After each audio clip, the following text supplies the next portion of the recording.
wealth, fame, ongoing serialization, Gold Roger, King of the Shonen, obtained everything the anime world could offer. His dying words drove countless souls to consume. Naruto and Bleach are dead. My Hero, hiatus, Dragon Ball. So read my manga. I left it all in that place.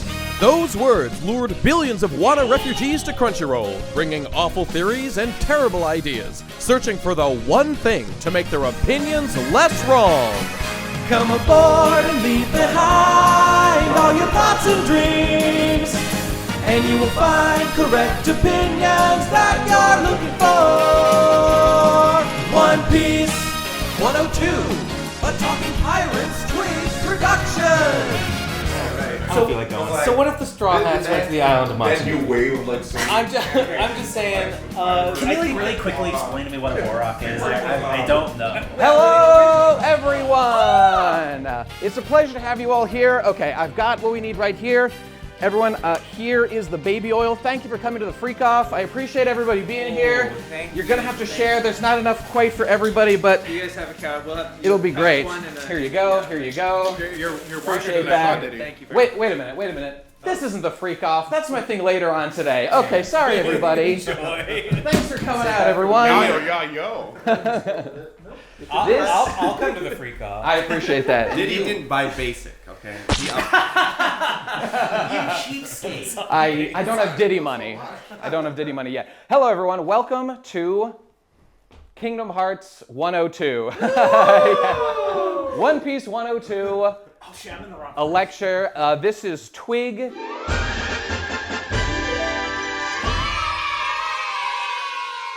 This is the United Internet Genius Conference. Woo! We have gotten together with a bunch of internet geniuses, and we are all gonna talk about stuff and have a good time and be best friends and do all that good stuff. Twig.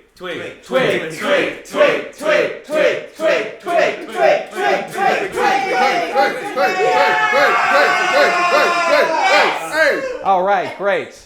So, we're talking about One Piece today. This is the long-awaited follow-up. People have been hounding me for years to talk about more One Piece, as if I don't do that every week when there's a new chapter on twitch.tv/definitely-best-guy-ever on Talking Pirates, the world's most complainy One Piece show that everybody loves so dearly. Thank you, Baxter. YouTube does not tolerate Talking Pirates, so you gotta go to Twitch. That's correct. We were banned. All my shit was gone, but now I'm back, and this is what you get for letting me back on YouTube. Pause while I edit this out as I try to remember what I'm trying to do. Oh, right, okay, I remember now. So everybody, it's another BGEU Twig lecture type thing, and as is tradition, we're going to go through the subject matter, and we're going to have a queue. We're gonna have a united queue that's a way to keep attention and keep everybody engaged and having a fun time. And so today's unique cue is going to be, yo ho ho, he took a bite of gum gum. Ya yo. That's right. Yes, that's what we'll be doing today. We're mixing it up. Okay. We're just your soundboard today. That's right. That's right. Oh, what else am I missing? I'm gonna come. Oh, yeah. That's... Who could forget that one? Who could forget that classic line? Okay, what else we got? All right. Which member of the Straw Hats said that? That's a great question. They say he's the best, okay? They say he's the best Straw Hat. Everyone loves him. It's Frankie. Okay, Frankie. I believe his name is Frankie. Okay, everybody, so let's get to it. So, what are we doing today? We are picking off where we left off 5 years ago with One Piece 101. And we were sort of around Wano stuff. I feel people might not totally remember everything, but that's okay. Go watch One Piece 101 is the recommendation I have, and you will have a fabulous time. We go through like all the early arcs, and oh yes, of course, I want to show everybody. So what we have here is the completed works of One Piece. Every single volume of One Piece from 1 all the way to volume 111. What the hell? I think there's a guy that I know that would have really loved volume 111. Love you, buddy. Oh! He's on the spine, isn't he? I know what that is. Wait, is this out of order? Oh. Hang on. Stop Oh, yeah, everything. yeah, you mixed them a bunch. How close do we have to lean to the microphones to like ask questions? I think like Can we just sit not there? Say it. at all. I'd say it should be just be loud enough. Whoops. You can sit back. Twig, Don't twig, worry. twig.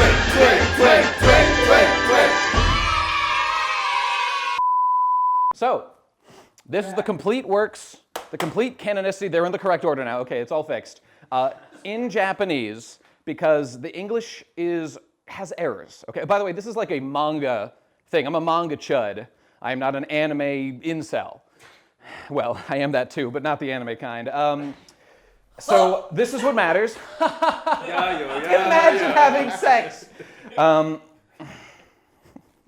gonna go. What am I saying? I'm gonna come.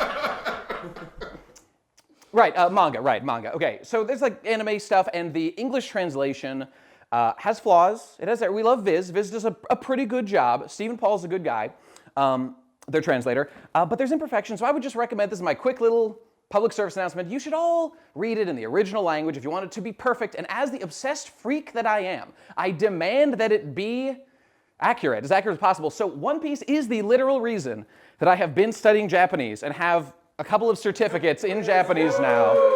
Thank you. This is, it's not about me. This is a public service announcement. This is the N5. I did pass the N4. It hasn't arrived yet in the mail. Would highly recommend, because if you're an obsessed freak like me, you need to confirm shit for yourself. Wait, pause while I remember this. Hello there, it's the Bestie Boy talking in Noro time. As I may do throughout the video, I don't know, I haven't edited it all yet. I just want to add some examples here of reasons to fact check and translate stuff yourself. So Viz, the official translators, have made mistakes or what you might call imperfect translations before, and also have status quo issues that they feel compelled to keep in print despite us all knowing they are wrong. Am I right, Zolo bros? And all this applies even more so to fan translations, which are obviously less reliable, but many active readers rely on them week in and week out. But overall, with both fan scans and official translations, with translation as a whole, there is inevitable information loss, or sometimes like faulty additional information inserted, going from Japanese to English or any other languages. So the only way to fully know what's going on sometimes is to check the original, due to fundamental differences in the languages, like the different levels of ambiguity in them in sentence structure, different rules of plurality, lack of sentence subject specifications, culturally different uses of terms, etc., etc. And I think we can all agree on this. With the sheer degree of speculation the One Piece community engages in, and the tiny details people focus on, at the bare minimum, you've got to start with the real source material, not a translation of it, if you don't want to open yourself up to making big boo-boos. For a case in point on this, check out my two-piece conspiracy video. We go into some stuff on that. And just before we get back to the rest of the video, I just want to do a quick shout out to the Japanese learning section of the Talking Pirates Discord. Those guys help me all the time checking One Piece Japanese translation stuff, and it's a huge help. Especially guys that are way better than me, like Ken, Sakyoku, Fuji, a bunch of others, and especially to Based, who's like the study leader of the group, at least for my little study group that we were doing. All you guys, especially Based, were a huge help for me learning Japanese recently, and so I just wanted to say thank you guys so much for your help. And if anybody else out there is interested in learning Japanese, head on over to the Talking Pirates Discord and the Japanese learning section. Honestly, it's a great resource if you're interested in learning Japanese, so come on down. And Noro out of here. So study shit yourself, people. That's what I'm saying. Learn Japanese. Don't be a chud. Be Are we gonna get portions of this Get lecture your own in translation. Get your own translation at home. That's correct. So I hope I have to sit through that. Translate the Harley yourself. That's correct. Invent your own language and write One Piece in it is the best way to go. Add another translation to the multiple translations that have confused people for generations. Yeah, it's gonna be nice and straightforward. Be your own dentist. Okay. And to reiterate one last time, I am Captain Nate Bestman of the Bestman Pirates. I am the wielder of the awakened Yeru Yeru no Mi. Ah! And on Talking Pirates, I yeru so loud that Oda can hear me and steal my ideas and write them into a series. So you're looking at the real author of One Piece effectively right here. So this is the lore. Like you're not giving him the ideas. I'm yelling it at him. He's stealing them from you. That's correct. That's correct. I'm yelling, but that's not consent to take my ideas. I deserve credit. And this is the place where Oda comes to get all his corrections, Talking Pirates affiliated things. So there you go. So this is the real shit, people. Tuition isn't going to waste. So, let's begin right now. So real quick, yo ho ho, he took a bite of gum gum. Ya-yo, ya-yo! Yes, excellent, great. So, again, as I said before, it's been 5 years since One Piece 101.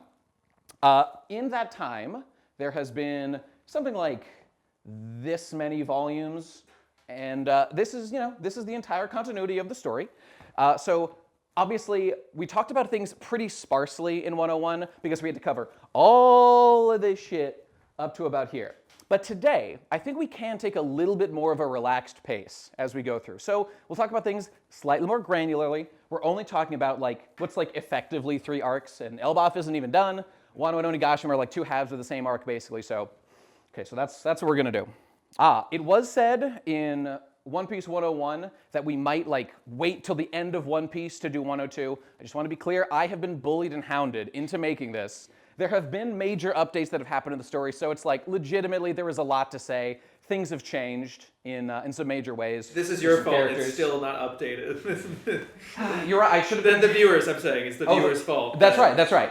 I was thinking of waiting till the end of One Piece, but it has been 5 years, and Oda did say he was gonna end One Piece in 5 years. Oops. Never believe Oda. He says. Thanks, Oda. Appreciate that. Was 101 pre-Nika? Yes, it was. It sure was. Holy cow. Yeah. What's Nika? I don't know yet. It's What on I board. learned in this class. That's a fun thing to talk about. I look forward to discussing that Okay. in great depth with pure positivity. It's going to be great. And about when One Piece might end, Volume 60, you may notice, is right here. And that is the end of the halfway point, and we're at volume 111. So call me crazy here. You got 120. Ending at 120 would be a very mathematically satisfying way to do it. I think so too. How long would it take to make 11 volumes? That'd be that might be 3, 4, 5 years, something like that. Chapters, so that's another 3 or 4 years. Yeah. Maybe? So that could theoretically fit. Now, I don't think that's super likely because he's got a lot of shit to do. I want it to. I really hope he makes it. Well, what, as opposed to dies? Yeah, that he doesn't die? He finishes the story. Yeah, I also, really hope he does. the only way he will die is at my hand when he continues to fail me. So watch out for that. Yeah, okay. So we'll see how it goes. Will it end at 120? Probably not, but let's see. So, what has changed since we've last talked about One Piece? We were into Wano, and the Wano refugee crisis of real life had already been happening, where COVID and people were piling in to consume lots of One Piece. Oh, you mean in real life? In the real life, Right. during COVID days, a lot of people started reading One Piece, to my eternal sadness. Get out of my shit, people! Go away! Probably the worst thing that happened in 2020. The second age. I think so. I think It's so. the second age of piracy. And that's true. It was whatever. Yeah, it's it was probably. I mean, is it ironic that I made a 101 series to help people get into One Piece? No, it's not. It's not on me. Not my fault. Not my fault. That's other Nothing to people's do with fault. it, nothing to do I'm with just it. trying to do capitalism. They're the ones I'm consuming not my trying hobby. to educate anyone. Absolutely not. Absolutely not. Okay, right. So, time to shit on Oda a little bit about his release schedule, which has been spotty at best. Yes, my It ain't what it opinion. used to be. And there will be a chart on screen. People track. There's all kinds of chart stuff. There's just been a notable slowdown. Now, he's had some health issues. He had some eye surgery where he was off for a month. But other things have happened. For example, there's the live-action One Piece that has come out. Oh, isn't it fun? Isn't it great that we can all prance around in a live-action version of One Piece? Yeah, okay, great. If it was just a thing that took up zero time, okay, fine, whatever. Unfortunately, it does take up time. And Oda be flying to South Africa to fuck around and hang out and probably bang the Nami actress or whatever, like he did with his first wife. So, we'll see. We'll see. He did go to South Africa and then fly back, ready to write more chapters, and then he got sick. Yeah, great. It's See? I'm sorry, I have to take a break. Oda got super AIDS in Africa. Many such cases. So watch out for that. Right. His wife was a His wife was a live show of One Piece, and she played Nami, and he married that woman and has 2 daughters. So that's like a Is true the story. story. That's a I true just story, always, yeah. heard that. That's real. I never That's real. fact-checked it. It's as real as it gets. That's great. Almost as real as me. Wow. Where's Almost. he going? I'm waking up. Yeah, that's right. Okay, so that's everything to say about that. Get your shit together, Oda. Make me more chapters. Make more shit for free. You owe me. Okay, that's it. So that's all our catch-up stuff. That's like the state of One Piece right now. It's chugging along, a little bit slow. And in terms of just an overall comment on pacing, we all know that Wano took a long time to finish. Oh, by the way, this is the section we will be discussing today. This is Wano up till Elbaf, stuff that we're in right now. So this is all the old stuff, and this is what we're talking about today. Did it? They finally made it. They made it. Took a long time. We're in Wano for like 4 years, which is the longest arc in the history of the story. I think followed by like Dressrosa, which is, why was Dressrosa so long? Doesn't matter. This is not the Dressrosa shit fit. We did that last time. Yeah, okay. Oh, and also, got to talk about Scribble Piece a little bit. The art, okay, we'd be scribbling, we'd be scratching. These lines are all over the place. Oda, get it together. I love it. He has also released some It's pretty nice. You know what? There could be a legitimate disagreement about like artistic differences, or like, you know, her art style has evolved. Lines are thicker. I don't know. That's okay. What is objectively bad is when he just does not finish manuscripts, which has happened confirmed one time and possibly a second time recently. I might be reading too into that. That might just been like a weird art style thing in like the second to last chapter. I knew what you. Yeah, I thought it was. I think it's because of the monsters. I think because they were dream things. I think it's or something. because Okay, so Oh, forget no, that. that's definitely on purpose. But it happened once, though, for sure, admittedly, with apologies. And some people are like, but it looks so good. It's like scratchy and different. Just shut the fuck up. Oda apologized for doing it. You don't have to like it. You don't have to, you know. A big theme here. Oh, sorry. A big theme here. We don't need to suck Oda's cock so actively for every single decision and objective mistake that he makes and self-flagellation exercise that he goes through. So let's just be normal, okay? Look how normal I'm being right now. Let's keep it together, folks. Tech, what were you saying? Well, I was just saying that what I got into One Piece during the pandemic. Me too. Yes. I watched the anime first, but it was it was a real like shock to like reread or like read the old chapters and just like see how clean all the lines are. How big the panels are. Yeah, how big the panels are, like all like the big spreads, and it's just different. It's different. It's different now. I don't know if it's quite crowded. worse, but They're very dense chapters. Some people feel that efficiency is a key goal right now. So like you put a lot on the screen, you move things along. Oh, and I did mark this. I didn't like label it exactly, but this is why I have the books here. I want to show some like time distinction things. This is rough, but it's gonna be close. Maybe I'll be able to fix this in post. But from somewhere around like here until like here, there was not one single double spread, not one single one for like hundreds and hundreds of chapters. That is an artistic change. Pages. Can't waste. We got to go. We need 10 more chapters about Law's backstory. Increase the count. We don't have enough. Yeah, especially when you're doing 3 chapters a month. That's true. Little known fact, Law made up his illness so people would feel sorry for him. fact. Canon fact about Law. Wiki editors. Yeah, put that in the wiki, You guys. are wrong to not have that. You will be destroyed. An upcoming SBS. Me and Oda talk. He would it's gonna work answer a in there. question like that. He would spend a question on It's SBS an upcoming to do that. SBS is a great argument for anything. Okay, last comment before we actually get to the story once again. It is objectively Nate. There is a concept that we must define called New Piece, and real quick, the concept of New Piece is, so there was Old Piece, Chapter 1. Chapter 1 of One Piece, the only good chapter of One Piece.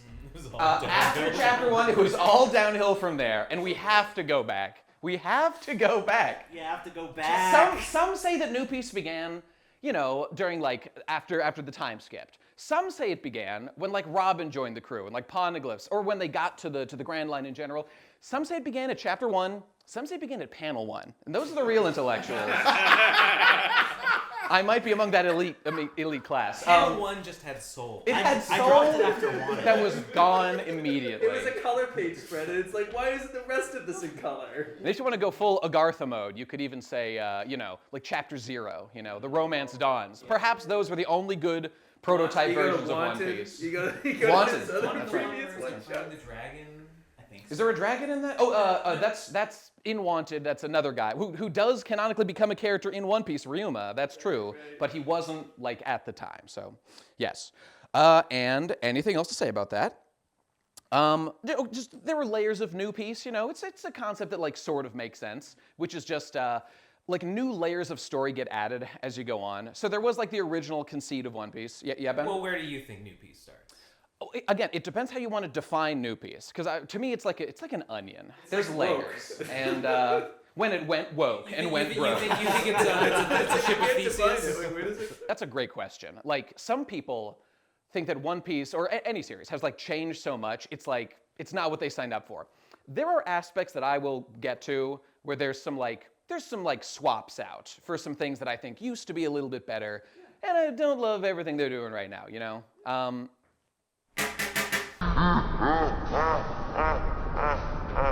We'll get to it. Yeah. We'll get to it. No one knows what that is. We'll talk about it. But overall, to get into this, like tone-wise, do I think One Piece like sucks now? Absolutely not. It does not suck. It's not bad. Even the things I have like the most criticism for, I will feed you hopium. I will feed white pills, even to those with blackened hearts like myself. The black pills will be immense, and the white pills will be really tiny, but they're very potent. So there's, it's good. One Piece is good. Hey, we're in Elbaf right now. It is. If you want right now, should you watch One Piece? Should you read One Piece? The answer is yes. The answer is it's worth your time. It's good. If it ends and the ending is like totally shit, I'll let you know in 103 or 104 or whatever's appropriate at the time. But right now, the takeaway, yeah, One Piece is good. Okay, that's the spoiler. Well, that's a relief. I'd hate to be sitting on a talk about a bad series. Same. But to that point, my last point about this is like things have changed in One Piece for sure. They had in 101, but just to quickly touch on it, like I don't have it here, but the map in the old days of like the East Blue. Oh wait, I have it right here. East Blue and stuff, we were much more in what I call adventure piece, where it's more about like exploring the worlds, meeting new characters, and to be fair, that's still there for sure, but more of the sort of end game political machinations take more and more of the focus. When early on, you'd like finish an arc and you'd cut to like one chapter of Sengoku doing something, like the Marines people, or like Blackbeard doing like one thing. Now it's like, in the middle of arcs, we cut to those and we focus on those, and they take up a lot of time. And to me, it's like not exactly the perfect ratio that I particularly loved, but it's still good and would recommend. So okay, there you go. The end of that spiel about that. So now we can return to the actual adventure of what our crew is doing and what's going on in the world. So let's get to it. So our adventure continues rather, post Whole Cake Island arc, which is right here, and we're getting into Wano stuff. Actually, this book right here is the like wrapping up the events after the arc. So that's kind of when we're going to start. So our players, we will sort of just describe the major players and what they're up to, and they are these. So of course in One Piece there is the world government. The world government, yeah, we love the world government.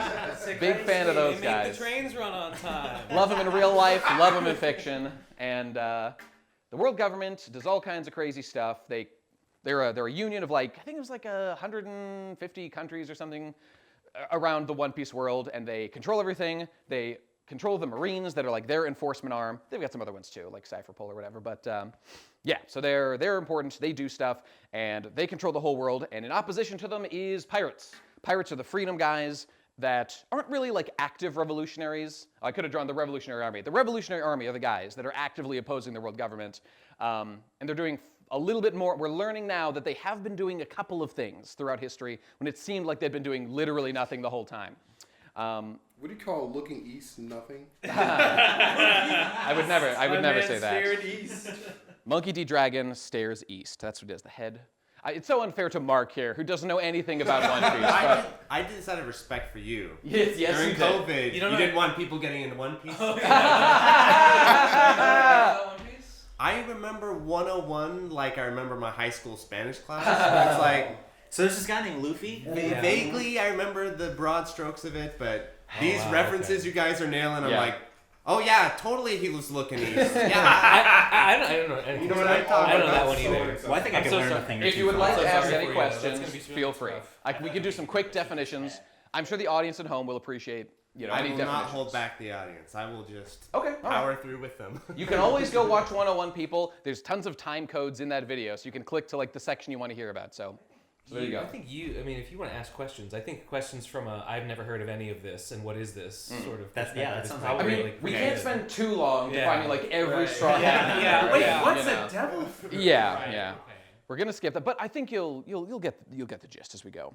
Well, I'll be an expert by the end. No doubt. This is the graduate class, of course. Yes. So this is for advanced degrees. Okay, so we were saying, the world government, as our state after Whole Cake Island, wherever we left things, the world government has the Navy, led by Fleet Admiral Akainu, the Red Dog, who is a magma man. He's very angry. He's a volcano guy.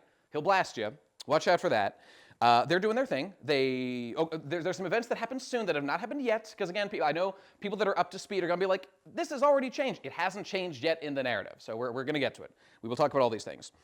Speaking of which is the Shichibukai. The Shichibukai are the 7 privateers that work for the world government directly, and they are a bunch of cool guys. Describe them in detail in 101, and they are still active. And sometimes they fall, and someone has to replaces them. So there's been multiple warlords, but there's a group of 7 consistently.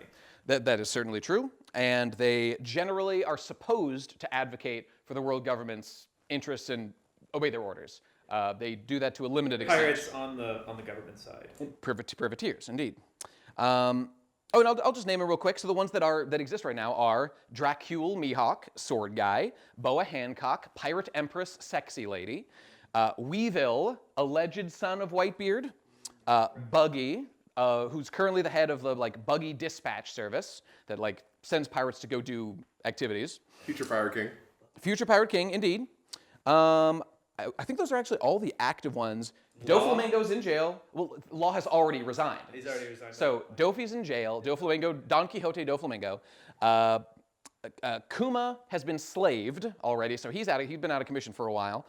And Law has quit. So that's all 7 of them, and 3 of them are not doing the job anymore. As for old ones, there was Crocodile. He got defeated and kicked out. Moria was defeated and kicked out, and Jinbei resigned. Yes, and Blackbeard was one. He quit also. He became a pirate emperor guy. He did something else. He became the best character in One Piece. He sure fucking did. The hero of Old Piece, no doubt. All right. Hoping for a strong ending in New Piece, Blackbeard. Keep it together. So other agents to think about are the Cypherpole. Cypherpole are the secret agents, effectively, that work directly for the world government. The Marines are sort of a separate group. Cypherpole they're spies. There's a bunch of guys out there. Rob Lucci was a villain from back in the day in Water 7 around here, and he has rejoined. It was clarified in an SBS recently, because there was always this thing of he got defeated by Luffy back in the day and got kicked out because they were too weak. You lose to a pirate, you're getting kicked out. And then they just got back in somehow, and it didn't make a lot of sense because it seemed like their boss would hate them. I'll put a note on screen or something. This was clarified in SBS, he did an extra mission, and Spandam owes him something now, so he's his lackey. So I was previously critical, this doesn't make any sense at all. This is bizarre. Why would this happen? But there was an explanation given. Spandam, yes. That guy with half a face or a mask over half his face. He was the head of CP9, but CP9 got annihilated, and he actually didn't get fired because he's a nepotism baby hire guy. He's a fail upward kind of guy. So and he is in CP0 now, but as a lackey. It actually still doesn't make any sense. It's obviously so that he can be around Lucci, so Lucci can be mean to him. So because that's funny or something. Even though Lucci would just murder him immediately. But he's whatever. An Epo baby. He's what? But he's an Epo baby. Lucci can find a way to make it look like an accident or something. He's a Okay. stone cold motherfucker. He's not about subterfuge, though. No. Well, he's a secret agent. He was undercover for years in Water I 7, assumed so that to be was- I fair. assumed No, that it was was very why he wasn't incredible CP9. feedback. Yeah. It was because he was undercover. Okay, other factions. The Ten Ryubito, not drawn on here, whatever. But they're the Celestial Dragons. They are the aristocracy that rules over the world government. They are a specific group that like interbreeds. They're like a new race, I guess, that was bred after like 800 years ago, after the Void Century. They're in charge, right? And within the Celestial Dragons, the Ten Ryubito, are the Gorosei, or the 5 Elder Stars. Not planets, stars. We will get back to that. There's debate, okay? There's debate about whether this one kanji right here. We're going to get to it in just a minute. This thing going on right now. Well, can you end the debate now that you have your degree? Yes, I can. Well, so there is an honest debate to be had about this kanji right here, hoshi, or something like that. Hoshi, something. Sei. Sei is the onyomi. Hoshi is the kunyomi. Yeah, I know. It's just awesome. That's when I knew I wasn't gonna be able to follow it.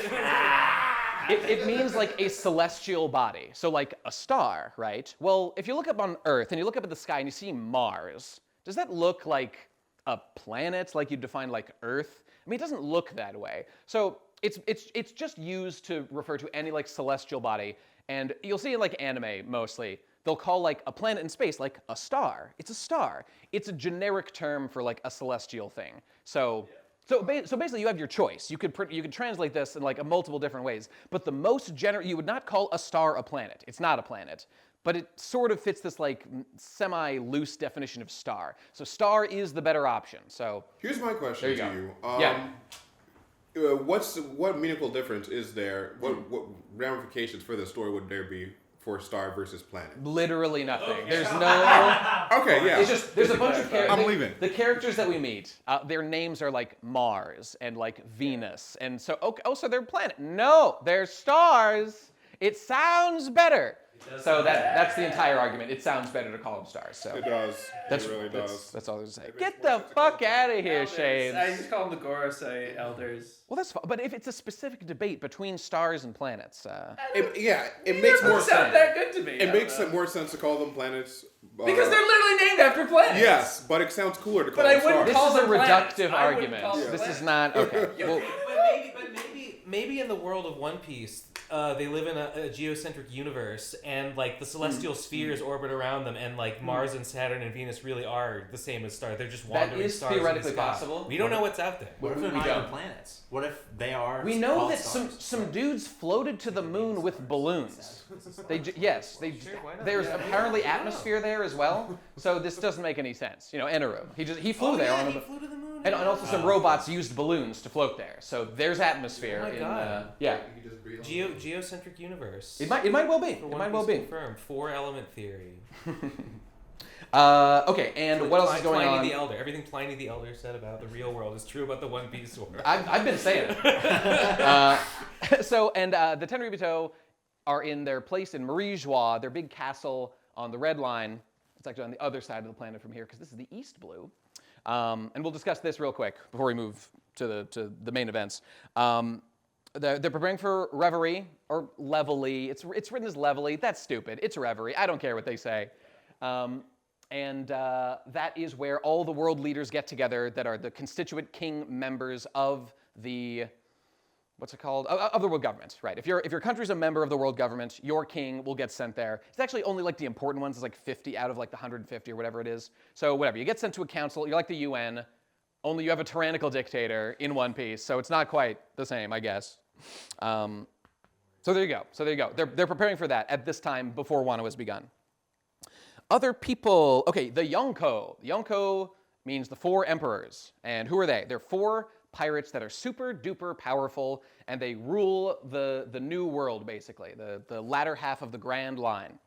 And they are Kaido, who is in Wano, over here, building weapons and preparing to do mass genocide or whatever.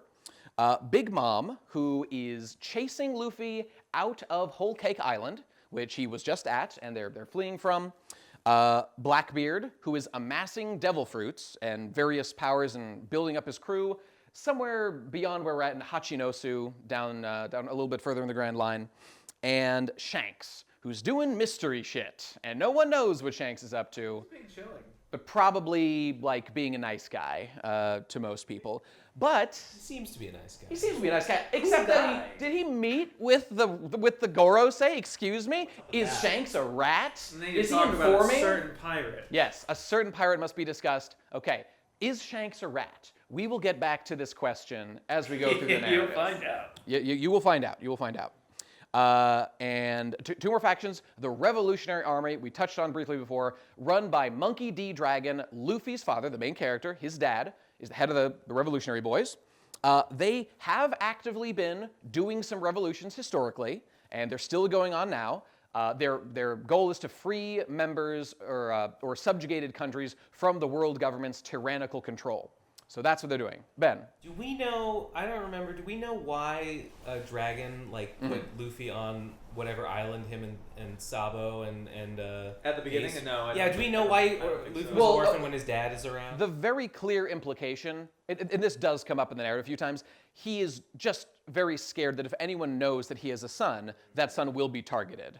And so he cuts himself off. He never goes to visit him, but he does look east. He gazes eastward to where his son is. What a Even great- though he knows his What a son great is out dad. as What a as great pirate. Great dad.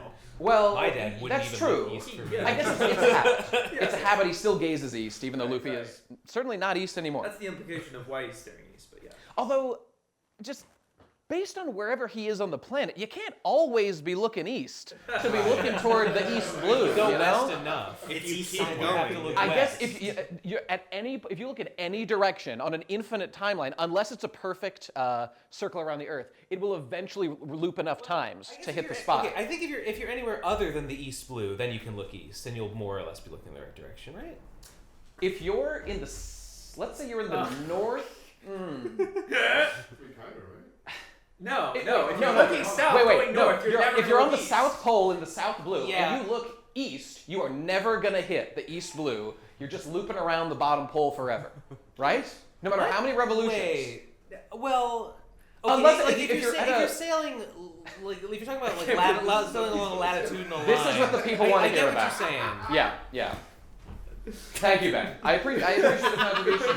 Sorry. No, this is good. This is why it's an advanced degree. Look, we're gonna lose some people that can't hack it at this level, but this is what has to happen. It just wasn't as cool to see Dragon like spinning around and like. Right, he's been like very slowly rotating as the Indeed. Okay, so the Revolutionary Army has been liberating islands successfully, so they're actually doing something. Okay, good for them. Sabo, Luffy's like adopted secret brother, is like the number 2, so he's out there doing stuff. And our last faction to discuss is the Straw Hat Pirates right now. Our main crew, our main characters, led by Monkey D. Luffy, and Zoro, and Nami, and Usopp, and Chopper, and Robin, and Frankie, and Brook, and that's it. There are no more members of the Straw Hat Pirates.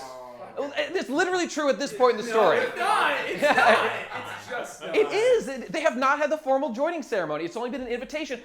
You didn't mention Oh something. shit! No, you're right. We're past whole cake. I forgot. You are correct. Jimbei's a member of the crew. Okay, I forgot. Oh yeah. And Jimbei, you forgot Sanji. Fishman, Oh, I right? forgot Let's Sanji. go. Oh, Yeah, you didn't well, Sanji's like the Invisible Man, so it was actually on purpose. You're right. You know, I knew it all. very five-head. Very. He is known for being a sneaky guy who's not visible. That's why he didn't have his face on the posters. Mr. Prince was a whole, secret thing. Okay, I'm literally correct. I appreciate that. I appreciate everyone acknowledging that. He's always right. That's why The I sooner you guys get got the that, story. the easier it's gonna be. That's true. It's like his anus for crocodile. So where is the crew right now? Let's address that real quick. Yes, I wanted to talk map stuff. This is exciting stuff.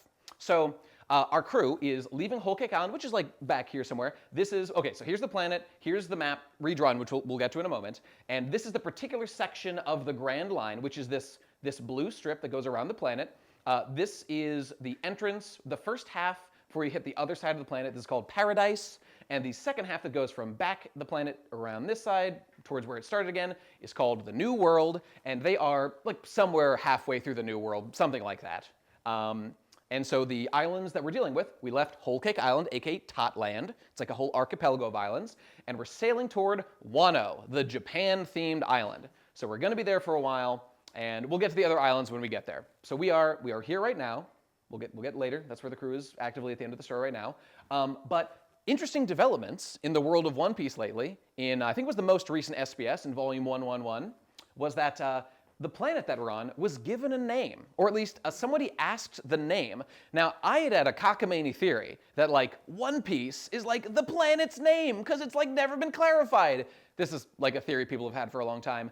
That was effectively debunked as not the case because somebody asked, hey, what's the planet called, Oda? He said, oh, the planet is called blue color star or Aoiro no Hoshi.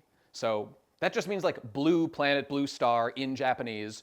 Doesn't really seem like a very official name for a One Piece kind of thing. So it still feels a little non-committal. So my theory could still come true. It's not too late. He was kind of like, he wasn't like, if Oda would name things like Blue Star, and that would be like the name of it or something. Yeah. But this is a little too like technical to seem like an official one. He also just could have ignored that question entirely. The fact that he brought it up was very noteworthy. Like, it does feel like he wants people to call it that if they read the SBS. Okay, yeah. Amazing that we didn't know the name up till this point. Although it was literally written in an Eneru. This is where he drew it from. It was originally in an Eneru cover arc. I think like sometime around Dressrosa, it was like Eneru is looking at a mural or something, and it says like something the blue star, and everyone thought like, oh, that's just like how he's referring to the planet Earth. But now Oda is saying, no, that's the name of the planet. Call it that. So there you go. I guess he put that in a long time ago. And so just for fun, this is fascinating to me. This happens at the end of Wano, but I just want to go into it right now because it's fun. So the planet is roughly shaped like this. It was recently clarified thanks to a chapter near the end of Wano. This might have been clear before, but I didn't understand until just now. The way the orientation of the planet is structured. I think I drew the planet last time as if it like rotated like 25 degrees or something, so that the red line was going top to bottom. I thought that was like the North Pole. That is not the case. The world of One Piece, the Aoiro no Hoshi, is oriented like this, where the North Blue is in fact the northernmost part of the planet, and the South Blue is on the south side, and the West and East, I guess, were arbitrarily named, but they're on, they rotate. And if you lay out the world like this, this is kind of the way it would look if you laid it flat, where North Blue, South Blue, West Blue, East Blue. Is that a typo? What? You got N on the bottom. Oh, it is a typo. Damn it, I need a marker. This cannot continue. No, it's not a typo. It was an S the whole time. Okay, there you go. Let me just put this marker away real quick. All right. Marker. So, why this matters, why this is fun for me, is because we can triangulate on the planet, using this information, roughly where the Straw Hat crew is at this very moment. And here's how we do it. We were given a map that roughly showed this. It showed when they were on Wano, when they were leaving Wano, we were giving a north, south, east, west coordinates. And we were giving the directions to 3 different islands at the end of Wano. One was stated to be to the northeast, one to the east, and one to the southeast in like those 3 directions. Yeah. So by knowing that we went from this island to this island, which happens to be Elbaf, was the one said to be directly east on the planet. If you apply that to where the planet is right here, you can map those 3 directions to what position on the planet would make the orientation here along the line here due east. And I believe this is correct, they are not even actually at the halfway point of the new world, if that information is correct. So to clarify, we know Wano is before the halfway point of the New World because the northeast path is perpendicular with the Grand Line on our map, something only true in the first half of the New World. At the very middle point, the path of the Grand Line is pointing due east, and afterward it will start to tip in a southeasterly direction. So Wano is definitively before the midpoint of the New World, if these maps are right. And those next 3 islands, Egghead, Winter, and Elbaf, look like they are too, but who really knows? Isn't geography fun? I love geography piece.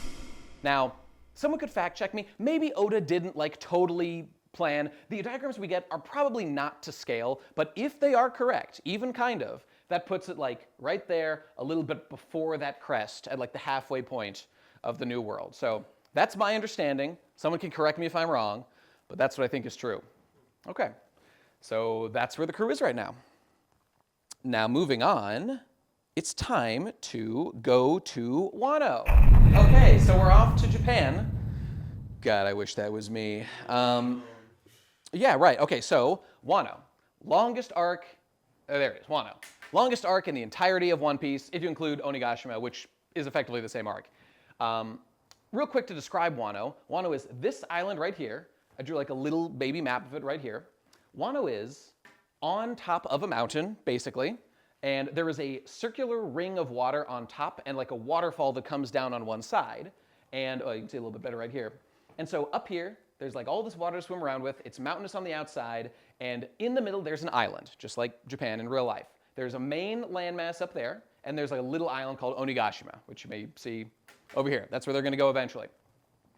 And so you've got to ride the waterfall up. You can ride these like koi fish or do something else to get up, and you get into Wano. So Wano, as we said last time, it is a very special country. I'm sure there's others like it, but what makes it special is that it is not world government affiliated. It runs its own shit, and with these kind of natural defenses, you can see why the natural defenses and the strength of the samurai that are known to be very strong fighters from Wano, they keep out invaders. The world government has not been able to like conquer them, to take them over. So Wano remains a strong, independent nation. But Yonko was able to take it over. The government wasn't, but... With help from the inside, that's true. I bet if Wano was like united against Kaido, as we might see later, they were able to put up some pretty stiff competition. But a man on the inside allowed Wano to get taken over. But that's a good point. It's a good point. Thought he would catch me with that one. Piece of shit. Haki blast!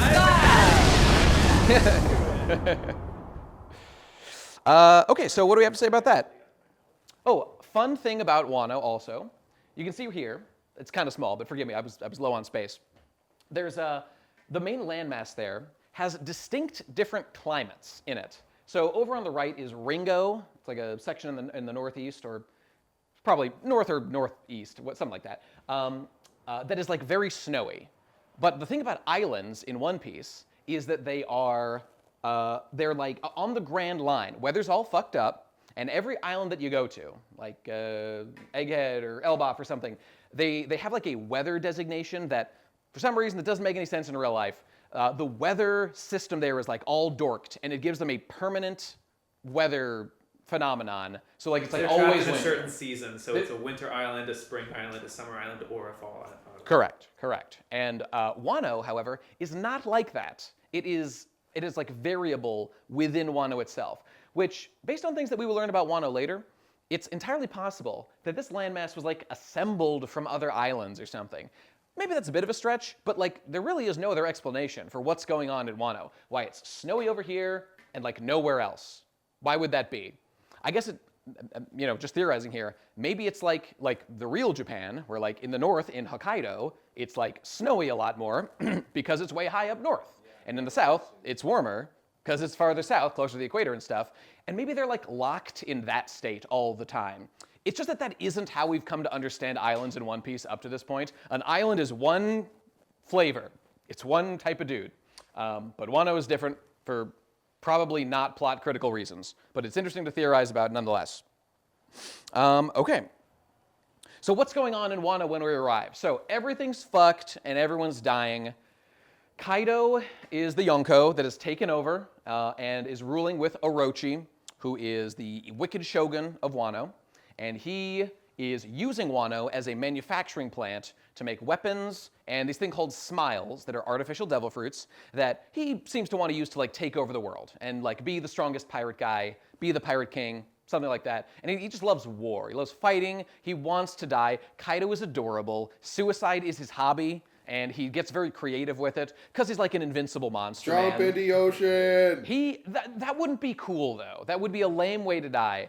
But you would appreciate this, Mark. He did jump off a cloud and fall all the way back down to Earth and make a really big silly hole in the ground, Looney Tunes style, but it didn't kill him, goddammit. So it's like Groundhog Day. Just like Groundhog Day. That was his introduction. That was how fucking sick. It was great. What a fantastic introduction for Kaido. Shame he never got that cool again. Okay, so whatever. Those are the two guys running it. Isn't there a term for Kaido? He's like the commandant. Yakucho or something like the what was that? King of 100 Beasts. Yeah, but like, that's his army. didn't he have like a role, like Admiral of the Fleet or something in Wano or something? It doesn't matter. Maybe I'll put it on screen. I thought he had like some title. It doesn't matter. He just has his pirate crew. They rule Wano with Orochi. There you go. That's what's going on. Other factions of note. Kozuki Momonosuke. So the ruling family until recently was the Kozukis, whose name means like moonlight. So that's fun. And Momonosuke is a friend of Luffy's. They've been traveling together for a while, and he is supposed to be the shogun. His dad was supposed to inherit the shogunate. He never did, but his grandpa was the shogun. Instead, Orochi, like, usurped the throne, took over. Momo's been on the run for 20 years, but there's like time travel shenanigans, so he's still a child. He got shipped forward in time 20 years. Excuse me. We'll get into why that happened later. Pretty straightforward Do you know his explanation. dad?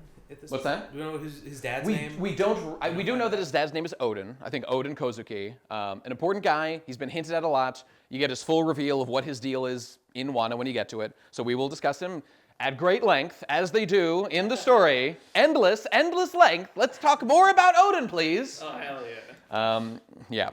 Yeah.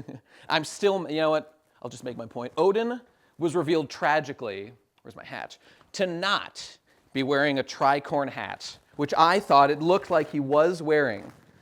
But he just wasn't wearing a tricorn hat. And now no one in One Piece is wearing a tricorn hat. And tricorn cells are eternally cucked, such as myself. So I'm hoping for some representation one of these days. Okay. You're hoping to get that representation from a samurai?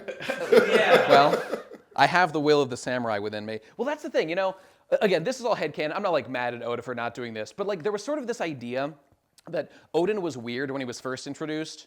He's like the samurai guy. You spend a lot of time on him in Wano. But he was like a maverick. He like didn't really fit in. You know, Japan's very traditional, you know, very whatever. And he's like, no, I just want to go and adventure and like do crazy stuff. And so he really stuck out in Wano. So he, you know, he could have been like a swashbuckling, tricorn hat wearing, sort of classical piratey looking guy. Westernized.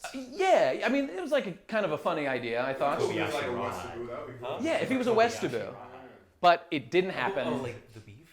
It just wasn't to be. But that's okay. That's okay. There's other guys. We'll always have Gold Roger, the best pirate of all time. Okay, so what's going on in this place right now? Just other quick things. So quick other mention of other people. There's a guy, Basil Hawkins. He was one of the supernovas, one of the worst generations. He works for Kaido. D-Ace Drake, another of the worst generation. He works for Kaido. All supernova guys. I think, Apu. Does he have a last name? Apu Longarm. Scratchman Apu, yes, that's right. One of the coolest names in the That series. is a pretty dope name. Love it. And pretty cool fruit too. It's got like music powers and stuff. Yeah, right, so he works for Kaido too. So Kaido's, you know, a powerful guy, amasses a lot of underlings under him. Other than that, okay, so those are the players. Right now we're going to Wano. So we enter Wano. Luffy and the gang get to Wano. They like crash land. They've been trying to get there. It's hard to get up because there's like a waterfall and you have to have these fish carry you up. It's fine. We're in Wano now. We did it. Of course, as happens every arc, the crew gets scattered. Oh my God, where's the ship? Where's all my friends? Luffy's separated from them. It's fine. He'll find them in time. Meets a girl named Otama, who's nice to him and helps him out. She's a nice lady. So what's going on in Wano? Luffy's adventuring, trying to find his friends. Otama gives him his I think it's her yearly bowl of rice. Yearly, like, her birthday, one yearly bowl of birthday rice. bowl of rice. Gave it to Luffy just because she's a very kind person. It was very nice of her. Yeah, so Luffy, they give you the hook immediately. Someone gave Luffy some food. He will now die for this person. He'll do whatever it takes to get them. He's a simple man. The world government should just like give him meat. And he'll be like, I'm in. He All doesn't. hail He wouldn't evil. care. It's like world government. Look at Garp. I mean, you know, we all love Garp, but like Garp kind of doesn't give a shit. And it's like, I just get to do what I want, man. They're like doing genocide over there. I mean, I'm not on duty for that, so it's fine. It's not me doing it. And I so agree. Yeah, Garp looks west. Garp looks the opposite direction of whatever current, you know, world rights crisis is happening. Does Garp have any opinions about stuff? Garp has like no opinions about any of the fucked up stuff the world government does. And he's even like, we're getting a little spoilers, but it's okay. He's like, what's that? They're having like a genocide? Man, I'm on vacation right now. I can't go help. I can't like do anything. Like, but Garp, they're But Roger's there. Yeah, Rogers are there, like interrupting. He's like, okay, I'll go and like meet my best friend Roger, sure. But only because that's more fun than what I'm doing currently right now.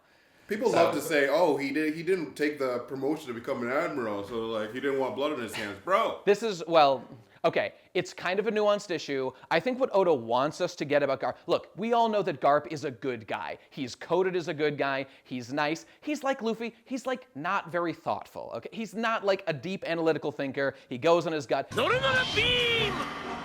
And in complete vindication of this opinion, it has in most recent chapters been clarified that Garp did not know about the genocide games like the things that were going on at God Valley, and when he got there, he was surprised to see what was in fact taking place, so he did not know or support that activity. And he went as far as to actively attack the Gorosei member that was partaking in the event because he was so horrified by it. That's my Garp, and I stand vindicated. Why he wasn't summarily executed after attacking a Gorosei? No idea. We'll have to find out. And as if we needed more evidence on this front, in eternal, final vindication of Garp, in the most recent chapter of 1165, turns out Garp has a specific reason to stay in the Marines to protect them.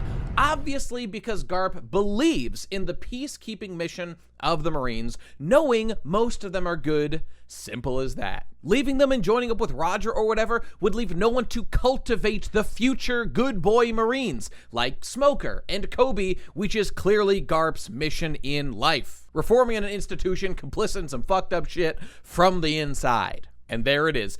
Imagine being a Garp doubter. Who would not want that to be me right now. Could never be me. Low media literacy take, to be quite honest with you, family ding dong. Now, he would still go on to let his grandson Ace die, but whoops, can't win them all. Also, that was basically suicide by magma as far as I'm concerned, so my man gets off scot-free. He's done it again. Now, that being said, he still works for the Marines, which are a subsidiary for the world government, but I refer you back to the whole idea that Garp has long been established to not make himself the obedient slave of the Marines by being an admiral, blah, blah, blah. This dog is his own master and doesn't do the bad things that the world government wants him to do. He does the decent, good things that the good Marines do. This is very clear now. Turns out not all Marines are bastards, and we'll all just have to grapple inwardly with the connections between the world government and the Marines, despite there being very clearly good Marines. And again, the Marines is a giant world-spanning institution itself. Clearly nearly all, I would wager, Marines have no idea of the atrocities the world government commits, and it would be deeply morally confused to hold them accountable of something like that. Yes, of course there's an argument that the Marines, as an organization, reinforce the status quo of the world government's domination, which preserves the system of systemic injustice imposed by them, which victimizes the populace. You know, like with genocide and stuff. And to the extent that the individual Marines are aware of those crimes, they are, to some degree, complicit. Is what I would say, but that's cringe. It's just not that black and white. The leadership has tons of atrocities to answer for sure, but the rank-and-file members of the Marines are way more nuanced as individuals.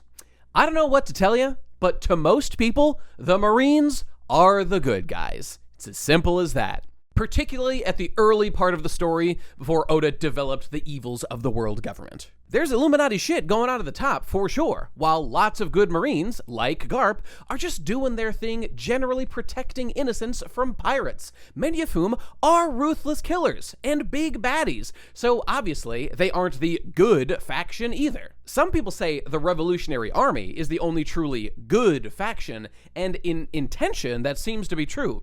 But let's say they get their way, and the world government is overthrown. And in all the inevitable upheaval, the Marines are suddenly having a tough time policing the world.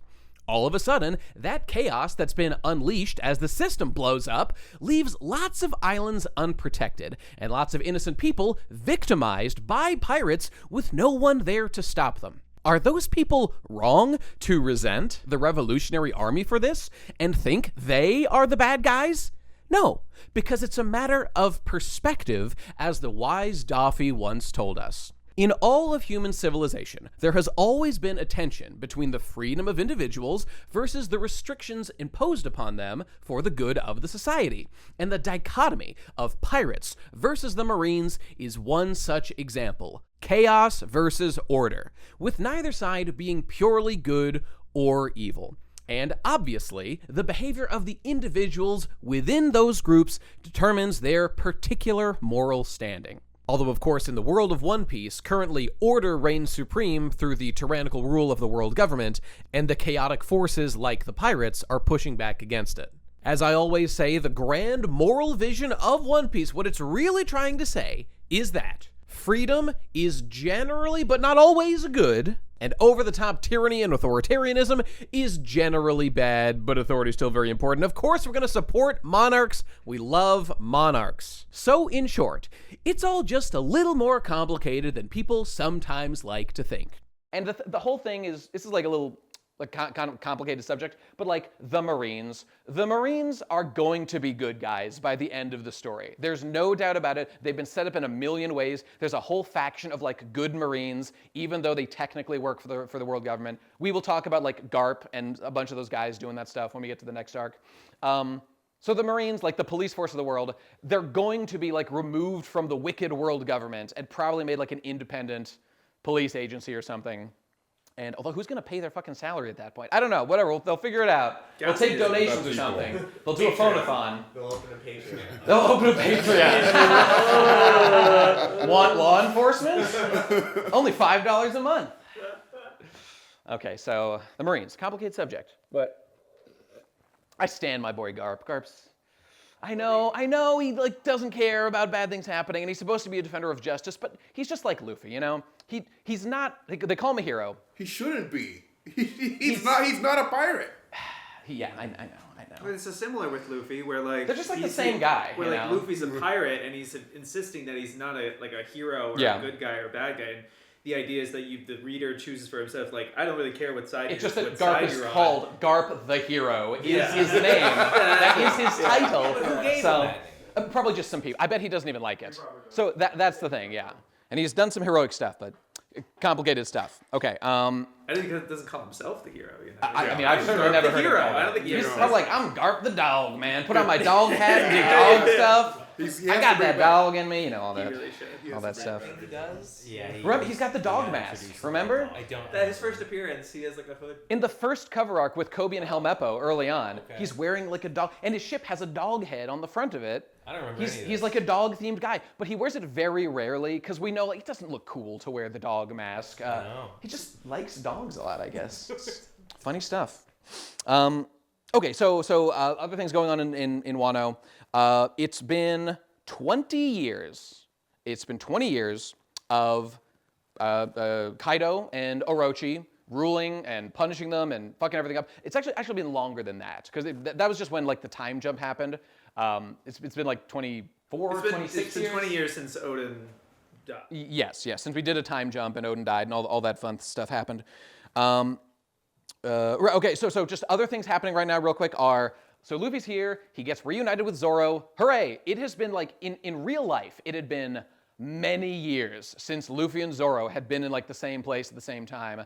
Because like all of Dressrosa had to happen, and Zoe happened, and then they split up, and then Whole Cake happened. It was a long time. The crew split up to some degree, whatever. The point is that Luffy and Zoro had not seen each other for a million years, and they're best friends, so they got to be around each other, and everyone felt great about it.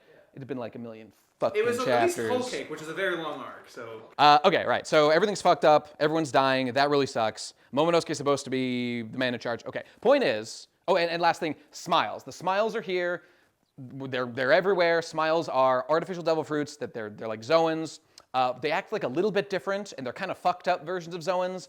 And you can do like weirder transformations with smile fruits, but they still seem to give you a notable power boost. So they're good. They're good stuff. We like smiles? Well, I was just going to say, the criticism of Smiles is that the Beast Pirates had a little bit of a, what's the word? Like a seriousness. Well, maybe. Well, first of all, there's that. The Smiles fuck up. the Beast Pirates are supposed to be a Yonko crew, and a lot of them are noticeably silly. We have a bit of a silliness crisis in the 100 Beast Pirates crew. And sure, like, it's cool that that guy has bat wings and flies up high as he shoots arrows at you from up there. But, like, this is what the Yonko crew is bringing to it. Where are, like, the strong ones? So, for example, in Zou, there was this guy, Sheep's Head. Everybody talks about Sheep's Head when they complain about smiles, because he's a smile guy that had eaten, like, a sheep smile. And he, like, actually did cool stuff with, like, sheep horns and, like, turning his hand into, like, horns and doing, I don't know, like, animal blasts and stuff. And, like, I'm making that up, but you know what I mean. Animal blast! He would do that, though. He would write. He would do that. They'd all do that. But, like, through all of Wano, they're kind of, like, just silly. There's, like, a little strong. There's Hold'em, for example. There's a guy, Hold'em, that Luffy meets, he ate a lion smile. He's got like a lion that's like a wrestler belt buckle, and that lion can just shoot inferno blasts out of its mouth. An animal blast, maybe? An animal blast. That's correct. That's so true. There literally was an animal blast. Why can that lion shoot animal blasts out of its mouth? That's what lions do. Because what? Yeah, I never knew that. That's what I lions never do. knew lions could do that. I had no idea. Like Yes. is the guy who like is inside of the hippo's mouth? Oh, yeah, Like the that giant guy. hippo opens his mouth and like he's like a centaur, but the rest of his body is just Sort the of. whole body of a hippo, and his torso and head are inside of its mouth. I forget that guy's name, but he's just fantastic. He's the best. Is that the kind of silliness crisis? Yes, exactly. Yeah. Most of them, well, that guy's like the most silly. That's the one that jumped him up. Hamlet's introduced later, who's just like a giraffe with like a dude hanging from the head of the giraffe. Hamlet is Kino. Hamlet is awesome. Yeah, so there you go, whatever. There's some smile. People will endlessly debate. I wouldn't have mind if like the seriousness was cranked up a little bit, but whatever. It was fun. Not a big deal. Okay, what else we got going on? So, Wano was divided into 3 acts. Some say 5. Some say that there are 2 yet to finish, but we will get to that. Some say the raid will fail, and I am one of those brave men. But okay, so we're in Act 1 of Wano right now. But the point is, there is a rebellion being planned. So the whole deal about Kinemon, who's like the samurai guy we met first way back in Punk Hazard. Jeez, what year must that have been? Like 2012. 2012. Wow. And Wano wrapped like 3 years ago. It was a 10-year from like Law's plan. He's like, I got a plan to take down a Yonko. Yeah. That was in 2012, and so we met Kinemon around that time as well. Yep. Just happened to correlate. Sounds about right. So like the end of Wano was like this whole long plan. In fact, let's just map it out real quick. Punk Hazard was right here. This is Punk Hazard right here. And we went all the way to here, right about here. That is how long that one plot line was going for. There was 2 major detours that they didn't anticipate. But That's true. They didn't anticipate The fact that Big Mom got like joined into this thing, which was cool. I mean, Big Mom was like the best thing that happened in here. But anyway, so fair enough. Yeah. Yep. So the point is, Kinemon is like Kinemon had been traveling around to like collect allies. The Straw Hats like are those allies that were found. There's other guys too. Zou Mink Ninja Pirate Alliance. That's right. The Zou Mink Ninja Pirate Alliance. That's right. That's what our boys are doing. So notable members of that are so Kinemon, of course, the leader basically, who was a vassal of or a retainer of Odin back in the day. There was Ashura Doji, who is a like bandit guy who was a retainer of him, whatever. He's a samurai. Notably, Ashura Doji's most notable accomplishment is cucking Jack, permanently ruining his reputation. Jack jobbed hard. It began the reputation of Jack as like Kaido's little baby boy, who's like, I need Kaido to help me. Because that is what happens. After Ashura Doji gives a little slashy slash to Jack, Kaido comes a-running and is like, I'm going to kill everyone here. And this is where Luffy is like, oh, there's Kaido. I'll go fight him now. And that happens. So Who's Jack? Jack is the Elephant Man, who was the villain of the Zou arc. Oh, remember him? He's not the elephant. The elephant is Zou. That's Zunisha, aka Zou. He's the Elephant Man who happened to be there. There's the Jack, the Queen, and the King on Kaido's crew, and he's the Jack. Yeah, but he's the one that like did the thing to the dog and cat and Zou, and like he's the reason they include poison. Yeah. He's the guy who messed behind. He gets stuck on the bottom of the ocean because he's a fish man. That's right. He is a fish man. He's a fishman who can't swim. Poor bastard. Which is like such a great reflection as to like, the emphasis on devil fruits for Kaido's crew. Which is why I kind of like that the smile fruits are all making them look fucked up. Yeah, but it's just, Sheep's Head was there when, like, the narrative wanted Smiles to look intimidating, and then later on it's like, we're done with that now. We need them to be really silly. So, like, we have plenty of cool guys. And I'm like, what? I thought they were, like, cool and strong. What happened? Whatever. Just the mixture was off a little bit for me.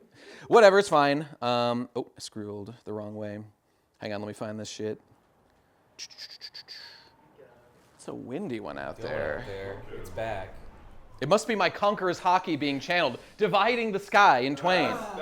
That's Dragon coming around, finally doing something. Yeah, you're right. You're right. Okay, so that's that. So Kaido shows up, as we said, after Jack gets messed up by somebody. Happens to be happening right now. And Luffy's like, oh, there he is. I'll go fight Kaido right now. I'll defeat him, and it'll be great. So Luffy makes an attempt to defeat Kaido. It does not go well. Kaido destroys Luffy. This is Luffy's first loss to Kaido. It will not be his last. And he gets arrested and taken to jail. So, Luffy tried everything. Right now, we're getting like a power level check. He tried to 1v1 Kaido. He got several punches in, but Kaido was like completely unfazed, got up and one-tapped Luffy, and now he's going to jail to like be a servant. That's what's happening. So there he goes. And that is the end of Act 1 of Wano. So, okay, moving right along through that. There's an intermission thing where we see, so there's going to be a lot of these, because One Piece gets into these a lot from now on, where the story beginning Wano gets interrupted a lot by like cutting to other things. So forgive me if things get a little schizophrenic. I've tried to like organize the thoughts a little bit, but we'll do our best here. Okay, so Act 1 of the Kabuki play, right? Because that's the whole thing. The theming is that like, it's a Kabuki play. For the record, I double checked. A Kabuki play does not have to have 5 acts. That is not an ironclad rule, which is why some people think that Wano we're still in Act 4 right now. And well, they're saying like it's no theater. It is a certain style of Kabuki theater, I believe. Okay, you know what? I didn't check that deeply. You certainly could be right. Perhaps I'll double check that. What's interesting with this arc is that like visually Oda literally like put a curtain down. He's like end of Act 1, right? And like right. he had never done that before. It was an interesting framing device. It was pretty cool. It's like okay.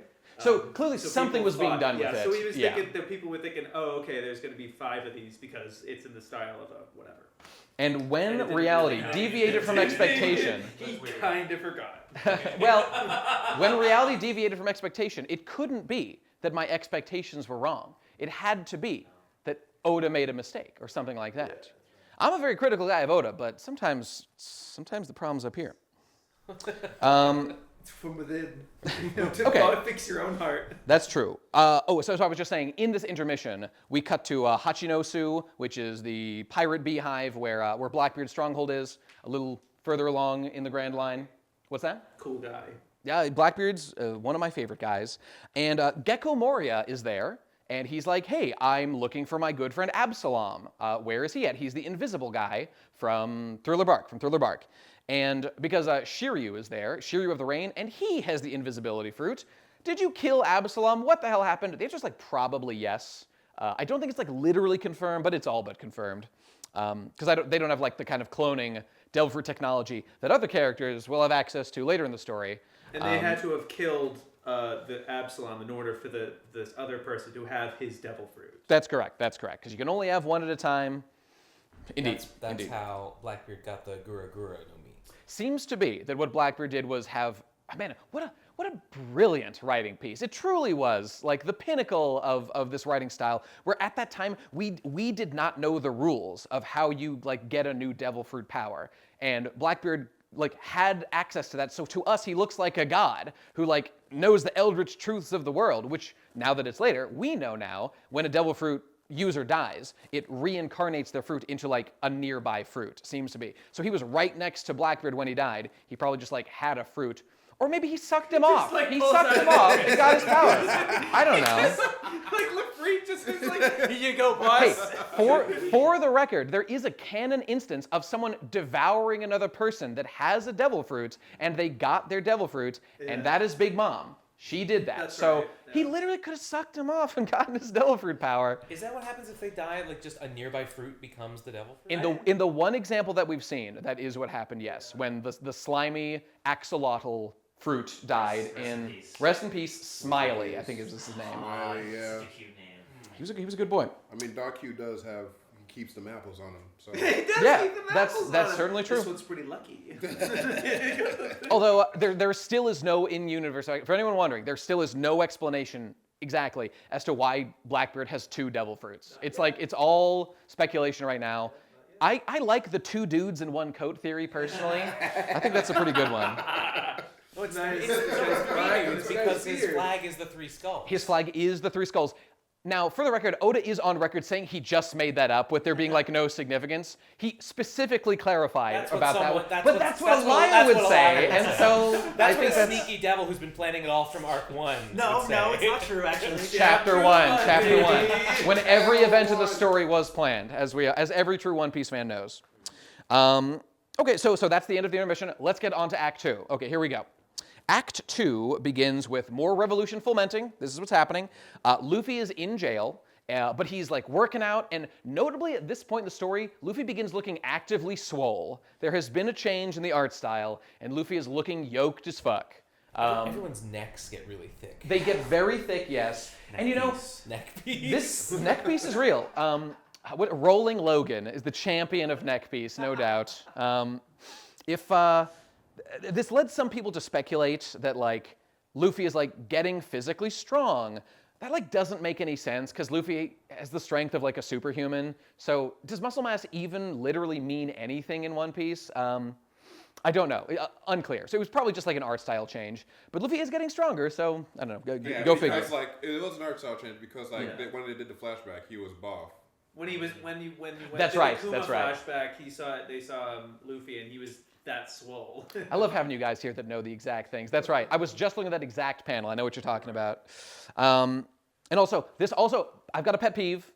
It's a small one, but it's about my man Gold Roger. And it's that they say that Gold Roger, he must have wasted away. He must have wasted away after getting his illness because he was so swole in those like flashbacks, but we know that he was like about to die before he died. But this is all explainable by an art style change. And for the record, we saw like Roger looking exactly as he did in that art style, like, I don't know, maybe like a month before he died, and he looked just fine. He could have wasted away in that month. Just doesn't seem likely. Art style, you know? But this is the theorizing mind at work, my arch nemesis. And so Well, that's... I think at the time when like in chapter 1, I don't think we learned that Roger had an illness that he had 1 year to live until long afterwards. Do you mean like when we first saw Roger? When you first saw Roger, Oh, even yeah. in Loketown, and like that you're Exactly. talking about There him. was no There's implication no that... implication that he had an illness. Now, that he's wasting the away. Chapter 1 believers, peace be upon them, would say One Piece that... Well, they would say that it was all planned. It was all planned since Chapter 1. He just didn't mention it, as every detail of the story was, as we all know. But yeah, some foolish doubters say otherwise. Okay, so moving on to things in Act 2. Let's move right along. Okay, so Kid, Captain Eustace, Eustace, Captain Kid. Some call him Useless Captain Mid. That is a vicious slander, and I will not tolerate it on this or any other program I'm a part of. Useless Captain Mid. What a blow. What a enjoy blow. the slander. There's no coming back from it. It's really fucking funny. There's no denying that. God, that's good. So we had previously seen, his like partners that he was partners with earlier on, they like planned to defeat Shanks actually. He was allied with Scratchman Apu and Basil Hawkins. No, he wasn't allies with Drake. I mean, Drake was just there, right? independently joined. No, he wasn't there. okay. He wasn't there. Oh, fair enough. Just a separate joiner of Kaido's. But the other two cucked, and they joined up with Kaido. But Kid was like, fuck that shit. Yeah. Kid has brass steel balls, okay? He was like, no, I'd rather die. I'll never bow down. Base Kid does it again. What else is going on? We have, Hyogoro is the Yakuza boss who Luffy meets in jail. He's been in jail for 20 years, as like all these guys have. And he like was the head of the Yakuza in Wano, which of course, it's Japan, it has a Yakuza. But they're like the cool Yakuza. They're like, they're not like your mom's Yakuza. They're hip. And they're like the youth pastors of Wano. That's the same as real I life. think it's exactly the same. That's right. That's how he comes across in this anyway. Then again, our heroes are pirates of One Piece. So obviously there's going to be some lover of ne'er-do-wells. So other than that, Hyogoro is becoming friends with Luffy. He will be helpful later. Right, that's happening. Back in the rest of Wano, outside of jail, Sanji is using the Germa stealth suit because they're under attack, they know they're straw hats, whatever, and he whips out his number 3, what's it called, black something, Sanji? Stealth black. The Germa 66 stealth black suit, and he's like invisible and stuff, which is what he always dreamed of being, because he admitted it was cute, he's a pervert, he wants to look at ladies naked in the bath. He will do that in this very arc with this invisibility power, so good for him, good for him. Good for him. It was a mixed bath, though, so he could have just walked in as a man, but he didn't. Yeah, there were lots of men there, so I don't know, go figure. Spying on the mix. But that removes the fetishistic aspect of it, so he can't come unless he's, just wants to not be seen. violating people. Same, it's a common affliction. So, other people. Otoko. Otoko is this nice girl we meet who's always laughing and very upbeat. Got it written down here somewhere. Otoko. Biggest smile in the world. It's a 1,000-watt smile. We love Otoko. She's the best. And it's funny because Otoko means boy in Japanese, but she's a girl. That's hilarious. amazing. That's hilarious. We love Otoko. And she works for this lady, Komurasaki. Who is Komurasaki? She's the #1 geisha in her province, baby. She's the #1, courtesan or whatever in Wano. And she's a very pretty lady, and everybody loves her. And her platform shoes go like this high. So she's very fancy. And what is she up to? She is... Oh, and she hates poor people, just like me. Yes! I was already sold, but... Yeah, When you so say sick. They hate poor people like me. It's like, I hate me, I am poor. No. I don't like that as in I've got poor at people. least one doubloon on me somewhere. Okay, I'll find it later. I got here it $20 is. bill on me. Who carries cash anymore? I have $20 on me. Not me. They're not on my level. So, That's a nice doubloon you got there. it's a very It's positively lovely... glowing. It truly is. Beautiful. Secreting all kinds of things. Amazing. She's wearing the Paris Hilton, what does Paris Hilton's shirt say? I hate. It's not I hate the poor. I wrote this down because this is critical. What the hell is it? It is. It's stop being poor. Yeah, That's the stop one. being Yeah. Oh, that's great. That's great stuff. Thank God I wrote that down. Okay, right. So she is the the lady retainer of the guy. What's his name? Orochi, of the Shogun Orochi. Excuse me. Right. So she's going to meet with her. Going to meet with him. But he's like mean and he's like rude and he's like. Here's Otoko, adorable, lovely little Otoko, laughing because he is like a conspiracy theorist. He's like, oh, there was a prophecy where like they were gonna send some people into the future and they were gonna kill me, and like it keeps me up at night and I'm really nervous. We never found their bodies. What are we gonna do? And so Otoko, as we all do, finds this hilarious and laughs, and he decides to murder her. But Komurasaki has a problem with that, so she like slaps him. And then her bodyguard Kyoshiro says, sorry, hun, you're not allowed to do that. And he slashes her in half. And he kills her, and she's dead. And oh, isn't that sad? Okay, there you go. Her own bodyguard does that? Her own bodyguard does that. That's correct. And that's a real bummer. Or like her pimp, basically, I think is the accurate way to describe him.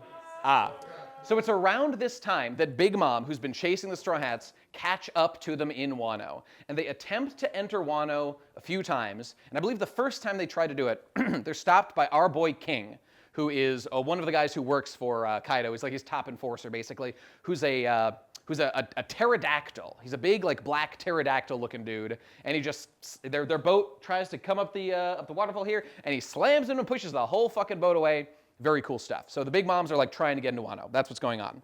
Specifically to kill Luffy and the gang, because they stole their poneglyph and all that stuff, or a printing of their poneglyph. They want that back. A lot of shit to them. They deserve death, no doubt.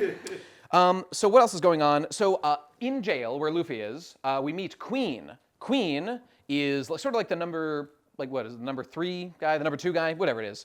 Like the lieutenant guy under King. in the Beast Pirates, and he is like a cybernetic, techno-cyborg, genetic engineering, murder science man.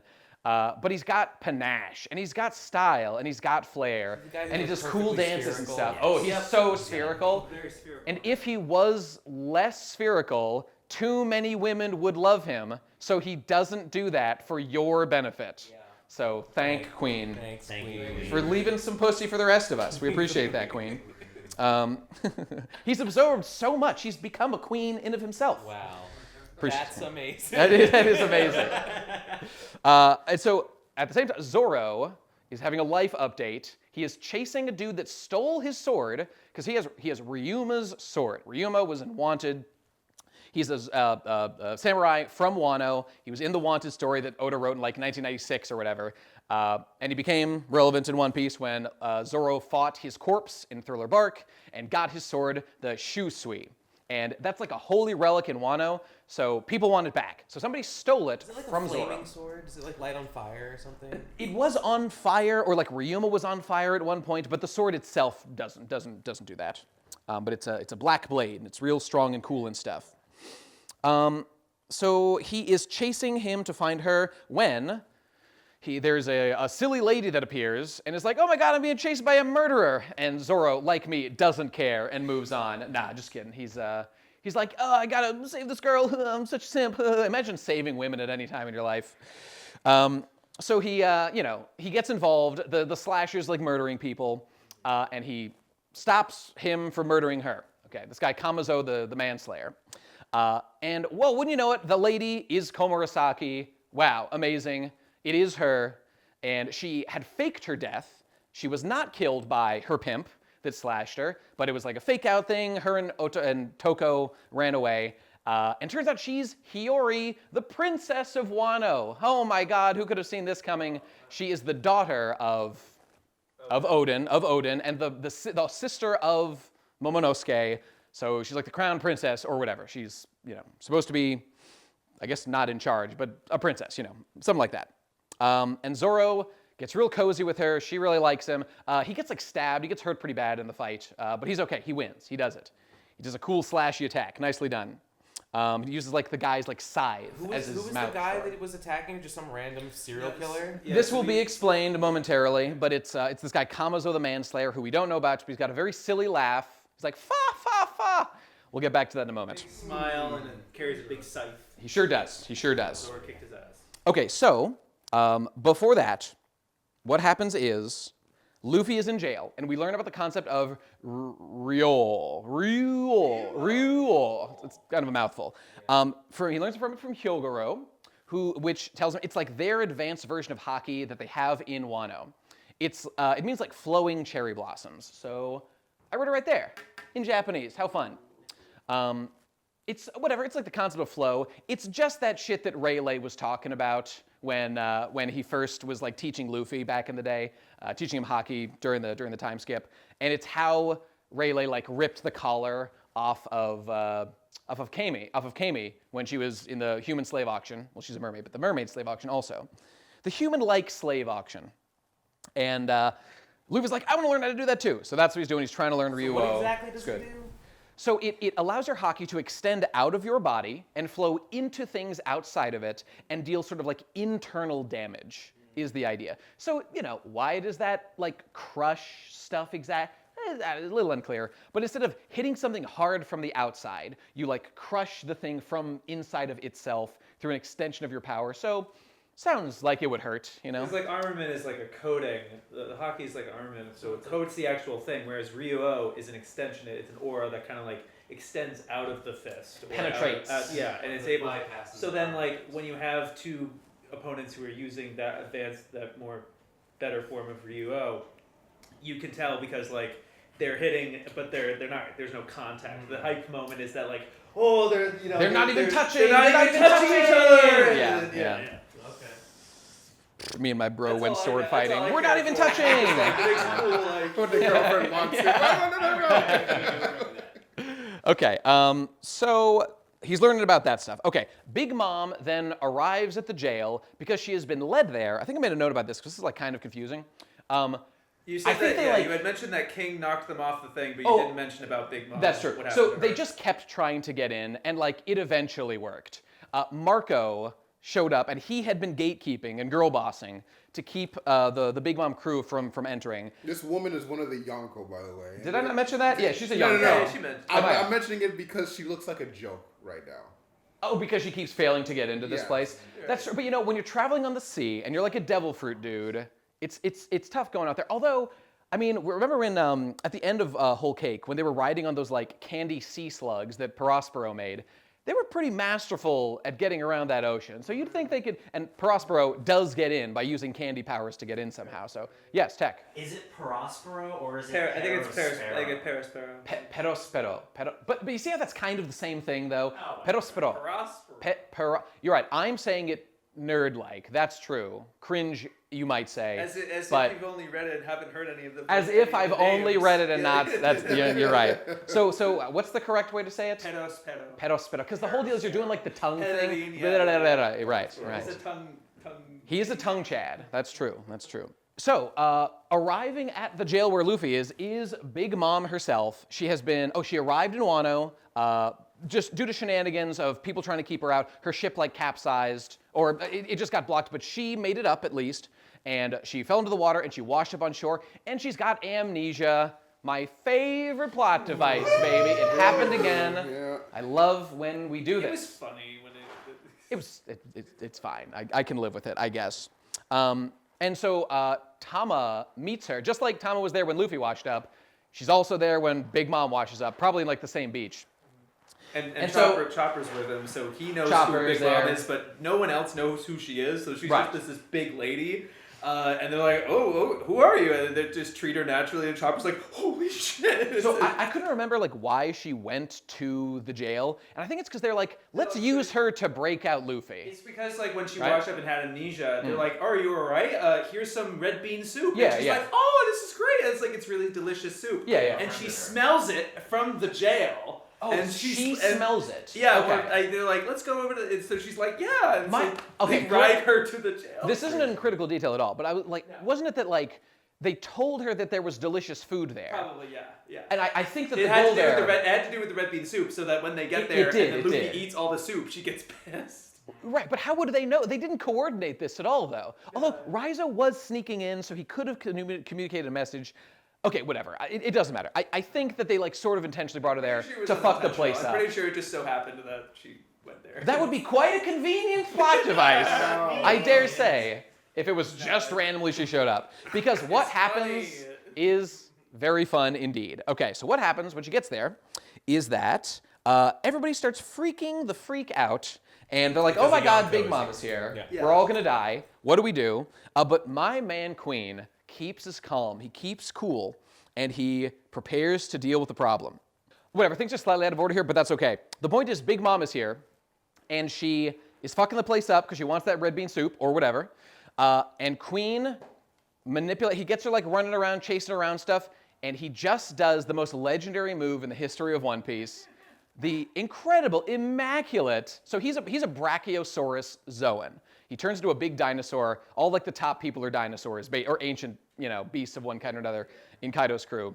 And he gets real up high in the jail, he gets to the rim, she's running around down on the ground level, and does the Brachio Bomber. He just delicately leaps off the edge, he's a dinosaur, by the way, a Brachiosaurus, like the biggest one, rotates on his head and does a full-on headbutt directly on her noggin, and just like obliterates her from above in like the most badass fucking sick move of all time. Now, does it like kill Big Mom? No, but it does knock her out. It actually did knock Big Mom out. It can be done. It can be done without tragic memories of childhood, which is what we used to think the idea was. So she's knocked out, they chained her up, and they're like, okay, take her over to Kaido, we'll figure out what to do with this. So that's what's happening with Big Mom. She has been captured, and we will return to her in a moment. The jail has a lot of moving parts, but not a lot I'm of parts. skipping all of them but not a lot because- of it is very consequential. Yeah. I'm Gotta leave something for the I'm grateful people. that you skipped the sumo wrestler. We don't need to talk about the sumo. You don't need to. Yes, I know, he I know, has you know. Japanese-themed Yeah. adventures in Wano. Right, Yes, right. I'm aware of Many that such happened. adventures, right. Here we go. This is what I mentioned. Okay, there was a character introduced right before this point, Tonoyasu, or Yasu, who is like a silly clown man of Ebisu Town. He is arrested. So he's been goofing around and like hanging out with like Zoro and walking around, being a fun, affable guy. He's got the coolest smile in the world. He's got a beautiful 1,000-watt smile. Indeed he does. He's a great guy. And so he got arrested because it seems that he has been stealing from the rich and giving to the poor or whatever. He's been stealing food and giving it out to people. Secretly a ninja guy. This seems to be what's happening. So he's been arrested.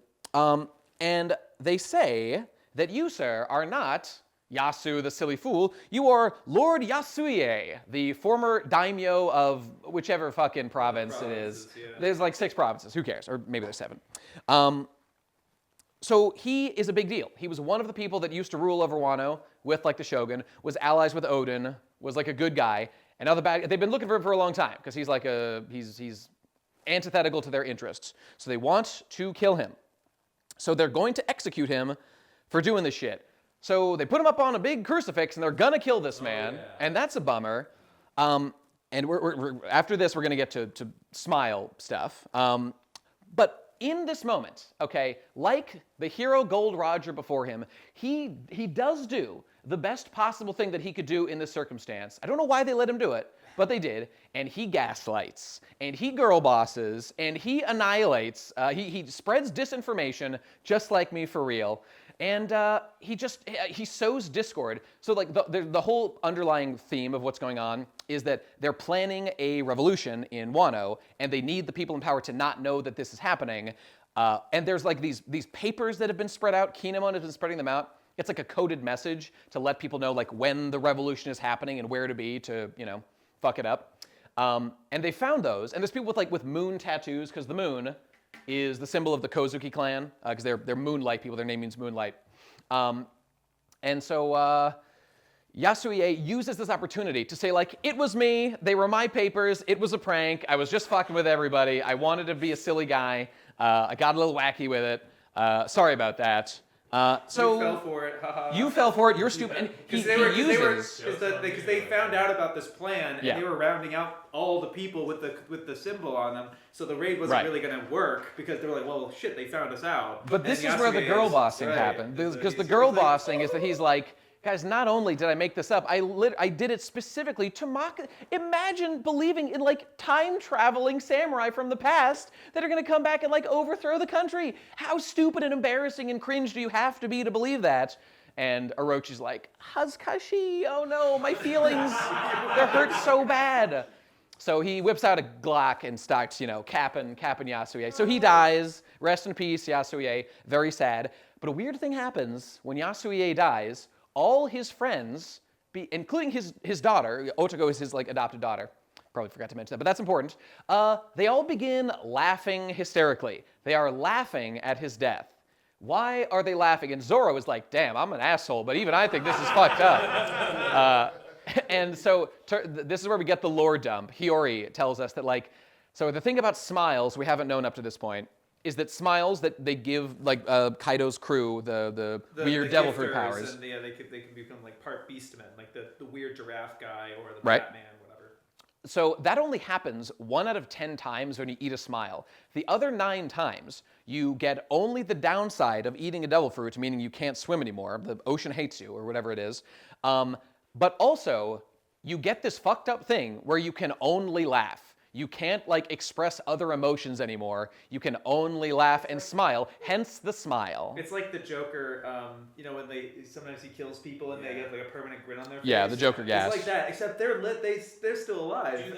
They have a permanent. Do the grin on ones their that face. get the animal power also become laughing people? They do not have that happen to them, no. They're effectively normal with like a kind of cool devil fruit power. I'm willing to take those odds. They're 1 out of 10.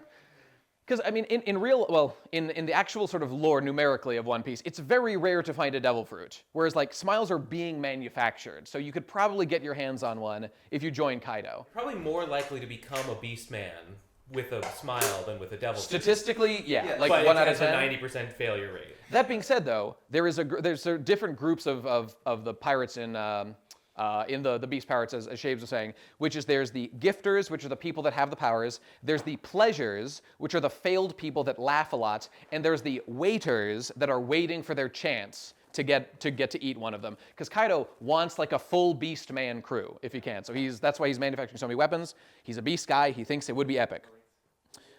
So after all of this, so that's a shame. He dies. Rest in peace. He was a cool guy. Oh, and just the final piece on that lore. Ebisu Town is called Smiling Town, because everyone there smiles for reasons we will address. Just for fun, just because he's an asshole, Orochi took the thing about smiles. Normal devil fruits, when you eat them, they no longer can give you a devil fruit power. It's like been used up. With a smile fruit, you can still eat it.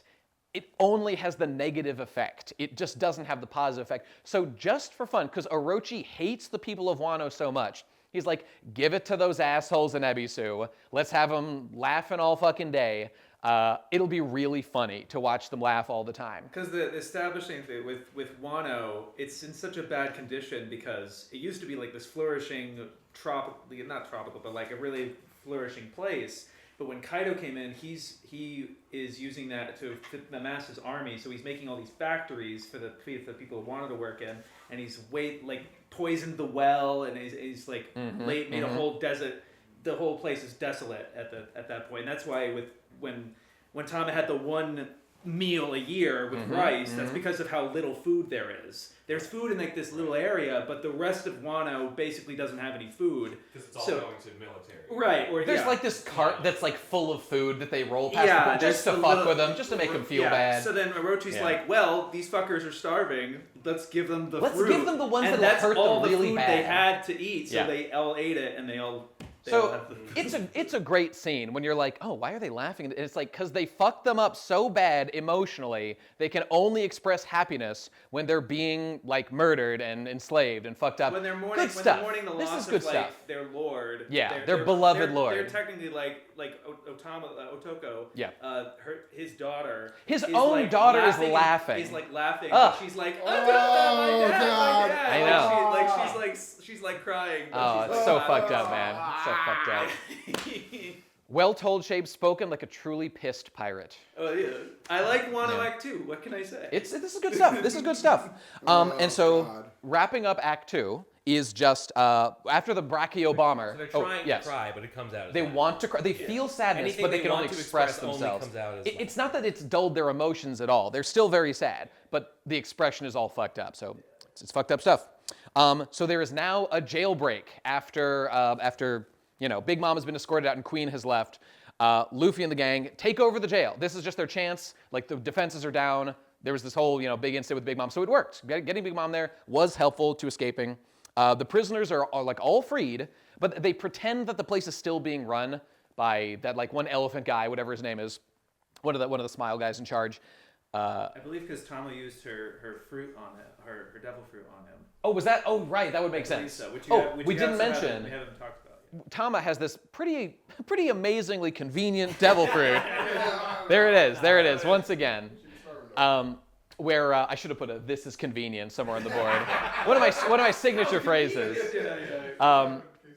Did you say the convenience is sort of the new piece thing, or is that throughout? No. Even I'm not that much of an asshole. Where I'm like, look, every story has convenience, and I don't like. Isn't it convenient that I don't know, someone who's like whose name like matches their power? Whoa, what a fucking convenience that like the lightning guy's name is like energy. Wow, that's really little on the nose. No, that is on the nose, and that's good. We like that. Even I'm not sour enough to not like that kind of shit. Which one's Tama? The girl that Luffy beats at the beginning that fed him. Gave her one bowl of rice. By one bowl of rice. smile. That's Otoko. No, she There's has a two- regular there's smile. two- yeah, These there's names two are smiles. very similar. It's very confusing. Many people mix them up. It happens a lot. But yeah, Otama's powers. Right. Otama's powers are that she has this weird Kibi Dango devil fruit where she can, there we go, pop a dango off of her cheek, feed it to an animal. This is obviously some like Japanese lore shit. And it makes that animal like obey her every command. It makes it like her friend, It's not like that fucked up. They're loyal. They become loyal. They become loyal. It's to her. definitely kind of fucked up.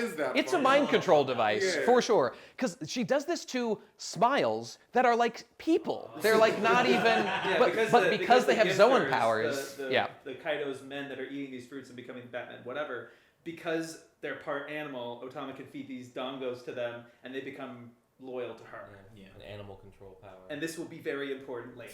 Yes. Indeed. I don't think it'll come up. Probably irrelevant.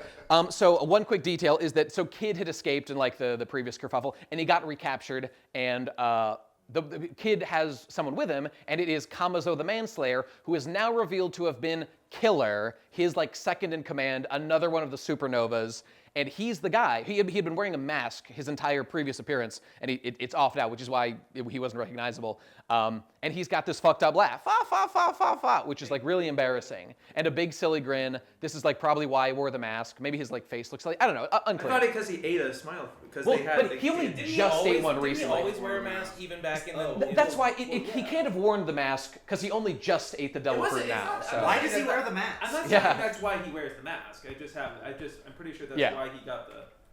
I'm pretty sure. The But smile. I could be wrong. I don't fucking know. Because we never saw his face before. No, it's Correct. true. Correct. It's true. Yeah. So moving on from that. Before. So he gets freed too. He probably just like before he ate the fruit. He probably didn't. I don't think he had the laugh. Yeah. Yeah. No. He did have a silly laugh, which is why he didn't laugh. And like that kid is like, you always hated your laugh. Oh no! but now he has laugh. to Then he laugh. ate the smile. And now he has to laugh. Now he can't help but So it's very embarrassing, yes. Which, by the way, fits well into the based Kid Pirates theme of like not tolerating those that laugh at you. Once again, the kids are immaculately conceived. Very tragic. I think it's funny to overly glaze the Kid Pirates because people really hate them for some reason. I guess because they like don't do that much. But these people like Law, the worst character in the history of One Piece. Oh, here it I comes. think he's cool. Well, I appreciate it. Law's not that bad. He was a little overhyped. Okay, we spent like so much time on Law in this goddamn story. Okay, anyway, moving on from that. Disagree.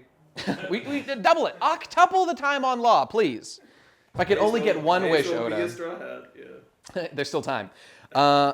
So that's happening. By the way, during all this kerfuffle, Luffy does in fact effectively, well, not master, but he gets much better at Ryuo. So he's able to like snatch an exploding collar off, I believe Hyogoro, as it's like gonna chop off his head or something. So he's doing what Rayleigh did back in the day. And this is what he's could growing. potentially help him beat Kaido.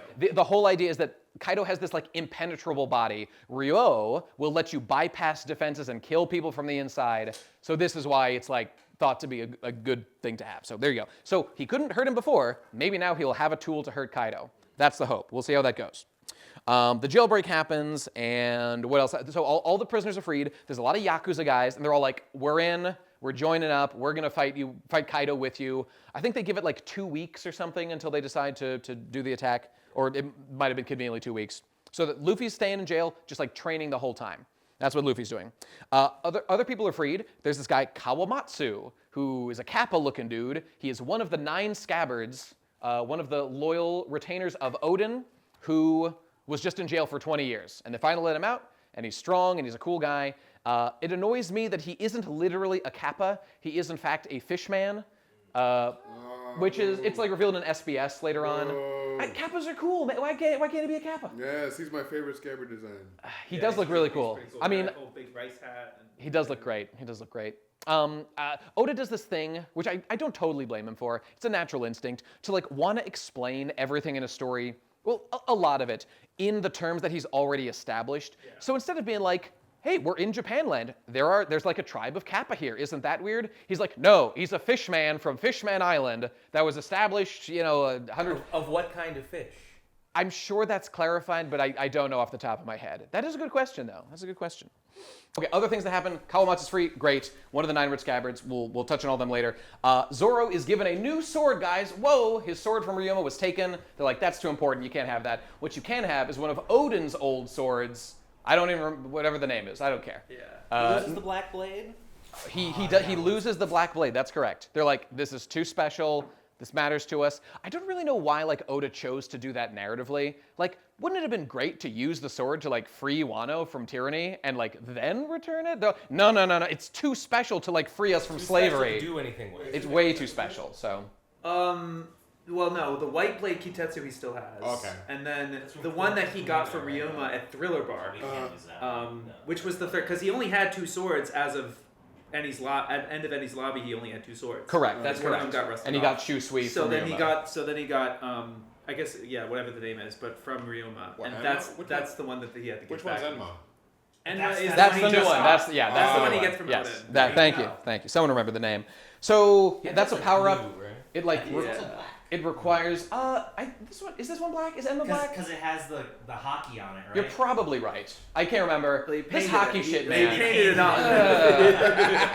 But the point, this thing requires Haki to use. Oh, He uses it. It's like super powerful. Okay, great. He's got a super powerful sword, but it's like very taxing to use. Okay, great. So Odin must have been a really strong guy to be like channeling Haki like all the time. So there you go. Probably, certainly stronger than Zoro is right now at the point of the story. Okay, Act 2 end. Done with Act 2. Great. Intermission time. Let's burn through it real quick. The world government is sending in agents to try to control my boy, Big News Morgans. They're sending in Cypherpole agents to tell him what to print in his goddamn newspaper, and he's not going to stand for it. And he sacks that motherfucking guy and just takes him out. God, I love Morgans. He's the best. The whole Libertarian squad in Whole Cake Island was the best. That's my guy. The top hat. Oh, God, they're great. The top hat's The amazing. coolest newsman in the world. It's like, I'll print my news. I don't even care if it's true. It's just my news. Yeah, I right. decide. Fuck. Print my news however I want. It is He's certainly a his sick truth. fucking I love him. Okay, so that's happening. So they're trying to get to my boy Morgans. That's not cool. Okay. Big-ish reveal at this point, for those that care about D.A. Strake, a small but elite number. He is revealed. He's not even the only dinosaur anymore. I know. Pretty embarrassing. So, it is now revealed. So he's been like a pirate forever, and we had like flashbacks where like his dad was a pirate. He used to be like a rear admiral or a commodore or something. He was in the Marines, but he's a pirate now. Like, what happened? Well, now we know he is still a Marine. He's been undercover as an agent of Sword. I think he's like a captain, or like the leader of Sword or something. This is a splinter group of the Marines, a subgroup that acts outside the authority of the Marines to like do covert op shit, so that if they like get arrested, get in trouble or anything, the Marines are not responsible. He's his own separate black agency kind of thing, like in Metal Gear. They can effectively do whatever they want Right. without like the Marines being like, well, we're not responsible for you. If you get fucked or whatever, we're not responsible. We can cut you off at any time. Indeed. The CIA. They're like, or they're like Solid Snake, or rather Naked Snake, and They were like a renegade. all the Metal Gear Solid Yeah, ones. they're kind of renegade Marines. If you get caught, you're on your own. That's about it. Okay, so we are moving on to... Oh, big deal. The Shichibukai just got disbanded. At Reverie, this is what happened. That had been an institution for quite a while. The 7 pirates that work for the world government for a long time now, especially since like Dressrosa, but really since Crocodile. They've been like, you're pirates. We hate you. Why are we paying you? You constantly don't do what we want, and this is obviously like a terrible idea. Why are we doing this? Good question. So they have fired Good them. questions all. They have fired them all, and now they're all wanted men immediately, and all the Marine boys have been sent to capture them because they're no longer on their team. Right. So good luck to them. Because each of them have their own bases as opposed to pirates, which are just sailing around. So Yep. it's harder for Marines to capture individual pirates. But these warlords have they have their own islands, they have their own thing, they're running everything. Indeed. And they, in exchange for doing whatever they want and being subservient whenever the government calls on them to do something, like show up for this big war or whatever, in exchange, the Marines don't go after them. So now that the deal's off, the Marines are going to go all after them. And that's important because they're going to form certain alliances at that point. Indeed. But why would they do that? Isn't this going to like massively decrease the power of the world government or of the Marines? They have some contingency plans that we will get to as we move along. So they've got it covered. Okay, so other things. So the Navy is also very mad right now because Big Mom and Kaido have, I think this is happening now. I think this happens right now. They announced that they are joining forces. Big Mom and Kaido are going to be on the same team. So Kaido had captured Big Mom, but she's like, bitch, take my chains off and fight me like a man. And he's like, you know what? That's a pretty good point. And then they fight for a little bit, and then they just get along. They're friends. They're old mates. They were both in the Rocks Pirates crew, the like Dream Team All-Star, cast. And they're gonna do it again. They're like, we're gonna get the One Piece together. it's going to be a little awkward splitting that prize at the end. We'll probably fight about it, but we'll figure that out when we get there. Right now, Sure, it'll going to be best friends. Yeah, the big deal is that like now we actually have a goal instead of what we were saying with Kaido with the assembling an army to do something, whatever. Yeah. And now they really make an official goal. Like yes, after this moment, we are going to claim the One Piece. So this ends up being a big deal with like not just to save Wano, but now it's like okay, now we have to actually take these guys down so that we can get the One Piece. So the Straw Hats. Very bad news for our friends though, who have to fight 2 Yonko now instead of just 1. Oh no. That's a shame. Good luck to them. And I don't remember if this is like the first time it was ever mentioned, but again, like last lecture, I know I mentioned it, but Rox D. Xebec is mentioned, who's got a D in his name, so I'm paying attention. He was like the leader of the Rox Pirates. He organized this like dream team. What's his deal? He seems important. And again, just for fun, I'll mention the lore. I know I said this last time, but it's so cool that it's like so subtle here that the ship that Blackbeard rides is called the Saber of Xebec. I think it's something like that. That's correct. It has like, yeah, there you go. And so it just implies Blackbeard has some strong affiliation, connection with Xebec, with Rox in general. So does this fuel his like masterful plan stuff going on? Is this how he knows everything? Unclear, but we will see. So that's that. So that's that. On to Wano Act 3. Okay, let's move right along. So they gather for the battle. The destined time has come. Everyone's been preparing. Here we go. So there are 7 scabbards that gather, not all 9. Where are the other ones? They're not here. Where are their allies? They're not here. No one has showed up. Looks like this is a bad time. But as the samurai, they're like, fuck it. We're going to do our best and we're going to go die trying. So that's the plan. But before they get a chance to do that, it is officially flashback time. It is time to dive into Odin of the Kozuki clan and deal with his whole thing that's been set up for a million freaking years. It's a bit of a hefty flashback, but we'll charge through it pretty quickly here. So, Kozuki Odin was the prince, the next in line for the shogunate throne of Wano. His dad, Sukiyaki, he thought he was a big troublemaker. He caused all kinds of problems. When he was 14 or 9 or something, he kidnapped a harem of women. But they thought it was chill, so they weren't mad about it. Nobody was mad about it. He was nice to them or something. Cool. He fights people. He fucks things up. He's just a total madman, doing all kinds of crazy shit. Doesn't care about the rules. Very non-Japanesey of him. So he has been kicked out of kidnapping people. Yeah. Yes. Everyone loves doing that.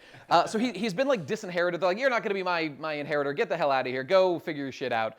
So he just goes and explores and does whatever he wants. And along the way, he acquires some allies. Oh, but quick note. I did a little bit of research on this because I've always wondered this and I wanted to have a definitive answer. You may notice that Odin is a very small drawing, but his hair, it's a very flat top. He's got this weird sort of separated flat top thing. What is that? Because I thought it was a tricorn cap. It looks like a graduation cap. It does look like that.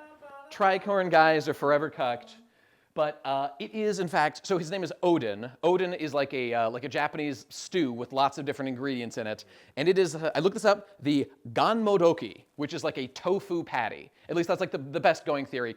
It's clearly an ingredient in Odin is what his hat is supposed to be, or his hair is supposed to be. Wait, what's it called? Ganmodoki. Ganmodoki. Oh, that's funny, isn't it? That's the name of one of his attacks, too. That would probably be why. There you go. Education. So, very convenient. It sure is. How embarrassing. So he's got 2 swords. He's the coolest and the strongest guy, and everyone loves him. He's and 8 feet tall. He's 1,000,000 feet tall. He's so cute. super All the thick. people in One Piece are. That's correct. That's correct. And he so he's wandering. He's basically the strongest guy in Wano. And in his wanderings that his dad has kicked him out to go do, he makes his way to Kuri, which is one of the more distant. It's the least settled. It's the most chaotic of the. What are they called again? Districts, regions. What are they called? Province. I think province is the right word. And it's run by this not a yakuza, a bandit called Ashura Doji. Whoa, I know who that guy is.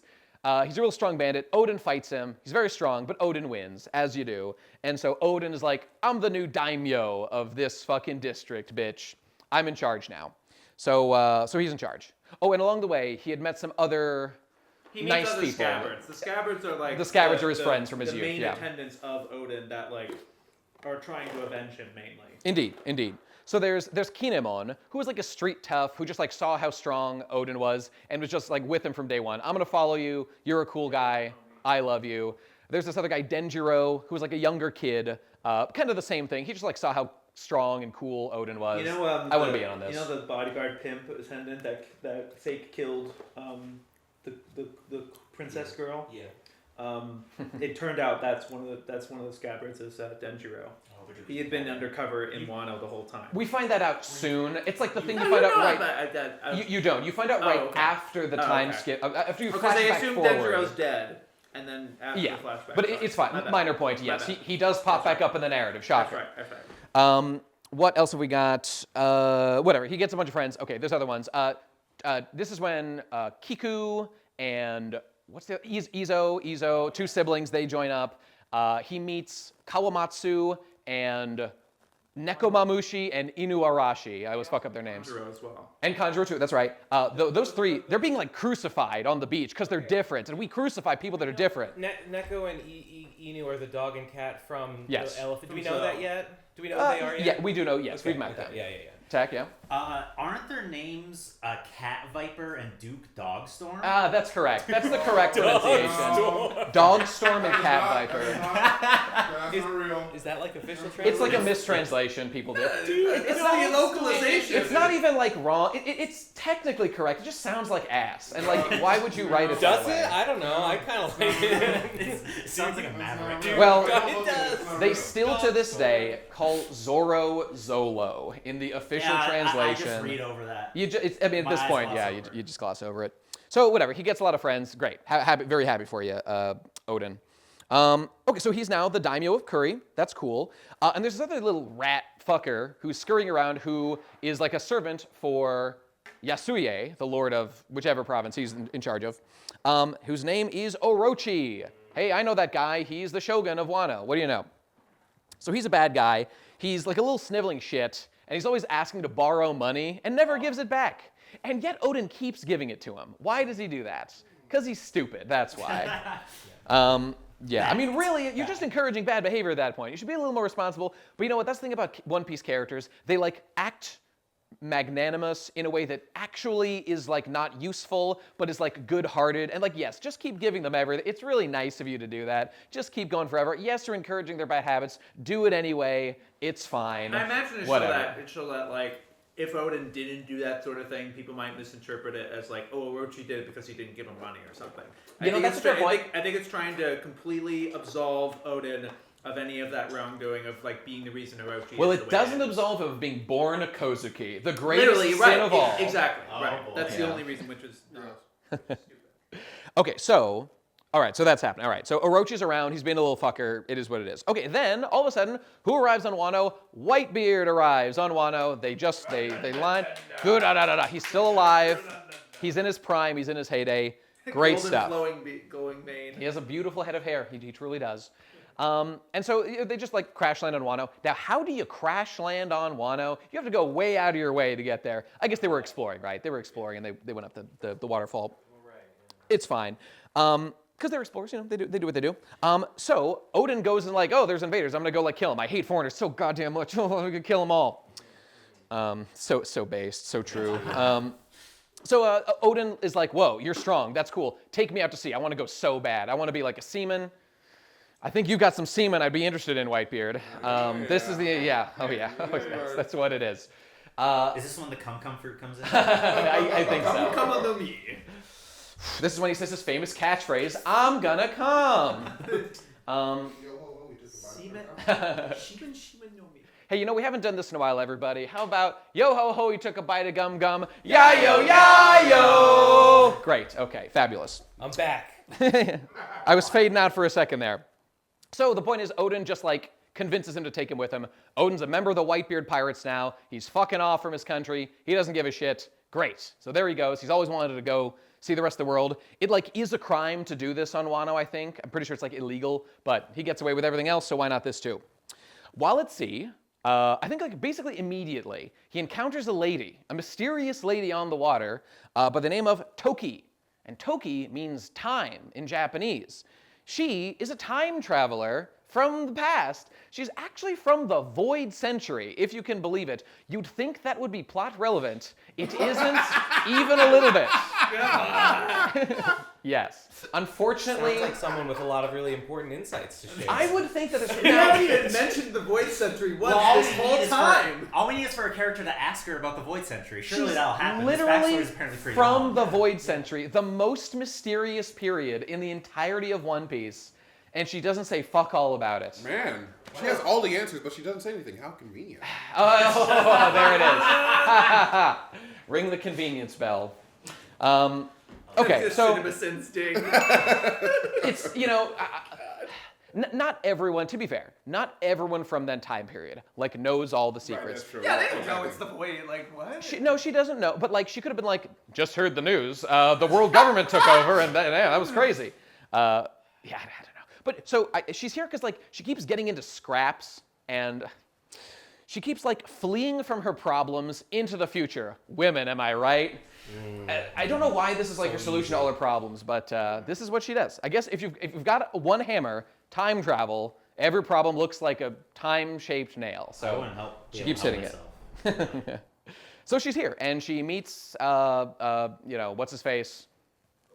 Odin Kozuki, and they fall in love and they get married. Her thing is, Wonderful. She can only go forward in time. She can only go, she can only go forward, can't go back. Yeah. How inconvenient. That's That's very true. I gotta say, I respect that Oda made that restriction. That's very wise to do that, because it would have really fucked some shit up if you go the other way. I imagine like the tension that you guys probably had like back then before you knew how Momo and Kinemon were able to come from the future, like able to do The that. time travel was a concerning thing for many years. We're like, Yeah. oh my god, like there's somebody who might be able to, Indeed. But it worked out. He put the right restraints on at the right time. It was good. So while she's a little bit of a wasted opportunity, like would have been nice to have a bit more, not that bad. Not that bad. I'm sure we'll get them in the inevitable Joy Boy flashback. Indeed, or in Two Piece. One or the other. I'm sure we'll cover it. So during this time, we learned a little bit more about Orochi's family. We learned that he's from the Kurozumis. Who are the Kurozumis? So the Kurozumis were one of the ruling families of Wano, one of the daimyo families, and they attempted a coup. Orochi's grandfather attempted a coup to oust the Kozukis, that are like, you know, the big dicks on campus. They were the Shogun family. And it didn't work. Or I think he like took over briefly, whatever. It was a failed coup. And their whole family has like been rounded up and like killed. So it was quite a reaction to like all of them. He was a child at the time. So you know what? For all his evil, and like this is why he hates Wano so much, for all the evil that was done to him, he has a legitimate grievance that he was just a kid and they like fucked him over real bad and hurt his family and his mom and innocent people. Yes, yep. So he's got a legitimate grievance. So this is why he's so upset about things. His family was totally fucked over. And to be fair, like there's certain people in his life that are like, you know, this awful thing happened to you. Don't you want to take revenge? And That's right. And he right. just has an inherently kind of negative nature. So he's like, well, I'm a wisely, rat. Yeah. And this horrible thing. I can use this as an excuse to take power because I have this the Kurozumi. Was this like a lie? Is that what you're implying? I'm not saying it's a lie. Okay. I'm saying that I think like it's true. Well, what I'm saying is that like he could have reacted differently. We all have the power to react differently. That's true. He could have just like straight up fucked off. Yeah. Truly a convenient excuse. You're right about that. I'm still alive. I'm going to do the best I can. Yeah. So anyway, he's got a grievance, and that's it. So I think this is happening now. The point is, like, at some point in here, he's going to be made into the Shogun through some sneaky shenanigans of the Kurozumi family, because there are some like powerful Kurozumis that are like, oh, we hate the Kozuki so much. We're going to make you the Shogun. You're the one that'll inherit it. That's what's going to happen. So we'll get back to it in a little bit. So, Roger. That's what we're getting to now. Okay, so as the Whitebeards are adventuring, and Odin is with them, they're having all kinds of adventures. On one island, they meet the best, coolest guy of all time, Gold Roger. There he is. He's like rivals with Whitebeard, strong dude, handsome fella, great mustache. And they have a big fight, as they do immediately. They fight for 3 days. Odin, of course, I have to mention, Odin tries his like double slash thing against Roger, and Roger pulls out the best attack in the history of One Piece, Atheism Slash. It's called Divine Departure is how it's localized, but the kanji for it, did I write it down? Kamusari. The kanji for it is like God and like hide or like get rid of or like disperse. So it's like God be gone. God be gone slash. It really is. So that's the attack that he's doing, yeah. But my preferred way to call it is atheism slash. I think it's the best way. That's tremendous. It's Kino. It's truly Kino. So they fight for 3 days, as pirates do, and then all of a sudden they're partying somehow. Don't know how it happened. It just did. Pirate way. Hey, do you want a pair of glasses, Mark? I was about to say. Here, why don't you give him a shot? I was just blinded by your magnificence. I appreciate that. Whole presentation. Many such Only cases. increasing. When you're watching the Odin, when you're doing the Odin flashback, you need some shades. 'Cause That's it's, true. It's peak. Those are not very good, but they might do something. They're helping. Okay, so they after partying for a while, Roger and the Whitebeards, they're like having a talk, having a good time, and Roger is very interested in Odin. He's like, whoa, you're a samurai guy. Those are pretty cool. Been wanting to meet you, heard cool things about you. And he's like, wait a minute, you can read the poneglyphs, is what you're telling me right now? I need a man that can do that, because I've been exploring around. I've done everything there is to do, but the poneglyphs I've not been able to read. Yes, Ben? Why can Odin read the poneglyphs? Great question. So the Kozuki family line are the people that made the poneglyphs. They made them. I think is this when this is revealed? It's certainly around here somewhere. I think it was before, I think it was when they read the first read the road poneglyph when they were talking about Odin. Right, on Zoe, I think you're right. They had established this, yeah. Sometime around then. So anyway, so that's why his specific family made the poneglyphs. Incidentally, Is that why they're the royal family of Wano? Exactly. I would well, as partly as part of it. in the world of One Piece, lots of information is passed down through like bloodlines and tradition and inherited will, if you will. And so like the D family thing is like part of this. The poneglyphs in general, like in Skypiea, I mean this is all poneglyph stuff, but like the Golden City that had the poneglyph there, the Skypieans were like tasked with protecting it. And they don't even remember now, these days, like what they're protecting and from whom. They just know that they were given the task of protecting it. So they still do it. So this is how like information has been communicated in One Piece. It's pretty cool. So Roger needs Odin. Yeah, so he can read the poneglyphs. So he can read the poneglyphs. That's correct. So I think we've been this. So Roger has been to Lodestar Island. He did that 13 years ago. And when he got to Lodestar, that's where he found out about the road poneglyphs, the 4 red poneglyphs you need to make the X marks the spot and win One Piece. Lodestar, like the last island before Raftel? Take a look right here. It's the last. Lodestar is the final known island. However, look, the language is a little fuzzy about how this is done, because like there's sort of geographical questions. Is Lodestar like literally the last island? Well, they say that your what's it called, the thing you wear in your wrist? Help me out, Shabes. The log pose. The log pose goes crazy. So like you can't go any further than that place. They than all Lodestar. have like, you know, the destinations. They go to different paths, but Yeah. then all paths conjoin at Lodestar, and it's like the last island. But the One Right. Piece is on Raftel. Yeah, Yes. because Yes. because there's like some signage at Lodestar saying like, "Hey, you made it to the end. Did you know there's another one?" And then, like, if you had to put the 4 together, and he's like, "What the?" You know? On this point, And Roger's the only one that's made it. well, the no, Roger he- crew, Yeah. but I don't think, there may have been others that have made it to Lodestar. but no one Roger has said made- at that time that he was the first one to make it to Lodestar. Okay.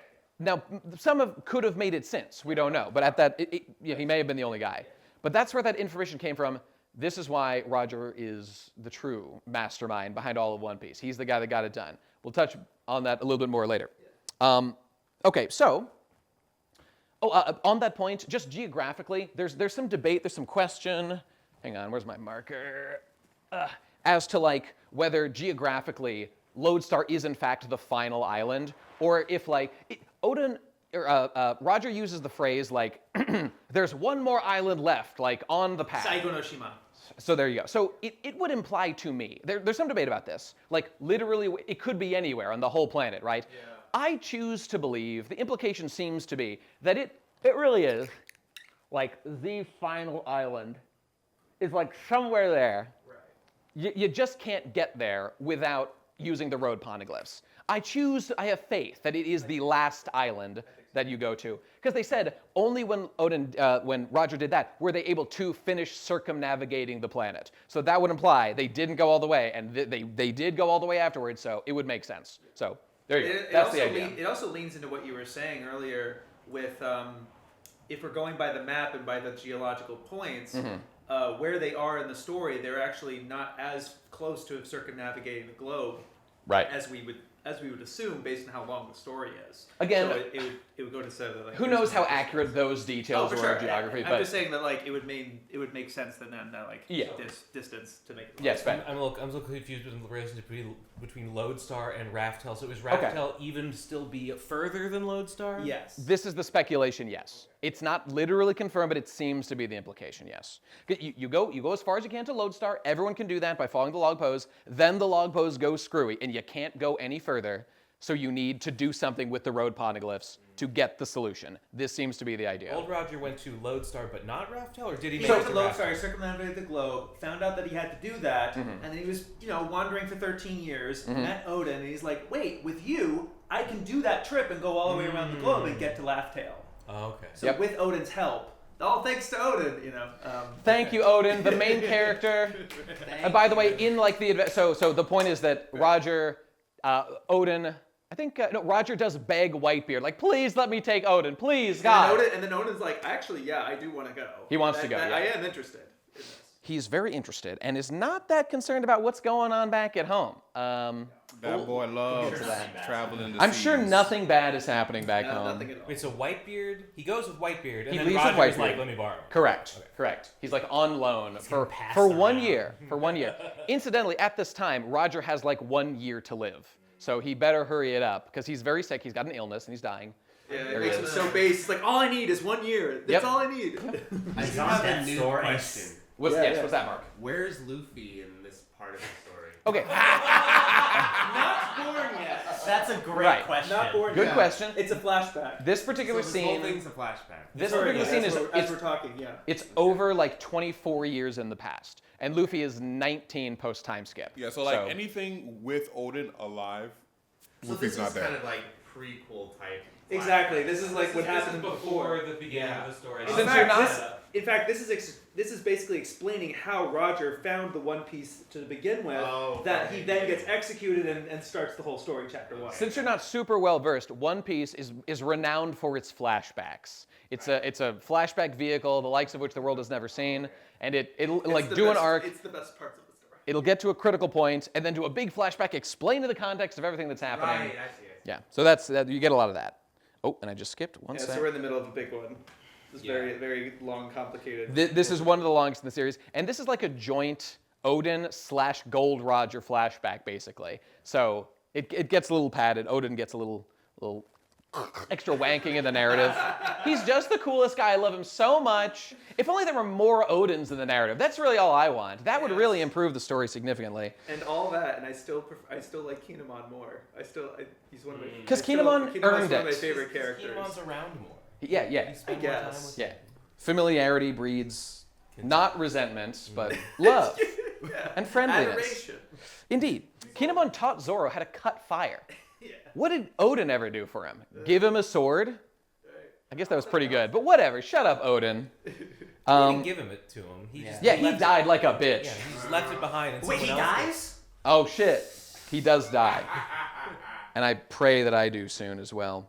Okay, so he goes with Roger, and they have an adventure, and now that he has a guy that can translate poneglyphs, they do a blitz, going to all the poneglyphs that they need to go to, which is, I think they find like most, if not all, of the Ryuo poneglyphs, which are like 9 poneglyphs that tell like the true history of the world. I'm pretty sure they find all of those, at least most of them. But they definitely find all 4 of the red road poneglyphs.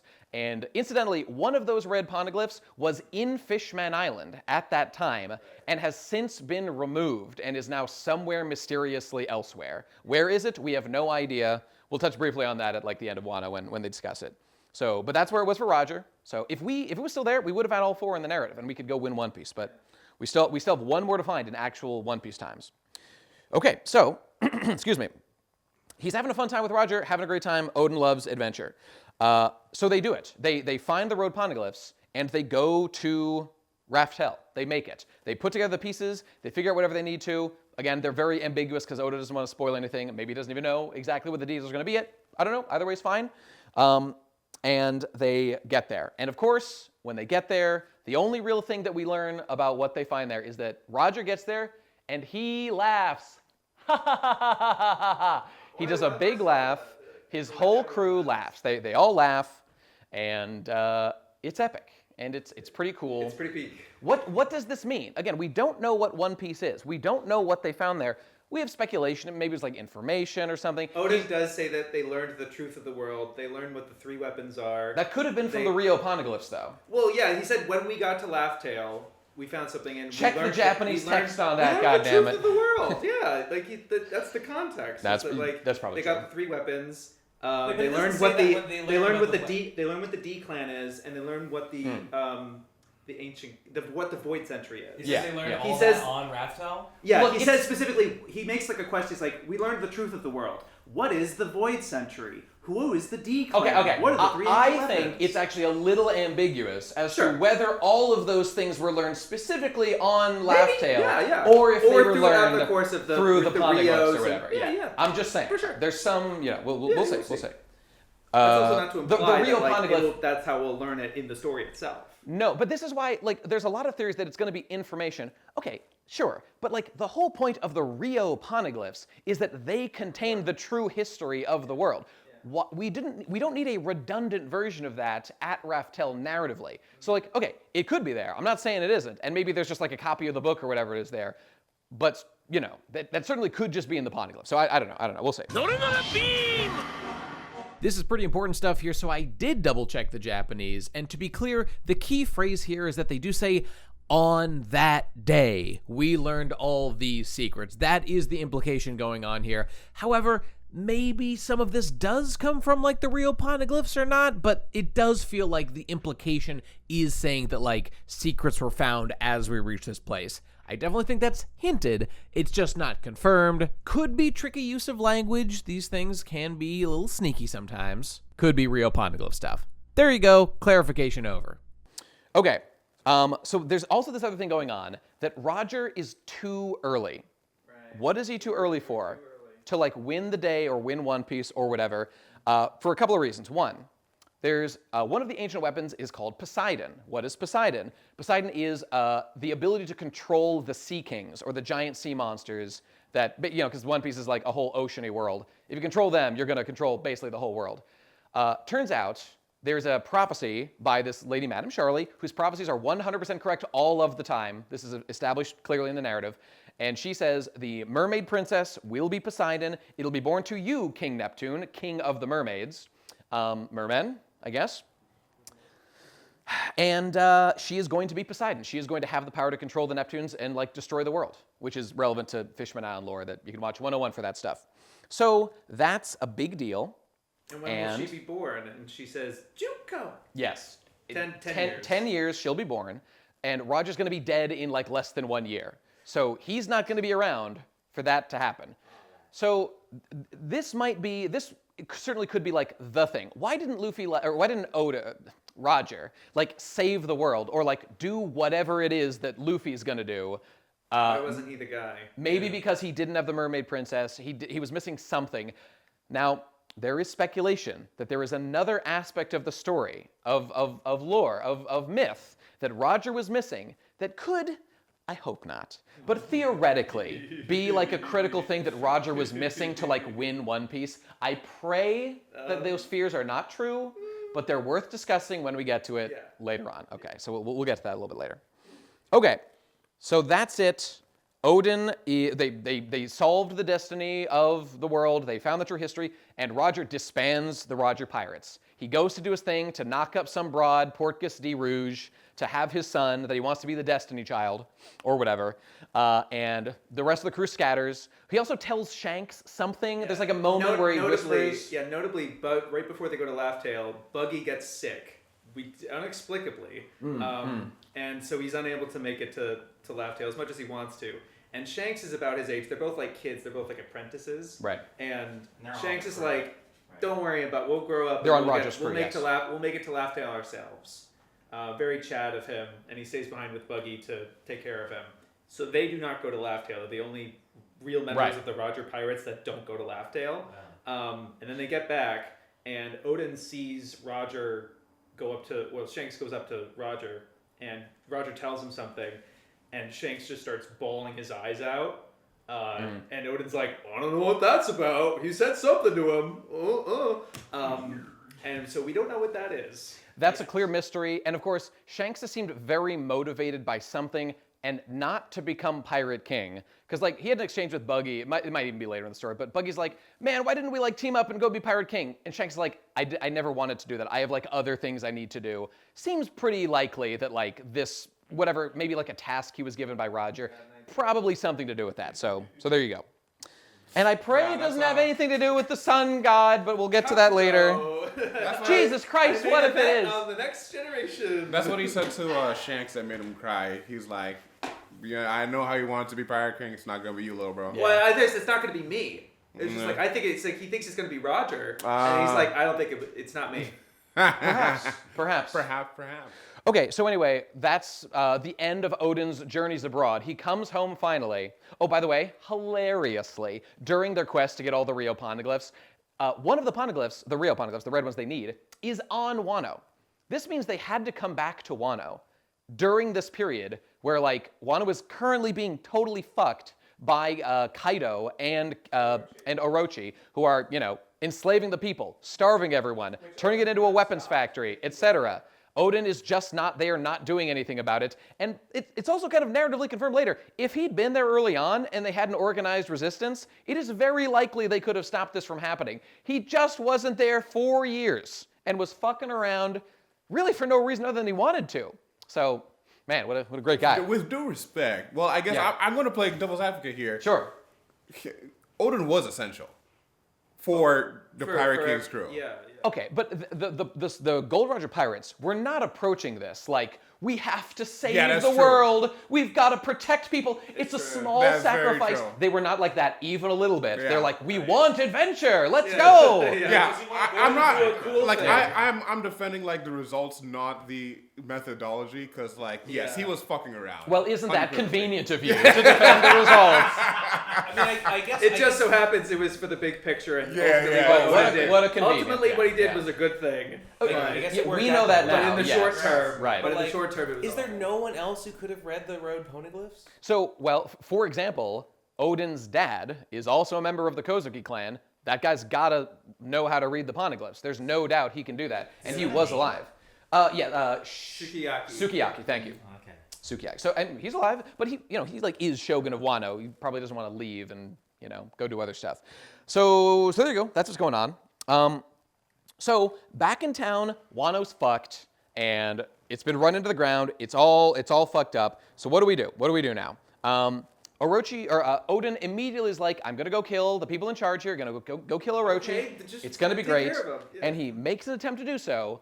But the allies of Orochi are powerful, tricky fuckers. So here's what they do. There's the guy with the barrier fruit that Bartolomeo had in Dressrosa, where he just makes invincible barriers, crossing his fingers or whatever. Is that Bartolomeo's fruit? Yeah, this is 20-some years in the past. Oh, yeah. So Bartolomeo's probably not even born yet. So yeah, this is an old man, a member of the Kurozumi's, Orochi's family. So he just can't touch Orochi. Meanwhile, Orochi is holding the entire population of Wano hostage effectively, and is like, if you keep fucking with me, I'm just gonna murder people, and like your family probably and stuff. So, and he can't do it. His physical strength is not solving this problem, and that's all Odin's got at the end of the day. So he's fucked. Yeah, Tech. What why didn't the Roger pirates help out here? They're disbanded, and they don't really care that much, is the answer to that question. And I mean, Whitebeard, and like I don't know if there was any way. It's not like they gave a beaver card to Whitebeard or anything. Whitebeard ended up. Whitebeard's and some of their retainers actually stayed with Whitebeard. So like, the real answer is they just do their own thing, and they really don't communicate. They're an isolated country. Not that too. It's like they couldn't help. They couldn't get Marines to help. They were gone. The pirates disbanded. If they'd known, they probably would have helped, but they don't know, and Yep. So that's the case. And what else is going on? So the barrier. One has the I barrier. had to make another point about there's another member of the Kurozumi family who has the Mane Mane no Mi, that is the clone devil fruit that Mr. 2 has from Baroque Works in Alabasta. And this allows her to change into any person. So she has, the reason Orochi is in charge now is because she used this ability just like Mr. 2 did in Alabasta. She changes into, in this case, the shogun of Wano to masquerade as him and say like, oh yeah, my buddy Orochi, he's gonna inherit the throne when I die, and I'm dying. So there you go, that's what happens. And that's how Orochi got power. But Odin's back now, and so like, can he just have the throne? No, because Orochi's got it and he's not giving it up, even though people want him back. So there's now a plan enacted by the Kurozumis to ruin the goodwill on Orochi, or on Odin rather, by making him dance naked and look really stupid for many years. So they're like, we're gonna kill a lot of people. If you don't, this is revealed later. Like he just like goes dancing naked, and they're like, everyone's like, why is he doing this? Yeah, he went to go kill Orochi, and everyone was like, yeah, and then he comes out dancing naked. They're like, what the fuck? And so And the answer is they're holding the population of Wano hostage, and he plays it cool because he doesn't want to blow his cover. Yeah. But he's like, we made a deal. If I dance naked, like every day, something like every day, I'll get some money. It'll be great. This is my job now, and they won't murder the population of Wano. Shocker, cut to 4 years later, they've been murdering the population of Wano the whole time, and they just did it in secret. His embarrassment did nothing, but it did effectively demoralize any allies he might have had. So now they're like, we're not gonna fight with this guy. This guy's fucking cringe. So we're staying home. What's that? 2 birds, 1 stone. Exactly. So it was a very effective plan by the Kurozumis. So nicely done. So that is the case there, and so it is now revealed that they've been murdering people. I gotta do something about this. They can't be murdering people like this. I gotta go and put a stop to this. So now he's like, it's time, boys. We're doing the fighting that we all wanted to do years ago. Now there's no reason for me to keep doing this. They're killing people. So here we go. So they have a big fight. It was supposed to be like a sneak attack, but they had some forewarning. Could there be a traitor within the organization of the Kurozumis? Maybe. We will touch on it. And the conclusion of that fight is that it's a pretty good fight. Odin does manage to do the one thing that nobody else can do and leave a giant X scar on Kaido, which is how he gets the big X scar as like the big dragon man that he is, that we see later. So that's what happens there. And maybe they would have won. Maybe they would have won. The samurai are really strong, but Momonosuke is kidnapped and is about to be murdered, his son. And they're like, oh, we're going to kill your son, you better stop. And he does stop, and they bonk him on the head, and he gets conked out. But it wasn't his son, it was that clone bitch who pretended to be his son and just fucked him all up. They didn't even have him hostage, yeah. So, damn shame. Yeah, so they got his ass. So they got his ass, and they now go and like, okay, now time to go kill your whole family. And so they go to do that. Kaido does not, in fact, kill Momonosuke. He's holding him right by the neck. He's like a little baby kid. Over the edge of a whole building, like. So he could, it would be effortless to kill him if he chose to, but he does not kill him. He throws him back inside, and he's like, you know what, you're too small. Bro, you're pathetic. This sucks. Worry about it another time. Because Kaido, this is one of the more interesting character moments for Kaido. Yeah. He's like, killing this guy would be very useful to me politically, and I'll have like no opposition in the future. But like that'd be like a pussy thing to do. So I'm just not. I just don't feel like it. He respects Odin for injuring him the way that he did. He feels very sad. He's very interested. It's like okay, It's like a character flaw. Well, some might say character strength. Flaw is in like. Flaw it's for a him. weakness for him. It will bite him in the ass. No doubt about it. Yeah. James Bond villain moment. Exactly. That's exactly right. Mr. Bond. You can't die. And the bless you. Thank you. The choice to not kill him, or not the choice, but the fact that Odin got like cucked in the middle of the fight and wasn't able to really fight to the finish with Kaido really bothers. He did not have an honorable victory. Someone had to hold a kid hostage effectively to like let him get this victory. So that weighs on Kaido, who feels that this was not like a satisfying victory over this powerful foe. So he's sad about that. Point is, cutting ahead, it's execution time. We're killing, the bad guys have captured Kaido and Odin and the 9 Scabbards and all those guys. Oh, the 9 Scabbards were established here. Those were the people that walked with Odin to go fight Kaido here. And we'll touch on them in a minute. Those was just his day one. It was just him and his day one homies trying to fight Kaido. Basically. So they lost, and they're all going to get executed. So the scheme that they're going to use to kill Odin is, so Odin is like a stew, right? They're going to use an ironic death for him. They've got a pot of boiling oil, and they're going to throw all of his boys. I think they're all like named after, there's something where they're all like themed after Odin ingredients. I don't know like all the deep lore, but I know that Odin is for sure. He's that tofu patty thing that I was saying before. So instead of all piling in, Odin's like, what if I hold them up on my shoulders personally for like, and they can all survive? And they're like, if you do it for an hour, we'll let you live. So he jumps on into this boiling oil, puts like a big like kind of pot lid on his shoulders, and all the Scabbards jump on top and are weighing him down in the pot of boiling oil. Long story short, has yes, this Ben? all just been a big long setup to like a joke about a guy named Stu being boiled in That's a pot? basically correct, yes. That's correct. That's right. So, the boiling commences Kind an of hour amazing. passes. Honestly, I Is that respect good? it even more. Yeah. I think. No, this is good stuff. This is Odin's greatest moment. This is like putting stew pickles in vinegar. So, Because I lost control of my life. he does last the hour, and his friends are like, okay, they get to live right. Yeah, And then they're like, you did it. of course we're not going to let them live. Like, we're going to kill them all, obviously. So, there's like a little scheme where he like throws them, they scatter, they run away, and they get away. Okay, they get away in the commotion. But Odin does not get away. He's been in boiling oil for an hour. He's going to die now. He's like totally weakened. He's not going to survive. But he goes out with a bang, and he says his famous catchphrase, "My name is Kozuki Odin, and I was born." But at that moment, Kaido shoots him in the brain, and he dies right then and there, smiling. But the crowd around him says was born erupts to boil! They finish the chant for him since he was dead. Very cool moment. Really like that. So he ends up redeeming himself in front of because at that time everyone Yes. he was disgraced because of the whole dancing naked thing. Right. And this moment inadvertently redeemed him because Orochi thought it would be humiliating for him to die in boiling oil. But he's instead Odin. he saves his friends Yep. for an hour, and everyone's like, "Oh my gosh!" And then Orochi cowardly shoots him in the face. Or Kaido is the Kaido, finishing yeah, blow, you're right. but Kaido close specific, enough, close enough. Kaido specific. It's important that Kaido shoots him actually. Kaido shoots him with a gun in the Kaido brain. shoots him in the gun, which is Yep. very cowardly of him and very like. Yeah, I know. Odd choice, That's right? kinda weird. Odd choice. But that's it. That's what happens. That is So, that's like such an odd choice. That's like I guess he didn't want to be near that boiling oil. Ooh, it's hot.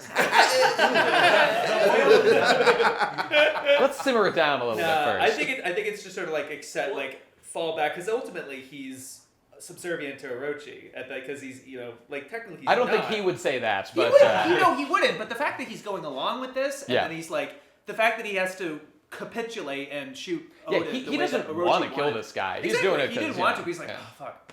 I mean, Yeah, I Yep. guess that's his strategy because he's chosen the wrong path. no, not to like make a whole thing out of this, but like I just feel like it would be a more consistent writing choice to make Orochi shoot him? Orochi shoot him, yeah. Yeah, I don't disagree, but I think this was done to motivate Momonosuke later. So like I don't know. That's a good point, That's too. my guess. Specifically Kaido killing him. Yeah. Throw me that pair of sunglasses. I'm Yes. experiencing Oh, yeah, the. Tom's here. Thank God I have Light. spare. Okay, so cut to the chase with that. We're actually about to wrap up Wano right now. So here's what happens.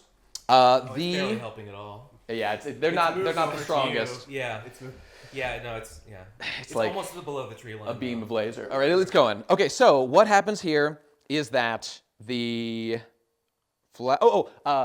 with everyone dead, with Odin dead and the Scabbards scattered or scattering, like what do we do? What do we do? And Toki's like, the answer to every problem: send them into the future. The way she deals with all her That's how problems. it works for me. It works out for her. Now, interestingly, she's a good, loyal wife. She loves her husband. They got 2 kids. She's like, I'm not going to the future. I'm dying right here with my husband. Gonna, burn in this like burning castle. Romantic, wistful kind of stuff. Very cute. She doesn't like run with them.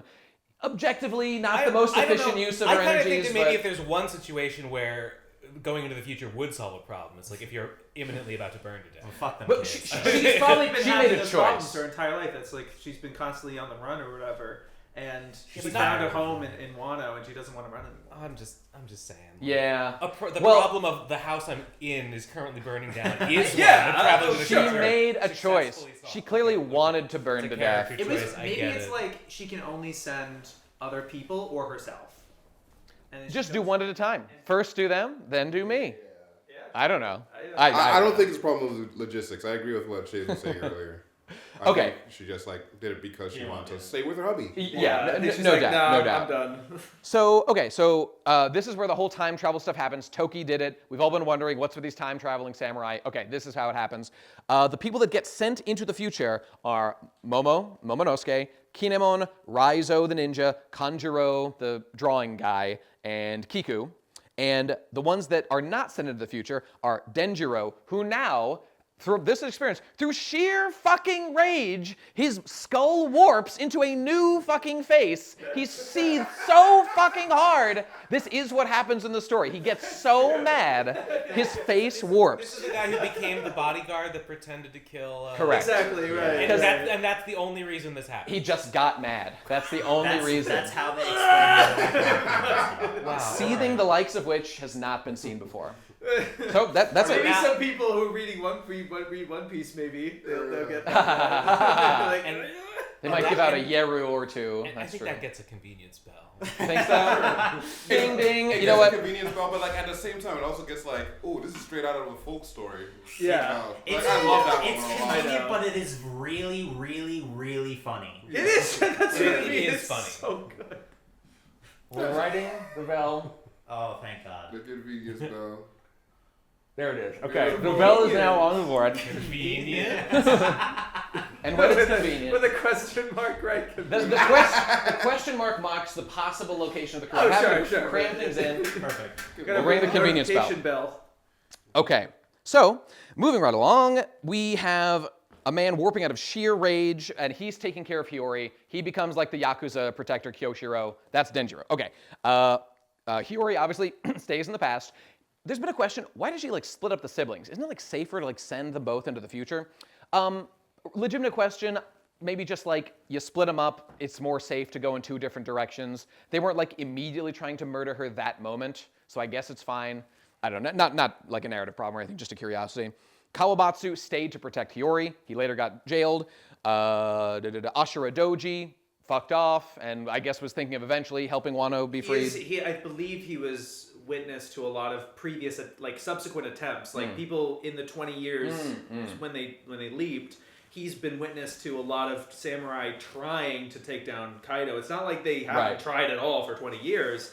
And that's why you have that samurai like fuck it we ball. It's what they call sunachi. Yeah. And they kill themselves trying to they do like kind of almost kamikaze type of it's suicide to try to go after Kaido and yeah he's seen a lot of his brethren fall to that, so he's kind of the witness to that. And Inuarashi and Nekamamushi fuck off back to Zo, and they go to their place. Okay, so I think that's everybody. Whatever, that's enough people.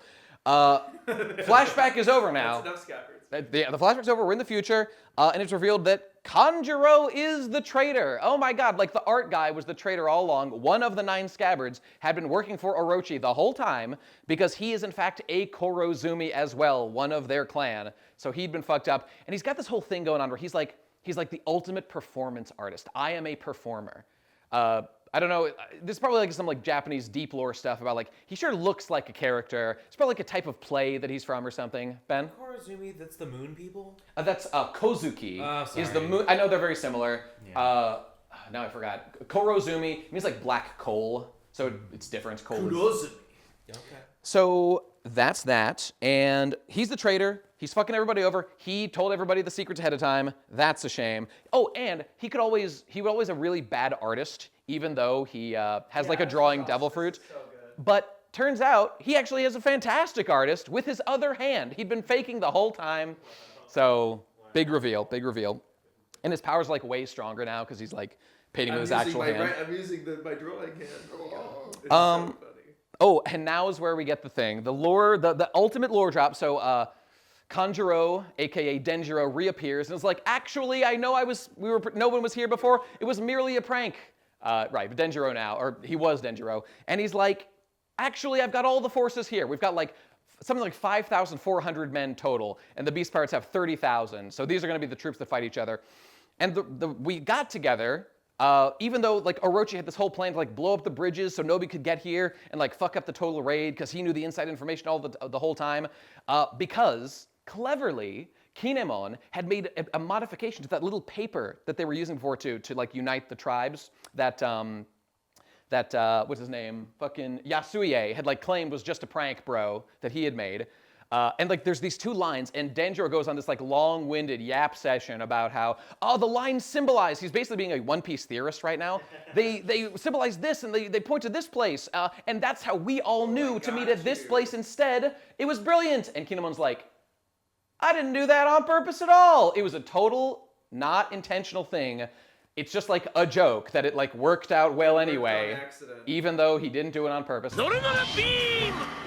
So just to clear up these details, because everybody always gets confused by this plan, what happened here is that Kinemon made the original version of the image, and then Lord Yasuie made a modified version released, I guess, before he was executed, which added the two lines to change the place where the raid was going to meet. The point of this being to lull Orochi into a false sense of security that they had successfully dismantled the rebellion. Kinemon, in the presence of his group, read the lines on the snake as a lizard, and so met at, like, the lizard place. So the idea is that he, sensing there was a traitor in his group, intentionally did that wrong to feed that information up to Orochi and his boys. Meanwhile, to Denjiro, the answer was, for some reason, obviously to, like, remove the middle of the word to make a different place that meant wharf, and so they all met at the wharf, the, apparently, correct place. So Orochi got fed wrong information via the traitor Kanjuro, who, when it felt like the plan had worked and the raid was fucked,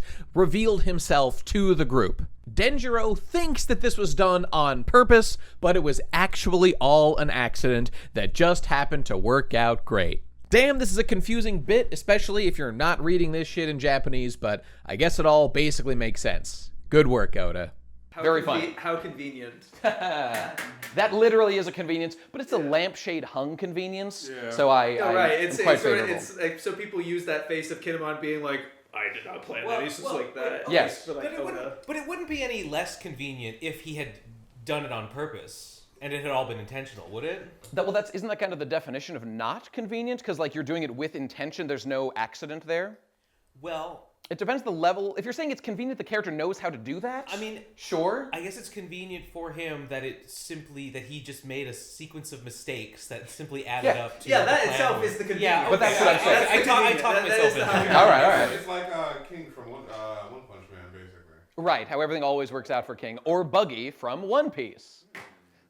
Future Pirate King. Just works out. I think I've read that far in One Punch Man. There's whatever. We're not talking about One Punch Man right now. We're talking about One Piece Man.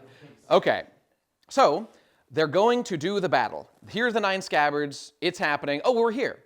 Sorry. One last thing before we get to Onigashima. We're on the way. Our friends have gathered. The Straw Hats, the Kid Pirates, and the Law Pirates. They've all gathered.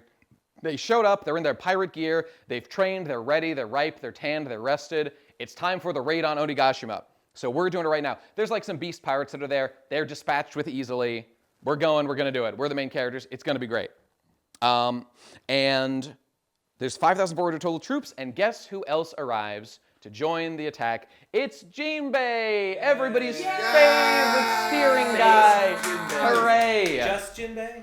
Does he have like a fleet? No. It's just Jimbei. Just Jimbei. I guess we all like to see Jimbei. Sure. Yeah, Don't we all love to see We Jinbei? love Jimbei. He's a vital member of the crew.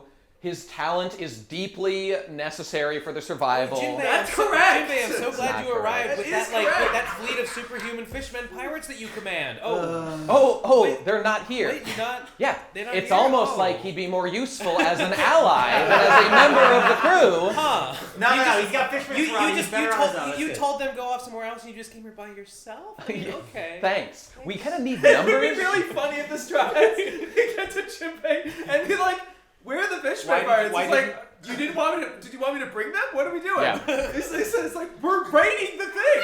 Yeah. Would have been nice.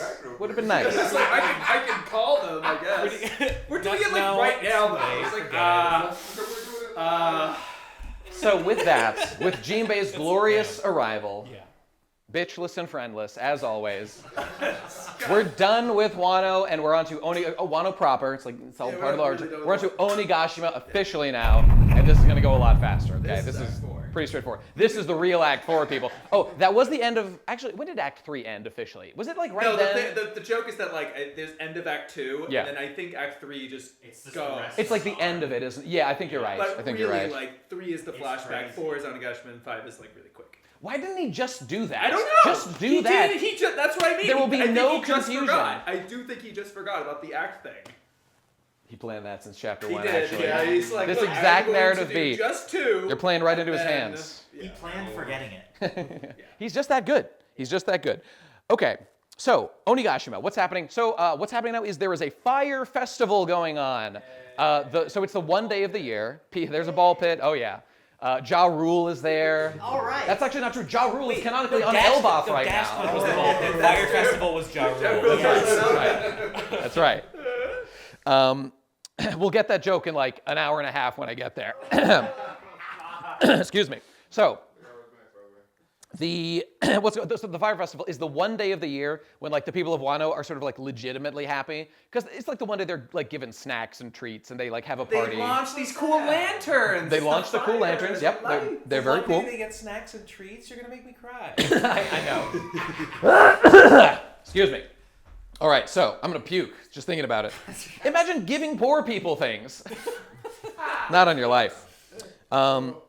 Okay, so who else is there? Like, who are we gonna fight here? So the Tobi Roppo, I haven't mentioned specifically before. They're like the 6 fighter dudes that work with the Kaido. They're like under King, Queen, and Jack, and they are. Let's count them. Page 1 and Ulti. They're a pair of siblings.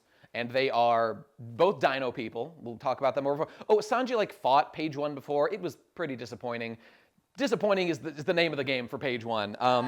Ulti has a personality. She's funny, whatever. She's like a bratty sister. Great. It's fine. And Page 1 is only good because of his dynamic with Ulti. Arguably still not good, even with the dynamic with Ulti. He's not any better. Ulti's just better. I kind of agree. He doesn't do anything cool at any point in the story. He's so forgettable. Others do, for the record. I will have some praise about some of the Tobi Roppo guys. Other than that, we've got, I call her Big Maria, but her name is Black Maria. But she's really big, so that's cool. Drake, wait, what do I have that note? Yeah, DS Drake is technically. Oh yeah, DS Drake, right, of course. He's a member. Not for long, but he is right now. There's Sasaki, who's like a fishman looking dude. I think he's a fishman. Not much to say about him. And Who's Who, a former member of CP9, who we will touch on momentarily as well. It's so funny. He's a freak for real. So there's those guys. There's the larger beast pirates that we're all going to be fighting against. Kaido's crew in general, with like lots of Zoans and Smiles and strong guys. So all good stuff. Big Mom and Perospero, yes, are the 2 guys that are there representing the Big Mom pirates, and nobody else made it. They've all been gatekept. Nicely done. Just like I wish people were from One Piece. That would be great. So true, so true. So the thing that we're doing here is we're building to a sneak attack on Kaido. Everyone's being very subversive, very sneaky. Kinemon, people forget this. Kinemon has a devil fruit that's like a clothes devil fruit. It's like the Fuku Fuku no Mi, I think. Or the fuck you no Mi, more like. It's his curse. They don't know what like curse, devil fruits are. He's like, I have this weird curse that doesn't make me swim, but I can put clothes on people, and it's like pretty good trade. Yeah, okay. Pretty good trade. So he makes like a gate that you walk through and you get like clothes that match the pirates. So they're undercover like as beast pirates. Okay, it's cool. Everyone gets an outfit change. They look great. Okay, it's great. So they just, this just happens. They just do the sneak attack. Okay, well, let's cut to the fucking chase. The sneak attack fucking happens. And what is it? It's the 9 scabbards. Yeah. Yes, the 9 scabbards collectively as one unit. Well, except for the traitor. Oh, you're right. You got me there. You got me there. He's fucked off. The 8 scabbards, that's true. They collectively do a big Tsunachi strike on Kaido, caught unawares. I think as he was about to execute Momonosuke. That might happen later. Whatever, it doesn't matter. They do a Snatchy. They do have so like. Momo had been kidnapped previously. Yeah, when he mentioned that like Law Kid and Luffy showed up and are about to do the big raid, at that moment, Momo gets kidnapped by the people. Sure. And so they have him hostage, and he's chained up, and then they're about to do the thing, and yeah, Snatchy. He's kind of playing it up for sympathy points, I feel. Oh, I'm just crucified and gonna be murdered like my dad. Well, he does a cool Dude, you're like 8. Grow up. I'm gonna be the next Shogun of Wano. He does a cool thing. Technically, He actually does stand on business, as the kids say. Oh, fuck. Nothing in it. All right. There's something in it. Just a little bit. There we go. I'll splash around. It's fine. So Momo putting up a pretty good front. All right, not too bad. He is brave. He is respectable. I like him. I like Momo. He's a good character. So they do the thing. And they stab him. And here's the weird thing. These guys are like 1,000,000 times weaker than Kaido. Well, the samurai are pretty strong, but they're way weaker than Kaido. And like no one can hurt Kaido but Odin, right? Well, in this moment of glorious euphoria of Tsunachi, which I think I had wrote down like a detailed definition of. But as you say, it's like throw your heart away, throw your mind, put your everything into it, like be one with the void. And it's like how samurai say like, you're already dead in battle, go earn your life back by claiming victory. So based, so me, so real. That's me doing this lecture right now. I'm already dead. I must reclaim my life. That will be my spoils. So in this moment of glorious euphoria, all united in their purpose as the retainers who have been through all this struggle, all these years with Odin, they like actually hurt Kaido. It's nuts. And I feel the implication is quite clear that like they're like literally physically channeling the spirit of the inherited will of Odin in this moment in like the most fucking badass sick like samurai, we like are an extension of our lord. Like this is like the peak Japan theming of the entire story right now. Yeah. It was fucking great and I loved it. Best shit ever.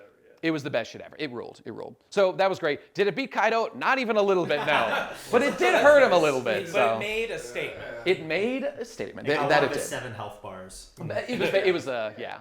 What's that guy from Problem Sleuth with all the health bars? Yeah, Mobster Kingpin. Mobster Kingpin. It was a Mobster Kingpin situation. That really does describe the Kaido thing we're about to deal with pretty well. It's almost as long as the battle against Mobster Kingpin. Indeed, yeah. So the battle has officially begun now, okay? So we're having a fight. So, okay, quick things to touch on. Joining the battle is Yamato, the next to come son and prince of the Kaido Beast Pirates.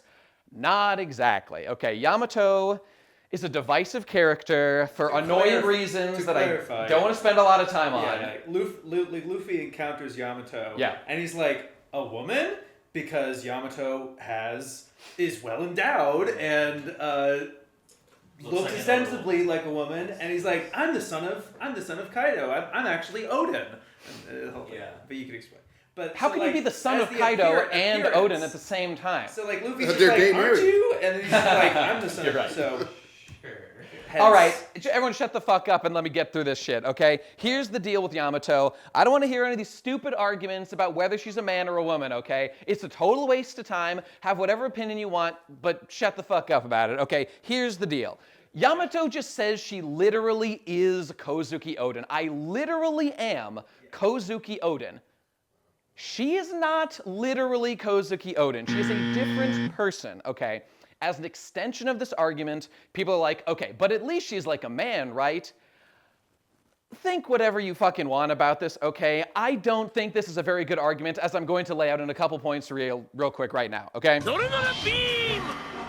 And let me just add now to all the arguments to follow that it feels like what they were going for when Yamato first sort of took off her costume and revealed herself is that she was a girl despite what your expectations would be, so there's just that initial sort of surprise effect that is like fun for the narrative to do for people. In that moment, however, it is very worth noting that Yamato is immediately called Kaido's daughter, in contrary to what they'd been saying before, reinforcing that this is like a reveal, sort of like a joke. At the same time, multiple characters do in fact call Yamato a guy, so what are we supposed to make of that? It can be legitimately confusing based on how Oda wrote it. So let's keep all that in mind as we get to the arguments to come, and most importantly, not take all of this too seriously, because that's one of the main things. They take this Yamato discussion a lot less seriously in Japan, so let's do likewise, shall we?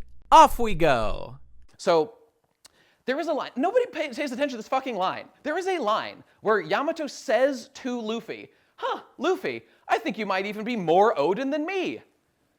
Is this a person that is deeply committed to the identity that she is embodying? What the fuck is she talking about? Okay, what else is going on? Do you know who else, who actually is literally Kuzuki? But 8 scabbards when they're doing the Tsunashi. You're right. That is a far better expression of being literally Odin. I'm Odin. No, I'm Odin. Okay, this has been a sore point in One Piece discourse for like 6 years, and it's cooled off now because Wano went. But we were in the trenches. People were. This was like the only thing people would talk about, and especially because Yamato is such a enigmatic, strong, cool character. That people wanted Yamato to join the Straw Hat Group. Right, and the idea was this debate would go on forever. Like, I'm gonna come with you on the thing. So everyone was like, "Great, new Straw Hat member." It's not even. Necessarily a case that they wanted or didn't want. They were expecting it. Exactly. I was denying it forever. Therefore wanting it. At the end, they broke me, and I was like, I think Yamato's joining the fucking crew, and this will never end. It will go on forever. And by the way, she like still probably will eventually. Is my current theory because I mean like when the series is like over, but we'll see. I am of the belief that like when Luffy said, Momo, if you want to come join me, it's going to be you, Yamato, and Kinemon. That's the thing. He made that offer to all of them. So that's them. Different than being like, I love you, Jimbei, please, let me, whatever. Exactly. That was a pretty specific offer. That is a quote. You did just quote One Piece. Like, I love you, Jimbei. Okay, so let me just go through calmly, peacefully, magnanimously the points about Yamato. Okay. Yes, let's do it. Yeah. Here's the thing. So, Yamato calls herself literally Kozuki Odin. She's not literally Kozuki Odin, okay? We're past that. The arguments people make, I just have to touch on them quickly. So in Japanese speech, there's like pronouns that are used to refer to yourself and your own identity. For example, ore is like a rough male pronoun. Watashi is neutral but female-coded. Atashi is female, etc., okay? Yamato uses boku. Boku is a male-coded one. However, there are many women that use boku, okay? She thinks she's Kozuki Odin. She's a specific She thinks she's one specific person. By the way, this bitch says to Odin, to Momo's face, "Hi, I am your father." His father was murdered. She's saying that I am. What the fuck is this? This is like so annoying. And by the way, there is a character here that is the embodiment of Odin Wank as a character. She's like, I am Odin. I'm the coolest guy. She is literally possessed by the mind virus of Odin Wank. That's a little bit true. It's like insane that this happened after we had already been saying that there's way too much Odin dick sucking. Yeah, and like it's after crazy. All Wano, it's insane. This Yamato is never brought up at all. It reached heights Yamato never is mentioned one time. Not a little bit. And okay. Full flashback. What are the other things about this point, okay? There's this thing where Kaido calls her his son. What's up with that? Okay. If you actually have done some research on this, there is a plot line that appears to have been dropped, but it is referenced in the Road to Laugh Tale Volume 3, where, and by the way, this was my thinking all along, and I think it is still the case in canon, it's just the specific references were not included, where this is a common thing in like stories. Yamato is the only child of Kaido. Kaido wants to go rule the world. It's kind of like an Avatar: The Last Airbender. So he needs someone to rule Wano when he's gone. The Shogun, look, I don't know exactly how similar Wano is to like Japan, but they don't be having empresses in Japan. This is like a male thing. So like, you need a son to rule. At least this is the implication, and in the Road to Laugh Tale, this is stated like explicitly. She says like, he keeps calling me a man, I'm not his son, I'm a girl, and like blah, blah, blah. Again, this is cut content, but it informs the discussion about the subject. Why he's doing that. So people say Kaido would only do this if he was like a based ally, just like me, and loves his beautiful son. Do we really think Kaido gives a fuck about that? And look, you could say like he's a bad guy, but he's like good on this point. I don't buy it. I don't buy that argument even a little bit. That's a bad argument. I don't think Kaido seems like a very sensitive gentleman. And we will get to some we will end this debate as it should have been ended many times. But okay, so. There's a Vivre card that was released later, and Vivre cards are like semi-canon, but they're pretty darn official. She's just called a woman, okay? She's just called a woman, and for comparison, Kiku, who is clearly more of like a gender fluid character, like, you know, dresses like a woman, goes in the woman's bath, all that stuff. Kiku's just a trans woman. Effectively, yes. Is a trans woman. It was so funny. The second I saw Kiku, like an attractive looking woman with no breasts, I knew that very second, I'm not joking, as soon as I saw, I was like, this is not, there is something suspicious here. All this visual language portrays. I knew. No, there was. No. He said, why are there no tits? It's not just that. It's that Kiku looks like a Nami face character. There has never one time in the story been a Nami face that doesn't have the proportions to match. know? And by the way, I was literally right. I was literally right. So there you go. Has a male body. There you go. There you go. I was literally right. Okay, so there's no need to call me a bad guy or anything. I'm a good guy. I'm a good noodle. We really do respect Kiku. So, and the reason I bring up Kiku is to say, on Kiku's Vivre card, what it says is, kind of delightfully put, says, has the soul of a woman. That's what Tactful. she says in the Tactful and lovely. dialogue too. Yeah, Who could argue about this? Yeah. We understand the implication. Obviously, being born like brothers with Izo. There were like two brothers that were raised in like SBS. It's clarified they were like dancers for like a family that fell in hard times. They clearly were like raised feminine. Izo like is a guy, but clearly has feminine tendencies. It's very clear what happened here. Okay, Yamato is not like this. Yamato thinks that she is a literal other dude. This is weird and not cool. And like, if you're trying to be like a good like representation guy, this is like the worst case you could possibly I pick. think Yamato is It's not, total dog It's not shit. just straightforwardly like a trans person. Absolutely not. Yamato is delusional. Yeah. Okay. Yes. Yamato like goes into the bath with the guys. What does this prove?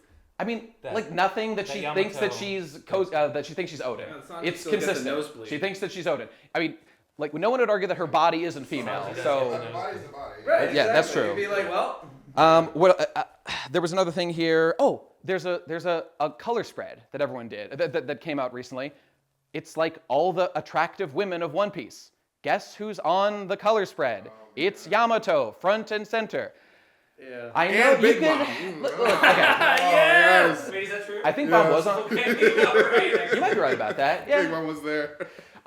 Okay. You know, you can think whatever you want about this. I just don't think I'm not convinced even a little bit. It's a really annoying bridge to I get think to it get is stuck really on. annoying. It's written just really weirdly. enough. At the Yeah, very yeah. least, okay, I'll say this. I'll be magnanimous here and Right, say, I'm surprised you went for it at all. believe. You could well, have just blasted through the summary and be like, yeah, You're I know right. those there. I mean, there's just like You gotta have a taste. this is a really annoying debate, and I'll end magnanimously and say, look, you can have your opinion, and I'm not even going to call it like a shitty opinion. You can have whatever opinion you want. However, to like really be like bothered by someone else's opinion on this like at the very least very like cloudy issue, you shouldn't. You should not be like upset about people that disagree with you about this. I guess on either side. So you know, whatever. People can relax, and I'll let people think what they want. Final thoughts on this issue. In reviewing the points here, because there is room for debate on the issue, I doubt it'll ever be 100% settled, and people will debate this endlessly, particularly because in English, this is a linguistic issues, and the wikis, for example, have to pick a third-person pronoun to use for Yamato, something you don't really have to worry about in Japanese, for example. So, while I feel that the bird's-eye view perspective on this character allows this issue to be very clear that she's a woman, I know that other people give different amounts of weight to other arguments. And so, the battles will continue, and hopefully Kami-sama will kill me soon and take me back to glorious Nippon, where I belong. Eat your turkey mash! So there you go. So there's the Yamato take. Okay, we don't have to talk about that shit ever again. For my Discord. She's a girl to me, so that's what I'm gonna go with. And to Odin and to the staff writing One Piece. So there you go. Okay, so other things that happen here. D'Ace Drake, whatever, he's not on. He wasn't worthy of being on the board. He is revealed as a traitor to his guys, and they kick him out because he's been a sword member of the Marines. He doesn't even mention He's called DS Drake because He's that's been how many fans he undercover. has. He's been undercover. He's been revealed to have been a traitor to the Beast Pirates. So they've kicked him out. The 9 Scabbards are fighting Kaido, and they're doing a pretty good job, but they're losing naturally. That's not bad, or that's not good. There's like other plots going on. There's like Queen does this like plague blast because we have to give Chopper like something to do. Plague blast. So we do a plague blast, and it's like some frozen thing. It doesn't matter. It's narratively. completely narratively facile and is like cured instantly by Chopper. Absolute like pity session to give Chopper something to do. This is one piece we're talking about. Lisa lecture because animal element damage is an elemental damage type. Oh, really? Yeah. Animal blast. Animal Blast. I'm sure that would be themed. Okay, so If he did that. other things that happen here. Zeus is the homie, the lightning homie that Big Mom uses to make like lightning storms happen. This is what her power does, and he has been like fraternizing with the enemy for quite a while now, and he now is like officially kicked out by Big Mom. She made a new one, Hera, a new lightning cloud, and she's like, get the hell out of here, Zeus, you're a piece of shit, I don't want you anymore. And so he's real sad, and he's like effectively joining up with Nami now. He's like Nami's new little, new climate-attacked buddy who's gonna zap everybody with lightning. It's gonna be great. Well, why did she kick him out again? Because like he failed something? Yeah, He had been threatened by Nami previously. He had been manipulated like by the what's the thing called? The Vivri card. Right. Oh yeah. And like he had just like done some vaguely traitorous things in the past. It wasn't really his fault all It the time. was more for his but- incompetence. That's She true. was fighting on the roof, and Yeah. because of certain things where he got like isolated from her, and she's like, "Zeus, help me!" Because she's like, he's the cloud that she can ride on. Right. She falls off the island. She's like, "Zeus, help me!" And he's like, "I fucking can't!" Yeah. He's in like a cage or something, and so Trapped she's in like, the "Fuck cage all, like, again. fuck this guy! I'm We've gonna all make a been new there. cloud that will be loyal to me." And he's like, "What the fuck did I do?" Yeah. So Zeus is out. Hera's in. It is what it is. Okay, and now Roof Piece is happening. Okay, I believe this is chapter 1000 of One Piece. Is that what Roof Piece happens? 1,000 is like the assembly of... On the roof, right? No, you're right. 1,000 is when he goes up and makes a big show. I think it's when it's Big Mom and Kaido standing across from. Yeah, and Kid, he's like, Law, I'm going to be king of the pirates. That's chapter 1,000. Yeah, that's I was right. confusing it for episode 1,000. Right. That one's a little different. Which is an earlier. I'm thinking about how little we've heard about basically all the Straw Hats, or like half the Straw Hats. Yeah. crews. It's Yep. like, That- where's Usopp? Where's Robin? Yeah, that's a good point. Where's Brooke? They're like Brooke, didn't he get like, he did something with like his soul at one point. He got something. he spooked some dudes with his soul at a few times. That's true. He was was on a role mission playing for as like a something. spirit in a well. This is Yeah. like what he was doing in Wano. Is that like a Japanese mythology thing? Yeah. You know, I guess this is worth mentioning quickly. Komurasaki thing. I think he helped. I don't know. I Think think he did about it. something, but you're Okay. right. He's not been putting Real in work. quick, Like, not like he was what all doing the in Straw Wano. Hats did in Wano, Luffy got there and had the adventure. Okay, right, that's what's happening. Zoro had been just like being a Ronin and like walking around and fighting people. Got a new sword. He was going, well, true, but before that, he got a new sword when he was given that little thing to kill himself. They said that he was like a slasher, like a murderer, and he was gonna be executed. He didn't do it. But they give him like the little slashy seppuku blade to like stab yourself. But instead he uses the seppuku blade and he slices in half the magistrate. That's the actual killer who's been murdering people. That's convenient. So, here it is. By the end, like, there's gonna be so many like It's slices gonna be, through yeah. the It's gonna be totally erased and I won't feel convenient anymore. Get all messes. Be the running joke. yeah. You just leave convenient on the board. Beat it off. That's true. Just beat it. Not having to erase it each time, that is convenient. Okay, so... Oh, what was I saying with that? What was I just... We were just talking about like what each of the Straw Hats have done this entire time. Right, that's right. So Zoro's being a Ronin. Nami is... No, Nami rhymed with them. She's a Junoichi, Right. And Being a she's ninja training lady. with this lady that will be relevant in a bit. But like, Right, she's right. like she's Shinobu, and she's not one of the scabbards, but she's been around that whole time. Right. But she was like a ninja person. Wait, what's the difference between a Junoichi and a Kunoichi? Sorry, I think it was a Kunoichi. Oh, okay. Right. It's sorry. Jinchuriki, Yeah. Manga Kyo Sharingan, Yeah. I don't know.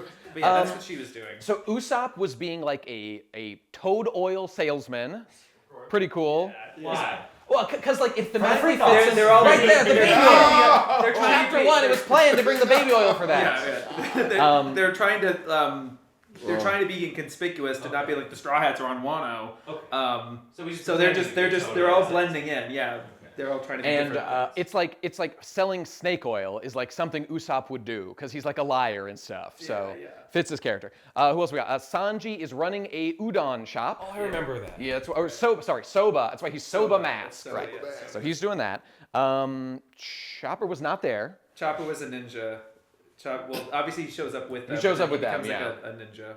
Brooke becomes like a spooky ghost in a well. As you do. Oh, Robin was training as like a geisha or something. I don't know the technical terms. A geisha or something. She looked great, fabulous. We love Robin. Yeah. Is that everybody? Frankie was a carpenter. Frankie a carpenter, right? Yeah. And then in this, the one useful thing he's done is like he was helping to construct a lot of the ships that were used for the raid. That were used for the raid. Right. That was the kind of a functional thing he was doing. I think that's everybody. Close enough anyway. The most useful as always. Yeah. I like seeing him do something that's helpful. Yeah. Okay, so that's happening. So Roof Piece, right. Luffy, Zoro, Law, Kid, and Killer versus Kaido and Big Mom. So all the supernovas. That's right. Supernovas versus Yonko. The good supernovas that are Indeed. on the side. So it's a good fight. Luffy is using Ryuo and is like able to deal more damage. And the Scabbards were there. They had like just been beaten down. Law teleports them away. They've evacuated. Okay, my favorite it's moment. great. It's great. It is a great moment. no Kunida, and then Kinemon breaks down. Very well animated in the anime. Oh, just mention another great moment in the anime is, I don't even know what episode it is, but when some people don't like this. I love it. I thought it was awesome. When Roger gets to Raftail or to Laugh Tale, and they play the first ending, Memories. Yeah. That was a powerful moment. I thought it was fan-fucking-tastic. Yeah, just totally awesome. It makes you reflect on the journey that you've come through to this point, and not in a cringe way, in a cool way. Yeah, because I like it. That makes it cool. Okay, so the fight's happening. Luffy just like unlocks Conqueror's Haki imbuing into his attacks now, which has now been established as a thing you can do. So you take your Conqueror's Haki, which normally just like made people fall unconscious, and it's a new thing that we're discovering right now. You can imbue it into your attacks, and you can hit people with it. Isn't that already what Armament Haki does? See, that's the thing. It's a separate but very similar power that are like, you can like stack them, I guess, to do both at the same time, but they are different. Okay. It's strange, yeah. Didn't we see Roger and Whitebeard do this in yes, the Odin flashback? And their blades didn't even touch. It was It's pretty epic. Awesome. So that means they were using Ryuo, which is the not touching thing. In addition, because the black lightning on screen implies that it's Conqueror's Haki. Right, okay. Well, yeah. There's the black lightning. We're not. Haki lore is one of my least favorite. Like, Haki is an okay plot device sometimes, but the annoying lore around it and the way everyone's like, did he unlock the Haki today? Is his Haki stronger today? It's like, that's the most annoying conversation ever. But the rivals strokes Yamato. are super thick. It's got to be a Goku. Yeah, right. And like, dude, it gets us looking at squiggles on the screen and being like, is that a lightning bolt? Does this imply Conqueror's Haki? And this is the logic that's used in the story. So they're not even wrong to do it. This is how you like convey someone has this power. You know they have the power because another character reacts being like, is that Conqueror's? Like, yeah, they always that's do how that. Oda actually does it. Because, Correct. Because otherwise he knows that everyone would go stir crazy about like, is that Conqueror's? So despite having innumerable kinds of Haki of various power levels and whatnot, for the record, since we are power scaling now, Luffy has unlocked level 2 observation Haki with the Katakuri fight in Whole Cake, and level 2 armament Haki with his training in the jail here in Wano. Levels? I'm calling it a level. I think they call it advanced, right? Yeah. They do call it advanced. You could call it advanced. And now he's learned advanced Conqueror's Haki right now during this fight, because he believes in himself really hard, which is the nature of Haki. So, congratulations, Luffy. I'm very proud of you. As long as I keep giving up, I have 1,000 chances. Unfortunately, that doesn't mean he'll win because he gets fucking ass blown out again. Second time defeated by Kaido. You know, all the boys are doing great out there. Killer and Law and, Kid and Luffy and Zoro. They're all doing stuff. They're achieving. They're hurting Kaido at least a little bit, putting on a pretty good show. But they're trying to fight. But Luffy gets knocked out and he gets blasted off of Onigashima. Oh, and I don't even know if I mentioned this before, but the thing that's going on during this whole event is I think it's called the new Onigashima plan, which is that Kaido, I forgot this part. It's that Kaido just murdered Orochi, because, sort of. Right before Snatch, and when he had Momonosuke up like this, Orochi was taunting and teasing, and then Kaido nonchalantly slices his head off.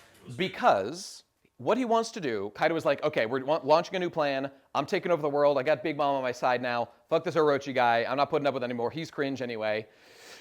So he is going to physically lift Onigashima, the island here. He's going to lift it up with his dragon powers. By the way, dragons in One Piece, they fly using like flame clouds.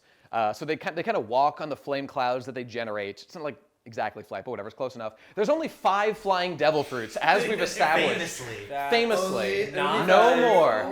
Just That's Oh, what was the said. dragon doesn't fly; it walks. He just exactly. walks. He climbs the. It's totally different. Okay, but for the record, I will post a link down below to my deeply thorough analysis of how many of the devil fruits are in fact flight, with different tiers of what kind of flight we're talking about, which I do have.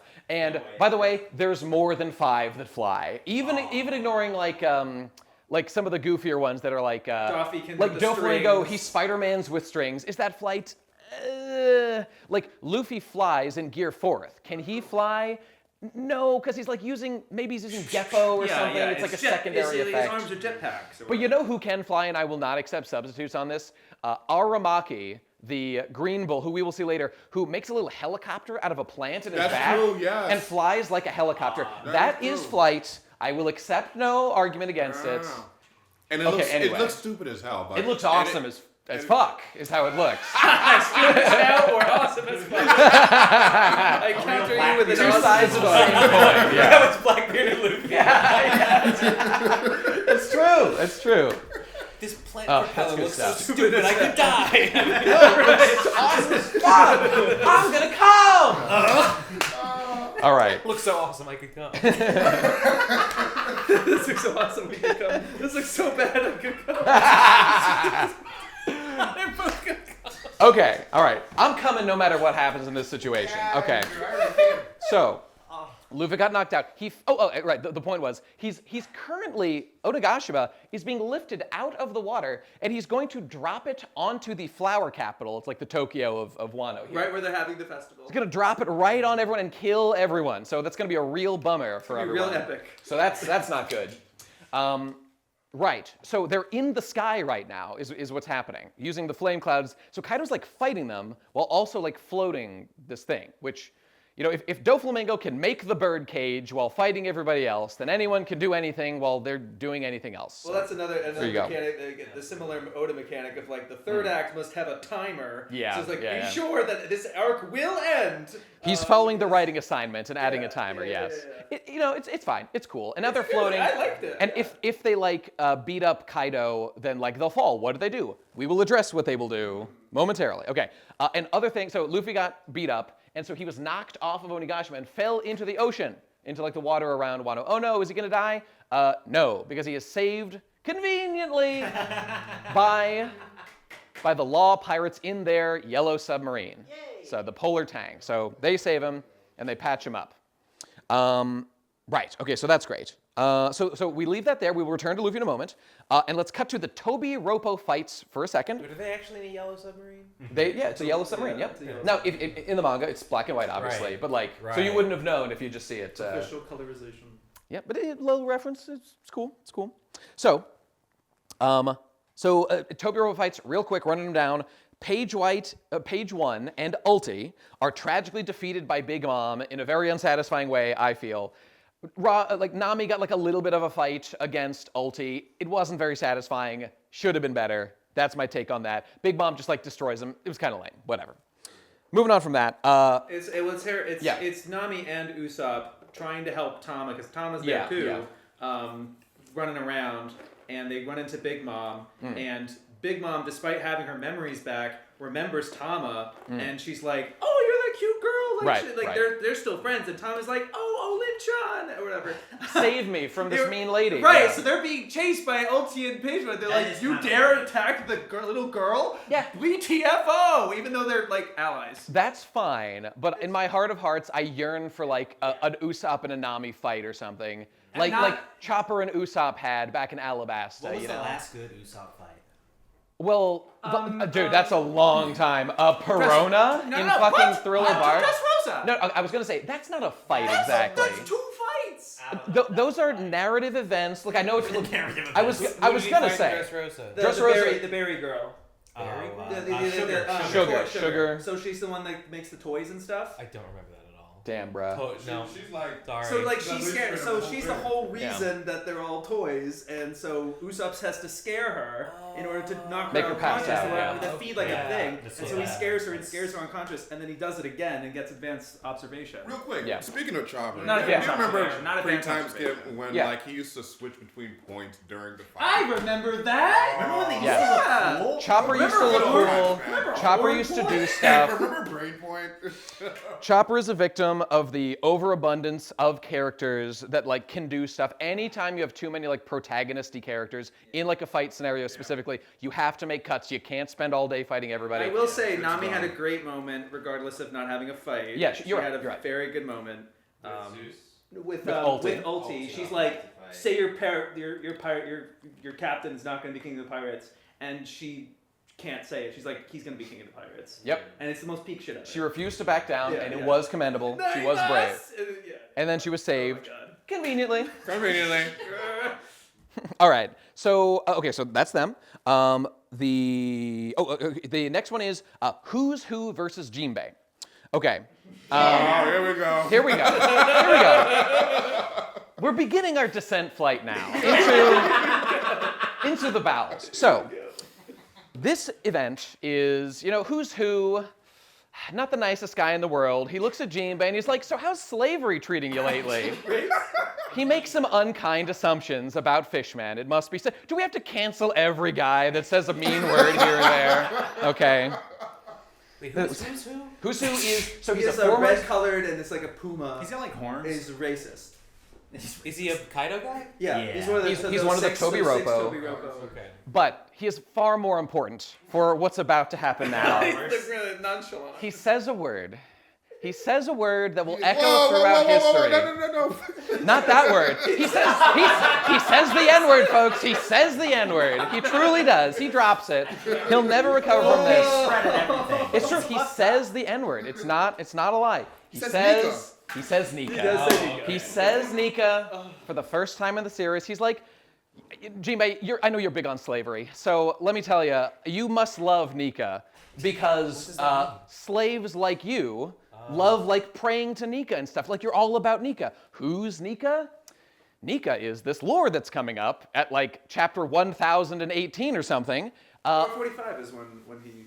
Well, this is before the reveal. see. This is a little. I've done the math. It is 26 chapters in never between forget. now. Yeah. 1018. In fact, let's just point right out right now. We are right. Oh, I think it's right here. Specifically, the yellow tab here is where the first mention. In fact, let's just confirm. Let's just confirm real quick. Show the class. Right here. Yep, there it is, right there. The first mention of our boy Nika. And yes, there's Who's Who. Okay, so there he is. All right, we will return to this moment in 26 chapters to discuss. Okay. So what do we get out of this? Well, he also Slavery, Who was right. also former CP9. Yes. Yeah. And not just okay. And once upon a time, He did a cool thing. coincidentally, He didn't do it cool. he was hanging out in the East Blue, and this up-and-coming pirate, Shanks, raided their ship and stole a devil fruit from them. A legendary devil fruit of fame. Could it be the Gomu Gomu no Mi? Maybe. We'll see when we get a little further into our I don't know story. if that's a maybe. I think the anime just shows it. I think they there's some things going on here. Nuance. There's nuance to this point. Okay, so Who's Who says, hey, you hear about this guy Nika? He's pretty cool. Slaves pray to him. He's like a freedom guy. That's pretty cool, huh? And then gets his ass kicked. And so that's what it is. Jimbei beats him up. He's like, don't be racist. And he punches him. So there you go. Jimbei. Yeah. He gets him. thank Nicely you. done, love Jimbei. Jimbei. I learned an Congratulations. important lesson from Jimbei. Yeah, me too. Don't He didn't need his crew. Don't No. steer your ship unless you're, There it is. be There one it with the is. water. He's an important combatant. Oh, he's so important. No, he was so vital. Bro, they steered the ship Can't do this for again. like Is! 1,000,000 miles, and they needed no dedicated But they helmsman. could have steered it better. They could have, that's true. I appreciate How much optimization. faster they could have gone to One Piece. But what if they hit a green room? Well, convenient that never fucking happened, isn't it? Okay. All right. The green room, it's like the stupid wave thing they introduce when Jimbei joins the crew to be like, no one could navigate the green room wave except for fucking Jimbei. Suddenly waves matter. Suddenly waves matter. Okay. This is peak convenience to make us give a shit. That's what it is. Okay. No! So, we'll get back to Nika. Quick, okay, forget that. This is not good. What's good? Oh, and by the way, Nika looks like this guy, but we'll talk about him a little bit. Okay. We have to talk about something far better and actually good, and it's that during Frankie versus Sasaki, who's, I don't know, he's like a fishman guy, but he's got a Triceratops power. The best thing ever happens, and it's that the Triceratops begins to, you know, they've got that like thing on their neck, the horn, and it begins to rotate around his neck. He begins to fly like a helicopter with like a rotor spinning around his neck, and Frankie's like, what's happening? And the Sasaki says, this is how dinosaurs hunted in ancient times. I'm just doing what the dinosaurs always did. This is what Triceratops canonically did in real life. Yeah. They rotated their thing and they flew like helicopters and they zoomed around like whirligigs. Yeah. This is what Triceratops do. And Frankie's like, wow, I never knew. Yeah, This is where we're learning so much about history from these devil fruits. It's fabulous. Yeah. This is the best joke in all of Wano by a huge degree. The how dinosaurs hunted in ancient times. Yeah. We will return to how dinosaurs hunt do stupid shit momentarily. Yes, we certainly will. Okay, also there's like a Robin fight against Big Maria. It's a good fight. Robin gets a fight. Slight anti-convenience that she doesn't just like snap her neck. Like Robin's go-to move for a million years was to just snap her opponent's neck. Good move. But like it's a great move. I think Oda realized it's like too good, so I'm just gonna not even acknowledge it in this fight against Big Maria. So like she didn't even try. All you have to do is try. Against Gecko Moria, she tried and it didn't work. We don't need to address it again. She didn't even try against Big Maria. So she like punches her to death. She makes a big like demon form. She doesn't. No, she clutches. She does her. You're right. She does do the clutch. She gives her the old back snap. She's very big, so she has to make a big demon thing. And people love this. I think it's a little overhyped. Okay, look, I love Robin, but they're like, she's like, for my friends, I'll even become a demon if I have to protect my friends. She's already a demon. That's the idea. That's the idea. But then she's like embracing that as the idea. Yeah, for her crew. She's reclaiming her identity or just something. like with Chopper being like, I'll be a monster for Luffy. I joined because I wanted to make friends, and now that I have friends, I will embrace being a monster in order to help Luffy. I think it's a pretty nice moment for Robin.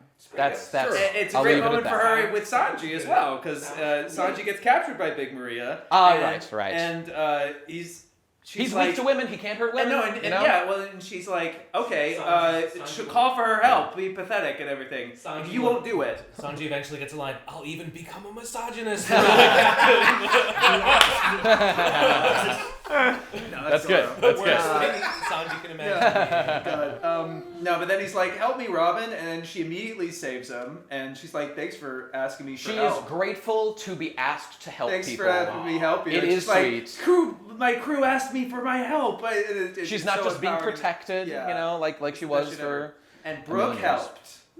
Brooke was around. Brooke helped her. Yeah, Brooke helped. Yeah. We love to see Brooke. And Brooke helped. Brooke's a cool guy.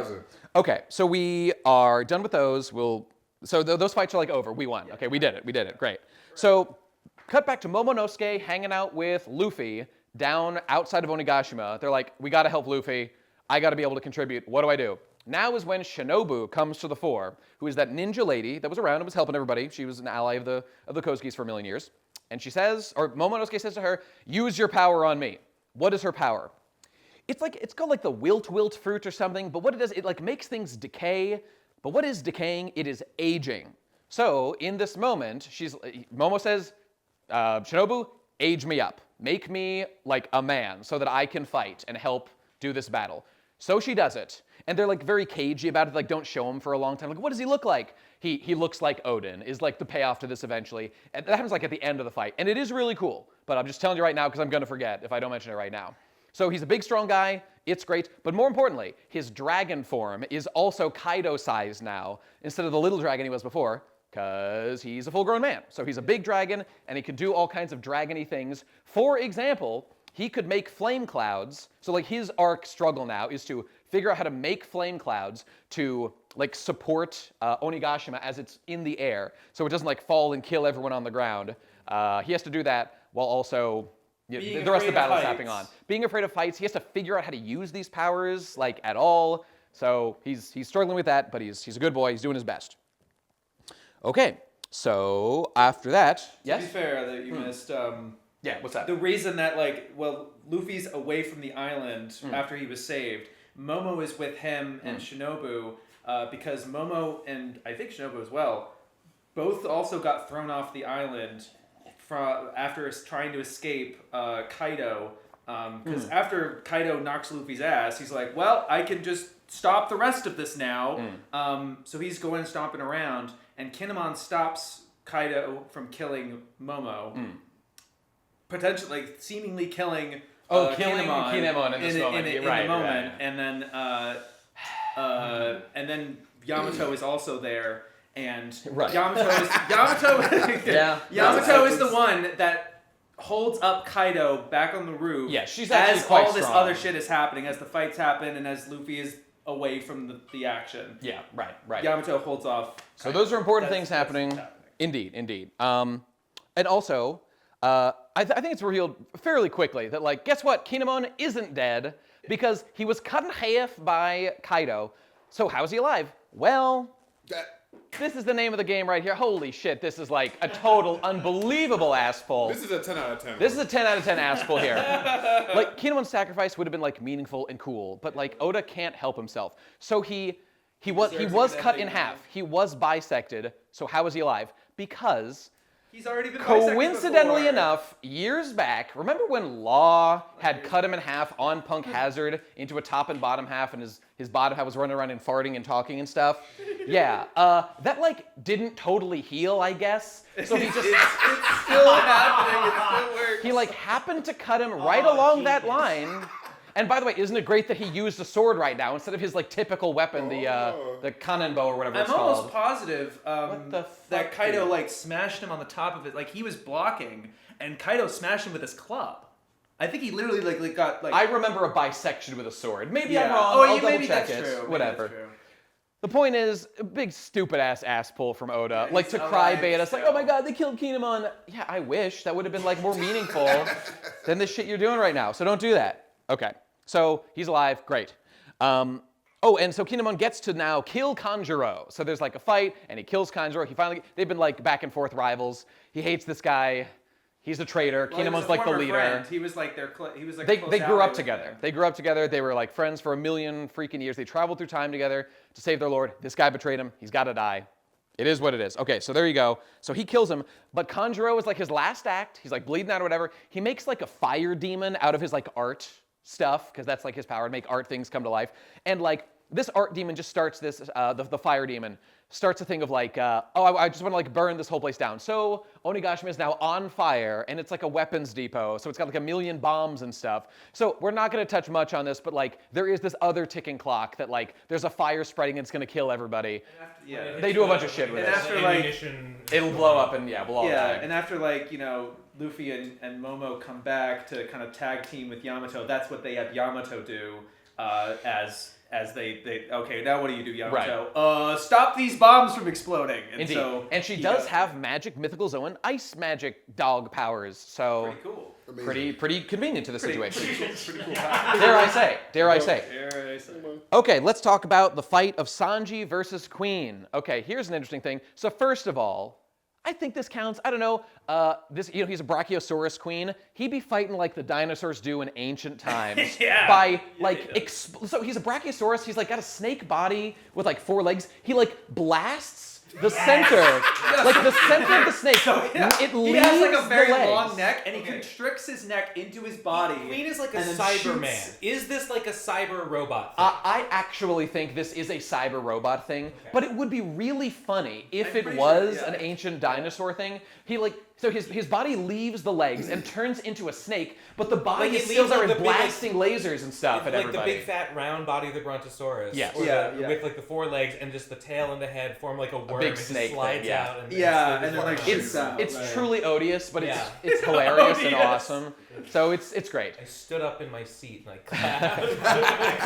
Yeah. So the little That's backstory my here mangaka. is Sanji's from the Vinsmoke family. His dad is Vinsmoke Judge and was a member of MADS. He's a science guy. The Vinsmokes are big on science. And Queen was also in MADS. So Queen knows his dad. They were like friends or enemies. They worked together, whatever, in MADS, this like government-funded science think tank. Does Yeah.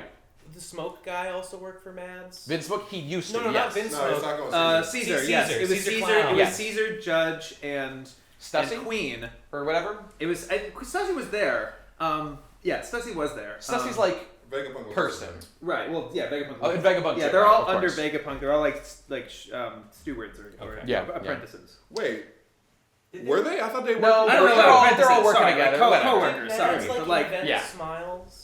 Well, Caesar, that's a Caesar exclusive that's thing. a Caesar Although, original. Caesar- another Vegapunk Caesar also made original. one. It's like Vegapunk made one, the Momo one, that was like successful, and he was like, "This is too much work. I don't like it."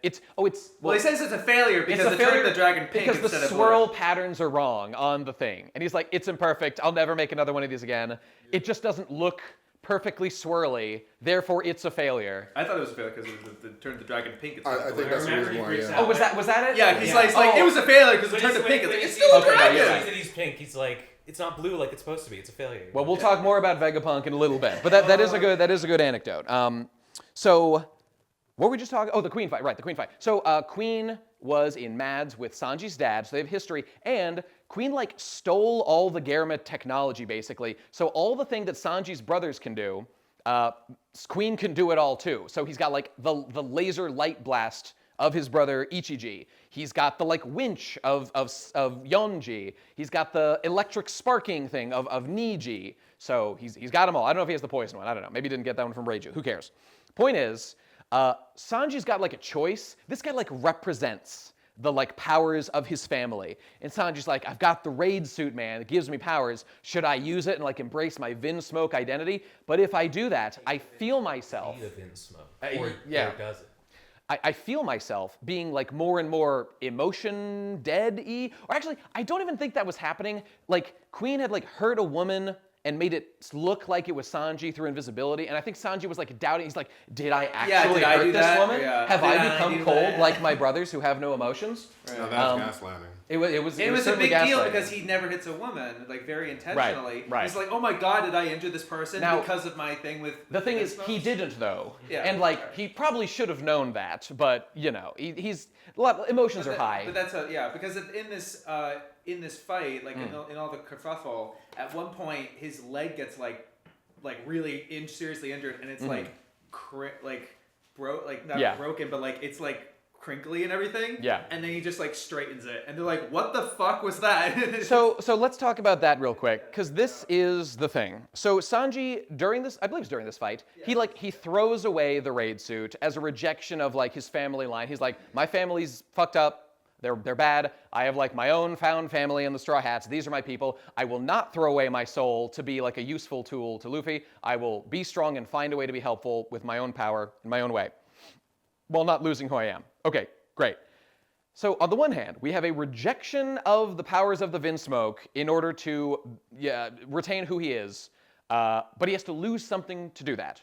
Okay, like 2 seconds later, he just like has developed the Vinsmoke powers now of like, he's got like an exoskeleton. body. He's like indestructible kind of. He's just like really, really tough in a way that is unusual and weird. And it is because of his like Vinsmoke programming, because he was like a failed, one of his brothers, they were meant to be like super soldiers. He was like the failure, but he's just like now getting it at an older age. But he hasn't lost his emotions. So he gets like virtually all of the upside with none of the downside. I guess like Reiju. It's not like he can yes. turn himself invisible right now. That's true. There is a sacrifice. He can't do the invisibility thing. That's true. That's big for Sanji. Yeah, true. He refused the marshmallow and got 2 of them. Later That's, on. well, I suppose that's true. He played the long game and reaped the reward. I find it personally a little bit narratively annoying. Like it wouldn't actually have been like compromising anything to just use the freaking canister. Well, there's that, but more so that he did choose to give it up, but like gets a lot of the benefit anyway. And in a way this is the thing. It's really narratively clunky. He just now has developed this exoskeleton right when he's like chosen to get. Why the fuck didn't he get it at like any point in the past? I don't think it happened right in that moment. It was a little earlier, but it's true. It's Okay, not but we're in the ballpark of like it's one true, it's day. in the ballpark. No, Yeah. Within a few hours. Yeah, exactly. So, slight criticism personally of like how this was handled. I think. Now the thing is, I understand Oda's in kind of a bind. You can't have your shonen character moving backwards in power. That can never happen in a shonen. The audience will hate that and will be very upset by it. Sanji already gets a lot of shit. He does. So, whatever. But the criticism I'm making is a thematic one, that Sanji both chooses to give up this power, and yet, let's be honest, gets almost all of the benefits regardless, going far enough to get a bunch of superpowers, but not quite enough to lose his humanity or whatever. And we can just skip over how insane it is that we're supposed to believe that genes get unlocked and you instantly develop an exoskeleton. Well, isn't that convenient? Guess Judge's work was pretty good after all. Thank you, Papa. You saved our whole crew. Hooray! I love being a Germa! Literal quote from Sanji. I've said my piece about it, okay? We can move on. The point is, using his god-powered superpowers that he's got now. Well, the idea was that now his Ifrit Jambe, which is like he can make his leg on fire, and that also kind of explains. It's like, wow, how is he able to do that? Okay, all right, stop the fuck right there, okay? Because that's what I was gonna say. We have to talk about the implication of this, which is that, holy fucking shit, if it turns out that like Sanji's fire powers come from being a fucking Vinsmoke and being like a genetic abomination, as opposed to what was clearly stated in the SBS years back, which is that Sanji he just makes friction. He makes friction happen on his feet. Yeah. But because his soul burns hotter than the foot, he is not harmed. That is he just spins. He used friction. He used friction. Right, he used friction really fast, to make his leg really, really hot and then like on fire. Now, well, the upgrade is that he gets blue flames now and it's cooler. But why though? But why does he get blue flames? 'Cause his genes give him blue flames instead of red flames? What the fuck does that mean? Here's what it means. I checked the translation myself just to be sure, since this was always confusing, and this is the best I could make of it. Sanji clarifies that by using his exoskeleton, strength, and speed, and adding Armament Haki on top of those things, it makes stronger flames around his leg.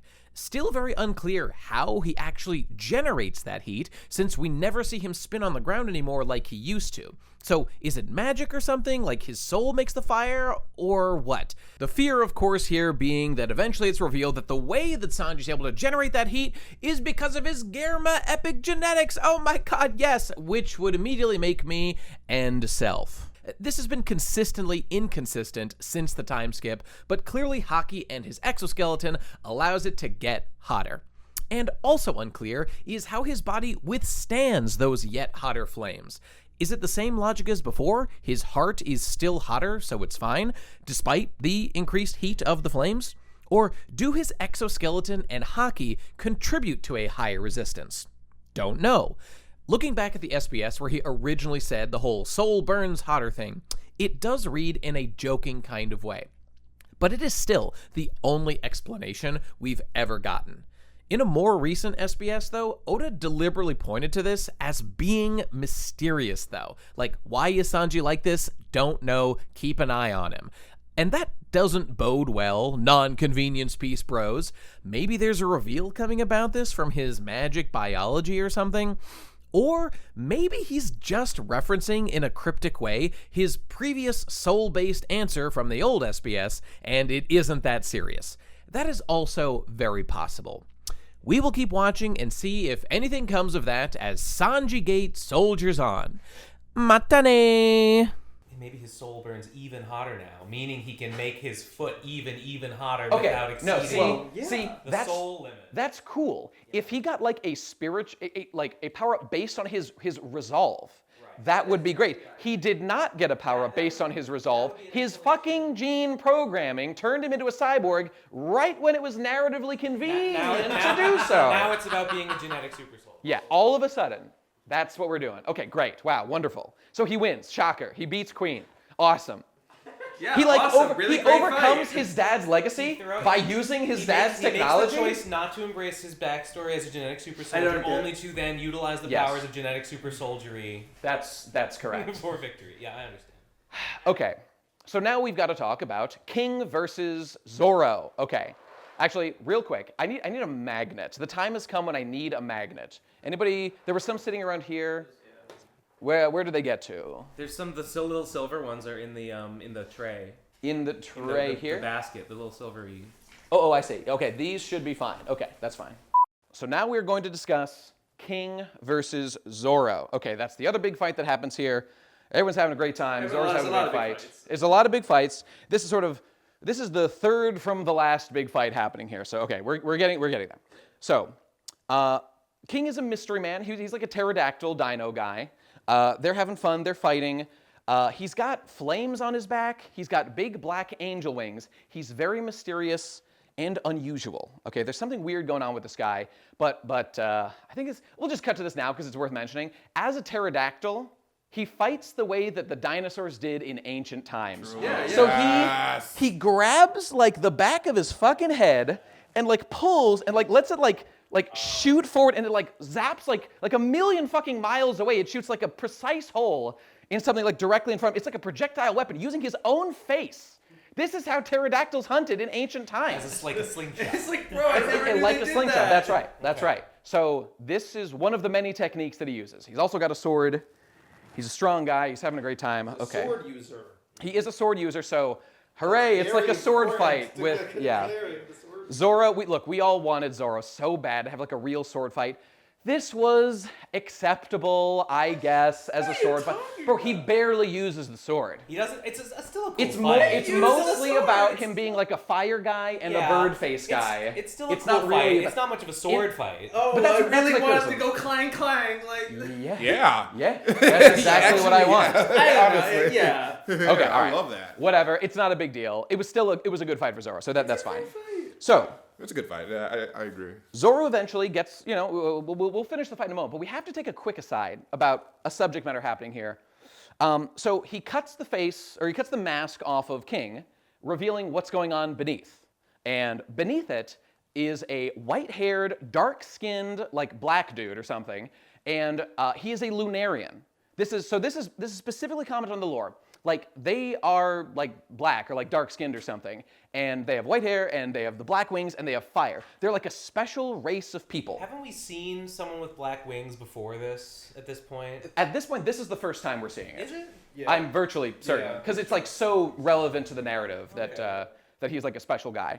Okay, so revealing that he's Valerian, we need to take a quick aside to discuss a theory. Everybody has their little pet theories about One Piece, okay? And I would humbly like to present mine about what's going on with Lunarians, where the story is going, and what this all means. So bear with me for a moment here. Okay. His real name, by the way, is Abel, Albel, something like that. It's like Aruberu. That sounds a lot like Oh, I think it's Abel. Alber. It's Alber, but Yeah, that that's sounds like clunky, It's Aruberu. To me, I hear in there like Abel, like the son of man, Interesting. I'm just saying, there's lore going on here. Okay, He's done it before with Noah. indeed he has. I'm just saying, maybe there's a connection there. Okay. I feel like I know that's a bit of a stretch, but that's only point one on Yeah, my okay, constellation here. Okay. So beyond that, so he's revealed as a Lunarian, a long lost race. They are said to have been the gods that ruled the planet from atop the Grand Line in the ancient past, and were Atop the red line. atop of the red They're not line. from the moon. Well, we'll get to that in a moment. Okay, at a certain point, they were ruling from the Grand Line. They came from the moon. They definitely came from. They're called Lunarians. Like they came from the moon. Indeed. Let me see. Not called Sunarians. Correct. Not called red line areas. So in the Eneru cover story, there was all this. Eneru went to the moon, and there's a whole civilization on the moon. There clearly were people there, and it's implied to be like the Skypians. These are Lunarians. They have wings. They're clearly like associated, related to, are the Skypians to some degree. There's an obvious connection there. So, but the difference, like these guys are different. They've got like the dark skin. They've got like this fire that like makes them invincible or something. They've got like this godlike divinity about them. And I think I know where Oda is going with this. I think Oda is implying that melanin is power in the world of One Piece. Yeah. Okay. Yeah. So go with me on this journey real quick. Sure. Okay. Do I even need to mention what color Haki turns you when you activate your Haki? Okay, you don't be turning pink when you use your Haki. You turn black.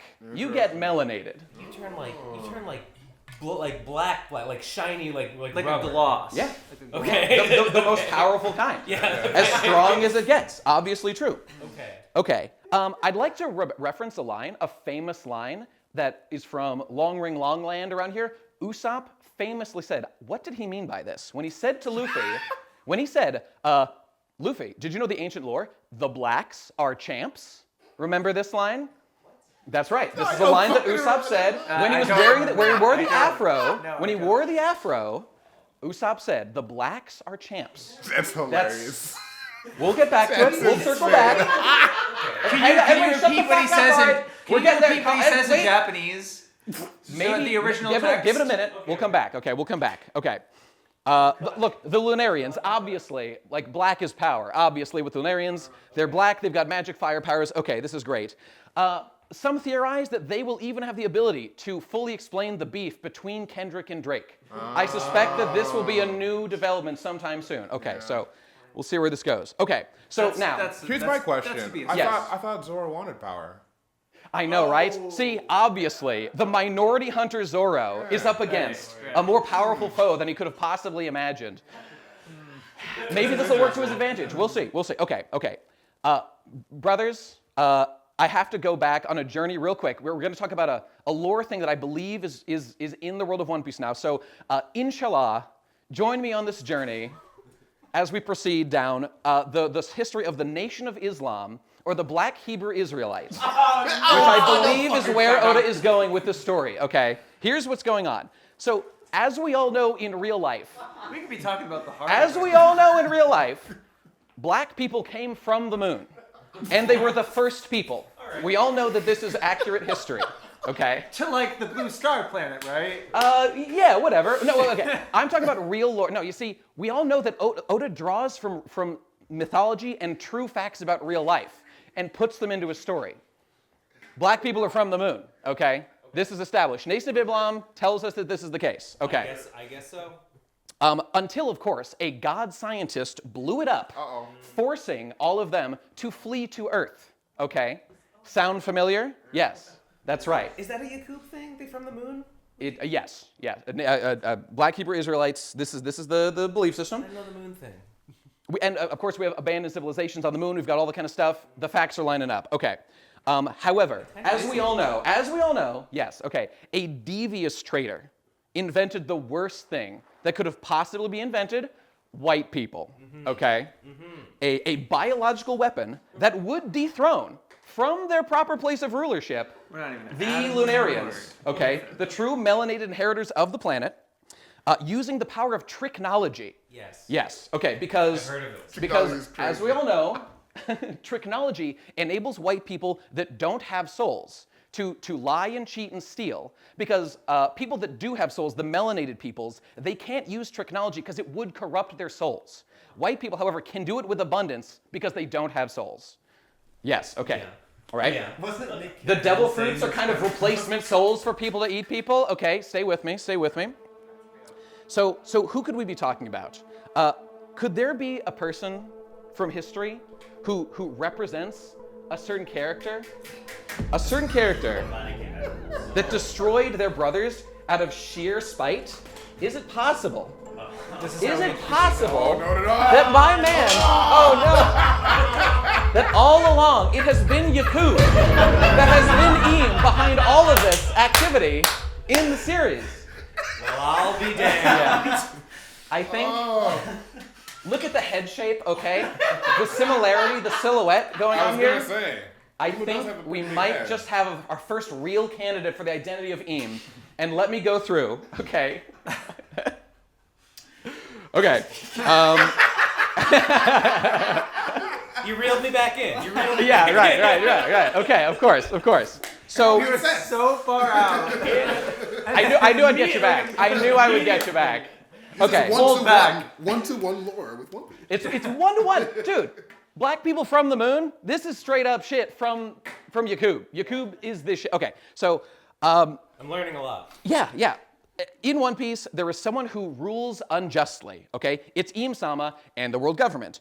But okay, obviously Yakub displaced the original power center, and obviously he is one of the superior melanated races. So he clearly was like one of them, but was full of spite and took them down on purpose. But okay, it's not just that. He's likely from the advanced civilization that is often referenced in the lore that used tricknology. That's the advanced tech that they used. This is what Vegapunk uses to this day that he's reviving. And Made smile with tricknology. that's right. And that's clearly the case. Okay, where's my Buccaneers also. Caesar probably. See, right. Okay, here we go. Here's the next point. This is what I'm trying to get to. And I ask you, who is the great enemy of gods associated with the D's that overthrows gods? Could it be the White Warrior himself? Could it be? Yes, that's right. I think so. Nika, the White Warrior, who we will discuss in a bit, the great enemy of the gods. It's all lining up. This is 1-to-1 shit here. It's lining up a little bit. So, okay. And he's also in the sun, and they're from the moon. Exactly. Oh my God. Exactly. That's right. Oh my god. There's a that's pretty good. So what do we got? Okay, the White Warrior. What do we know about the White Warrior? We'll get into it more in a little bit, but the White Warrior, Stop making sense. aka the Milk Skin, the Ice Demon, the White Devils, the Talcum Terror, the Chalk Chud himself. He's an agent of chaos and destruction, okay? He's associated with the D's that are the enemy of the gods. Clearly has no solar compassion, or he wouldn't have been so mean to me personally in his role in the narrative. And from an advanced civilization that clearly used tricknology, okay? And most importantly, stole the world from its rightful rulers, the Lunarians. Okay. So, could Yakub be Eam? This is the theory I'm putting out. The man who created the White Warrior and his ilk, as we know Yakub did, to topple the melanated gods through tricknology, and now lives in fear of his creation. Okay, because clearly, obviously, it hasn't worked out. The White Devils are in charge right now, so got to do something about that. I'm like 100% sure this is the intended backstory of One Piece, and this is what Oda meant since chapter 1, baby. Of course. She's been hitting that Farrakhan just like me every day. 22-year-old Oda saw some Farrakhan black Israelites on the street that told him In some 1996. I have to make a manga about this. In 1996. In Japan, he's talking about. That's right. Yeah. They get around, man. They get around. So, Oda is clearly a follower of the Nation of Islam and a black Hebrew Israelite, just like me, for real. And this tells us what the ending of One Piece will be. Okay. Luffy's wish. Luffy's not on it. Whatever. Luffy's wish, okay, is clearly to bring harmony through the 13 tribes. The 13 tribes that were split up from the moon, the melanated tribes, and to restore the Shabazians to their rightful place, ruling the kingdom once again, no matter how much tricknology it takes to get there. And to Shay's point before, are there holes in this theory? No. No. But like a minor fact. Like, I didn't say there were holes. Well, like the fact that Usopp line about how the champs are black, which obviously did foreshadow. I was only asking for clarification from the scale. Am I bothered by the fact that you're absolutely correct and that is a total mistranslation of that line and doesn't say that even a little bit? No, I'm not bothered by that at all because I don't need facts when I have faith in my creator Yakub, and we will inherit the earth once again. And there we go. And that's it. That's my theory. If Thank someone you. just like, Thank is you. watching this and then like skips ahead and suddenly that's on the board. Yeah, I know. What happened? The YouTube short is You're gonna like, oh, I want to skip to when he talks about By the way, Egghead. And then that's there. It's like, Does Yakub not look like a combination of Vegapunk, Vegapunk, Big and Head, Eam. and Eam in the shadows? I was in the bathroom and I was like, I know where this is going. So there you go. We let's leave his loving gaze looking at us here. Okay. If I keep seeing it, I'm gonna keep laughing. Do we actually know For now. anything about Eam? We know we do know a few facts, which we will touch on in a just little learned bit. a lot Yes. about it. Okay. Yeah. Whew. Okay, there you go. So that's my theory. Look, everybody gets one theory, all right, guys? This is mine. Please appreciate it. So anyway, Minority Hunter Zoro destroys Abel completely and obliterates him, despite his superior, his superior breeding. And although to be fair, he did melanate his blades in order to do so with Haki. So maybe that gave him the edge. Fight fire with fire. Exactly. So there you go. well, don't fire with fire because He is a fireman. The fire has to go out That's in true. order for him to deal damage on King. Yeah. Okay, so that's the end of Zoro versus King. Zoro wins. Wow, great. He also unlocked Conqueror's Haki imbuing. Good job. Great job, He saw Zoro. a Grim Reaper. He saw the Grim Reaper later on. He won, and he's like, Brooke, is that you? The spirit of the death seems implied to be the spirit of his sword, actually say that. but we'll see. We will get to that in a moment. Okay, so moving quickly along to Kid and Law versus Big Mom. There we go. Our second to last big fight. This one's pretty quick. So everyone's using awakened devil fruit powers now. Law's using awakened, Kid's using awakened. It's all great. Everyone's having fun. Kid fan club member here. I think that his usage of his powers was thematically appropriate. He has magnetism powers, so he did a bunch of electromagnetism stuff. It was cool. I thought it was good. I liked it quite a bit. Damned punk. Indeed. And I predicted personally that where could you go? This is on stream in an episode of Talking Pirates, so I'm on record here, being man, this is a cool power. I bet the ultimate version is like a railgun or something, and that is exactly what Oda did. It was a railgun. Called it, but it's not even me that deserves credit. Oda deserves credit. Yes. So you're pretty good at coming up with theories and them coming true, right? As you can see, I think that's the case. Is that Yeah. what you're saying here? Extremely. He has a history with these things. So okay, whatever. Kid's cool. Kid But does didn't you good say stuff. earlier in the lecture that Oda Yes. steals your, or that the creator steals your ideas. That's true. I wouldn't claim literally every idea necessarily, though I'm close. One of these days I will. It was effectively me. I'm like Yamato. I'm Oda. I wrote the story. This is mine. I did that. Okay, so other than that, the fight, the Big Mom fight, Law and Kid team up.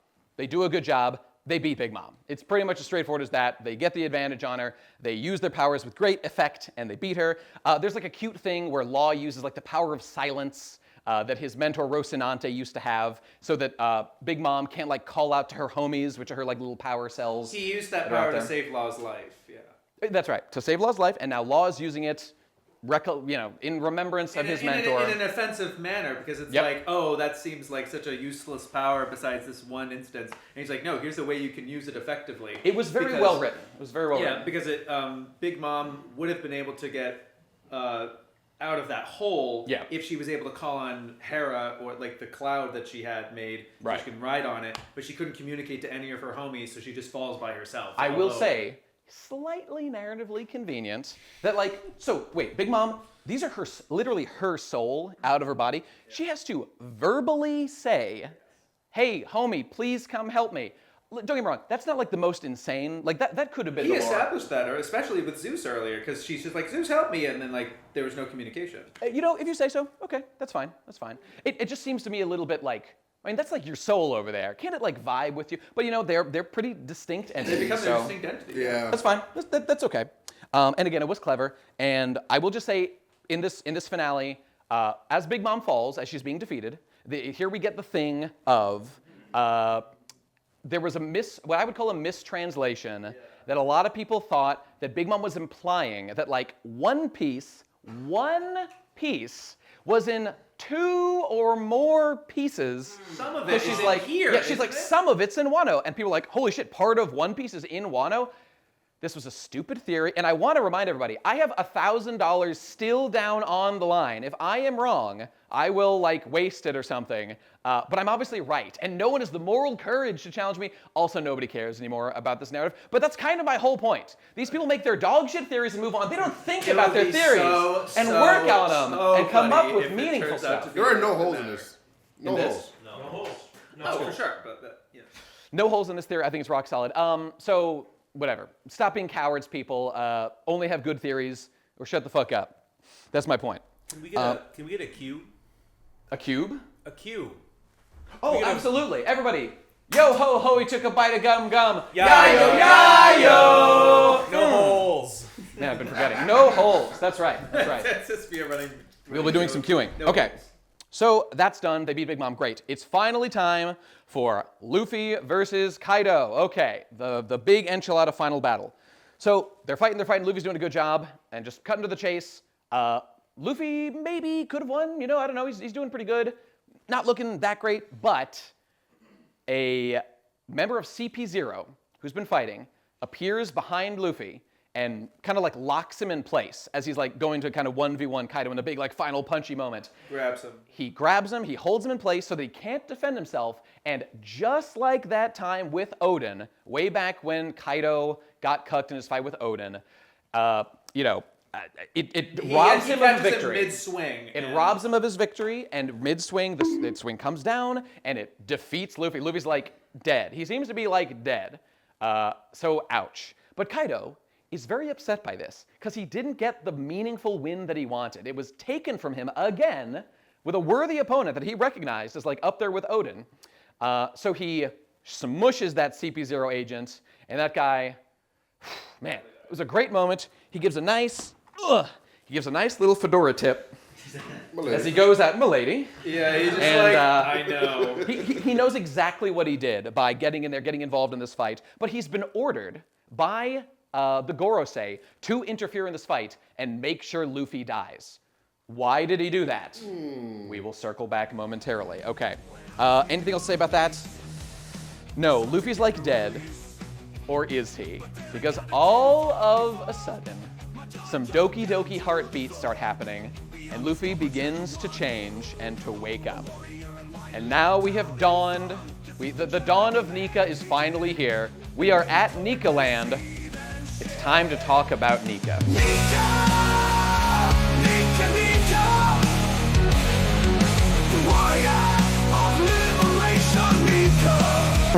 Like 4 hours. Like 4 hours in, yes. So here we go. Get ready for like a 2-hour discussion about Nika. We're gonna keep it reasonably tight. Okay. So we agree with everything you said, Dave. I appreciate that. Nika is so the Gomu Gomu no Mi fruit has awakened. Luffy awoke. How did he awake? I don't know. No one knows. It's not explained at all. Why did he awake now? Is there like a rule that when you die at like a sufficient power level, you awaken? Nope. It just happens. Unclear why.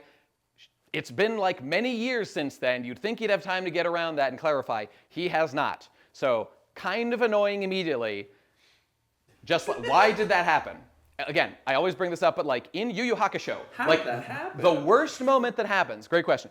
The worst moment that happens in Yu Yu Hakusho is when Yusuke gets like killed by this enemy Shusui and then just randomly comes back to life as like a demon for basically no reason because they then afterward reveal, oh, by the way, he had like demon blood and like that brings you back to life. What the fuck? Why? Unclear, but it just did. Yeah. So he awoke. Why did he awake? Unclear, don't know. What did he awaken to exactly? So he is awoken into Nika. What does that mean? Doesn't he have the Gomu Gomu no Mi devil fruit? No, he doesn't. This was never, turns out, the Gomu Gomu no Mi. It was the Hito Hito human fruit no Mi, model Nika. What is Nika? Nika is the sun god. It is a mythical god entity. And this is the legendary chapter 1044, a moment that we will never forget when the Gorosei do this big, nightmarish lore dump where they're like, Ah, yes, the Nika, the most important thing of all time. Luffy, the main character, who's eaten the most important fruit of all time. We finally got around to doing something about that, right? As he was like about to awaken and fight Kaido. So the implication here is, all right, there's a lot to say about this, and I'm going to try to keep it to the main points. The first time that Nika was ever mentioned in the series was, I believe it was literally 26 chapters earlier. This is what I did before. Let's pull it out here just for fun. It was right here at the green right here, and here is Nika on the Nika page. Like one page later, one sec. Right there. This is 1044. This is the moment when Nika is explained. It's the big lore dump all about it. 26 chapters. Nika was never mentioned even one time before that point. Before or after? That's right. Well, before. It was mentioned many times after, to my chagrin. It was mentioned by Who's who? Yeah. Right. 26 chapters before. That was the mention, and then wasn't mentioned another time. I see. So what are the implications of Nika? What does this mean for the story? So for starters, we're now being told that Luffy's devil fruit was actually a different devil fruit the whole time. Okay, is that like a good change or a bad change? Things can be good, theoretically. Well, they're like, so the lore-wise, they're like, the reason it was the Gomu Gomu no Mi is because we, the world government, have edited the book about devil fruits to say that the Gomu Gomu no Mi is that, instead of what it truly is, the Hito Hito no Mi mythical Zoan devil fruit, it's actually, Model Nika, it's actually the Gomu Gomu no Mi. And to be totally clear about what we 100% know happened here, Vegapunk, the scientist who knows everything so we know it's true, says this. We know that there was an old version of the Devil Fruit Encyclopedia in which the Gomu Gomu no Mi does not appear, neither does the Nika fruit. And as we know, the Nika fruit is the real original version of the Gomu Gomu fruit because it has been wiped from history. Now, who did that wiping from history? The implication is obviously the world government, as they're the ones that did that with Ohara and the Void Century and all that stuff. So where the knowledge of the Gomu Gomu no Mi comes from, apparently, is probably in more recent history. There have been new editions of the Devil Fruit Encyclopedia, which include the Gomu Gomu no Mi, rubber paramecia devil fruit, quote unquote, presumably because people observed that fruit's existence, documented its behavior, and made those assumptions about it. Did the world government specifically plant that information, or did people sort of organically come up with that and the world government was like, yeah, okay, that's fine, we don't need to wipe this from history, because they did know about Nika the whole time and want to suppress that information. So whether or not the world government specifically concocted the cover story of the Gomu Gomu no Mi isn't like exactly known, but we do know that they wiped knowledge of the Nika fruit from history previously, and one way or another it got filled with this bogus new information. So that's what happened. Because when you eat this fruit, this is a very unique devil fruit. When you eat it, you become rubber. Great. Why do you become rubber? Because, like, Nika's rubber, I guess? But you don't go full Nika. You never want to go full Nika. Well, I mean... Well, yeah.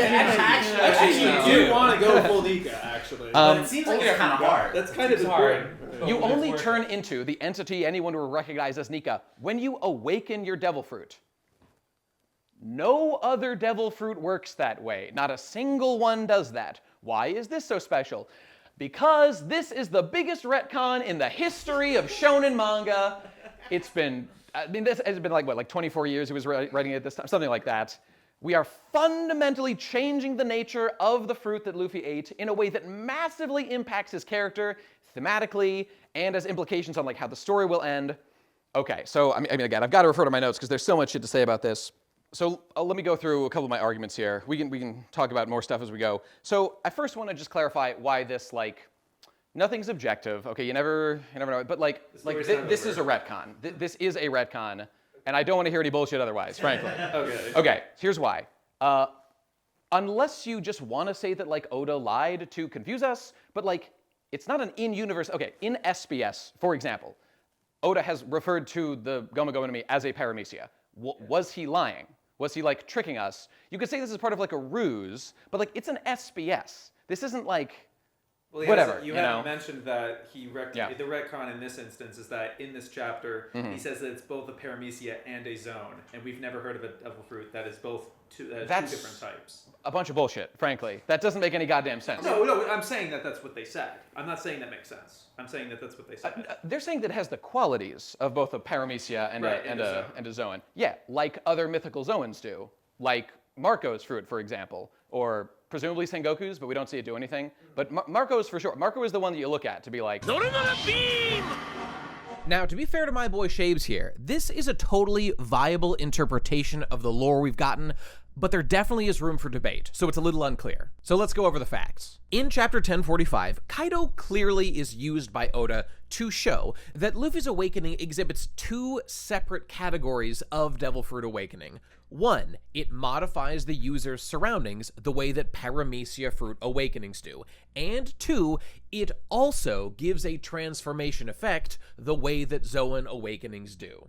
Thing is, though, the Nika fruit is a mythical Zoan, which we know is not the same as a typical Zoan and has additional powers, which raises some additional questions. And, unfortunately, we have 0 other confirmed mythical Zoan awakenings to compare to.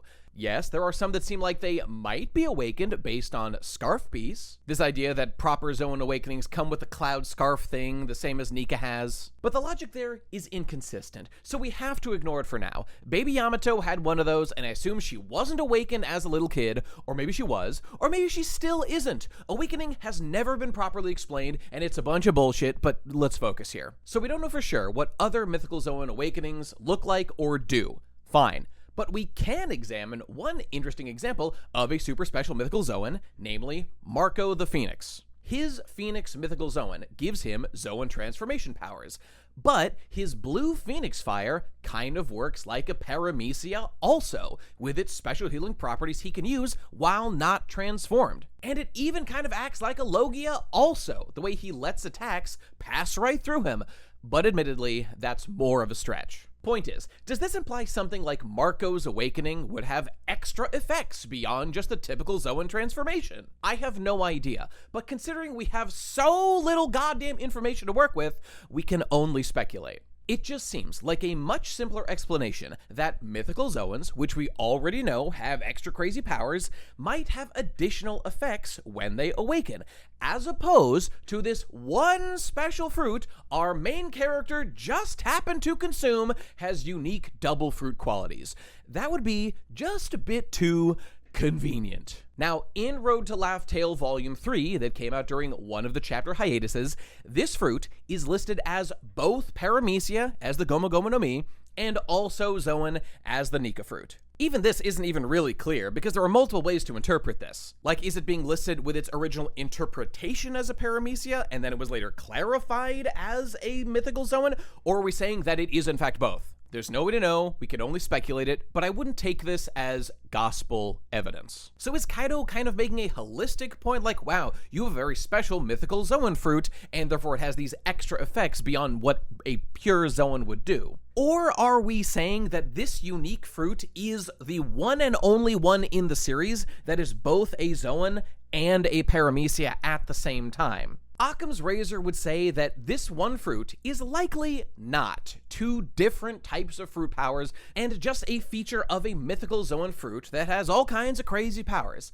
And I would personally hope that it is not a unique feature of this one specific god fruit, but something that can theoretically happen to other mythical Zoans with their crazy powers. Lord knows, this fruit is already super special, awesome enough. But we will get more to that as we continue. Because let's be honest about why any of this even matters.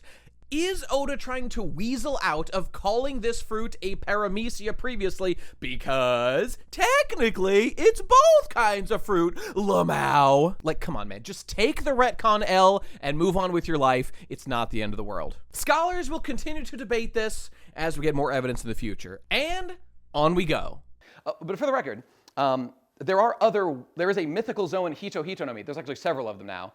But there's one of Sengoku who, he's a normal guy. He ate the devil fruit, but then he turned into a big Buddha. Okay, that's just like how a Zoan works. You're just like a normal guy, and then you transform into the thing that you ate. This Luffy thing is very different. how much are we going to insult our intelligence to say like, oh yeah, like Luffy was it was a Nika thing the whole time, which is why he was rubber. Because everyone knows that Nika's made of rubber, right? Okay, the thing about Nika is a myth that has been tailor-made like to fit Luffy in the story. To be clear on this point, there is an IRL myth from the Caribbean about a Joy Boy who is likely the inspiration for One Piece's Joy Boy and by extension Nika. As we know, Joy Boy has the Nika fruit, so the two are inexorably linked. And that mythological Joy Boy was a character who existed among the slaves of the West Indies, said to always be smiling, and to dance, sing, and party, beating a rhythm on his drum which eases the troubles of suffering people. This immediately sounds a ton like Nika. The drum rhythm Nika shares, the constant smiling, the laughter, and somewhat eerie, yet jubilant vibe. That's where the similarities end, though, because this character, assuming it is the inspiration behind Joy Boy and Nika, is heavily adapted to suit Oda's purposes in the story. First and foremost, there is nothing whatsoever linking Joy Boy and being made of rubber. That's Oda's addition to the character. And don't give me no bullshit about rubber production in the Caribbean. As we all know, because AI search results tell us so, they tried to cultivate rubber in the Caribbean in the 18 and 1900s, but failed due to wind, root rot, and insects, thus shifted production to Southeast Asia and West Africa. Everyone knows that. Also, the character of Joy Boy seems to exist as one who brings comfort and the easing of burdens to enslaved peoples, rather than one directly linked to liberation and freedom the way Nika is.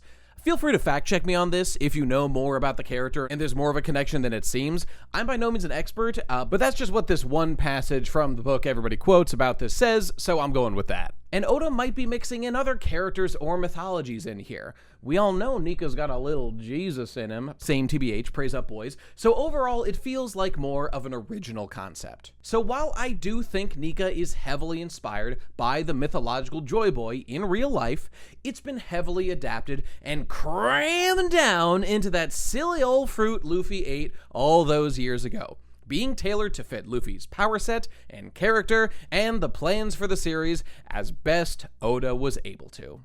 This just bears like every sign of being conformed to fit Luffy narratively.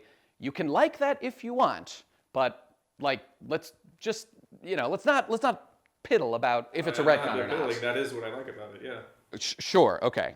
You're entitled to your incorrect opinion. I respect that. Okay, so what else have we got going on here? A lot of people, are able to compartmentalize stories and say that, like, you change something in the future, it doesn't affect the past. I don't agree with that even a little bit. I think that's not true. So now, it has always been the Nika fruit. So what does that mean? That means that Shanks gave him the Nika fruit, for example. And this raises questions. Did he know that it was the Nika fruit? If he did know, it could massively change the nature of their relationship, because previously, when it was just the Gum Gum fruit, this was just a kid that was very much like Gold Roger, that ate a simple devil fruit, an unimpressive thing. And the mystery there was like, what makes Luffy so much like Gold Roger? That was I do feel that was implied from the beginning. Wait, just before you continue. Yeah. What do you mean by Shanks gave him the fruit? Well, I'm speaking sort of loosely here. Like, it is possible that Shanks conspired to give Luffy the fruit. Or you know what? No, let me speak more precisely. It is clearly true that Luffy ate the fruit, like by accident or whatever. He was wilding out. Yeah. But knowing that that's the case, if this is a super special legendary fruit of destiny, that changes the nature of the relationship. Because Shanks only started. Well, look, they hung out, but he only decided to sacrifice his arm for him, for example, after he had eaten the Nika fruit, or the gum fruit, whatever it might be. If he did that because he's like, this is really important that I save this kid that ate this fruit, that is not the same thing as him just saving a kid that ate a goofy devil fruit. That's silly. I would argue that is way worse. Now, did he know that? We don't know that he knew that. If that's the case, I don't like that. You can agree or disagree. That's my point about that. I think two things can be true. I think both things can be reality for him. He can walk and chew gum. He can say that because he knows the significance of the fruit, and also that Luffy stood up to him, to that bandit, and the reason that he gave him of why I saved you is because you stood up for me for that bandit and you're my friend. So that's why I saved you at risk of my life. But notice how space is being crowded out here. Now there is a question. There is a question about how much one mattered versus the other. Am I crazy to say That's I interesting preferred? for Shanks, right? Because he's a dubious character. He is not dubious even a not little sure. bit. He is clearly a good guy. I don't think he's dubious. I think we just don't know that much about I'm him. not saying he's a bad guy. I'm saying there's mysterious. Okay, mysterious is a good word. Sorry, I'm sorry. When Dubious is we not found the out he was word. a Yonko, Yeah. and then he's also after the Poneglyph, so he's kind of Luffy's enemy now. Well, he's after the One Piece. Name one thing that he's done to oppose Luffy. He just took out one of the Grand They Fleet have members. They have mutually He just took out Bartle exclusive Man. goals. You're not wrong. He You're took not out wrong. like Luffy's closest friend of Didn't the you say- Grand weren't Fleet. you- In fairness, it is totally true that Shanks' crew blew up Barto and his boys. However, Barto himself says that very chapter that the actions he took to disrespect Shanks' crew were unprompted and done by himself, having nothing to do with Luffy, and he alone takes responsibility for it. Of course, their status is MIA as opposed to dead, and let's not forget this is One Piece, we all know what that means. They're alive and definitely fine. That being said, I do acknowledge that it is true that Shanks' interests and Luffy's interests are beginning to clash somewhat, jockeying for position and people getting hurt. So yes, it is fair to say that some of Shanks' interest is come at the expense of Luffy's sphere of influence, even if Luffy never wanted it. However, as this pertains to the larger question of is Shanks actually bad or mysterious or whatever, as opposed to my contention of being obviously a good guy, let's just say I'm pressing X to doubt. Also, there's a million other story reasons we just know that Shanks is gonna be a good guy, do what Gold Roger told him to do, help Luffy, etc., etc. That's what's happening. Anyway, let's continue. Didn't you say is Shanks a rat? Right, we were saying That was a that earlier. joke. That was a joke. Which was a joke. We have to get back to that later. But people actually wonder that, though. Yes. Okay, they do. did. There has been a Yes, they did. massive update on the Shanks rat thing. Yes, there was this Yes, massive Yeah. update. Oh, okay. Right, Okay. right. Okay, why the fuck did the world government allow Luffy to traipse his ass around not having... Okay, I can make an argument. Look, he was an unknown at the beginning, right? No one, they didn't know Luffy was out there. Okay, when he defeats a fucking Shichibukai, Yeah. he defeats Yeah. Crocodile, Yeah. there can be no argument anymore that this guy is making waves, and he is a rubber man, and everyone knows it. He clearly was the guy. I would say it is indefensible to have this Nika retcon thing Not happen. to mention, if the world government has a frozen giant straw hat in their base, That's and it. they see That's a guy it. with a straw hat, they're Yeah. like, wait a minute. That They seems probably make plot some- relevant, and Yeah, right. that might matter. Huh. We wouldn't want these two things to sync up. No, the it's the like, son wait of a minute. the god son power and the frozen hat that seems important and probably bad. Yeah, that's something to be concerned about. If anybody's, I don't mean to hit this point too hard, but just to be clear, Oda's not literally perfect here, guys. No. He has admitted many mistakes in the past. sure. He's made retcons. Ace being Roger's son, confirmed retcon, admitted by Oda. It's fine. It's fine. Not a big problem. Lucci being a villain wasn't even the plan at first. Again, this is admitted by Oda. Vivi's character becoming a princess, not the intention of the character at the beginning. Things change Well, as they go. here's the thing. Yeah. That's not even. I'm not trying that's to not argue even that he thought necessarily. that this. I didn't think he knew about Nika. From I'm the trying to beginning. argue I don't all think that. I'm not arguments trying to I argue that think either. will be Oh, presented. potentials. Right. Oh yeah, sure. I get what you're that's saying. fair. Yeah. Yeah. I'm just saying more that's not even necessarily a retcon. It's just like an example of his Well, update. flexibility You know what? It as turns a writer. out. Let me clarify my terms here, because a retcon, I think there are soft retcons and hard retcons. And a retcon really is you just change anything retroactively about it. If someone just has a secret brother, that is a retcon because you're retroactively giving them an additional thing that wasn't part of the character. Now, I agree. It's not a huge deal if a character is mysterious and then you introduce a brother. Because who's gonna have a problem with that? That's not a big deal. Yeah. Or but Garp you can being do it too much. Luffy's grandfather. grandfather was an update as well. We didn't find that out until Water 7, right? Well, we didn't find out, but in Romance Dawn, a guy that is Garp was Luffy's grandpa, and this guy looks exactly like that guy. I didn't know that. So I feel that was planned from the beginning, personally. Okay. Yeah. But anyway, again, I like to parse things that are intended versus not intended, whatever. So okay, another argument people bring up, this foreshadowing thing. The four gods from Skypiea. Well, actually, before I even do that, the pose, the fucking pose, the pose that people bring up in Skypiea. They're at this one party, Luffy did the pose. Okay, let's just. I guess I'll probably put this on screen, but like there are a million goddamn poses of silhouettes of characters. Like Brook did it, other people have done it, this very similar pose. Yeah. Like, yes. Oh, I have to introduce this concept, retroactive foreshadowing. Retroactive foreshadowing.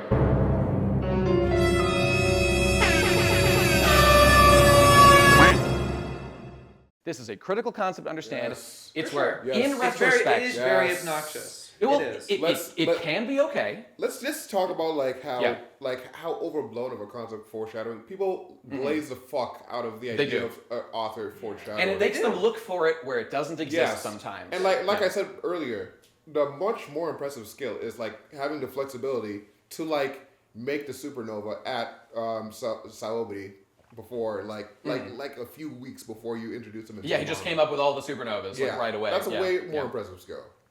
I agree. Nonetheless, Oda likes to do this stuff. And look, That's like his favorite thing. Making we've already characters. is it Like, Bakuan? bro, it's my favorite thing. Bakuman's the manga writing Shonen Jump series, right? Bakuman. Bakuman. Gee, I always fuck that up. Bakuman, and like in that story, they talk about like this exact thing of retroactive foreshadowing. They're like, I'm a mangaka. I'm gonna go back and look at elements of the story I wrote before and like find ways to develop them. Like everyone does this. It's Classic, totally normal. easy trick. So like there's nothing even wrong with it by itself. It's all about how you handle it. So okay. What else have we got here? So my point is that like this is a retroactive foreshadowing thing. Yes, the pose is clearly like it meaningful now. It wasn't meaningful in that one. I mean, I will happily stipulate. I do not think he had Nika planned in Skypiea when Luffy did that one pose one time. Lots of other characters do that pose. Okay, it's not a big deal. And to address the other lore foreshadowing idea people bring up here, the sun god stuff, which was first mentioned in Skypiea and now associated with Nika. Yes, that is clearly also a case of retroactive foreshadowing. Suns have been an important symbol of freedom since at least Amazon Lily with my boy Fisher Tiger and his freed slaves. Yes, Arlong's crew had sun tattoos, but the connection was never actually made until much later. But the sun god thing had very little meat on it before Nika appeared. Yes, Kalgara's daughter Moose mentions the idea of the sun god in the Skypiea flashback, but was this meant to be a Nika thing then? Obviously, it is retroactively being used this way, of course, because there's just no reason to believe that this was planned, given all the countless issues and reasons to believe that Nika didn't exist in the story at this point. The contradictions, the lore annoyances, etc. Because of course, for example, what about the other three gods mentioned? The god of the rain, the god of the forest, and the god of the earth. What's up with them? Where's the devil fruit that gives those powers? Also, these gods all seem to refer to the snake, which is their like overarching local god. So this is like a provincial sun and rain and forest and earth god to the Shandians. What this does now seem like, however, is a belief much like the concepts like the D-Clan lore, or the Poneglyphs lore, and so on. The Shandians being my favorite of these, where this tribe was given a task long ago of protecting the City of Gold, and in particular, the Poneglyph hidden there, but have long since forgotten why they are doing it, and the existence of that tradition within the Shandians appears to have been a information transfer mechanism to pass down information that can one day be used to undo the events of the Void Century, which I guess their clan swore a blood oath to do or something. But the information there only now exists as a story and mythology handed down from their ancestors that has lost the reason for it somewhere along the way, but they're still doing it. It's after the Nika retcon, but Elbaf also has a sun god story as well, and so do the Buccaneers, and probably many other groups as well. So there seem to be various versions of the sun god story, all of which are presumably similar information transfer mechanisms. This is a sort of holistic, international mythology passed down in various ways in different places, like how multiple stories exist of the Great Flood in real life, in the Bible, in the Epic of Gilgamesh, and so on, meaning maybe there's something to it. This concept is something that's been in One Piece since very early on, and is a really cool thing to see. It is, after all, the essence of inherited will, the core concept of the One Piece story. So, retroactively, sure, the Sun God story now exists and is Nika related, and it's pretty cool. It just shouldn't be thought of as Chapter 1 go to planning, because there is no reason to think that it is. Remember Bakuman, everybody. Man, remember how people used to skip Skypiea? I miss those days. Unlike every other fruit in the series, the Nika fruit, I call it the Nika, it's the Hito no Mi wa no Nika, but whatever. It is the most plot-critical fruit of all time, theoretically. It sure is. And again, tailor-made, and again, Nika is the Jesus Christ of the world of One Piece. Or Luffy, its devil. Or its devil. Or the I can be your destroyer. angel or Just your devil. think about this. Luffy has been retconned to have literally eaten the Jesus Christ devil fruit of his world. This is what has happened with the Nika update.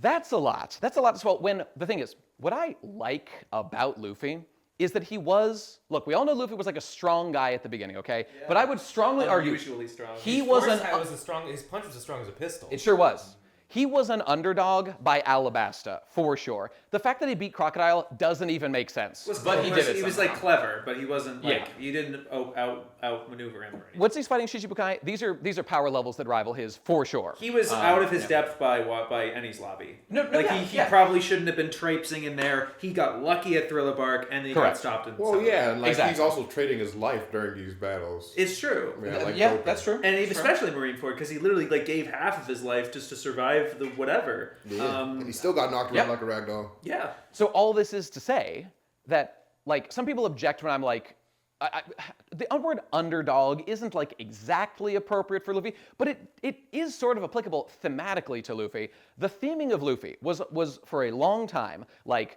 there were chapters called like Pirate versus King, or like Luffy versus like a captain of the Marines, the beginning with Axe Hand Morgan. Then he fights like a lord or something, or like a king with Wapol, and then he fights a god with Eneru. It's always lowly Luffy fights someone in a position of authority and defeats them. Yeah. Now we're being told Luffy is a god, at least metaphorically, at least symbolically, which I would argue is perhaps more important, because like Yamato also ate like a god fruit, so but like nobody cares, so Mythical, that's fine. yeah, there's all these mythical creatures. What bothers me much more is the symbolism of being made into a god character, and I feel that this does impact him, thematically, and makes him like not like the Luffy It doesn't that he was for me. You know, Lucky and the Luffy. I've told you this before. Yeah. The only thing that like I agree, and it also clashes with his idea of being a hero. He doesn't want to be the guy that saves everybody. Right, At the right. end of this arc with Wano, he saves everybody, and he's like, "Do not tell them I did that. Right, Just right. don't let me don't tell them." Well, I've got some defense points I'd like to make as well. Sure, please. Yeah. So yeah. so some of the What's defenses. great about it is that There's plenty of good things, but in defense of the concept that like it's not going to change Luffy.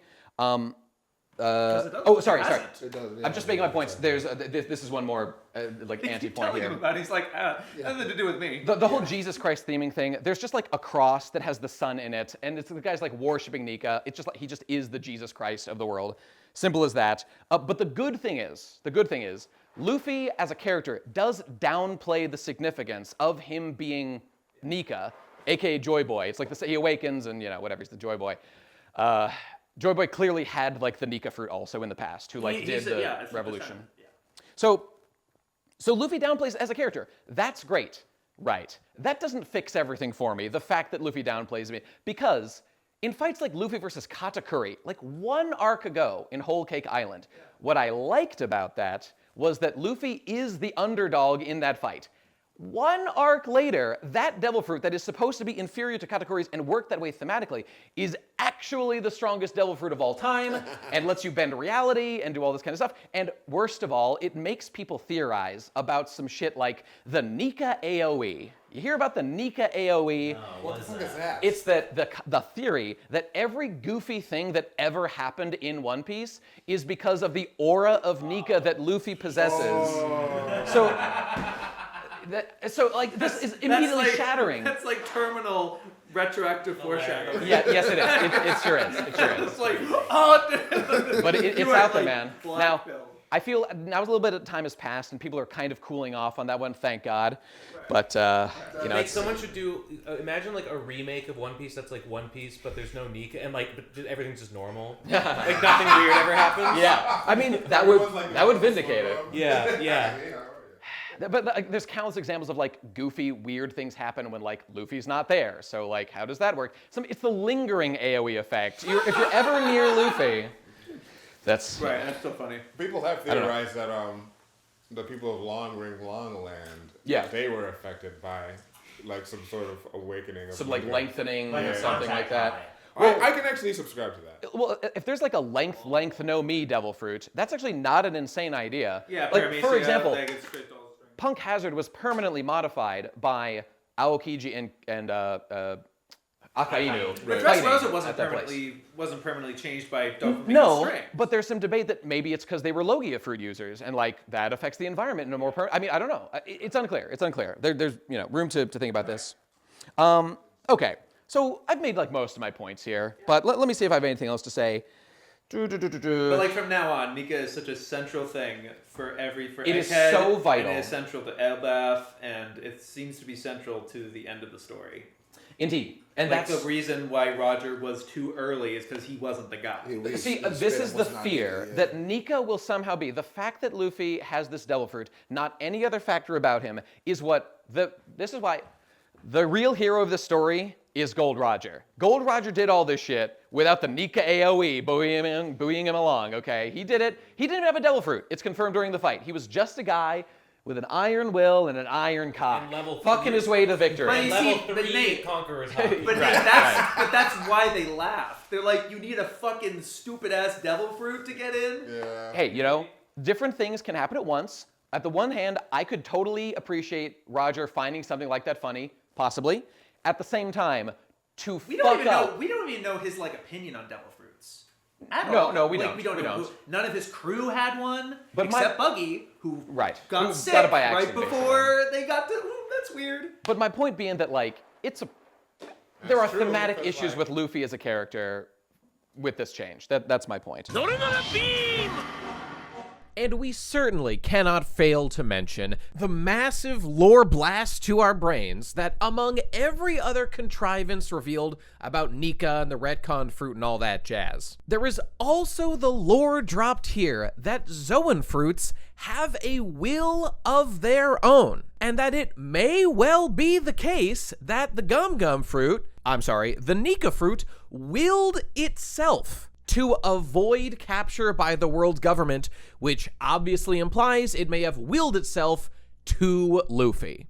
The mind reels at the staggering level of convenience that this implies, which I am guessing that Oda felt the need to do to sort of further explain why the government had not captured the Gum fruit at any point before this, which of course it actually had very recently with CP9 and Who's Who, and Shanks stole it from them. By its own willpower, very possibly, I guess. And it's not Chosen One coded at all. But the thing about this is that, don't get me wrong, this point is way too bullshit for Oda to put much narrative weight on it, so I definitely suspect it will never come up again. Which is all the more annoying that it was included at all. This is the #1 most Destiny-pilled moment of all of 1044, and is such an insane recontextualization of Luffy just so happening to eat the fruit. Hey, what if the fruit willed itself to be eaten by Luffy? It certainly isn't confirmed that that happened, but Oda is directly pointing us to thinking that it may have, and I think that was a huge mistake. You've probably forgotten about this because Oda wants us to. I wish I could forget. Alas, here we are. Let's continue. It is interesting. So He becomes whatever. Harry Potter, basically. He becomes He becomes the chosen one, basically. He comes back to life. But that's a running trait for Shonen Jump too, because This is an Naruto interesting has done thing. a similar thing. In fact, one of my Bleach has points done is that a like similar we've sunk to the level of Naruto with this shit, and that's thing. a devastating That's fact. the real pain, is that you guys clowned on Naruto for years. You just say pain. You're like, not yet. Yeah, we did. Yeah, we did. Yeah, well, I thought One Piece was better than this. Right, I you're like, thank God One Piece isn't like that shitty Naruto with the Chosen and One. I mean and that lo and behold. deadly serious. Yeah. But the This is the world we live in now. Nika's like vital to the story all the time. I don't know. This is like a jump rope and it's funny. Yeah, Okay. it's so funny. So all the good points are, this is kind of the last point that like, this could have been done a lot like this, just like so much better. Hey, here's a crazy idea. What if instead of it being like the Nika fruit specifically, it is the Gum Gum fruit, and like he just does whatever the fuck he wants with the Gum Gum fruit awakening. Yeah. That's a one-step solution to not change every aspect of Luffy's character. Sounds like a step up. I don't think it changes every aspect of Luffy's character. I'm Because slightly again, better. it has not affected him whatsoever. That's true. Well, He doesn't act different? it hasn't affected him as a character. Not a single bit. I mean, I'm He talking about. literally like he's like, who am I? Monkey D. Luffy. I'm gonna kick your ass. But I'm That's not what he talking about says. him as He's a character. They're like, he's Nika, and he's like, no. I'm aware that he has not changed personally as a character, like in terms of his actions. It's the implications and what we take away from the And character's the struggles. way people treat him. Because people, like, Sure, the yeah, Giants yeah. know that he's Nika, and he's like, where's that white form? Yeah, huh? and You like- know, oh, are you Nika? And, you know, like, they take a different interest in him than if he was True, a regular And like pirate. Scopper Gabon too. But at the same time, Oda has done a really great job still having the Giants care about Luffy regardless if he's Nika or not. Because he saved Dorian Brocky, he saved the other pirates, the Giants in Ennie's lobby, he saved that guy in Savity, he saved Hyrodine, all before any of them knew about Nika or anything. You're doing a heroic job defending this, and you know. Oh, dude, I'm a... There's things to defend. I'm not saying it's like all bad. There are positives. I think it looks great. There's this narrative that like anyone that dislikes Nika is because like you're expecting like a really edgy like Gear 5th Awakening, Gear Death. Gear Death. I don't care about that even a little I want bit. him to be more badass. I think that like the theming of like the joyousness of Luffy is relatively brilliant thematically, and I'm happy. And the with idea it. of like Luffy calls it Gear 5th, and Yeah. you look at the name scheming. Everyone's expecting a Gear 5. Yeah. Everyone's expecting something to, because he got the sudden Snake Man form to beat Katakuri. Yeah. And it's like, okay, so he needs something like that to beat Kaido. I agree that like having the whole like thematics of like him being the god and everything is like, oh, are we sure? You know, for Yeah, sure. yeah. Dubious. But like I think there's things about it, and also I was thinking like, who did he think Joy Boy was when he introduced him in Fishman Island? Like, who are you, Joy Boy? Like, was Joy Boy? I think Joy Boy was going to be like. I think the idea of Luffy having a descent, like part of a lineage, almost like the Avatar, where like, you know, Roger with the straw hat. Where did Roger get the straw hat from? And all the way back through like Joy Boy or whatever. Well, I'm that's happy. That's yet to be explained. That's true. I'm happy to admit that things like this is actually a little bit better now, but things like the Will of D have long been a source of concern for me that it might resolve horribly. Because if it does imply like some destiny shit, some like only special people can win One Piece, and if you're like not a special guy, in you lose. Lowtown, they were like, oh look, Luffy's out to go in the Grand Line, and Yeah. it's like that's his choice or what. And then like the guy who's at the Windmill Village, his like the grandpa guy, is like, is that his thing or his destiny? Like he kind of implies that like, is that what he's meant? Is that his destiny to do this, or is it his fate, or is it something that Luffy's doing on his own? Yeah. And that tension of like, am I doing this because I'm Nika, or am I doing this because I'm Luffy? Right. I hate that tension intensely. I wish it didn't exist. I am interested. Sure. Fair enough. You know what? And I do think this comes at like, what are you expecting out of the story? What are you getting out of it? Yeah. I like my favorite moment. One of my favorite Luffy moments of all time is on Drum Island when he climbs the mountain to save Nami and Sanji, who are like gonna die if he doesn't do it. And his like devil fruit power is like basically not even relevant to that activity. He's just barehanded climbing a mountain, freezing cold, on death's door, and he gets to the top and does it. If I found out, by the way, it's like kind of already confirmed true, that like, oh, his strength was enhanced by being a mythical Zoan fruit, so he got a strength buff. It's like, oh, so he didn't really just like have the will to do that, or at the very least, it was less than what I read into it before. Now, on this subject, it's debatable whether Zoans, mythical or otherwise, give base power boosts to the user when not transformed.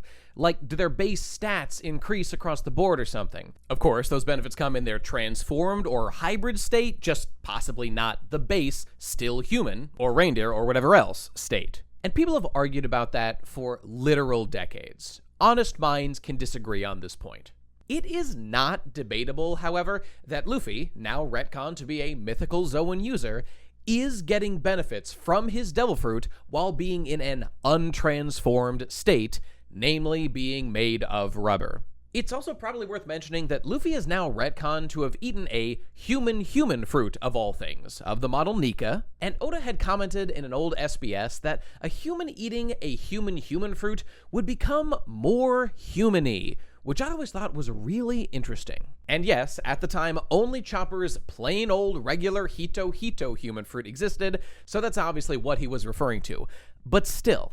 And there is another instance of a human eating a human fruit, namely Sengoku, with the model Daibutsu Hito fruit. So, did Sengoku become more Buddha-y, more human-y, or did he just gain a transformation like a regular Zoan? No idea. Wish we knew more about it. So the relevant question is this. Was Luffy a real Nika before this? So after eating the fruit, he became more Nika-ish, like in Oda's SBS answer. Or is Nika totally separate from a regular human? I am sure I don't know, but something to think about. What this all means, however, is that there is now debate to be had about how much of Luffy's power comes from his fruit, when before it was one and only one paramecia power, being rubber. That is the point. It introduced room for debate on this, where before there was none, as it casts doubt on Luffy's personal tenacity by giving him possible additional power boosts that narratively were not present at the time, depending on when you think Oda had fleshed out Luffy's Nika moment, which I happen to think was not long before its first mention, but who knows. Chapter 1, obviously. So now, with, for example, the Katakuri fight. Thematically, the best fight in the series for me. Mostly because it contains my beloved Katakuri's character arc. I've got a whole video about it, go watch it. But still, was Luffy's victory, in fact, due to his tenacity, as was implied in the story? Or was it his retconned, objectively superior Devil Fruit? Even though the point of that whole fight was that Katakuri's was superior, along with all his other advantages in every area except raw grit. I didn't have to wonder about this before, and now I do. And I do not like it. And by the way, the just don't think about it argument is a bad one, so don't use it. Appeal to triviality! Gotcha, you've been debunked. Well, great. Okay, see, I like that less than how it was before. That's the whole point I'm making here. Liked it more, like it less now. Don't do that. It's true, because that's just a theory, though. Because since Egghead and Elbaf, we all have this presumption that, like, well, Luffy's the strongest person in the room right now. Basically. Like, he'll kick Kizaru's ass, he might kick the Gorose's ass. Oh, maybe the five of them together might pose some problem to him, but we're not as worried about him as we were on Dressrosa or Punk. No, that's certainly true. I don't have that presumption at all, actually. Oh, yeah? He definitely can't beat Walkery, that's for sure.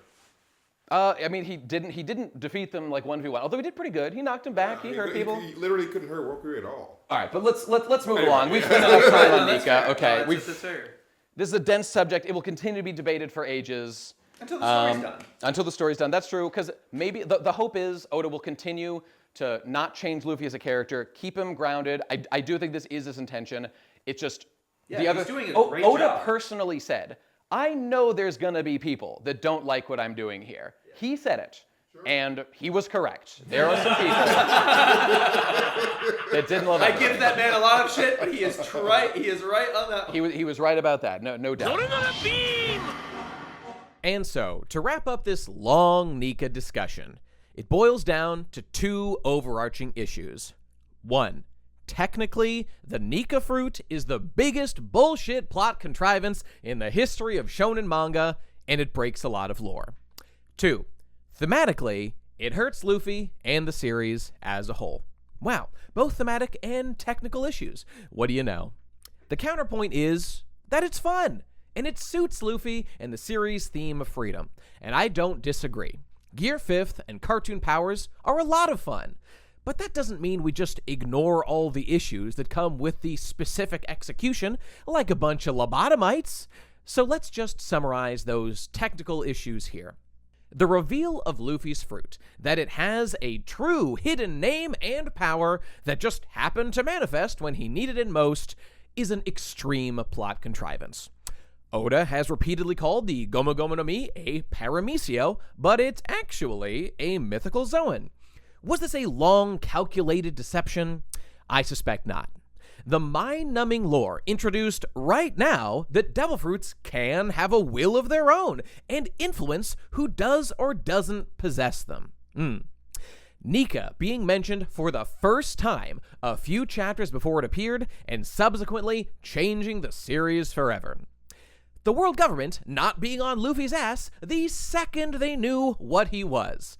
This is the potential inheritor of Nika we're talking about, and he's currently doing things like overthrowing the Shichibukai, declaring war on the world government, personally attacking celestial dragons, showing up at Marineford to go to war to save his brother from them, teaming up with Yonko to do so. Other people in the know, namely Vegapunk and Kuma, seem to have no problem putting these connections together, so why does the government? Also, he's got the same straw hat as their ancient enemy, so maybe something to watch out for. And he is still treated as a relative small fry in these situations, the most significant thing about him being that he is the son of Monkey D. Dragon, the head of the Revolutionary Army. That's it. When he should have been enemy number one. And this is all the case because the Nika lore just wasn't in place yet, and he was still the character he always had been. A small-town pirate using the relatively limited gifts he has against the gargantuan foes he faces to fight for his friends, whose biggest power was making allies, not having god powers. These all scream retcon, and I am unimpressed by the arguments made to the contrary. And of course, thematically, Luffy and the series he represents is forever altered. Even if Luffy rejects his Nika identity forever, as he consistently appears to throughout the story, it does not undo the symbolism of the character and identity of Nika, which he is the inheritor of. He is no longer any kind of mere man like Roger was, or Rocks for that matter, men against a tyrannical system. He is, symbolically at least, the sun god, the chosen one, the avatar of freedom personally, and that is a very different thing. Many enjoy this and think it is the perfect culmination of a character. No doubt that is what Oda wants us to think. But I see it as a massive change to Luffy's character, which took a relatable, endearing character into an uncanny position as the literal manifestation of freedom as opposed to the metaphorical one he was before. Because, of course, this was always his role, his flexibility contrasted with a rigid, uncompromising, and cruel authority that needed to be challenged. Oda himself expected pushback on this, he said so himself, and so it is. The powers are cool, the transformation looks great, and even though we're largely discarding the iterative, hard-earned skills that Luffy developed and implemented up to this point in favor of pure Toon Force combat, the energy and creativity is certainly endearing. So this isn't about how I wish we got Gear Death. You can't cop out behind that and say that's my point. It's not. And it's also worth discussing, so the Gear Death thing is the straw man version of the argument, but let's consider for a second. What's wrong with liking the more serious battle attitude Luffy has had until now? Yes, he's always had plenty of silliness in combat for sure, but Nika is obviously a big shift in that direction. Some of Luffy's best moments in the series have been when he is deathly serious, not being silly at all. Gear 5th changes that, because now, when he's fighting at his best, he's being silly almost all of the time. It's a question of degrees. Again, Luffy was always kind of silly, and he still is capable of being serious in the Nika form. But if your thing was very serious Luffy fights, like against Lucci for example, probably gonna be a lot less of that. Case in point, his laughter, which is literally compulsive. You shouldn't be non-receptive to any change in a story or character, but this one is pretty reasonable to have issues with. And it isn't a big issue for me personally, I just get where people are coming from on that particular point. You are fully allowed to ignore or not care about all these issues personally, if this just works for you. I get it, Nika's a lot of fun. But as my man Demo once said, if you ignore all the problems, everything is a 10, and not all of us are interested in doing that. We're supposed to be art respecters with media literacy who actually care about the details, right? So now you know what we're grumbling about, and it ain't nothing. So as we reread the series from now on and re-experience the story in its totality, your brain and mine will now insert Nika into every moment of rubber silliness and raise questions as to how much is Luffy being Luffy and how much of it are these other powers. And while I'm someone that loves rereading the story, that is not something I enjoy doing. Many of these issues come from the gardening writing style of serialized manga, where you plant seeds and adapt story details as you go, which can lead you to finding yourself boxed into a corner as a writer when you want to implement a new, cool idea that compromises some other aspects of the story. Nika was a big next step for Luffy and the story of One Piece as a whole. It's a hook. It's the explanation for how Luffy could beat someone like Kaido. Many like it, many don't. I just wish it hadn't been inserted like a narrative bull in a proverbial china shop. This kind of plot device is very typical in shonen and Japanese writing as a trope, secret bloodlines and prophesized heroes and all that stuff, which you see more of than in American media, for example. But that's exactly what made it stand out against its contemporaries like Naruto in practice, that it didn't do that kind of stuff nearly to the same degree. So even if Oda had planned since Chapter 1 to have Luffy literally inheriting the powers of the Sun God, even if it wasn't a retcon, it doesn't matter, all the problems are the same. But let's not kid ourselves, it absolutely was a retcon. But the more palatable version of this idea is that inherited will is an iterative process, and that, like with the chosen undead of Dark Souls, it was always going to be someone, just no specific destined person, who won One Piece. And if Luffy wasn't around, someone else eventually would, which was Gold Roger's goal in turning himself in and using the end of his life to inspire someone to finish the job he started. That's a fine thought, but it doesn't do a damn thing to erase any of the many problems with the execution of Nika. The plot contrivances, the contradicted lore, the insanely sudden reveals, it's all still there. And to those that would make the final cope argument, it's Oda's manga, he can do what he wants. Not only is that argument completely abandoning any substantive argument and advancing the idea of being a pure slop consumer, which is cringe, you don't even believe it. The example I like to use is that Oda could wake up tomorrow, write the next chapter of One Piece where Luffy wakes up revealing the whole story was a dream. And then he clocks into work at this Amazon warehouse job for a 9-to-5 shift, and that's your story from here on out.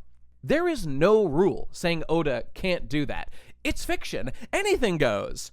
But we all know that would in fact ruin the story, because there actually is a very clear responsibility between a storyteller and the audience to not ruin that story that the audience has so generously paid for with their time to consume. And Oda would be the first person to agree on this point. Now, I don't think Nika ruined One Piece, but it did damage it in some ways. These issues have caused some people, including myself, to consider doing something I condemn in almost all other circumstances: theory crafting. I puked a little bit, which has led to consideration of the Nika mind control theory. Guy stinks! Which actually tries to make sense of some of these contradictions. So consider this set of facts. Zoan fruits have a will of their own, confirmed by the Gorosei about Nika. There are things like the incomplete Zoan awakenings, where the minds of the users are apparently dominated by the fruit power itself, like the failed awakenings of the fruit users in Impel Down with the animal wardens. Luffy laughs uncontrollably when in the Nika form. Objectively, it's not him doing it, it's the fruit. Luffy continually rejects the identity of Nika, let alone being the sun god and all that comes with that. Vegapunk is later ambivalent about who was the good guy versus the bad guy in the ancient war we learn about during the Void Century.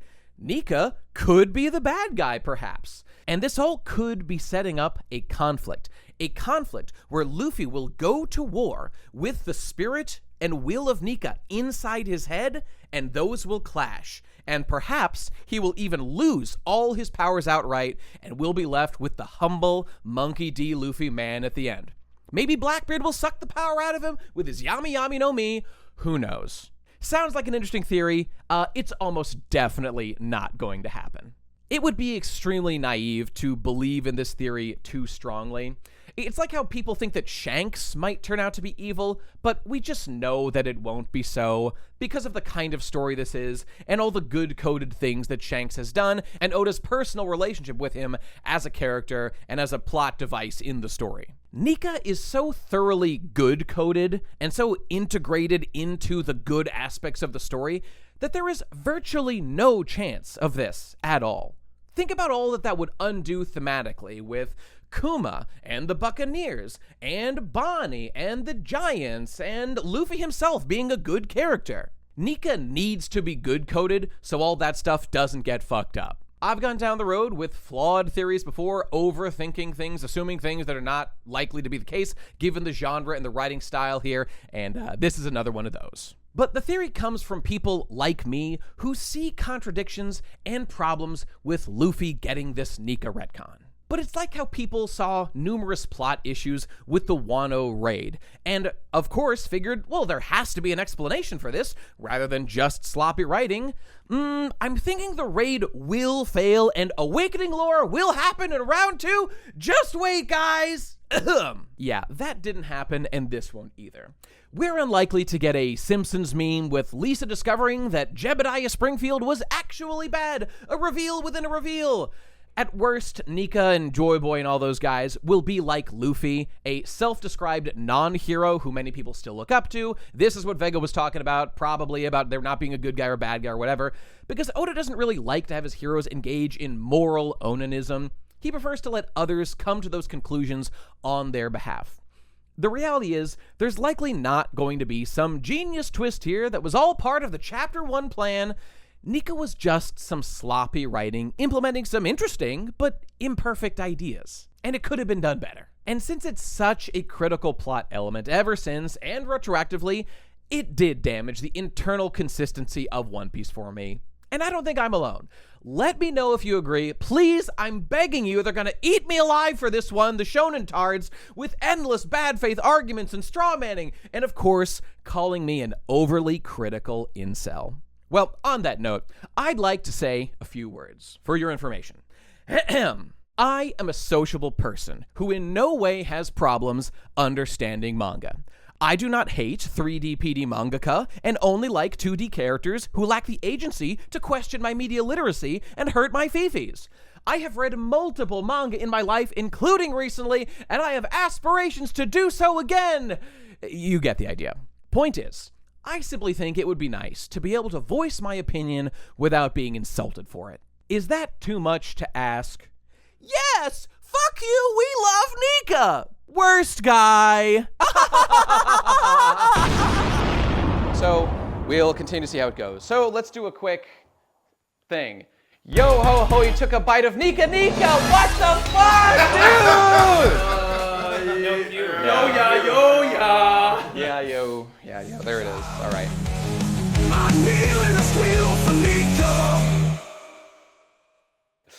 Okay, so Nika stuff. Luffy uses Nika, and he has cartoon freedom powers now. It is cool. It looks cool. Wish this was just like his fruit. There's no reason why it couldn't have been. Oda's making up the rules, but he wants to link this whole like Jesus thing into it for some reason. Commentary time. He wins. Luffy wins the day. It's goofy Luffy time. I don't even, like, it was a cool fight, you know, okay, he won. It's just like after the exhaustion of talking about Nika for an extended time, you know. No, he does, yeah, he wins and Momo gets to push the island out of the way. Yeah, Momo saves the day by Saves the day. Momo, I trust you. Moving And the he thing. tears up and he kicks his ass. So there you go. So everyone is happy on Wano. It's a happy pizza party type situation. Everyone lived. No one, well, actually some people died, a couple of people died.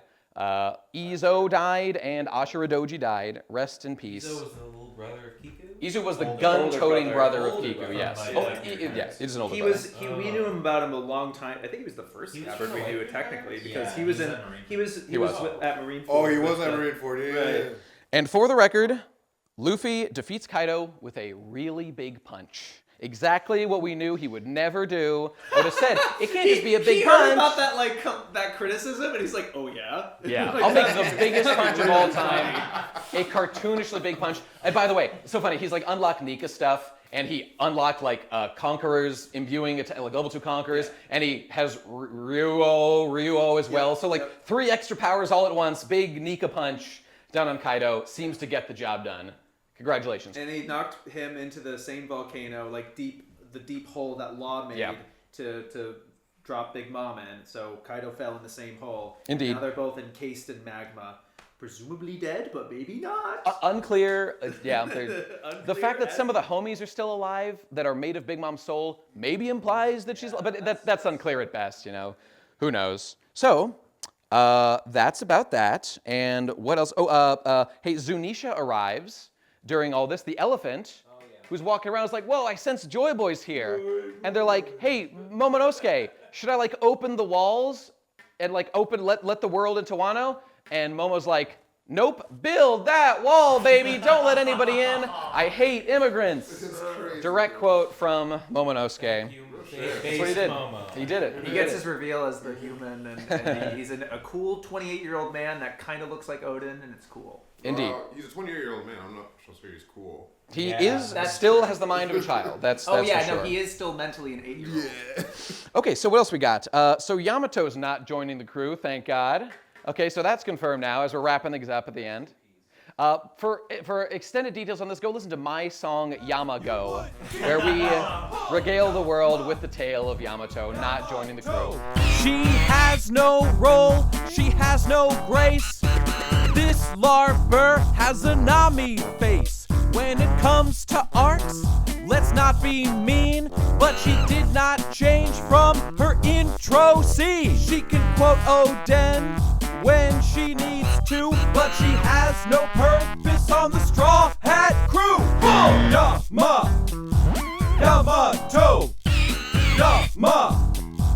Yamato must go. Thanks to Stonewall Jinbei, baby, doing the first thing that was good by Jinbei in the series, not letting Yamato join. Before she could join the crew. That's right. That's right. Ooh, I took that 10th spot. Ooh. So Contract specified 10. That's more, correct. And Yeah. The- Chapter 1, baby. Debate continues. Does Luffy count as one of the 10 men or not? Oh my God. If Luffy does count it, he's like, I need 10 It's like men. 10 men will do. I choose to believe that he does count as one of the 10. I think he does. That's what I count. think. And then Momo, Kinemon, and Yamato all count as one. And Yeah, then that's right. Vivi, and then That's Vivi right. counts as one. So, Vivi. people, shut the fuck up. We've got to get through this lore, goddammit. Okay, here we go. Yamato didn't join. Jinbei blocked her. Great. The old Shogun is actually still alive before fucking what's his face like was the here. one character you didn't mention in Act 1. Besides Sumo. He might have come up briefly, but yeah, he's still alive. He's the old Shogun. Oh, the Tengu guy. Yeah. He's the Tengu guy. Wow. Awesome. Wait, the old Shogun, not Orochi. Before Orochi, the one before him, before Odin's Orochi. dad. That's right. Okay. Odin's dad is just hanging out. Yeah, He he was was just in hanging out. exile. He's like, fuck. Wow. Yeah. So that's that. I would be too. Okay, what else have we got? And he can read the Poneglyphs for the record. He's a member of the Kozuki clan. He can definitely do it. And he could teach new people how to read it too, probably. So he shows Robin the Poneglyphs that are there, the road Poneglyphs there, and also Pluton is revealed to be in Wano. So what's the deal with Wano? Why is it like a big up high thing? Because in the distant past, Pluton was like stored here, and somebody built Earth around the perimeter of Wano, and then it like filled with water, creating like a new land, and like the new settlement was done like here, way up on top of this mountain. So Wano is like an artificially constructed island, basically, built to house Pluton. And there's like houses down at the bottom of the water where people like used to live. Ruins, So fascinating stuff. And of course, this was all done right about 800 years ago, so it's obviously tied to the Void Century and the secret Poneglyph lore and all the big One Piece secrets. But as for Pluton being here in Wano, let's talk about that for a minute, because wasn't it supposed to be in Alabasta? Sukiyaki reveals that, actually, it was here in Wano all along. That doesn't pass the smell test, and my retcon senses are tingling, so let's think this through. So Crocodile hypothesized that Pluton was an Alabasta, but it was never explicitly confirmed. King Cobra says he doesn't know anything about it, but it's later shown that he was just playing dumb. He knows at least generally what is on the Alabasta Poneglyph because he's able to, actually Robin about its contents, and confirms it contained all Pluton's information, including its location, and that telling Crocodile would have caused the kingdom to fall into his hands. He clearly believes it to be accessible and an immediate danger to the kingdom with that information. But Pluton isn't in Alabasta, apparently. It's actually very far away. So what we are worried about is that Crocodile would just jump on over to Wano on the other side of the planet, infiltrate the isolated island, capture Pluton from this totally separate civilization, then take this battleship weapon back over the red line and threaten to blow Alabasta up or whatever. Doesn't really track. Maybe King Cobra didn't know exactly what the Poneglyph said, and so he assumed it was in Alabasta, but I don't really think that tracks with his reaction. I think the intention was that it was here. And it smells like Oda's just pulling the classic, put the pieces where they need to be for his new ideas, cause we're done with Alabasta, and that lore doesn't really matter anymore. Granted, this isn't a hard retcon, it's a softer one, and Oda did himself a big favor by writing this section vaguely, as he loves to do, but it still doesn't make a lot of sense under scrutiny. Granted, I quite like everything about how Wano was conceived as an island that hides Pluton. That's well thought out, but it's just reliant on a retcon that fucks with the stakes of Alabasta retroactively. Turns out they didn't have much to worry about from that weapon after all. That's New Piece. Okay, what else? We have... who is listening in on that shit? But Karibo. Karibo is listening in and hears this talk about where Pluton is here in Reverie. Caribou, whatever his name is. Right. I always fuck that up. Guy, right? The swamp guy, that's right. And he's like, I want to tell someone about this. We knew it was Blackbeard. It was Blackbeard. He goes and he tells Blackbeard. What else have we got? Admiral Rokugyu, the Green Bull, shows up, and he's like, I'm going to kill all of you guys, because you defeated Kaido, so I'm claiming new turf here. I'm going to kill everybody. And so that's what he's here to do. Momo, now that he's like big and strong, is able to manifest the Bolo breath and like blast back this guy. He's actually really cool, Green Bull. He's got the forest fruit, and he's a plant Logia man. It's like and my so favorite fruit. it's really cool. He gets like the earth itself. he gets incinerated and then re-sprouts as a little plant and regrows from like a tiny sprout. Awesome, like the coolest I thing also just love I've his ever design seen. too. Yeah, he's awesome. Cool guy. Cool. Also, Although- super racist. Yeah, he sucks. He does love slavery and says people shouldn't have human rights, He's and a that's dog pretty of hilarious. The Gorosei. He is. They But kind of needed one of those though. They did. he's like a more fucked up version of Akainu without the like Principles. integrity, belief in what he's doing, something like that. Yeah, which Akainu definitely does have. Cool Okay, guy, I'll so take good care of him. they're gonna fight him. Luffy's like, should I go push this guy back? No, because who shows up? Our hero Shanks. Shanks is here to save the day. The Wi-Fi hockey. But we're using Wi-Fi hockey, and he's also here to promote One Piece Film Red, available in theaters now. That's right. This Shanks happened to show up right at the time when Film Red was coming out in theaters. Peak movie In theaters now. that you haven't even seen. In theaters then. That you haven't even watched. I'm not interested. What can I say? What a delicious drink. Isn't it kind of convenient he showed up around the time film It is quite convenient. And I will make a narrative criticism here that like seems kind of odd that Shanks shows up, scares them off one time, and then he leaves immediately to go do other stuff. Okay, what if they come back another time? Well, the other thing he does is that he's like, hey, Beckman, let's go take the One Piece. Right now. True, I guess that could draw focus away. That's true. That is the thing he did. Yeah, I'm not convinced that will fully cover this issue. Like, there's going to be other people that want in on Wano, but the implication is that Momonosuke and the other people are going to defend it, so here's hoping they do a good job. Okay, so after that, Other updates in the world are happening. The formation of Cross Guild has been announced. What is Cross Guild? Cross Guild is an organization founded by Crocodile, Mihawk, and Buggy as the top dog in charge. That is like an evolution of the dispatch agency that Buggy used to have. What was the dispatch agency? Buggy had like a bunch of pirates that worked for him, and they would like take on jobs and go send pirates to go take care of jobs. Hyrudine and his new giant pirate warriors worked for Buggy for a while. They were like their top dogs. Okay. Yep. So that was that. What's going on with Buggy? Why is he able to do this? Okay, he's failing upwards as always. And through through silliness.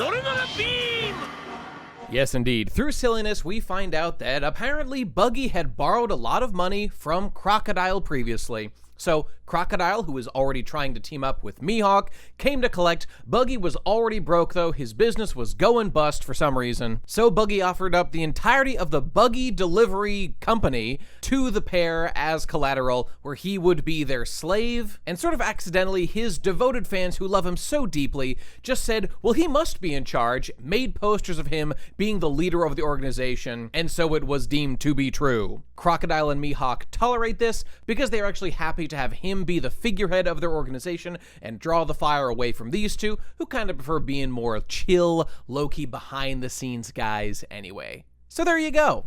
Also, the existence of Cross Guild is doing this thing where they're putting bounties on Marines, like the opposite of what Marines do typically to pirates, to incentivize even random people to become Marine bounty hunters and kill them and collect the ransom, which the Cross Guild will pay out to them.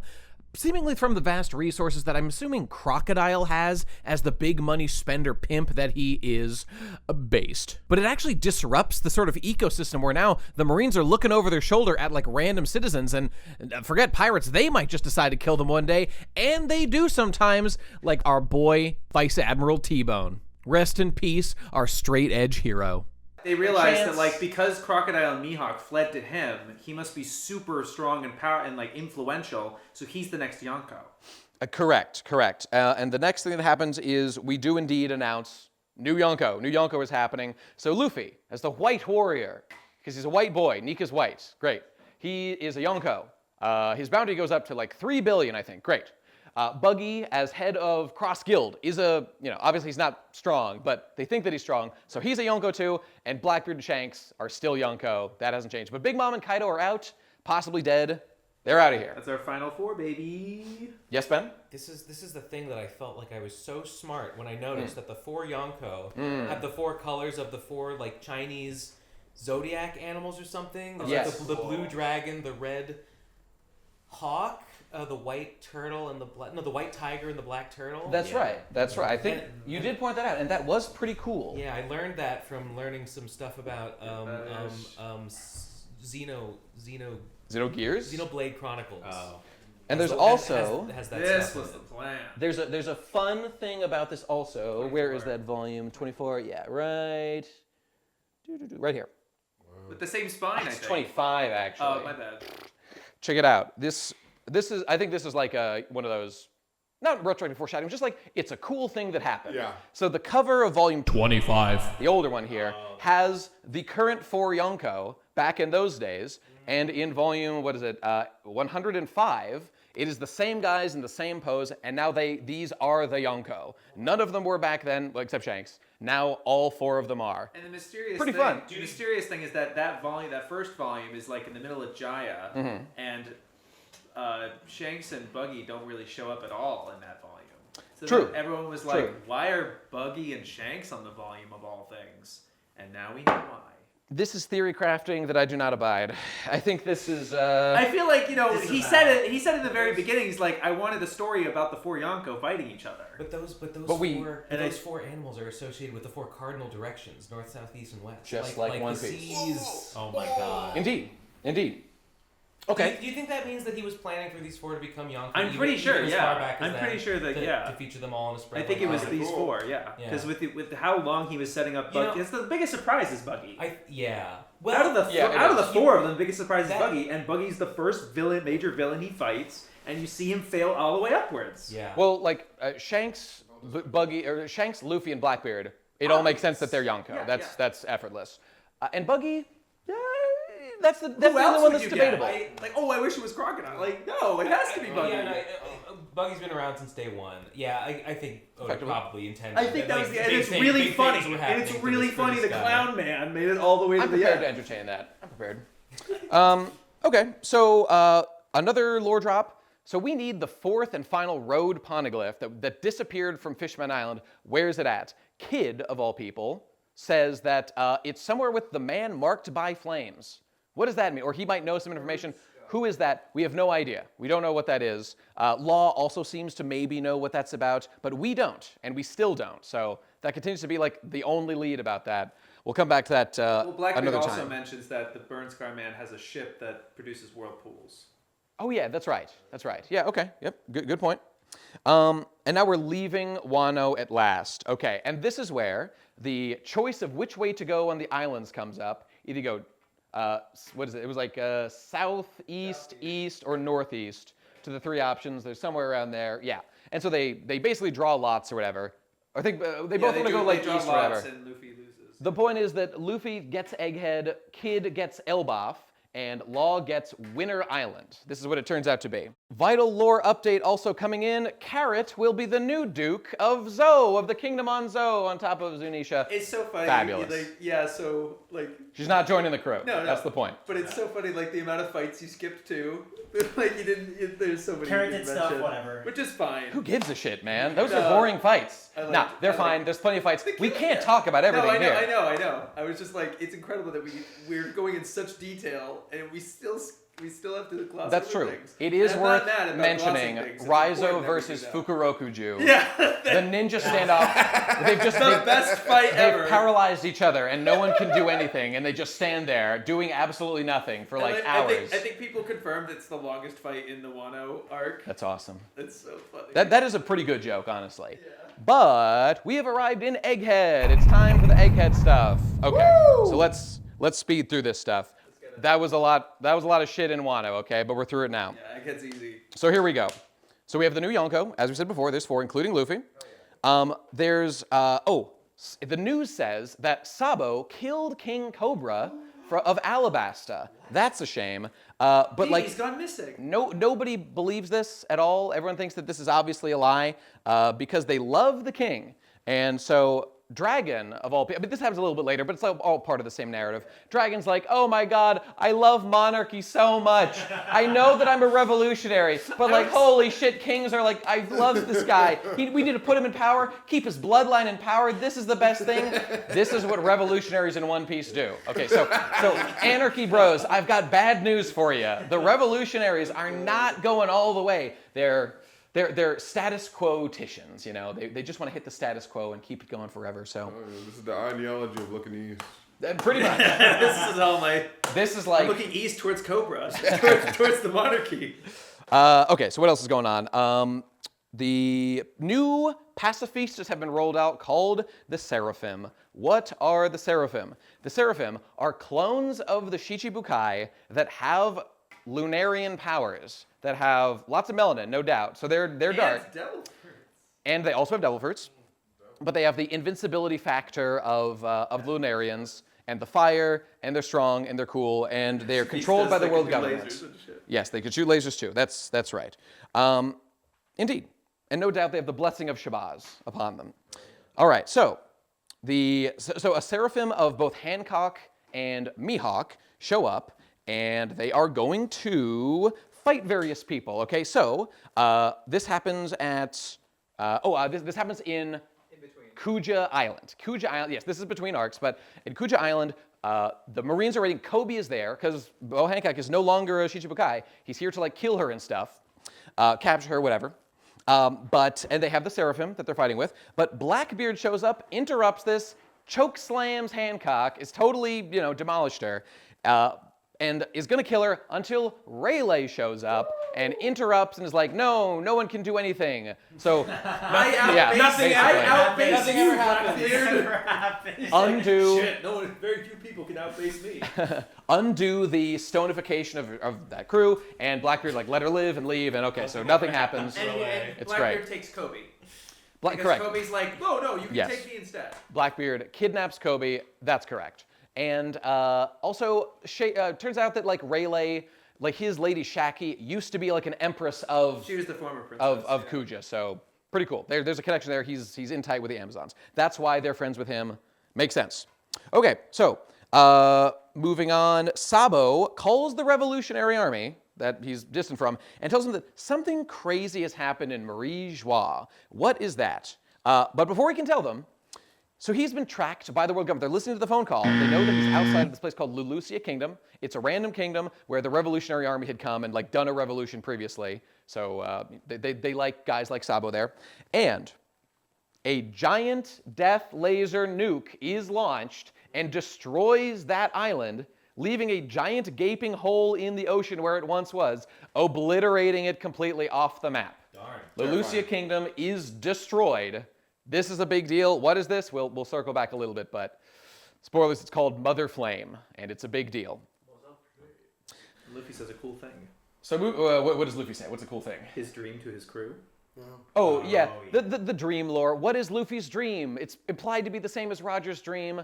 And he's only told Uniting the 13 tribes. That's what it is. We've established this. And he's only told it to Shanks, Ace, Sabo, and his crew. Now his crew, I believe.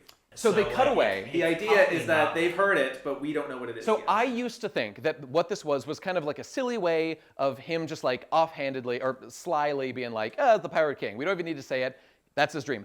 No, at this point, it's been lampshaded too many times. There is something different about what Luffy's dream is. It's a specific thing. It's implied to be the same dream that Roger had. And being king of the pirates is how he accomplishes that. Yes, it's how he will do that. That's why he wants to be king of the pirates. So what does that mean? Some people say it'll be like a party that the whole world attends, or something. They say like, yeah, only the king of the pirates could pull that off. What does that mean? Or like a kid would think of that. Right, There's some loose things of like the way the crew reacts to them. Like some Right. of them are like kind of weirded out, and others are like, "Wow, that's great!" Indeed. You know? It's the best shit ever. I think Oda definitely knows what it is, but we don't just yet. Yeah. All right. For sure.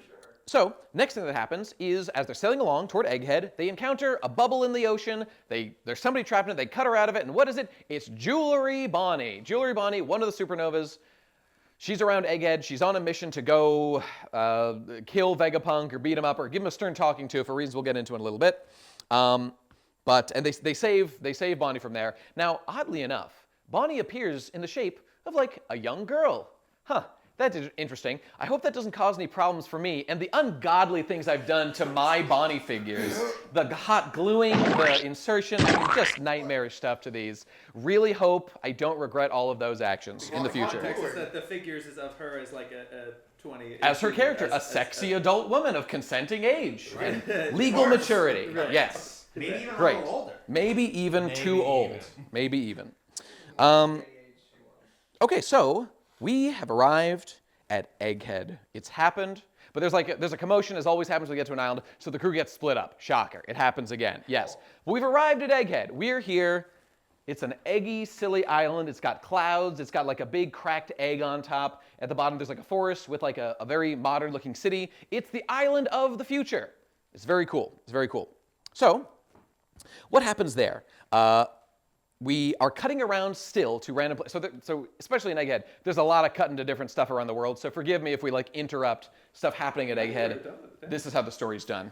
Okay. So we cut to Kobe on Hachinosu, who has been captured there and needs to be rescued. So we'll get back to that in a little bit. In fact, I think that was it for right now. So that was a very small aside. We already knew that. So Vegapunk is here. Vegapunk lives on Egghead Island. What is Vegapunk? A sexy lady gets out of a robot and is like, hey, I'm Vegapunk. Huh? What? Is a sexy lady Vegapunk? That doesn't match like the silhouettes I've seen of him before, or the way he talks. It just doesn't match up. What's going on? We will find out momentarily. So they go on land. They're making friends with this Vegapunk. They meet another one named Atlas. Oh, that was Lilith, the one they met before. This one's named Atlas, but they say like, I am still Vegapunk. Strange. And the island is full of technological wonders, and they automatic food dispensers, and they got boots that you can fly in. I don't know if they've got those yet, but they'll have them soon. There's light shows, there's lasers, there are holograms. Everyone's having a great time. And Interestingly, this island of Egghead used to be a winter island. It was a very cold place, but it's very much not wintry now. Through the power of tricknology, we did it. He invented some shit, make it nice and warm. Vegapunk's a guy, he can do anything, he's the science god.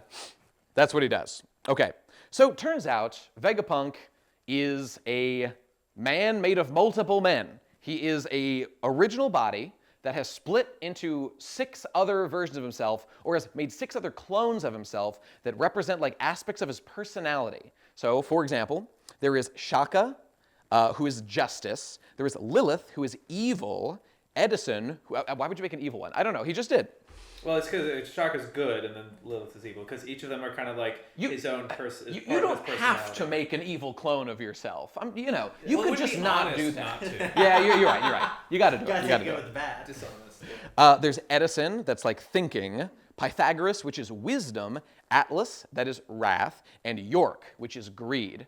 Interestingly, all the bad character traits are the female versions of Vegapunk, and the good ones, like reason and justice and goodness, are the male ones. What did Oda mean by this, is my question. He's attacking, he's addressing both race and gender. That's true. And doing a bang of I'm so good at this. His record is spotless so far. The deal with Vegapunk, they'll meet him shortly, but here he is. He looks like Einstein. He looks like Einstein. He's got the tongue out. He's got a big ass tongue going on, and he has, oddly, we'd seen flashbacks where he had like a giant head. His head is chopped off, and above it is the top part of an apple. There is an apple up there that functions as an antenna. So what Vegapunk has done is he's got these 6 clones of himself, and he ate the nomi. Nomi means like brain. So it's like but in Japanese, nomi means like the fruit. So it's the nomi. It's like the same thing. It's like a tongue twister. It's kind of funny.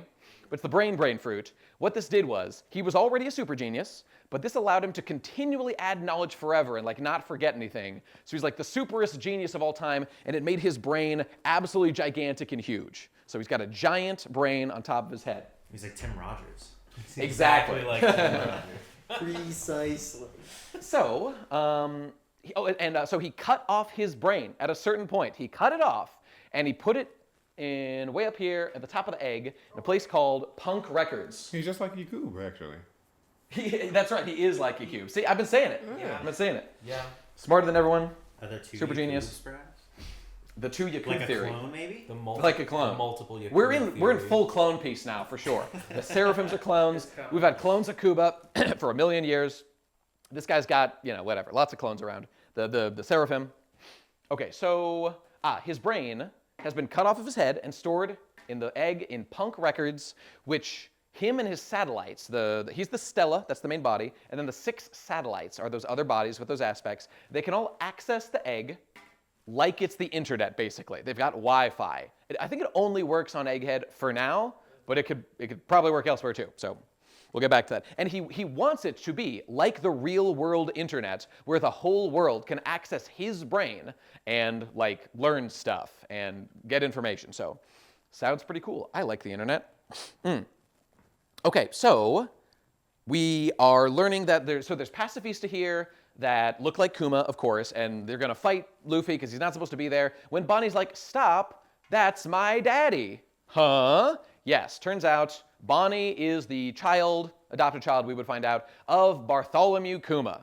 Wow, who was one of the warlords of the sea, who's like very loyal. The slave one that's been like enslaved by the world government is a cyborg and is the big bear guy with the paw devil fruit. And he's the one that split the crew up, and inevitably turned out that he was trying to save them from Kizaru. And is clearly involved with the Revolutionary Army. Yeah. One of their buddies. Passed with the Revolutionary Army. Yeah. So Bonnie has the Toshi no Mi, which Toshi means year. So it's like the age fruit. So she can age herself up, age herself down, all kinds of fun stuff. And turns out, well, we don't find out just yet. Hang on, we'll get to it in one moment. But she can age people, so that's fun. And Kuma was previously the king of Sorbet Kingdom. He was called a tyrant. Why was he a tyrant? Isn't he a good boy? We will resolve that contradiction shortly. He donated his body to science for the warlord system. Why did he do that? We will refer to that. We'll come back to that in a moment. And so who arrives here to fuck up our boys but CP0, Lucci and Kaku and the gang are here to kill everyone. Stussy. That's going to be good. And Stussy as well, that's right. And we now cut away again. Okay, so we cut away to the Law Pirates who are fighting Blackbeard on Winter Island, and it's not going too good. We see it later, but we'll just cut to it right now. They just get obliterated. They get totally fucked by Blackbeard. The Polar Tang, the Yellow Submarine, is shattered and destroyed. The whole crew is like on the island or somewhere. They like seem to be dead, except for Law and Beppo, which do seem to swim away. So they might be okay. And importantly, the reason Blackbeard fought Law was because Law has the prints of 3 of the 4 poneglyphs, road poneglyphs, which at Wano, as of getting the road poneglyph at Wano, Luffy had amassed 3 road poneglyphs, and in exchange for helping them take down both Yonko, he gave a copy of the the 3 of them to Kid and to Law. So those 3 have 3 of the 4 poneglyphs. They're each missing just the same one. Correct. And so on Winter Island, Blackbeard encounters them. I don't think he had any road poneglyphs that we knew of, and he yoinked them from Law. How so like him? To just, Blackbeard to just like it'll take the easy way. Couple notes about the fight against Law. Some odd things that we see here. So first of all, we get a list of some of the Blackbeard powers that the crew has accrued over time. Jesus Burgess has just like the strong fruit. Wow, he's so strong. He's really strong. You can what just be the strong. Fuck? I know, you can just be strong. Kind of seems like the worst power. Well, just like how you could just be giant, and yet. That's, yeah. The easy way out. Sad Wolf gets the giant. That's true, that's true. Okay, what else? There's also the Doc Q sick fruit. So he's like a sickness guy. That's fine, because it allows Law to become a sexy female version of Law. Well, how does with it allow like that? It's the become a woman disease, a common affliction in today's modern era. So we could just come up with anything and be like, I'll make a disease that does that, and then do that. I think so. It's like nonsense bullshit. Make up any, I don't know, stupid disease that does anything. Did you like that? But we get like a lore thing here where, so Law's been turned into a woman, and so he just like channels Haki energy and it reverts him. And they're like, yes, the commonly known fact that using Haki cancels out devil fruit powers. Yeah. When the fuck was that established? Anyway, it's clearly a thing that's happening now. So there it is. I like it. So like if you're like sugar gets you with like the toy fruit. And you like hockey yourself really hard. Can you like undo that? Seems like it. I wonder what. hope so. That would be interesting.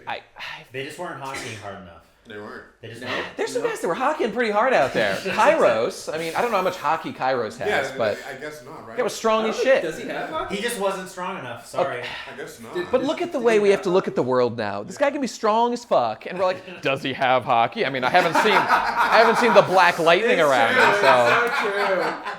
Hey, Black Lightning. Am I right, boys? Am I right? Yeah. Sure, Okay. I guess you're right. Yeah. No. I feel right. No. I feel right. No holes. Okay, so that's fine. Oh, and there's also a slight annoyance. There is a Pegasus devil fruit eaten by Stronger. We already had a goddamn bird that ate a horse devil fruit, making a way cooler Pegasus than just the mythical Zoan Pegasus devil fruit. Whatever, cringe. Kind of sick of these mythical zones. Yeah. Feeling not that good about the mythical zone category here. It's not feeling so good Dude, now, huh? we now have more mythical zoans than Logia devil fruits. Oh, yeah. Was the bird that ate the horse the one that the guy in Skypiea was That's riding? right. The, Pierre. This is a service guy? Gonfall, Donkey yes. Dog Tail. And his bird Pierre Yeah, ate the okay. horse fruit. And it was Kino. He was cool. That's a way more interesting version It of is a very Pegasus. cool, yeah. Like, I just made one by combining See, a horse fruit with a bird. That's, That, like, I ate a creative. fruit that made me. Like, a maybe Pegasus. grow wings. Yeah. Right. That's like creative and fun. This is like power scaling, stupid I mean, it's stuff. not even better. It's not even more powerful. It's No, like it just probably makes, it just more lets power. Doc I Q don't fly, and know. you have a comical thing of like Blackbeard sitting on Doc Q, sitting Yeah. on the Pegasus. He's like, oh fuck. It's a Usopp Whatever. can shoot him out of the sky. That's I guess that's fine. It's fine. It's fine. another 5 flying devil fruits, everybody. We've got a Pegasus on the board. Add it to the count. That's right. That's right. Okay. I think we may be approaching 5 at this point in the narrative. It's possible. Okay. back on Egghead, we're fighting some Seraphim. So we are meeting S Shark, which is a Jinbei Seraphim that looks like baby Jimbei, or Jimboy, as we call him. And he's got the whole Lunaran thing going on, dark skin, fire around him, strong guy. And he has the Sui Sui Swim Devil Fruit, like Senor Pink in Dressrosa. So he can swim through like the ground and solid stuff. Very cool power, totally works for a fish boy like Jinbei. Pretty cool combination. I like that. That doesn't mean that Senior Pink is dead. Right. Frankie asks if he's dead, and Vegapunk later is like, no, they all have green blood, and that's what allows them to have devil fruit powers while being, robots. But also, like, I just got that from like Impel Down. But we're getting some new lore about the nature of devil fruits that can be cloned, can be copied. Logia's, he says, like, too hard, can't do it. Do that, and Mythical Zoans, like, he had that one that kind of worked with the dragon, but he's like really hard, didn't go perfectly. Paramecius he can do, though. Yeah. He's got those down. So they have specifically Paramecia fruit powers. Indeed. Just be like copied into as many of these guys as they wanted. Pretty much. They could. You have to fill them with the green blood, though, so you need like a clone to do that. I guess you could do it to a normal person. Green? Unclear. It's it just is. Special blood that contains fruit power. Yeah, that's right. Works for me. So here's a shock. Here's a lore reveal from Vegapunk. So this isn't a kingdom of the future. It's actually a kingdom of the ancient past, because all the technology that Vegapunk uses here is stuff that existed in the ancient kingdom of antiquity. From the Void Century is the implication. So like they were really future-y guys back there. This is what we're learning. Giant robot. There is a giant robot around, yes, that clearly is some super advanced piece of technology, an iron giant looking dude. And so that's going to do some stuff. And he's like, I have no idea how to get this thing to work. Indeed. It had a unclear power source. I'm just going to tell you right now, later on it like resonates with Nika in some way. What does that mean? I don't want to think about it. I don't know. There seems to be some overlap there. So Nika-powered robots? I don't know. Nika was the basis of our whole society. All our technology was powered by yes. I mean, it was powered by freedom. This is kind of the implication. Nika's the key to all of this. He's a funnier character than we've ever had before. There it is. So, I mean, we'll see what happens with that. There's a little bit of lore that we'll touch on later that, like, it might not be, like, again, I hope that it's, like, not, like, literally the Nika fruit that does this, but it's, like, good vibes, energy, happiness. Like, if it's that, because Nika does have those things, so maybe it would be something like that. Okay, so moving on from that, the world government, obviously we destroyed the ancient kingdom before, but Vegapunk is here, reviving it. Ohara, they knew about that shit, and surprise, Vegapunk knows about that shit too, because he went to Ohara after it got firebombed, and he rescued all the books that were in that lake that had been, like saved in the lake. Well, they were throwing them out the window. Vegapunk went to Ohara and realized that the books had been saved by someone. I have a problem with this because there were like 1 million Marines around watching them do this when that happened. Like watching the scholar, they're here to like burn them to the ground and kill them all and annihilate the research. They're watching them throw books out the window and they're like, that's probably fine. Not worried about that. We're here to kill people, They not don't books. even like come and like confiscate the books later. It's a slight narrative thing, I think, is like, wouldn't somebody have noticed this and like they would have gotten rid of these? Whatever, it's fine. The books were safe in the lake, whatever. He came back pretty quickly to get them, so I guess they didn't get destroyed or anything. Okay, so that's that. And so in that past, when we saw that flashback to him getting the books, we saw that Vegapunk had been offered by Dragon to join the Revolutionary Army, because they see life in a similar way. But Vegapunk's like, y'all are broke, you can't afford my research, so I'm not doing that, I'm leaving. And so he didn't, but he's clearly like sympathetic to the cause. So now Luffy goes and meets the Iron Giant, as we said, and it's 900 years old, so before the Void Century, and 200 years ago, it climbed the Red Line and attacked Marie Joie, and just like shut down at some point during that for I think unclear reasons. So we don't know why, but this robot attacked Marie Joie in the past. Interesting stuff. So now, Bonnie and Vegapunk are having a little back and forth. She wants to kill Vegapunk. Why is that? Well, it's because he's the one that made her dad brain dead. Pretty simple case there. Shouldn't have done that if you didn't want her to beat your ass to death. Oh, she does this, I think she does this to him. She does this like really weird attack, which I really like. It's like Death View. She's got like time powers. She'll like punch you. I think she does this to somebody else, but it's still cool. and she makes you like age forward like 1,000 years, and then age backward instantly. So like you're like a skeleton, and then you're back to yourself, and you're just like emotionally devastated by that experience. So you give up and like fall down. Yeah, I think she just turns Vegapunk into a baby. I think that's true. Why not just leave them a skeleton and kill them? You definitely could do that. Okay. Well, her powers are temporary, so I guess that's probably why. Maybe it doesn't work, but it does seem effective. Yeah. What would happen if Brook got hit by this? He'd probably look exactly the same. Yeah. I guess it depends like how far into the future you go. But... Okay, It's so like, I guess like for Brook, it's not even because like it's pretty binary for him because like he's dead. Yeah. Yeah, he sure is. Yeah. I guess he could like rot. Like his bones could like literally erode over he's time. Not dead. He's alive. He was brought back to life. You're right. You're right. He was revived. But just there was no flesh in his bones. That's true. But his existence is like kept alive by the power of the devil fruit. Clearly. Yeah. Because He like says his soul a normal is- skeleton isn't alive, so he is. So yeah. So there's a little bit But more. like he'll still die when he hits like the age he would have died. That's unclear. We don't know that will necessarily happen. But He's like Skips from regular show. He just might live forever. Exactly. Entirely possible. Okay, so what are we doing now? We are talking about Kuma himself, our Marie Joie, for some reason right now, feels something and decides to break out of his enslavement. So Kuma is on the move. We will come back to Kuma later.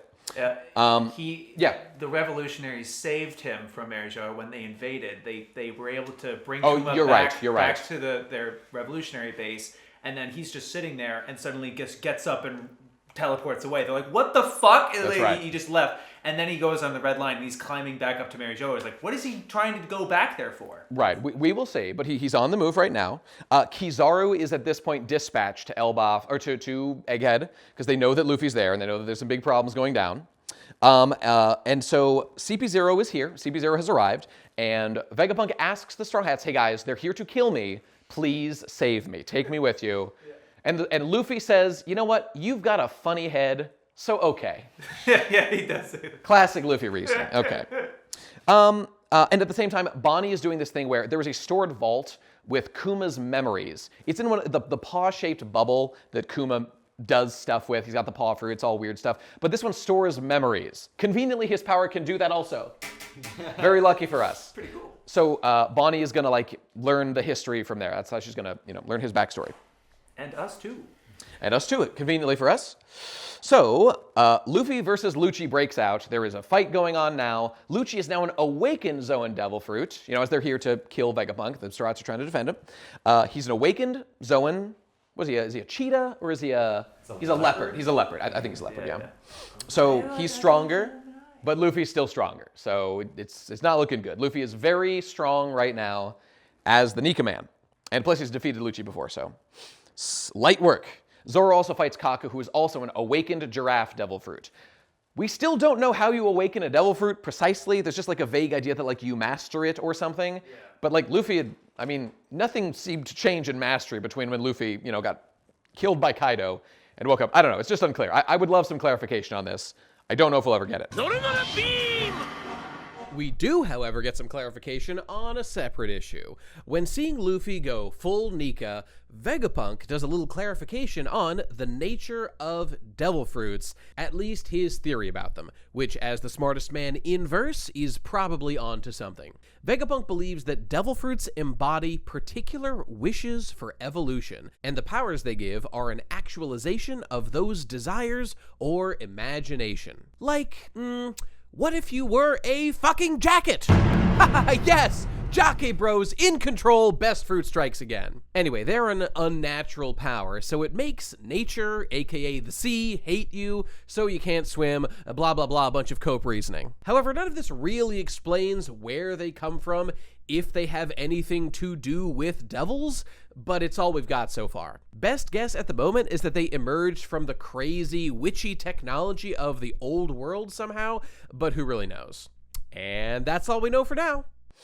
So Stussy, who is a CP0 agent here, betrays her group here, and bites. She has like these bat wings. She has the bat devil fruit apparently. She's like a succubus. She looks like a succubus, that's true. She bites Lucci, and he passes out. She's betraying her people. And she does like the same thing to Kaku, or Kaku gets arrested too. Why is this happening? Because Stussy is in fact a clone made by Vegapunk of a member of the Rocks Pirates, Buckingham Stussy, or something like that.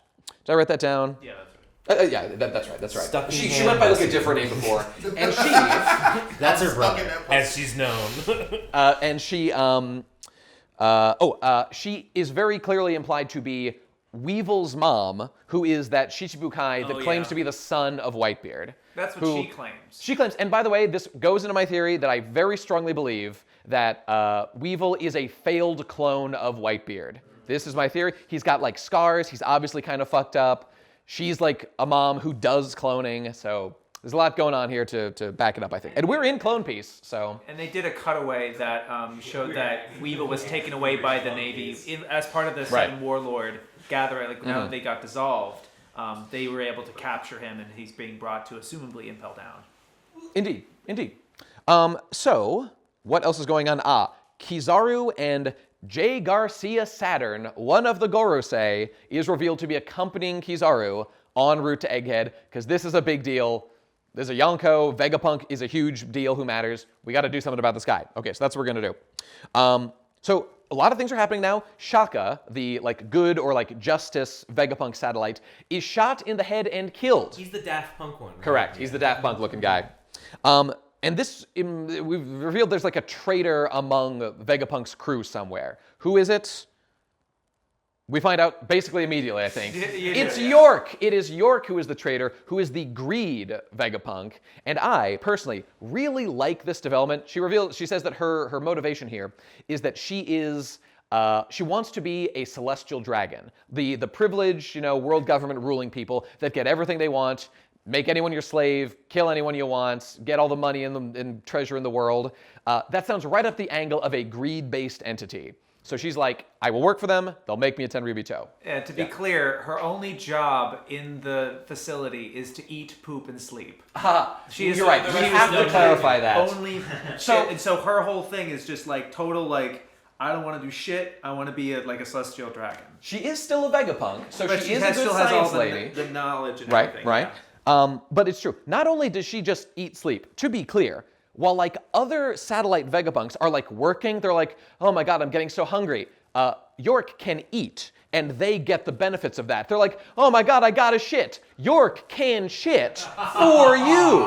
And so I don't know how this works, but like the poop is transferred or Direct something. access to all your Sims needs bars. Yeah. And then she otherwise sleeps in the office. That seems to be the case. You know what? That sounds like kind of a...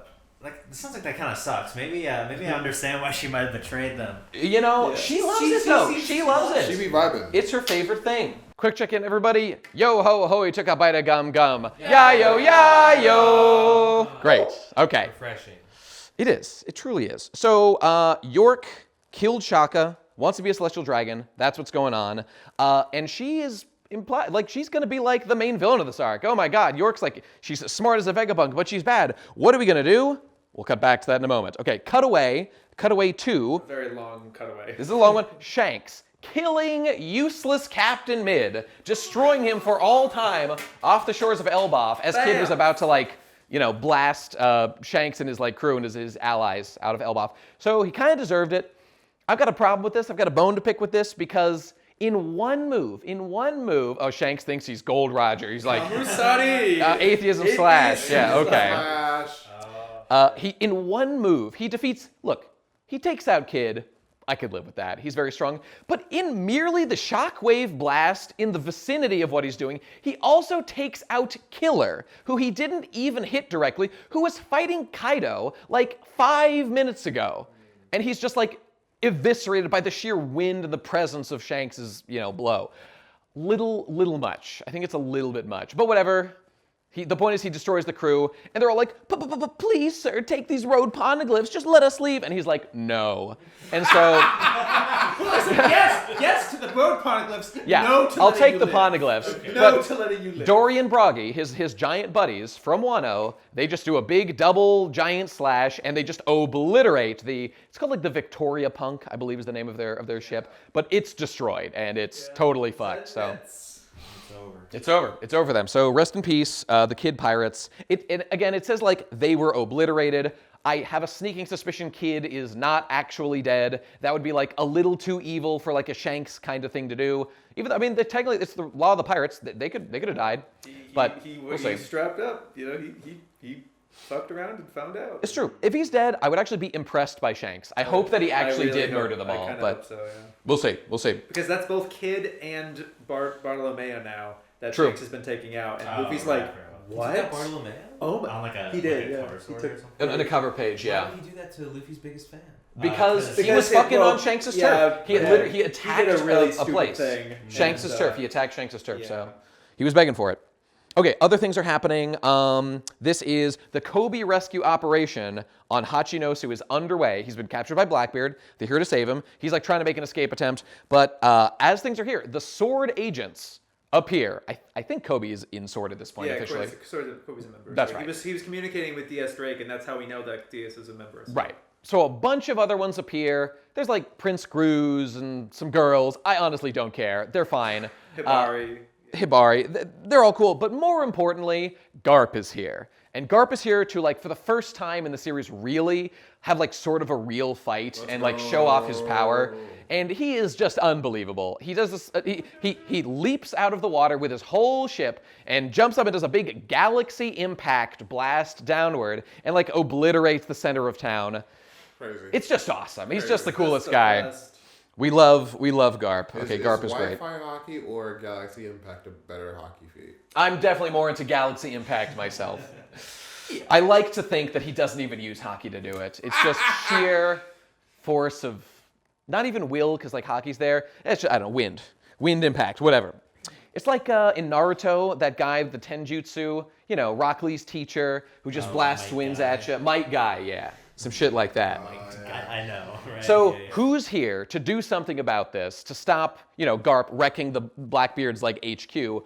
A lot of the Blackbeard pirates are there, and you know, there's various fights with them. But notably, Blackbeard was out fighting Law, so him and some of his members are not there. They're at Winter Island instead. But instead, there's a couple of members like Shiryu and a couple others. Indeed, and so who appears but Kuzan, formerly Aokiji of the Marines, now working for Blackbeard as like one of his commanders, one of the Titanic commanders, whatever they're called. Captains. Titanic captains. Is that it? Yeah. Okay. Sure. So they're going to fight now, and it's going to be epic. And we'll come back to that in a moment. Also, tragically, T-Bone, Captain T-Bone was killed. I don't even know if he's a captain anymore. Big guy. He was the guy who cut in perfectly 90-degree angles that they fought on the sea train in Water 7 on the way to Ennie's lobby. He's like an emaciated mummy looking. Yes, he looks like a mummy. And he was a fucking mensch. If he would rip off his cloak to give people like scraps of tissues and stuff.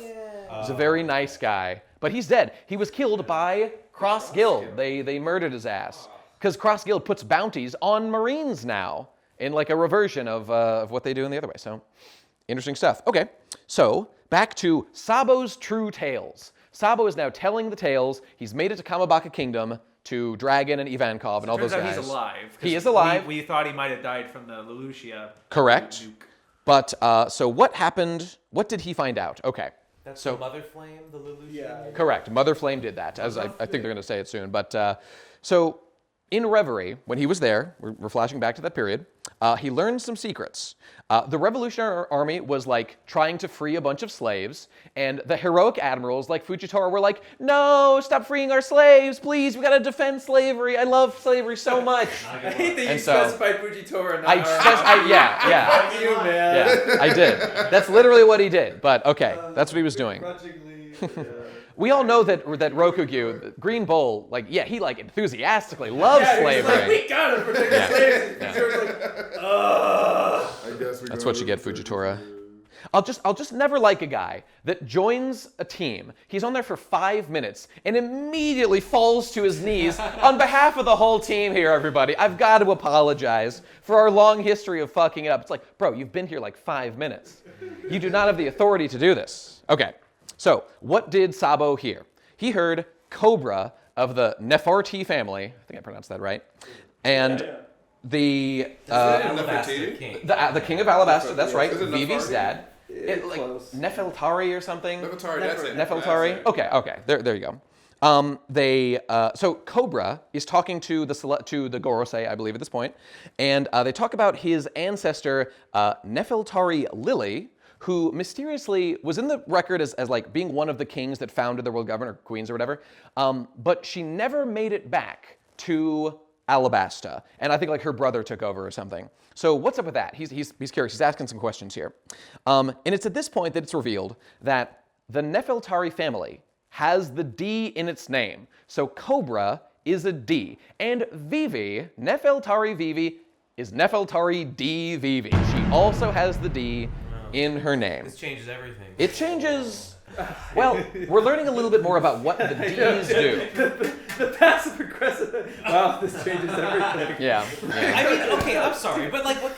No, I you're get right. that it's You're a right. twist, but You're like, right. we still have absolutely no idea what this Okay, means. we So are- what am I supposed to think about? We are about to get information on this right now, which is thus.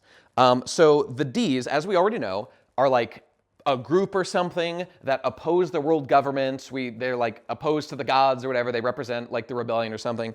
And the idea is that it seems to be that I think the Gorosei are clarifying to Cobra at this point. They're like, okay, the D is like a label given to a group to represent their opposition to some force, like implied to be like the world government or something. So it being passed down seems as like a symbol of like, I don't know, of a way to get the attention of people that are like-minded in this way to oppose the world government. Now, what does that manifest in? Totally unclear at this point, but it appears to just like represent opposition to the world government.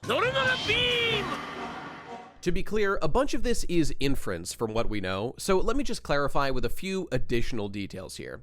Imu confirms D is the moniker of their ancient enemy, but that the meaning of D is now an echo of what it once was that the bearers themselves do not understand. Now, maybe the Nefeltaris, like Lily, always had the D in their names, but considering that a large, disparate group of people from around the world, including non-humans like Saul, have it, it seems more likely that it is born or taken on by those that oppose the world government. It could have a connection to the people of the ancient kingdom that the world government destroyed during the Void Century, but Lily certainly wasn't from there herself, as the Queen of Alabasta, so at least one person from far away seems likely to have adopted it. Does it stand for dawn, demon, devil, danger, something else? We still don't know.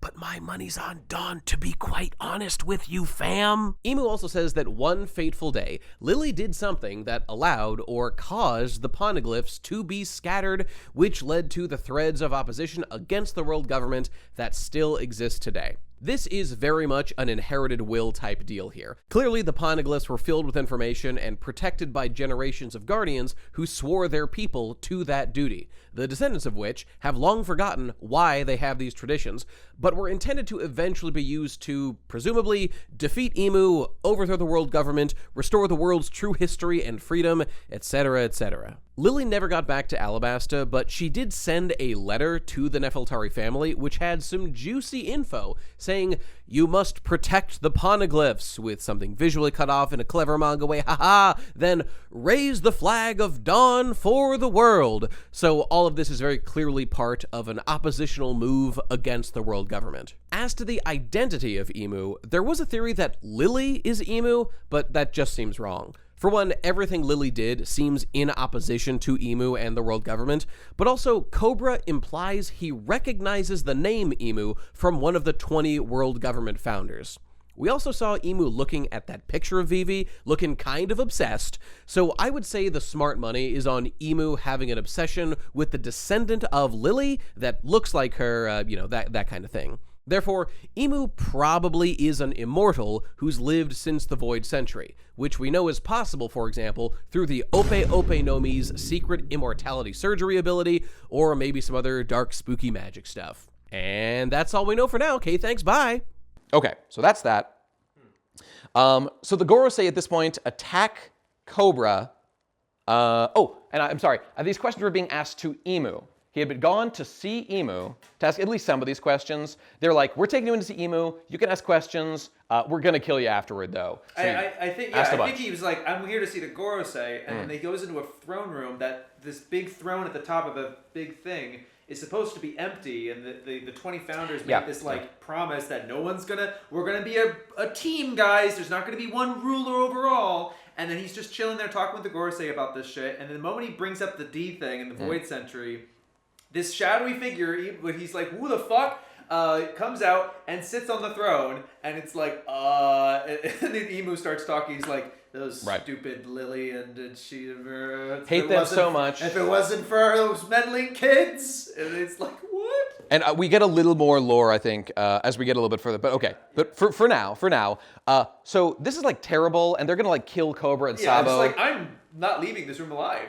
Sober rushes in to protect Cobra because the revolutionaries love nothing more than a good monarch. They love monarchy. They want to protect the status quo. Aristocracy, entrenched bloodlines are their favorite thing. I think you said Sobra.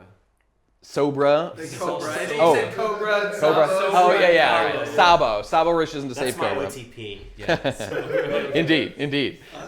So the Gorosei like turn into these weird like shadowy monsters. At least to us, it's like a visual thing, but this will be clarified later. But Emu is visibly like a giant monster in the background, like climbing down off of the throne. So like something strange is going on there. Is it a devil fruit power? Is it something else? Unclear. We will touch on that a little bit later. Actually, we won't touch much more on Emu, because that's like all we know. But anyway, there's like these arrow powers that come out and like stab Cobra. Who could that be? We may see someone with similar powers later, but still unclear at this point. Okay, so, who overhears this commotion going on in the throne room but Walpole? King Walpole is listening in, and he's like, oh my god, I just heard like the biggest fucking deal of all time. I gotta get the fuck out of here. They're gonna kill me. And they will, because I'm pretty sure they know that he was there listening, or they find out there. So he's like bum rushing to escape, and he encounters Vivi herself, who's already been captured.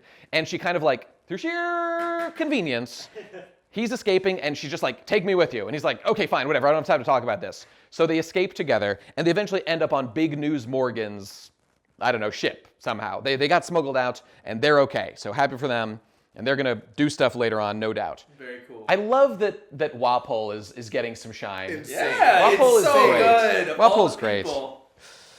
Hey, there's names of the Gorosei as well are clarified here. So there's J. Garcia Saturn, he's the governor of the science minister and looks like a rabbi. There's Marcus Mars, who's the environment god, or whatever, I think they call him gods, who's the tall, thin mustache guy. There's Top Man War Curie, The GOAT. who is, looks like Gorbachev with like a big mustache. He's the minister of justice, or the god of justice.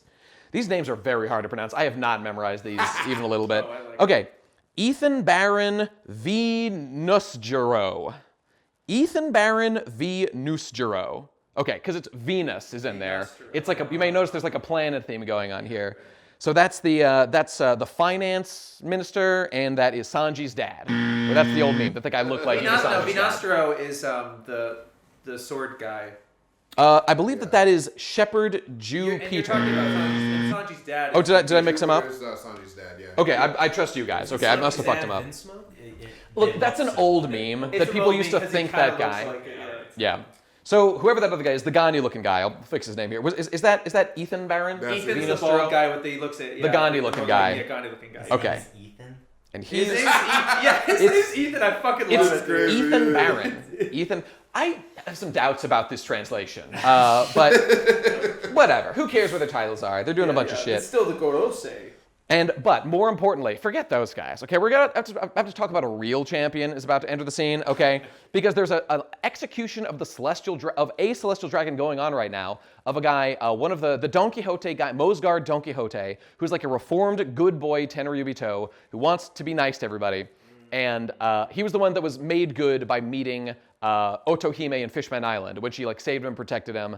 It was very nice of her. And then in Reverie, I don't know if you mentioned this in 101, if this had happened back then, but like the reason he's being executed is because Leo and they're protecting Shirahoshi. Two of them were protecting Shirahoshi from Charlos, the guy who was trying to get Kami in the pre-time skip that Luffy BTFO'd. So Charlos gets squashed by two of the Grand Fleet. Right. And Mjosgard is like, I'll take responsibility for that. Don't move any further. Right. And as his authority. and because of that, he's executed. You hate to see it, but you love to see the man doing the execution, who is a hero of mine named Figarland Garling. And he is the Moon Man himself. I love him dearly. You like him because he wears sunglasses. He does wear sunglasses. He just looks fabulous. He's got a big moon hairstyle that is like the coolest thing I've ever seen. It's just the right balance of like intimidating and silly. And he is the head of the Gods Knights, a faction I think we're just learning about, or it might have been mentioned once before. Yeah, we do learn about just now because Dragon mentions. They're a serious group of strong people. You have a question? Was there anything revealed about the Garling name earlier? Not earlier, but okay, in One Piece Film Red, all right, let's just do this right now. In One Piece Film Red, the Gorosei are meeting and discussing Uta, and they're like, is her name like Uta Garling? So they think that her name is Uta Garling because Uta Figarland. Or Figarland, yeah, you're right, Figarland, that's right. Because they assume that Uta is like the actual daughter of Shanks. Okay, now what does that mean? So that would be like Shanks Figarland. Shanks looks a lot like this guy. They both, well, we don't know if they share hair or anything, but we also know that Shanks was found in a treasure chest during a murder game that we'll talk about in a little bit. As like it was in a treasure chest on God Valley, where like big events happened in the past. So the implication seems to be very clearly that Shanks was a Tenryubito, was a celestial dragon, probably the child of this guy Figarland, and got like taken away from there and ended up with Gold Roger on his crew like as a baby. Yeah. So this appears to be the origin of Shanks. So interesting stuff. He was taken in as a baby. So we are cutting back to Garp v Kuzan. They're just having a big fight. It's a really cool fight. Ice powers versus punch really hard. Garp's putting in a great performance, gotta say. And there's like all this flashback stuff, this emotional stuff. Garp had trained Aokiji in the past, Kuzan, and this is why he felt he like owed him stuff. They were tight. Okay, that was established before. That was mentioned in Long Ring, Long Land. That's cool. They dabbed up in the past. They did. They punched battleships to get strong. Fair enough. It's pretty cool. So Pizarro is a guy with like the island devil fruit, and he can like bring the whole island to life. So Kobe and the boys are escaping successfully, and Garp's like, go on without me. I'm gonna stay and hold him down. And so Garp does a big punch on like the big main stone of Pizarro, cracks it down. There's a big headstone. It does delay Pizarro a bit, but the arm is still reaching out to destroy Kobe and his people on his ship. So Kobe does a big fucking attack called Honesty Impact, and Kobe somehow successfully does obliterate an entire like town-sized mountain with one punch. Yeah. Seems like quite a power jump to me. He's like doing shit that Garp can do. I don't quite buy it myself, but I guess he believed in himself really hard, so he does train way more than anyone else. And also that like it turned out that like Kobe was kind of the inheritor of Garp's will, the way that he wanted Kuzan to be, the way that he wanted his sons to be, like both Dragon and Luffy. And you see Kobe, because obviously he's weak, and Garp just brings him in, but it's on Kobe that he sees the battleship bags and the big battleships that he punches, and he just does it himself without Garp even knowing. Just to run like a little defense for like that feat. For one, like that's the perfect time to have like a Haki bloom, like in the heat of like a high stakes when you're protecting your friends, like having that high jump.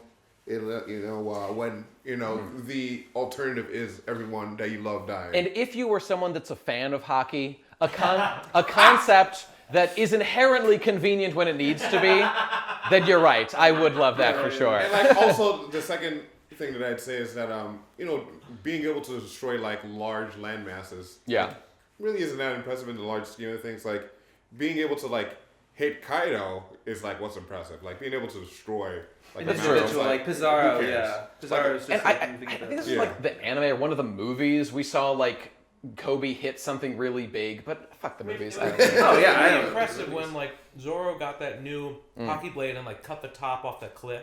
Yeah, I mean it was cool. Yeah. Like he wasn't even like really trying to. It's like just that good. It's so deadly. Whatever, that's fine. So okay, So this happens, and Garp had been like stabbed by Shiryu because he was an invisible That's man. why he couldn't take care of Pizarro and the big hand. He was able to kind of stall him a little bit, but he wasn't able to stop the hand.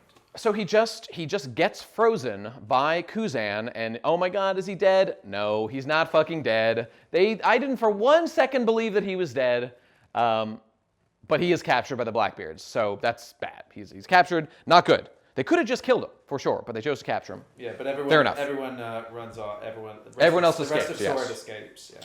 Yeah. Okay, so beyond that, there is some discussion of Mother Flame on Vegapunk's terms. He describes what Mother Flame is, which uses magic flame energy to fuel whatever like ancient weapon it is, we still don't exactly know, makes the big laser death beam happen that destroys Lulusia and other places, and leaves just a giant hole in the ground. And it also raises the sea level when it does so, interestingly, but we'll touch on back that in a moment. So we're back to the Straw Hats now. We're done with that, and we have seen that, to my minor annoyance, York, who was the villain of the arc, has just been captured and defeated. Yeah, we whole evening goes by. A whole evening goes by, and we have completely cut past any attempt of York to escape or win. They're just they've defeated him. The Straw Hats were fighting the Seraphim that York was controlling, and no one knew that it was York controlling them. Right. And those Seraphim took out Pythagoras completely, the way they took out Shaka. So it's only, I think those are the only ones they took out. I think it's Pythagoras and Shaka that are dead. That sounds about right. Yeah. But all of the Seraphim have now been captured in these bubble canisters they have. So they've totally neutralized the threat on here. Yeah, they figured it out. Which is fine, but I definitely would have liked to see, York didn't plan on getting captured. She wanted to have a scheme and get away, but that didn't work out. Whatever, more things will happen. What's interesting is they were able to do it because in part because they teamed up with Kaku and Lucci. Right, that's right. They sure did. They were Lucci and Kaku were you should untie us and help so that we can help you with this new threat. And then Zoro and Luffy are I really don't want to do that, but they do it. Indeed, they sure do. I love that the Mihawk Seraphim, by the way, has Mr. One's Devil Fruit. Yeah. Which is, the Blade Devil Fruit. Perfect fit. Do all the Seraphim only have one Devil Fruit power? Yes. They don't have multiple? Nope, just one each. Okay. So far, only Blackbeard is the only guy that has anything like that. Okay, so Kizaru has arrived. And with, the fleet, Kizaru is first, and he's storming the gates. He's here to kill everybody. Also kill Vegapunk. So that's going to happen soon. And also Saturn is also here. I mean, they travel together, but he is also here, and he's a big demon monster, man. So his shadowy form we saw in Sabo's throne room, it's here, and it's a big monster, and that's not good. Which kind of monster is it? He looks like a big Oni. It's a Gyuki. A Gyuki. It's kind of like a bull face, but a spider body. Okay. It's a Japanese Oni of some kind. Is this a Devil Fruit power? Or So that's the question. Okay. It sure looks like a Devil Fruit. It's even got this sort of awakened Zoan black cloud behind it. Yeah. That would imply it's an awakened Zoan. But it is not specified as such, and it's so mysterious that they're connected to Emu in this way that it definitely could be something else. Yeah. So what would that be? Some sort of Emu shadow power is the theory, but we just don't know. It is not yet clear. But before we move on, here's just a couple details. Regarding Kizaru, he's here on his Vegapunk murder mission, faux show, and dabs on the lowly Sentomaru once again. Man, that guy sucks. Which leads to the big Luffy versus Admiral battle we've been waiting for, Gear 5th Luffy versus the Light Man, and it's pretty dang cool indeed. Luffy makes a pretty impressive accounting of himself, so that's nice to see, but Kizaru doesn't seem to be trying extremely hard to win. Vegapunk is a close friend, and he hates that he has to do any of this, destroy Egghead, kill Vegapunk, etc., so he's putting only the bare minimum of effort in, as is his duty. And we actually know that he played dead for quite a while, giving them a chance to get away and stuff, while also giving food to Luffy to help him recover and for them to escape. So it is not like Luffy low-diffed him or anything of the sort. Admiral Agenda Bros, stay strong. Although it's right around this time that Akainu also allows Kuma to escape from him in Marie Joie, so that was a bit of an L. But in fairness, he's not at full power because he's not at his desk where he belongs. I'm just kidding. Man, what a downgrade taking that promotion was. Please, Oda, let Akainu free to kill pirates again as he was born to do. Let our beautiful, murderous butterfly spread his wings and fly once again. Amen. Also, about Saturn, his powers are worth commenting on a bit further, because they really are something we haven't seen before, which is why it seems like he might have more going on than just some devil fruit. First of all, the guy appears in his Gyuki form out of a magic circle, a first for the series where there's like basically no magic outside of devil fruits. And he also goes on to display the following powers: glowing eye blasts, the ability to hold people down immobile with, I guess, some sort of psychic force, some sort of energy draining ability, the ability to heal from any damage or wound, which might tie into the fact that he is seemingly immortal, because we see in some flashback that he was already an old man 200 years ago. So there you go. Some of this seems like it might be a super crazy mythical Zoan power, but stuff like the immortality just seems above and beyond what any of those could do. And for reasons we'll see later, it also seems like Imu has direct power over the Gorosei and related people and individuals, so maybe their powers are some sort of extension of Imu's. Unclear as of yet. We shall see. Okay, so they're here to fuck shit up, and he captures Bonnie. Because Bonnie is, like Kuma's raging, whatever, somewhere out there. Here to capture Bonnie. She's been wanted for a long time. Because Bonnie and Saturn have history, which we will go into right now, because it's flashback time to the Bonnie and Kuma flashback. We're going to get their full story right here. Let's blitz through Let's do it. Yeah. Okay, so Kuma was born a buccaneer. Or his dad was a buccaneer, so he was like half, I guess. Buccaneers, very strange. Yes, comments? Is that like a job? I know. He was born a buccaneer. Yeah. What do you mean he's half buccaneer because his dad is? I am not a big fan of the term buccaneer as used here. So It is like a racial or like species group of people that are like big, strong dudes. And it kind of feels like Oda's putting in the implication here that like any like big, like really huge, big, strong dude might be like a buccaneer or like part buccaneer, and maybe they have like giant blood in them or something. I forget if that was ever. I don't know, but they're a separate group, like a separate tribe, and the buccaneers are like, I guess now they're like a slave class, and they love them some Nika. Let me tell you, That's the thing. they're They all happen about to know who Nika. Nika is. Yes, they know about the Nika stuff. I think they were captured and made into slaves. They were targeted because his dad's a buccaneer, and Kuma, by extension, is the son of one. So they're slaves, and the whole family just gets killed over time in like the most horrific working conditions ever. Working for the world government as a slave, not a good gig. You do not want to be doing that. So they all die, but they tell him about Nika, so he knows a little about Nika. Kuma is brought to part of a native hunting competition by the world government. This is revealed as something the world government does. They pick an island, and they're like, we're going to send our troops in, hunt the native population for fun, and like the more you kill, the better ones you kill, you get a higher score. This is a competition to see how many people you can genocide. Why? So, literally just for fun. For sport. I find this to be a little overly cartoonishly evil, but Like, give me the flimsiest justification. literally for fun. That is the only. I mean, that's pretty good. That's That's something. It's something. How evil the celestial dragons Like are. they're not purely evil. They're Yeah. shades of gray. 'Cause at least they're yeah. having fun while they And do it. that's true. And quick reminder that all these characters, the world government, they will be redeemed by the end of this story. Yeah. They are going to be the good guys. Yes, it's going to happen. Yes. That's right. It's good. It's good. Quick aside. I do want to like. Go ahead. Sort of like it's kind of a little rebuttal to like the idea that it's like cartoonishly evil. 'Cause, Okay, like, sure. I think it's just like to sort of further illustrate like their worldview that these people truly are ants. They see themselves as separate and superior, and they are lower and like not. Like they've got a million slaves. They don't care about them at all. I feel like that's consistent with that worldview. You're not wrong. You're not wrong. Yeah. Sorry, what's the that? Celestial Dragons doing this, or is this just This the is the Marines? Celestial It's Dragons. the Celestial Dragons No Marines specifically. are involved. Right. I mean, that's the kind of thing I'd expect the Celestial Dragons to do. Yeah, exactly. Yeah, cartoonishly evil, but you know. Yeah. I didn't blink at all when I said like, yes, we're doing that. But I'm like, you know- what? Like, yeah, of course they're doing that. Not to be overly critical, but like this is the sort of thing that like, will the people of the world really tolerate this shit? Like a whole country is being like massacred.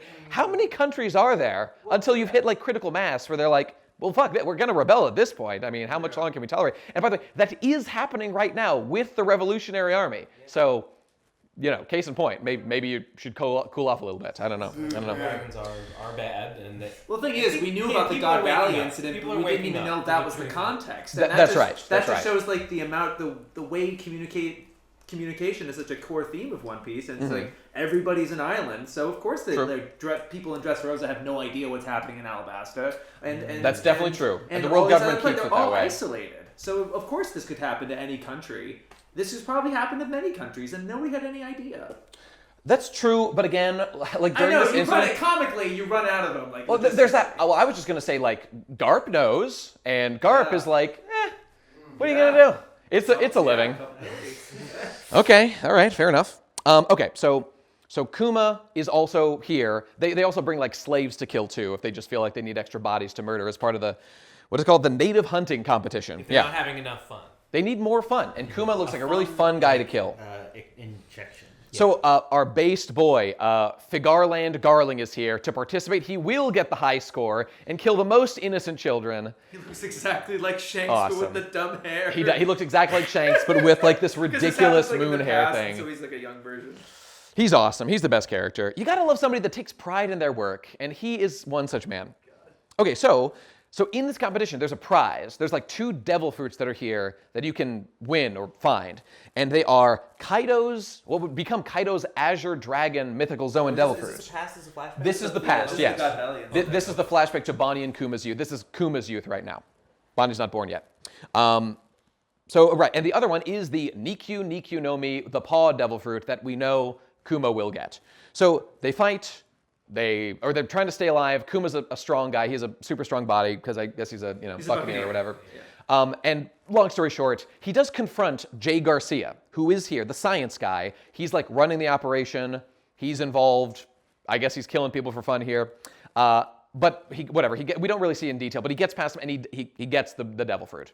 Also at the same time, Ivankov helps him. That's true. He has help from Ivankov and the gang, and he eats the devil fruit. Are these guys all here to do the hunt? So all the slaves are here. Ivankov is just another slave that was brought here. This is Ivankov who would later go on to be like one of the revolutionary leaders.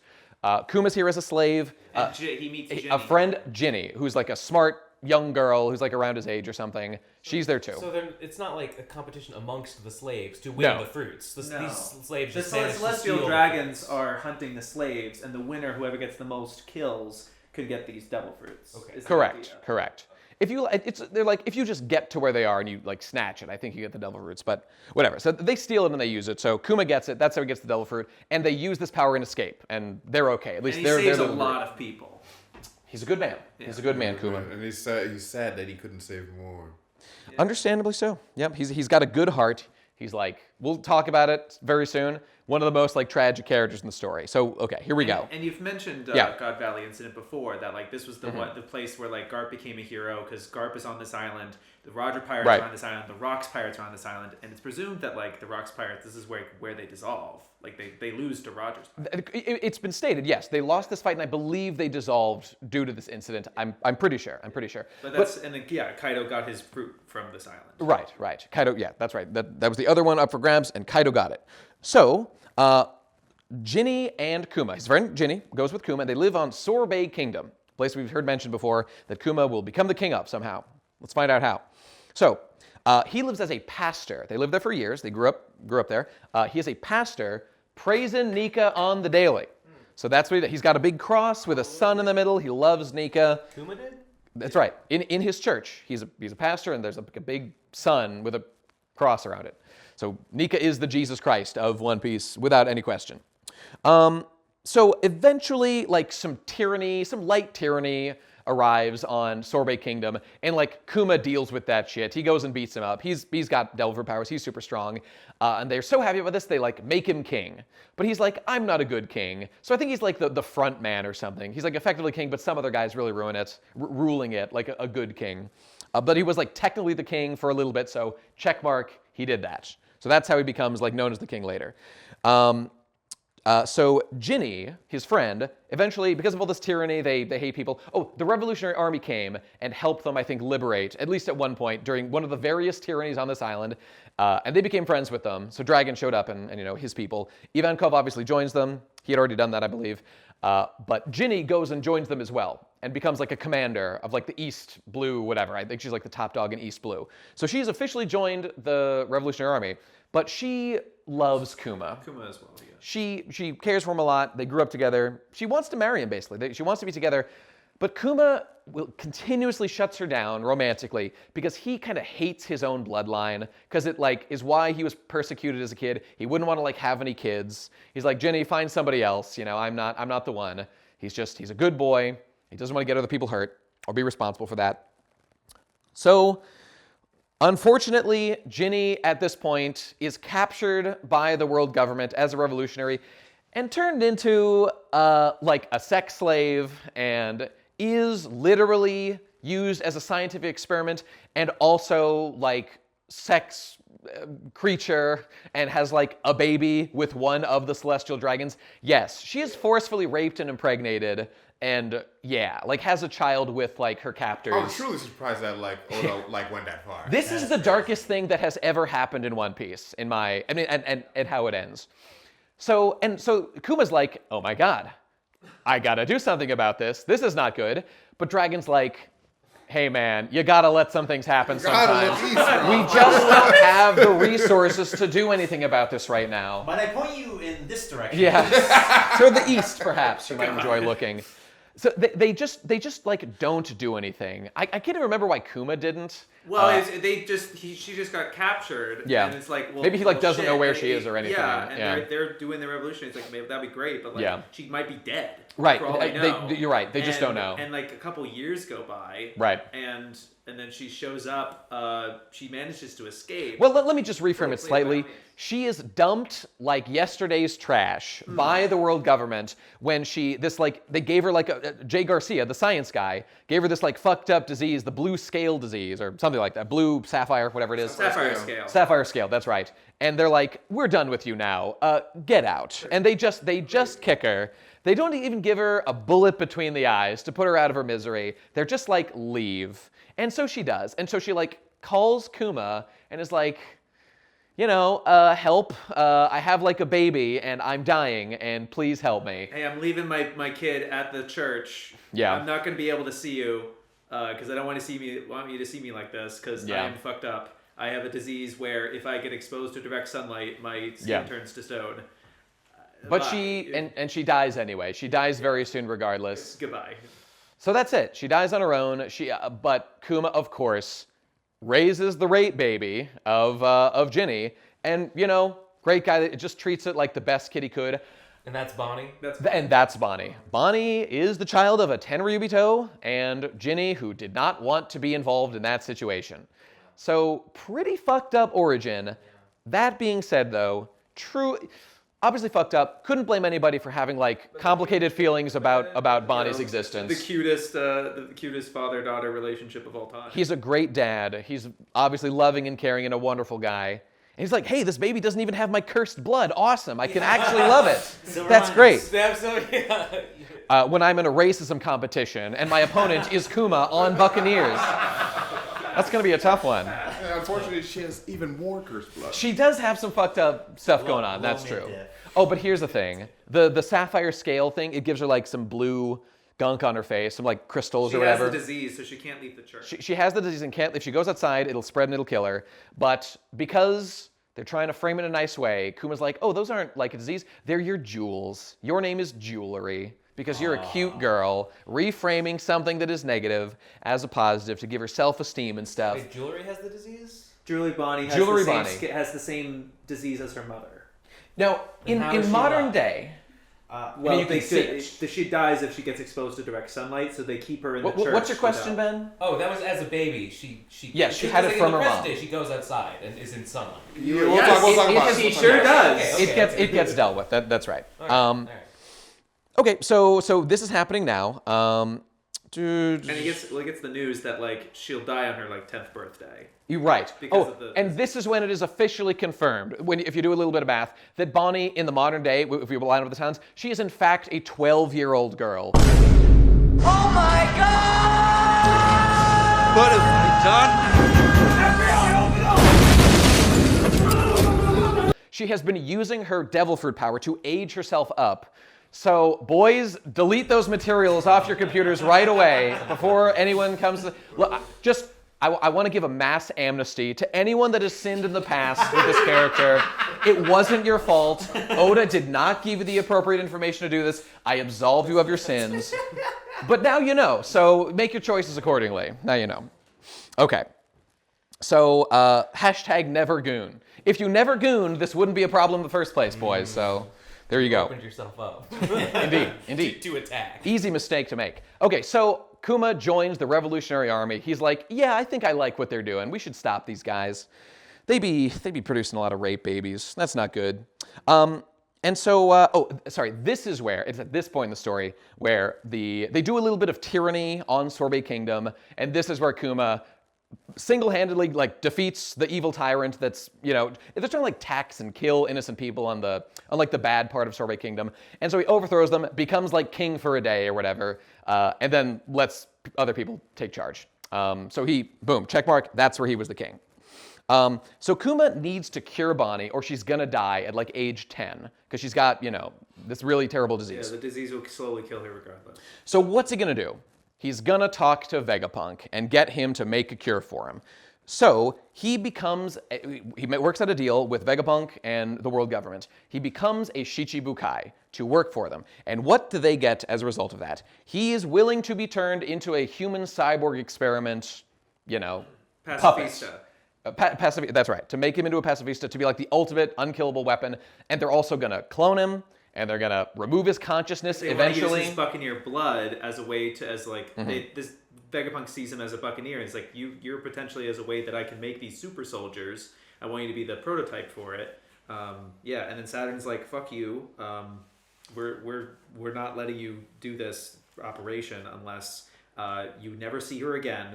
You become one of our lackeys, and then eventually your consciousness will shut off, and you become a full cyborg. Haha. Indeed. And that's a bit of a bummer, but he agrees to it because he's like, you're the only person I know that can heal Bonnie. You can do it? Hell yeah, I'll do it. Yep, he's very happy to do it. So there he goes, and he's off to do it. And over time, this does seem to work. She's being cured. And the years pass. He works for the government, doing stuff. He tries to help the Revolutionary Army when he can, when he's not letting them know because he's supposed to work for the world government now. And the day has come where they're going to shut off Kuma's consciousness. And Vegapunk feels real bad about it, but he's gonna do it anyway because he has to or something. So there he goes. So he does it. He turns off his consciousness. He's no longer a real human being. He's a robot man. Effectively dies. And this is during the time skip. Because this was pretty recently. Yeah, pretty fucked up thing of Vegapunk to do. But Vegapunk doesn't, he doesn't claim to be a hero. He's a pretty good guy, but he does some bad stuff. About it. He just realized he understands that he's. Well, then don't do it. I guess would be my. Dupia. By the way, Bonnie at this whole time, the way she becomes a supernova is she got cured, but she's still being held hostage by the CP0 or whatever. But she manages to escape, and she becomes a pirate in order to find her father. Right. She said because Kuma did not tell her any of this, that she had this disease and he made this deal. So she goes out not knowing any of this to find him. And obviously when she finds out that his memory is shut off and he's effectively dead, his coma, whatever, she naturally thinks Vegapunk's the reason, which is, she's not wrong, but she doesn't know the whole story. So that's where she's coming from with now she knows the whole perspective from Kuma's side. Indeed. So that's how she's out in the world, adventuring. So that's where we get to where she is now. So Kuma shows up now. Oh, sorry. So we cut back to the modern day. That was all a flashback, right? Now we're back to what was happening. Bonnie. Jay Garcia.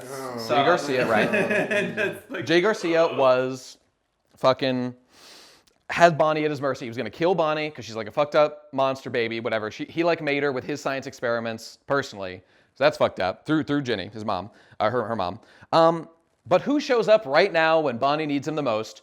Kuma shows up. This is what he's been trying to do. He's been trying to get to Bonnie to protect her. The actual Kuma, not a seraphim. He appears and he's like, I mean, he's a robot man still. He can't like talk or anything. Yeah, he's no consciousness. But he's body blocking and he seems real mad. So he turns around and he does a big angry Buccaneer man punch on what's his face. Very satisfying after all these bad things that Garcia has been responsible for. He gets to do a big punch. Does it like kill the guy? No, but it does take him out for Let's take his a arm bit. off. Blast his arm off. It blasts him real bad. And it's revealed that Saturn is immortal. They keep healing, yes. Effectively. Their powers are bizarre and they keep on healing no matter what you do to them. So, curious stuff. Okay, so it also turns out at this moment when they're like trying to fight, they're trying to kill each other, the pacifistas are being ordered. Bonnie has the supreme authority over all pacifistas. Vegapunk, as a safeguard behind all of this, there was a whole meme about like who is the higher priority. Bonnie has been given the supreme authority, clearly out of like, it's her dad, and she should be the one who can control them. I couldn't bring it to have a pacifista kill you, not knowing that almost happened earlier in the arc. It did. Does that connect to the Seraphim as well? Yes, it does affect the Seraphim. Okay, so there you go. I reavow. So, right. So it's pretty good. So Bonnie by herself, with this level of power, all the pacifistas everywhere, is like now one of the most powerful individuals in the series. Because this is all the Seraphim, all the pacifistas. There's like multiple levels of them. That's a lot of power that she has. There's a whole army. I wonder who she could use that an army. for. I wonder who could use an army to Indeed. take out the world government. Great question. I wonder who she has some connections to. Who? A lot of things going on this island right now, but don't want to forget to mention that there is an active Buster call that's happening now with a bunch of Vice Admirals attacking the island and stuff with their warships. So the island of Egghead is going totally to shit right now, a complete clusterfuck. And at the same time, Luffy is now fighting against Kizaru and Saturn at the same time. Vegapunk's island defenses are getting overcome. The pacifistas are currently blasting away, currently under the control of Saturn, until of course a little later Bonnie takes control of them. It's a nightmare, very reminiscent of Ohara. So it's at this. So Bonnie now recognizes that like Luffy, who's like fighting, Jay Garcia and stuff, that he's Nika, and she's heard stories about Nika. She's like, whoa, Luffy's Nika. That's cool. What does that mean? Luffy doesn't understand. No one understands. I don't understand. But it's still going gangbusters. It is at this moment, I believe, when Bonnie. Oh no, sorry. It's not just yet. It's very soon. It's very soon that a big development happens. But so the big robot appears now to defend everyone, to defend Bonnie.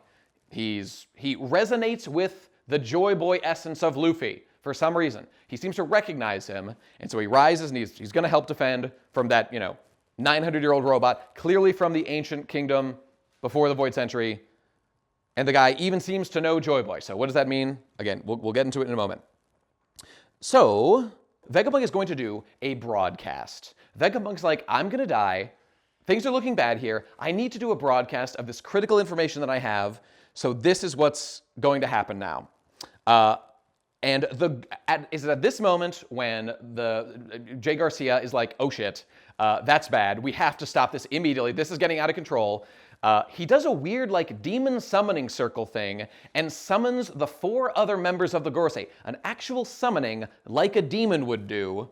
Or like a magic man would do. That's weird. We've never seen anything like that in One Piece before. Yeah. It's like literal magic, which has never existed. Everything's been like devil fruits, which are like sort of sciencey. What does that mean? Don't know. But to clarify that the message has happened and it's been triggered because. Because Vegapunk is. Go on. Because once Bonnie is revealed to have the supreme authority of the pacifistas, Saturn realizes that that's what Vegapunk did, and he's like, well, that has consequences. Saturn manages to stab Vegapunk mortally, and he's critically wounded. Yep.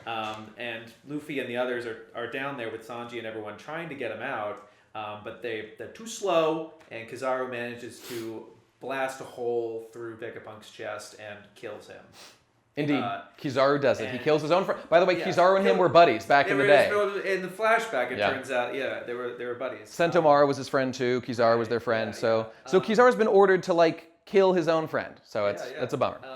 And then the moment his heart stops, Vegapunk's, it triggers a broadcast that ends up being worldwide. Like every transponder snail happens to relay this message as a video transponder snail. So literally every country that we've seen in the entire story, everybody is about to get the exact same message, whatever this mysterious message that Vegapunk's about to say. Indeed. And that's going to happen in 10 minutes. Right. So the Zaren's like, we got 10 minutes to stop this thing. And then he summons, And then they get summoned. Why did he leave that? The lore explanation. I think this is actually a joke in the universe, or in Otis telling a joke here. Like, why give your enemy time to like stop you and do something about this? Not a good idea. But I believe the logic at the time was so people can set up was like, to set up. I want to listen make sure everyone sees this, so that gives them time to set up. Whatever. That's sure. not a good reason. Here are the things that are clarified in the broadcast. Here's the important details. It's actually pretty condensed, pretty concise very easy once you get to bullet it. Point. Here it is. So recently, when that giant blast happened, that 1 meter level of water that it was raised was due to that blast from something called Mother Flame. Mother Flame is something that Vegapunk has made. It's a deadly weapon. It uses one of the 3 ancient weapons. The water level was raised a meter? Let me restate, because I said that confusingly. When Mother Flame was used, it had blasted Lulusia out of existence. There's now a giant hole there that may or may not be relevant. But at the same time, when that happened, the whole water level around the entire planet raised by 1 meter, which is a lot. Yeah. So that's bad. So whatever this weapon does, it does that among other things. So that's very bad. By the way, I'll just point out, remember Eni's lobby? Eni's lobby has a giant hole under it, which is very reminiscent of the hole that's been placed by this giant weapon for Mother Flame. So maybe that's relevant. Unclear, but it could be. Plus, it's always sunny there. What's it's always daytime there. Which is the most bizarre thing about Eni's lobby, that it's an always day island. What the hell does that mean? How? Unclear. What's going on there? Awakened Sun Devil Fruit happened there, and I don't change it. Something like that. Mini Mother Flame. It doesn't make any sense. Yeah, I don't get it at all. And about Mother Flame, Vegapunk created it in his attempt to supply an unlimited energy source for the world. He's a big technological progress guy, as you would imagine, and this is the big one he's been working toward. His white whale, if you whale. Seems very nuclear powery in theme, but who knows in this world what it may or may not be. And for the record, a piece of it was stolen to fuel the weapon that destroyed Lulusia, so Vegapunk didn't do that on purpose or anything, but Vegapunk admits he's an accessory to nuclear death here. He did make the energy source that the very evil world government used to do so yeah, it's pretty fair to admit that. He really keeps doing things like that. Luckily, as we all know, I was just following orders works as a defense every time.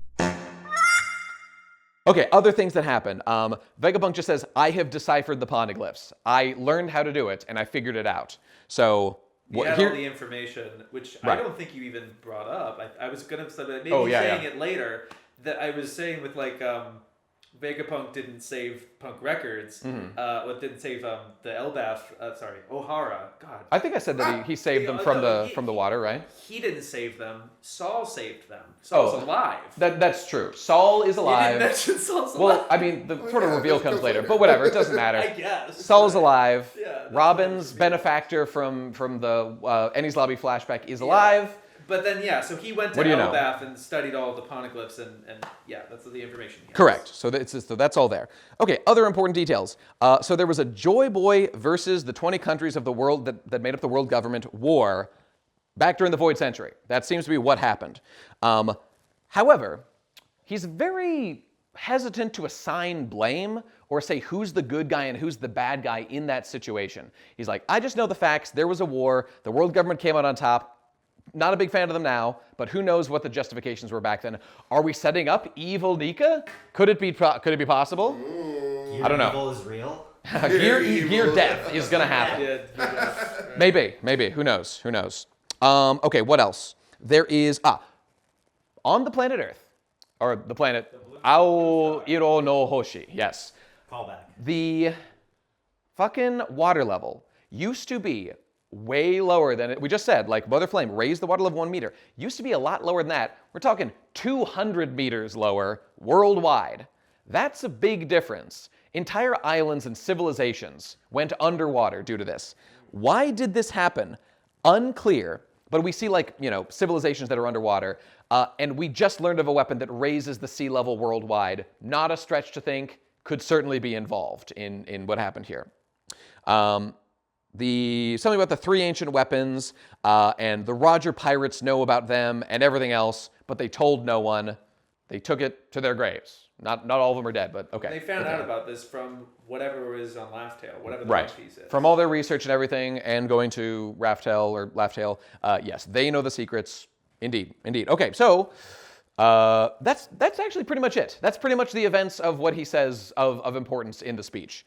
He goes on waffling about good guys and bad guys and whatever, but shut the hell up. The last big thing is that like whatever Roger Pirates found there is critically important. I do not know what that is. He doesn't seem to know what it is. Whatever it is will shape the world, and you'll control everything. Yeah. And he's like, whoever claimed it, it all depends on who claims the One Piece. Like our world is going to sink into the ocean, and it all matters on who claims the One Piece. Indeed. Okay, so we're tying, like, blitzing toward the end here, yeah. Tying like the fate of the world to this thing that to like One Piece, to like the thing that like it was just a fun thing. Whoever finds it massive amounts of treasure. Right. No, it's like critically important to the fate of the world. Absolutely true. Okay, so in terms of the Iron Giant is fighting this whole time. He's doing his thing. All the Gorosei are there in like their giant big monster forms. All 5 of them are big monster men.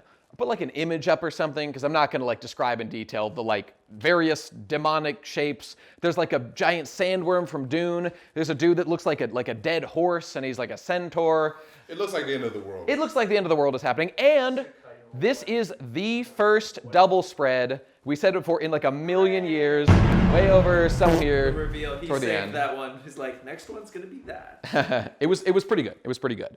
So there you go. So that's happening. The Iron Giant, we hear a little bit of like his mind's eye, what he's talking about in his head. And he was friends with Joyboy back in the day, and his name is Emmet, and he has a name. So he appears to be conscious, and he's powered by whatever mysterious power. Maybe that has something to do with Nika? I don't know. It's unclear.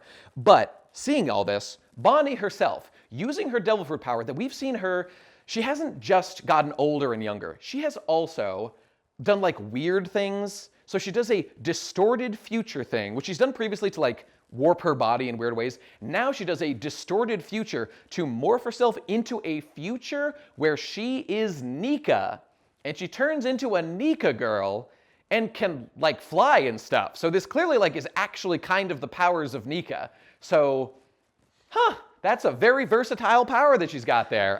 Very ironic. Pretty good. Very ironic because Saturn not only did all this to her, they also experimented on her, and that's why she has this devil fruit to begin with. She didn't eat it. That's right. She just had he's like, we're experimenting with trying to see if devil fruits we can just inject them or like do something different other than eat them. And he's like, it was a success, and we gave you a fat power. Hoo-hoo. Yeah, and that sort of hubris is like so indicative of like celestial dragons in general, and it sure is. Say Jay Garcia in general, in particular. Like, It turned out that he let the robot survive. Like it rampaged over Marijoa. Right. And the scientists were like, this is incredible. You gotta let us study it. And he's like, yeah, okay. Should have scrapped it. While you had the chance. Because now he's fighting. That was a bad idea. Should have thrown Momonosuke off that building. They should have done it. Hey, so quick flashback where we see, what was it?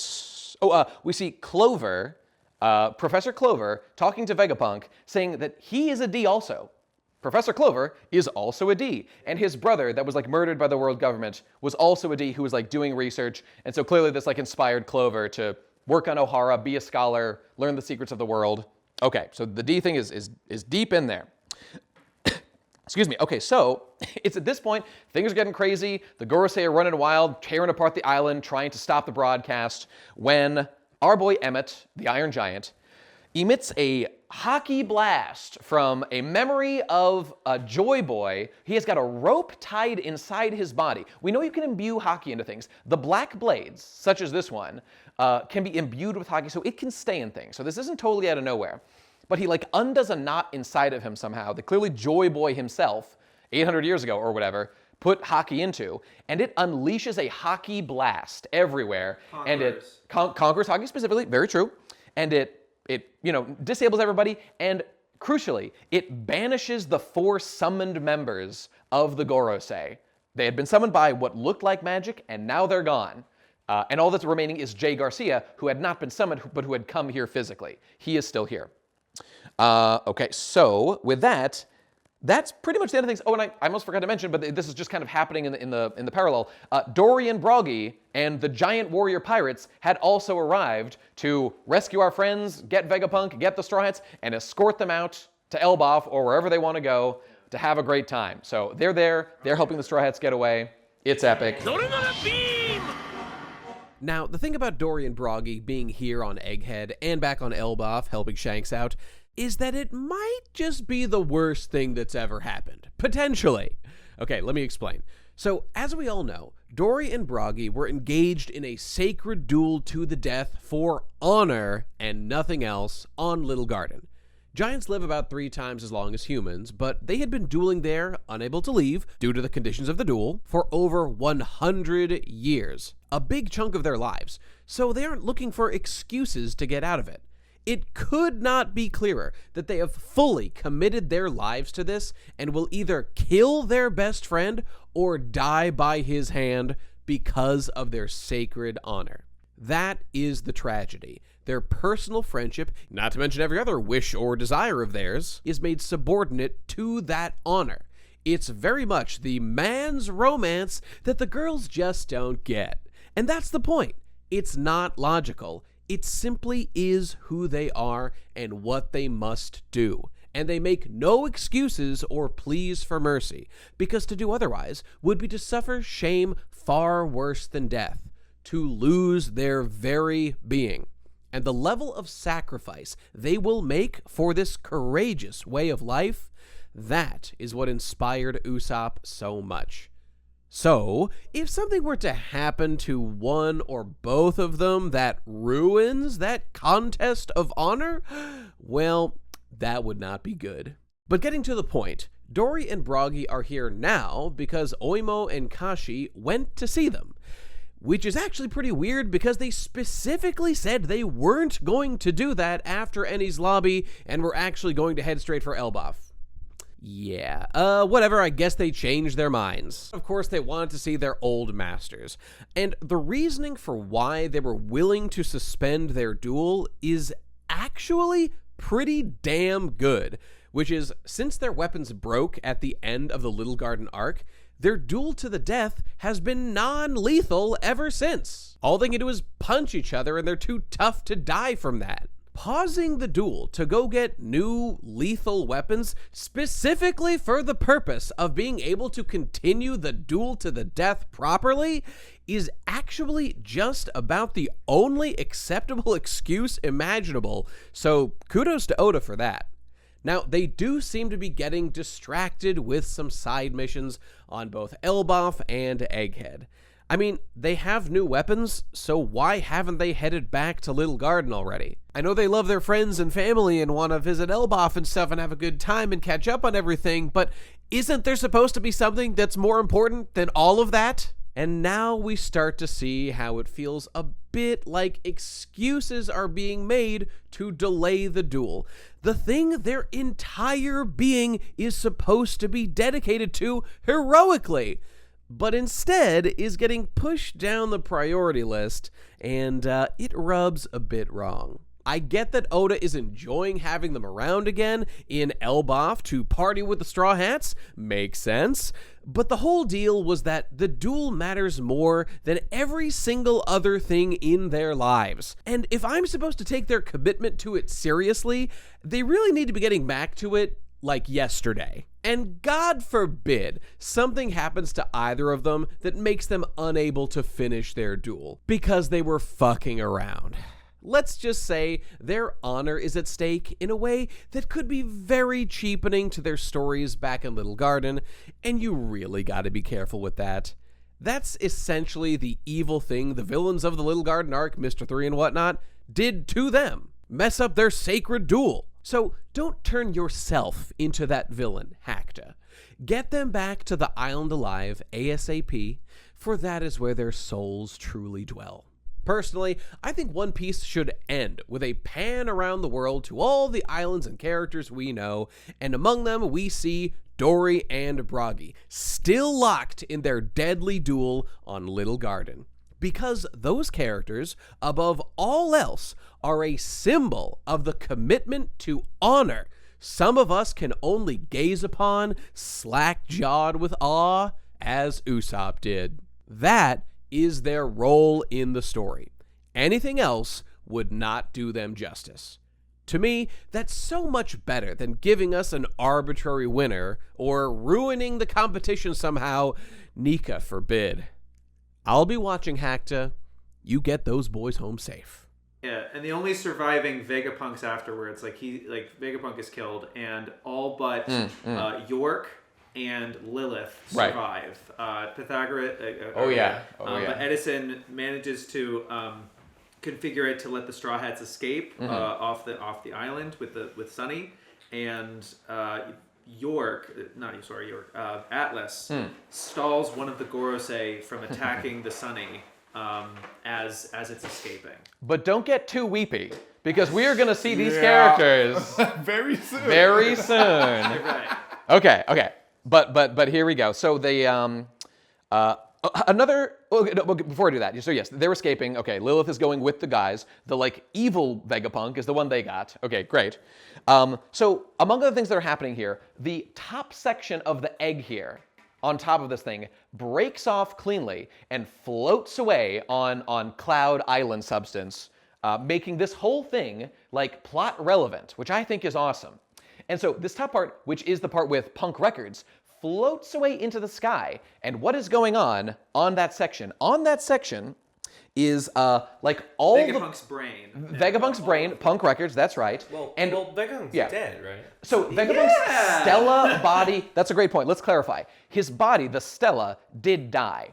However, his brain, which is Punk Records, did not die immediately when that happened. It's still in a fluid, in its own. It's in a big container, like a vat, a stationary chamber. And Mars is like, what is death to something like this? This was a big question that, if you kill the body, what happens to, Punk Records and the rest of them? Guess it lives on. It just keeps going. But also, it's not just that. Within the brain, the consciousness of the other Vegapunks are all still there. They're, not even really dead. And they download themselves into this one, kind of silly combined body, and they're now all inhabiting one body, floating away on the top half of this. And they're like, we're going to go do science and connect the world to our Punk Records internet and do all this fun stuff. So they're all alive. None of them died. The four remaining satellites are in Punk Records. York is still with CP0 and the rest of them, or maybe Correct. I don't know. And Lilith is with the Straw Hats. And the satellite, specifically, is dead. The Stella. The Stella is dead. That's right. The main guy who was Vegapunk in his entirety is dead. So naturally, the world government calls for a total reevaluate. This was a total catastrophe. By the way, there was effectively a Buster Call happening here too.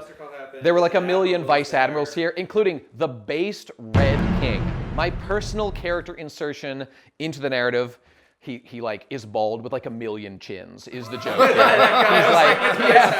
I love Red King. He's my favorite. He looks just like me. It's a reference to what do you call it? What's it? Godzilla Tokusatsu? No, that's not it. What's Godzilla? Kaiju. It's a kaiju character or something. Yeah. Okay. So anyway, so calling for total Jay Garcia death, our boy Emu seems to be really mad about what just happened here. So through unclear machinations, through unclear ways, Emu channels, wheels Jay Garcia to die from Marie Joie, and Jay Garcia melts away and dies. He is after all this catastrophic failure, he like is dead. They're like sailing away. He is eliminated. He melts. Yeah. So he is dead. But I've got good news for everybody who loves science. no. There's a big dick back in town, baby. Who is the new member of the Gorosei who's going to take his place? It's our boy Figarland Garling, the Moon Man himself, is moving up in the world, becoming an official Gorosei. He did it, boys. He did it. He's just the best. Talent always rises through the ranks. That's exactly right. He is talented. Yo ho ho, he took a bite of gum gum. Ya yo. Great. Okay. So that I'm delighted to say. Oh, I've got one last thing. This is sort of an ominous observation by Dragon, which is that like, so if the water level rose before, like a lot, Dragon points out like, you know those like giant bridges they're building, like Tequila Wolf in like Bourbon the East Wolf, Blue? yeah. And there's some other ones too, like Bourbon Wolf, yeah, right. Like Puffing Tom? No, That's not kind of a Puffin' long Tom. bridge. Train, isn't it? That's a train, it's a little different. Well, you remember Tequila Wolf, the like bridge construction project? It's where Robin was sent during the time skip. During the time skip, the 3 to 2 The world government's commissioning a physical bridge to be built between islands, but it's going to take like thousands of years because they're really huge and they're very far away. Dragon's like, are they doing that because they know the water level is going to rise a lot more sometime soon? Like that's why they're building Tequila Wolf? Or And that's actually, why it's also why the celestial yeah. dragons are on top of the red line, the highest. Right, they're at the highest point. Are they trying to like escape something that they know is coming? That's ominous. We now know that this has happened and it can happen now. So very concerning stuff for the future. But there's nothing conclusive about that. We should probably just like wait it out. Let's slow and steady. Don't want to jump to any conclusions here. We should keep the power structures as they are. Absolutely, so true, so true. And my thought is just that like now with the world sinking, they got to get to Laugh Tale before it sinks into the ocean. True. Before everything's lost, which the world government would love if that happened, probably. That would be so good for them. That'd be so good. That'd be so Pete. One other critical thing that happened in the kerfuffle of Egghead is that who appeared out of nowhere as the Buster Call is happening, but the best and most piratey crew of them all, the Blackbeard Pirates, specifically Katarina Devon and Van Auger, on a specific mission. So at an opportune moment, Devon, who as we all know has the nine-tailed fox mythical Zoan fruit, which lets her transform into other people, just like Bon Clay's Mane Mane no Mi, and using this, she copies the appearance of Saint Saturn himself of all people, who of course happens to be outside of Marie Joie in a very unusual circumstance, where she's able to get him. This moment is really drawn attention to, so it feels like it is definitely leading to something big in due time. You can only imagine the kind of places and secrets being Saturn would give you access to. You know those Blackbeards, always making money moves. God, do I love you, Blackbeard. Start winning on screen, and you will be unstoppable. If you think about it a bit though, at first this seems like it might be useless, because first of all, does this power even work with dead people since Saint Saturn just died? That's a confirmed yes, conveniently though, as we previously saw Devon turn into Absalom from Moria's crew, who we can definitely write off as dead since Shiryu has his devil fruit, and there's only one way to get a new one of those. Rest in peace, reporter extraordinaire Absa. Okay, but will people know to be suspicious seeing Saturn walk around when he's dead? Well, since that guy was in charge of things for at least 200 years, perhaps the information of his death is being closely guarded, and even if it does get out, BB and the gang might make whatever their move is right away before that information can disseminate. Blackbeard, as we know, is the man with the plan, so while I doubt they could predict Saturn was going to die like that due to Eames' magic influence, they clearly have a plan in place for once they copy Saturn's look, and they probably want to get to it post-haste. Although, now that I think about it, how did the Blackbeard Pirates even know to be on Egghead at this time to make their copy? Did they wiretap a Denden Mushikal, or maybe they have man on the inside? There's many ways for information to leak, I guess, but hopefully we find out more later. Now, as for what their plan is, we really don't know for sure, but here's a few points about what the Blackbeards are cooking. they can now impersonate one of the Gorosei, at least someone who is seen as a member of the Gorosei by many. BB is trying to make Hachinosu a independent, world government recognized country, which seems like either a intermediate goal just for fun or a stepping stone of a larger plan, as he is known to do. They also have Charlotte Pudding as a captive, who, through her three-eyed bloodline magic, is one of the very few people on the planet with the potential to be able to read the poneglyphs, allowing BB to get to Laugh-Tale and win One Piece. And when asked about what they are up to, Devin says Blackbeard is special, which I've been saying, sister. He's the man with the plan. 2 devil fruits, no sleep, with lineage 2 that is special in some unspecified way for now, and that their crew is aiming to obtain the world. Sounds like our boys are playing for keeps out there, aiming for the One Piece, and plotting a little world domination while they're at it. Not sure if they'd be worse than the world government or not, but they certainly have a more winning smile.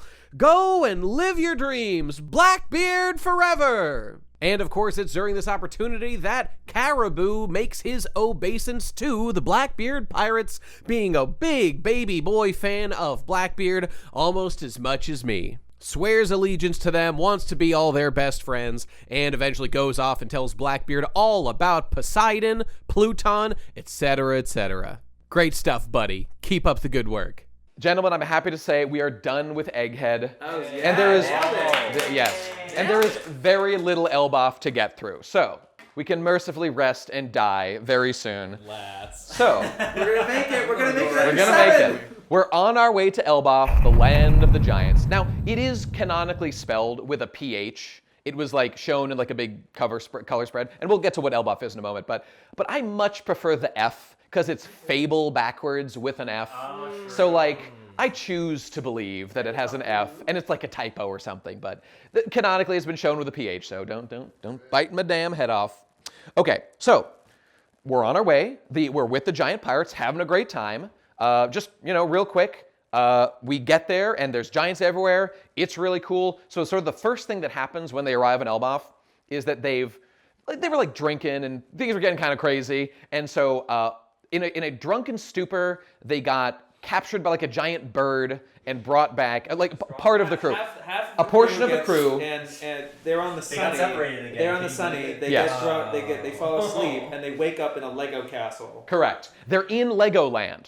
They wake up in Legoland, and it's like a pretty big area, and it's made of Legos. They Legos. have Viking Elbaf looking outfits. They're like, how the fuck? Yes. Why are we wearing these? Where are we? Why is everything Legos? What's going on? So, long story short, they explore, and they realize they're they're in captivity. A miniature set. There is a giant who has captured them and put them in a set for like his own amusement.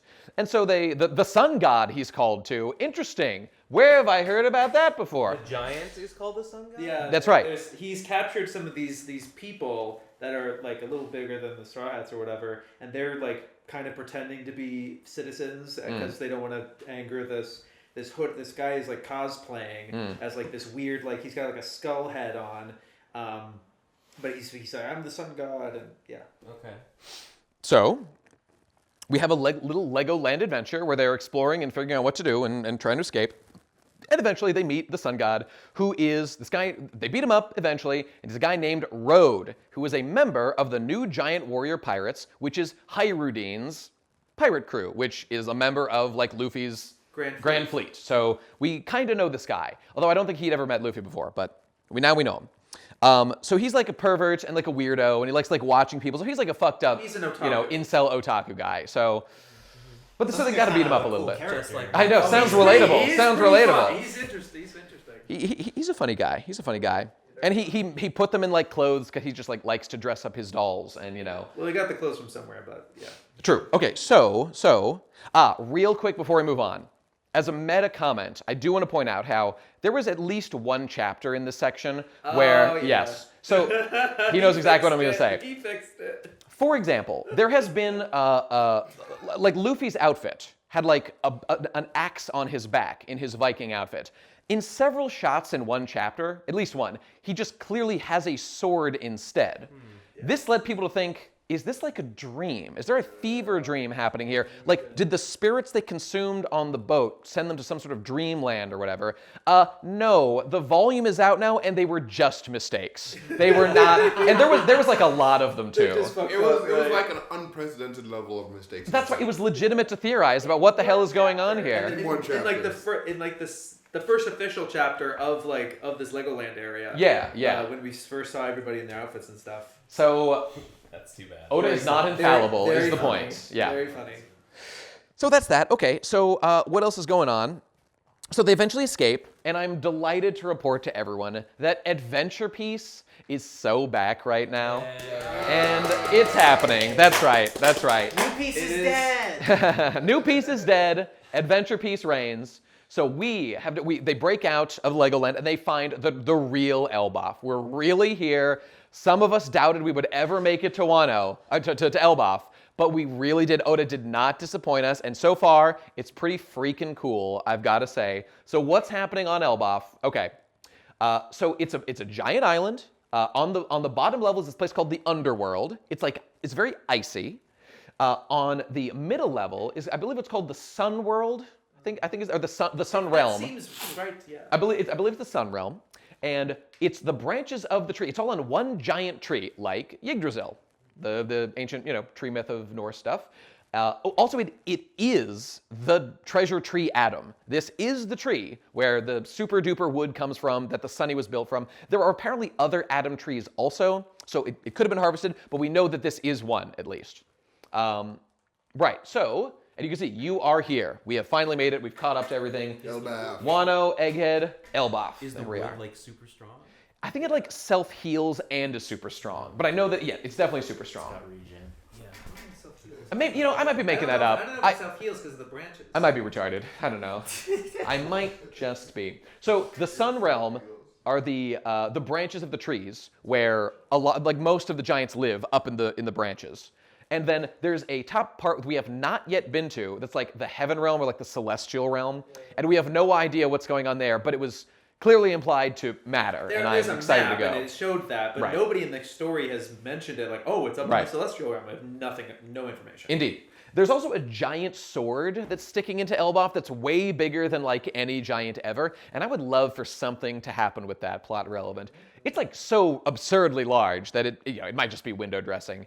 But, it's bigger than ancient giants. Way bigger. It's way bigger. This place is unbelievably gigantic. So it's not completely impossible because with Onigashima was in a giant's skull. That is true. An ancient giant with a true. So something with that head having that sword, it's not completely impossible. Maybe it's Zunisha's sword. I was gonna say Zunisha exists also as the biggest thing ever. So Zunisha all right. holds it in the mouth like Zoro. Well, the good news is. San Juan Wolf, right? Okay, the good news is over now because, ladies and gentlemen, I am so sad to say that Elbaf has gone woke. Elbaf has gone woke, and it's over. It's so over. Okay, the Straw Hats, they be talking to some pirates, they be talking to some giants, and they're like, "What's up, my bastard?" And they're like, "Oh, that's an offensive term. You can't say things like that." They say that to children. To be fair. They say this adult giants. They say this to children. But the children are the chud joy drains from Usopp and Luffy's faces as they see this happening. You guys are cringe. You're not even based like me. Luffy does say you're cringe. Yeah. Pretty much says you're That's cringe. so sad. It's a damn shame. Because they come here and this is supposed to be the brutal warrior culture. But there's a thing now that's whoa. We're new giants. We're cosmopolitan, and we want to be friends with people. And we don't want to not war. Yeah. All that cringe stuff. I'm looking east again. I can't bear to look at how bad. This place needs a revolution real bad. Dragged to one of these. Look at how they massacred my boy. Exactly. So it's a little disappointing, but they get over that. There's a lot of cool giants there. They're treated like returning heroes because they are. The giants love the Straw Hats. They saved several giants before.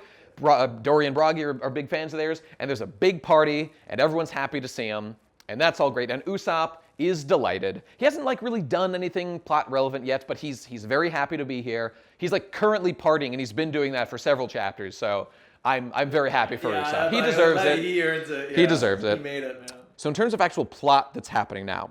So, turns out that yes, as we said before, Saul is alive. Jaguar D. Saul, that's right. He's got the D in his name too. He's alive, and he's like the keeper of the lore here in like this library that they go to. And Robin is like, I gotta go see Saul. That's my boy. He was like my surrogate dad, basically. Saved my life, owe him everything. So she goes and she finds him. She gets a haircut first to return. Yes. What's that? Taught me how to dare she laugh. That's true. And she gets the haircut back to her like good haircut from before the time skip. So it's like, great. She gets the Hime cut. So like Saul might be able to recognize her because it's been years. True. She gets the same haircut she had when he was a little kid. She was a kid. Yep. She removes her like to show that time has passed haircut, to show that no time has passed. And she is still the little girl she always was.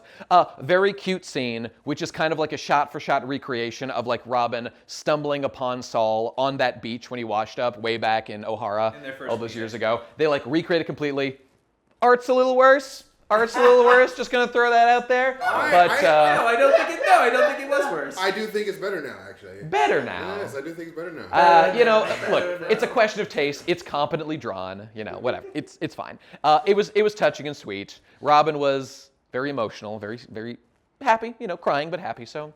Good news for everybody. Robin's happy. She met her surrogate dad. She's like just finding out that he's still alive right now. No. She found out at Egghead. Oh, there was like some hints he was alive at Egghead that seemed very likely to. No, she was like, "Does that mean Saul's alive?" And did they say like probably or something? No. So and then Shaka was like, "I can't answer that," and then she cries. Oh, she knew. She knew. Arwad was shot in Elbaf. And then before, she's like, "I can't wait to see Saul." Like the whole time. That's why she got the haircut before going to see him. True. Okay, so there you go. Imagine he wasn't alive. I know. Pranked. Imagine like got pranked. It's funny, like Oda scared us because like Saul's fallen and can't get up. No, I knew immediately that was a ruse. The stairs. But like imagine she saw him on the shore and she's like, Jaguar's gonna go down the stairs. I know. I will say, it's like the fact of Saul being alive, the quick spiel on Saul's being alive. Okay, like, didn't he like die? Like, why is he alive exactly? Okay, here's the meme answer, right? It's that, oh yes, Saul was killed by the deadliest attack of all time. The body count is off the charts. Aokiji's freezing technique. There's not a man alive that survived that. Wait a minute, Robin survived that. Also, Luffy survived that. Also, Garp survived that. Lots of people survived this attack. No one has died from it. Now, okay, a sort of a better argument is that like, okay, there was like a Buster Call happening on that island, and there was fire, and there's like explosions, and so he lived, okay? Yeah, so maybe Saul the was fire. Like, what happens? Like, it melted the ice. Knocked out. An explosion knocked me into the ocean, and I melted. Great. Good good for him. If you get killed by Aokiji and Buster Called, either one of us individually would kill you, but both of them at the same cancel time. It's the Mr. Burns all illnesses situation. If you stab me in the heart and shoot me in the brain, they cancel each other out, and I feel better than ever. Perfect. Odin would do that. It'd be so funny. Okay, so he did lose a leg though. He does have a peg leg, so he's taken some damage. Oh, we got the peg leg. We've had a peg leg guy, Kinshiki, the Golden Lion. And Zeph. And Zeph, of course. Yeah, I forgot Zeph the other day. Yeah, obviously Zeph. It's like the harbinger of the end of the series. It's like the eye patch person, right? That's right. And we still don't have an eye patch guy. I mean, like Zoro does have like one eye closed, but one-eyed people, but no. Yeah, that's true. No eye patch. Okay, so beyond all that, okay, so also like they bring out this thing that's like, I also brought, by the way, a clone of Vegapunk's like Stella body in a case. So like he's back, he's coming back to. Well, I don't know why the fuck this is necessary. We have like 5 Vegapunks around. At least like sort of like 3, I guess, but that's like plenty. We don't need him to come back. Maybe it'll be plot relevant in some interesting way. I don't know. The caveat is that it's not the Stella that died from Kizaru and all that. This is a version of a clone of Vegapunk that was made at the time that he read the stuff at Elbaf. So as it's a younger man? Not that young, but like fairly he is younger. before. I don't think he has any He memories of doesn't the know the stuff Egghead. that happened. Okay. Yeah, he has Oh, okay. no. It's not the same Vegapunk. So, yeah, Vegapunk did like die. He did, yes. That version of Stella seems to be dead, but there's going to be a clone of Vegapunk that Wolf is trying to build. Seems to be the case. Okay, so beyond that, so now there's suddenly a big flash of Haki lightning, and a summoning circle appears, and two mysterious figures appear, and we shortly learn that they are God's Knights. Two of the God's Knights have appeared, and we very quickly learn who they are. So let's just go over like who these people are real quick. So there's a girl named Gunko who has like arrow-based powers. And no pants. What's that? And no pants. And no pants. That's right. She's popping her pussy. That's important. This is important. We will get to a essential reason for why this is important. I'm not even joking. It's based on that like old Japanese school outfit, right? Like, I think so, Old, yeah. Old time. Okay, so the other one that arrives, we quickly learn this as well, is he takes off his hood, and he has a very familiar face. His name is Shamrock Garling of the Figarland. I always fuck that up. Shamrock Figarland, son of Figarland Garling, and he's the son of our new science guy, the Moon Man, and very clearly, because he looks identical to him, the brother of Shanks. He is Shanks' twin brother. This is Shanks' twin brother, has appeared in the real. scene. So, to circle back evil real twin quick theory. to the evil twin theory was in fact real. It was real. Which is based on, was Shanks a rat? Who was the person that met with the Gorosei all those years ago? Was that Shanks? We did not see a scar. We did not see a missing They arm. only He showed was a side swathed of in his black. face that did not have the scar. We don't know like 100%, but it now seems very likely Shanks was never a rat. It was his twin brother the whole time who met with the Gorosei. Yes. Say, I want to talk to you about a certain pirate. Probably Shanks, or I mean Luffy. It could be anybody. Who knows? So there you go. Shanks cleared of all charges. We did it. All right. Very happy for him. So okay, real quick. Okay. So they have decided they're gonna have like a murder game on Wano or on Elbaf, basically just for fun, and they summon 2 extra knights to do it. They are. This is the thing where they kill all the natives. Yes, they're going to do a kill all natives type situation here. The thing is that Elbaf is Elbaf is like Wano in the way that it's an unaffiliated government. It's not affiliated with the world government. So they can do whatever they want here. And they've always wanted to take over Elbaf because they have giants and crazy resources. They're very powerful. They want them. Yeah. So the God Knights are like, this is the perfect opportunity to finally take over Elbaf. Indeed. And so the reason they were here in the first place, I'll say before I describe the other ones, they were here to recruit into the God's Knights. They offered him to become a celestial dragon, kind of like what York had talked about in Egghead. Loki. Loki, the Prince of Elbaf, who is like the prince, the inheritor of the throne. Prince. The cursed prince. Why is he the cursed prince? He allegedly killed his father, who was the king, obviously. King. That's not good. He also, by the way, he's a giant, and he has big horns on his head, like Ors did, His father, we also learn a little bit later, he also had horns, but he like cut them off, kind of like Hellboy does. Ripped them off. He ripped them off, that's true. We're learning that there's this thing called like ancient giant DNA, basically. So there's like a splinter group of giants that have horns. So this is pretty clearly what Ors was. So now we know sort of what And they're Ors bigger. was. Loki is way bigger than most of the other That's giants. right. Much bigger. And That's true. But like increased strength, like his father, King Harold, is like one of the strongest legendary giants. He was the king at the time. But he ripped his horns off because he's the one that wanted Elbaf to change from this ancient warrior, like, legendary He wanted to warriors. go up. He wanted to go up. That's right. That's right. He wanted to go and up try to and paid the price. Seemingly. He sure did. He paid the iron price because his son killed him, apparently. Okay, so, and what does Loki want? Well, so Loki is chained up to the tree in the underworld, and Luffy finds him there. And they have a little bit of banter, but eventually they get to, hey, Shanks was here not long ago. Shanks comes up somehow, I don't know. And maybe the Straw Hat, not sure. And he says, I'll make a deal with you, Luffy. You free me, and I will give you information about Shanks. So you can go meet Shanks or whatever you want to meet. Where did he go? I'll tell you where he is. Yep. So, maybe Luffy could get this information elsewhere, but he's like, nah, I'll take you up on it. Sounds like a good deal. So he just agrees. He's like, I think Loki's an okay guy, despite what everyone said about him, that he's chained to a tree. all that good Luffy stuff. had no context of like who he was. He was just a guy. Yeah, He didn't hear that he was like this bad prince that nobody likes. Yeah, Doesn't really connect 2 and 2 of why is he chained to a tree. Luffy He sure just didn't. operates on vibes. That's very he's true. on vibes, yeah. And so they go to get the key. They get Road's help. Luffy and Zoro and Nami and Road, they go off to find the key, which is like in the village.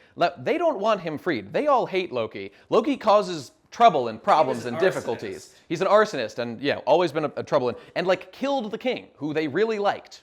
Oh, and real quick, gotta point out my boy, the best character in Elbaf for sure, Ja Rule. Ja Rule is like the elder, the most ancient giant that's alive right now, and he has a sword going through his head like this, and he's wearing a helmet that the sword is going directly through, and they're like, bro, you good? What's with the sword? And he's like, it's okay. I was wearing my helmet when they stabbed me.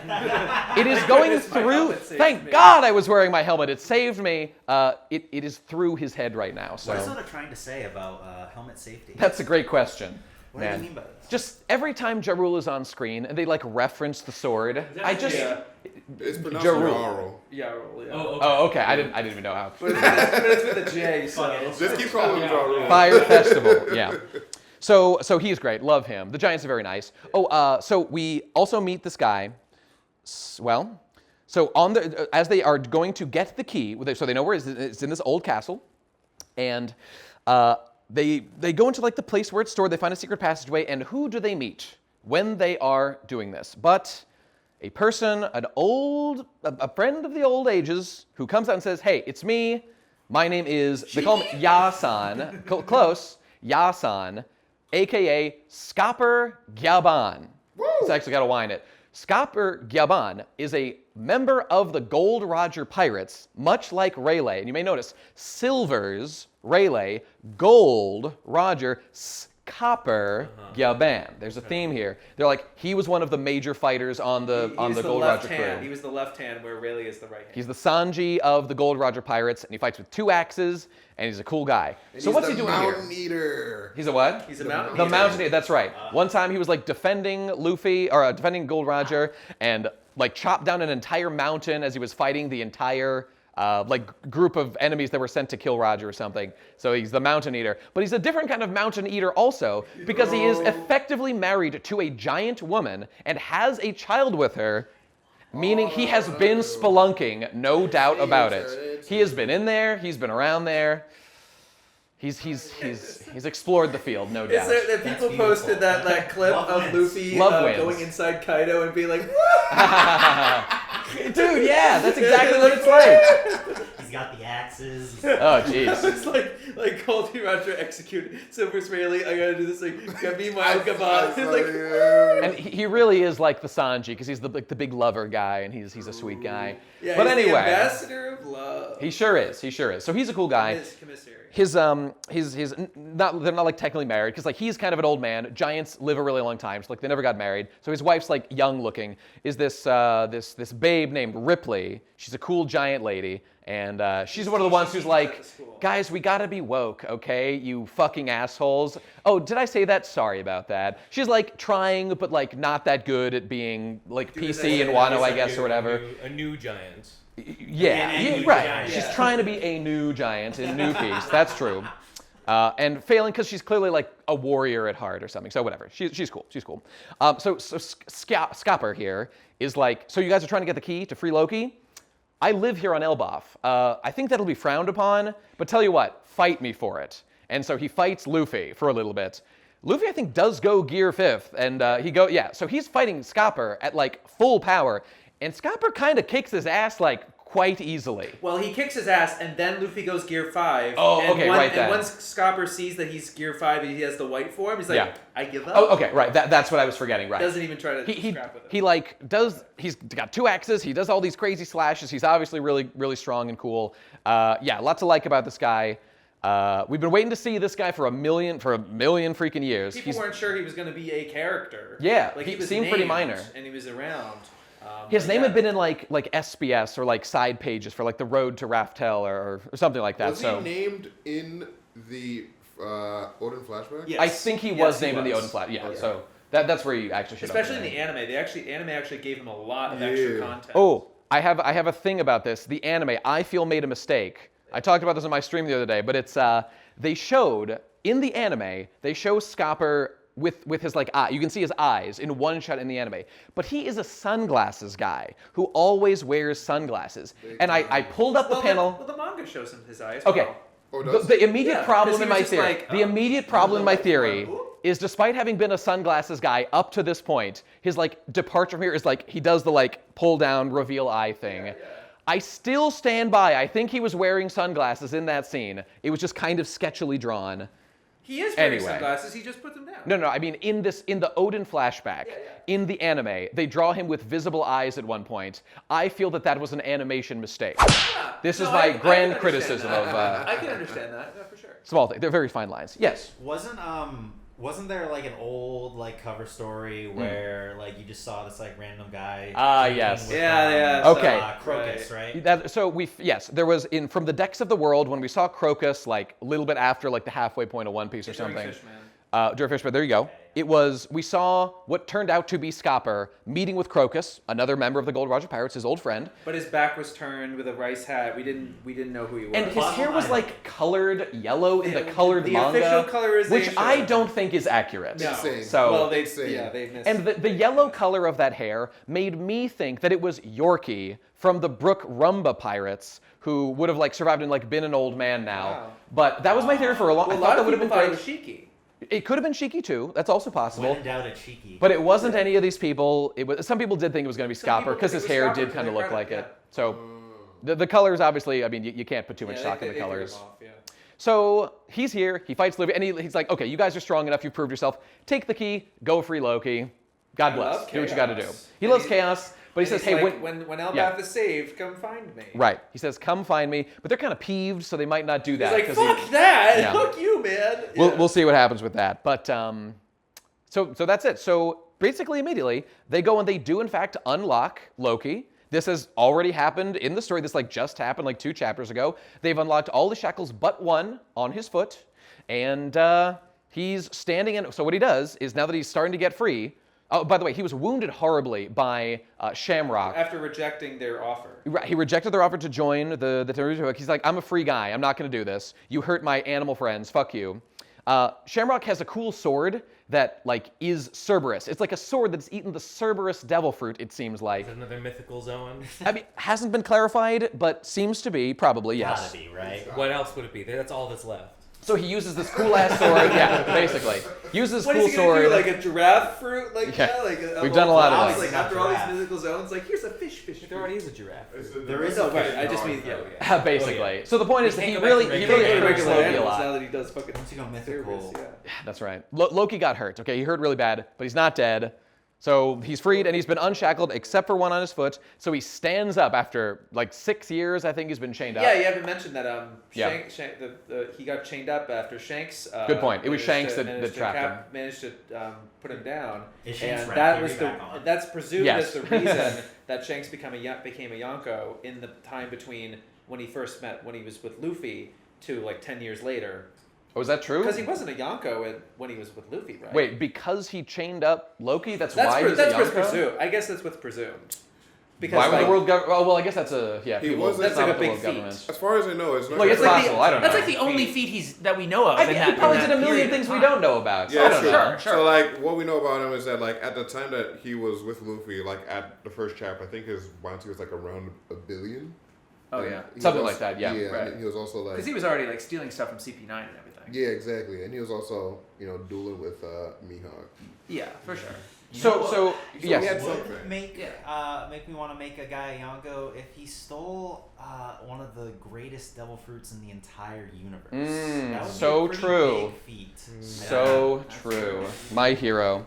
Okay, so the only fruit that matters at all. That's correct. Greatest fruit ever made. Yeah. So to draw things to the end of pretty much what we're talking here, what's going on right now is that the God Knights have summoned 2 additional warriors to help them steal giant babies and kill them and stuff and enslave them or whatever. And their names are Shepherd Summers, who was revealed this most recent chapter to have a thorn devil fruit, which is like got some weird like psychic thing. Like if you love someone more, it hurts them. What's that? What is a thorn devil? A thorn devil fruit. Thorn Oh, okay, yeah. Yeah. It's like rose themed. Okay. Right. So he has like, what happens is that like the kids are being like sleepwalked, which is the other person's powers, but they're being brought over, and Saul tries to grab one of them, and invisible spikes kind of sharp jump out of them, and he gets injured. So it apparently like anybody that touches these kids, depending on their attachment to them, they'll get injured proportionate to how attached they are. So Summers implies, oh, wait till their parents come and find them and they try to hug their kids and they'll die. Wow. Yeah, odd. An odd situation. And that other guy is a big dragon-looking guy that clearly ate like a dragon mythical zone fruit. Killingham? Basically, yes. Killingham is I don't even remember what it was called. It was for like the most recent chapter. It was like a Killin is like the mythical Kyrian or something. Particular dragon. Point is, it's got like it puts people to sleep is the ability of this dragon guy, and it can pull your dreams out of your dreams or your nightmares to make them real. And like right now, the nightmares of these children are like attacking Wano, and they are all the form of Nika specifically. Is this like that Pokemon that's drowsy and You're right, not necessarily. I'm wrong. I feel like it's that Pokemon that's drowsy and Hypno? That's a tapir, which I think some cultures associate with these powers. I'm not totally sure. This is a different thing. Okay. I think. But the dude is like human shaped, but he has a big dragon neck. And Okay. He looks great. You'll love him. This is not the dream fruit. This is the mythical zone fruit Kirin that puts things that has that ability. It is another mythical zone. Isn't it great? Yeah, isn't it great? I know. I hear ya. Yeah, Okay. so like rather than the dream creatures being the form of Nika, one of them is in the form of Nika, absolutely. But Right, like, right. It's just the It's all of their nightmares. the manifestation of the children's nightmares, exactly. Yeah, Including there one were that's his fears. own mother, who's like a scary lady. Yeah. Which is, it's just like a joke. It's funny. It's cute. Because like there's a flashback where like the teacher asked them like, what do you fear the most? So, like one of them says Nika, one of them says like Jormungandr, one of them says Fenrir, Right. My mom, like a storm, like a storm cloud or whatever, a giant skeleton. So these dreams are tangible. Like they're. You didn't mention that Loki when he got up.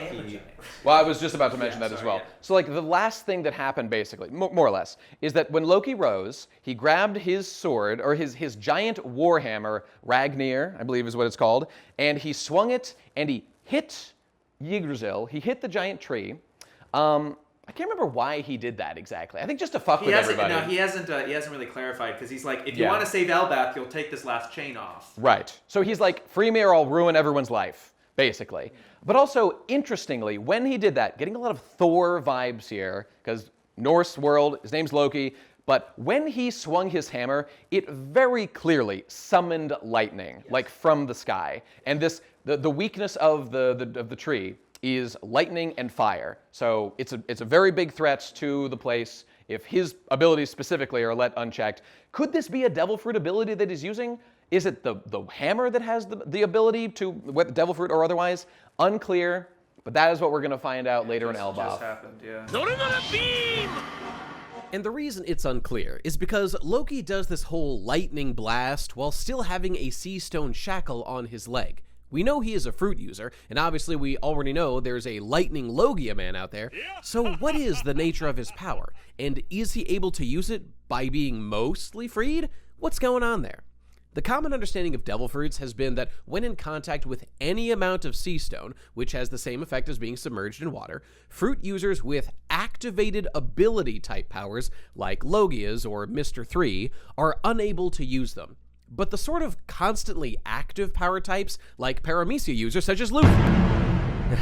Okay, bad example, I guess, but how about Zoan's mid-transformation, like Chopper, who, without his fruit, would be a regular reindeer? He doesn't lose his powers exactly through these means, but he does seem unable to exert control over them when shown underwater, and by extension we can infer sea stone. Maybe Chopper's a bad example, the logic might be inconsistent here and trumped by his cute mascot role, but it's how the evidence points at the moment. So Loki does this whole lightning blast, irregardless of the sea stone on his leg. So how did that happen?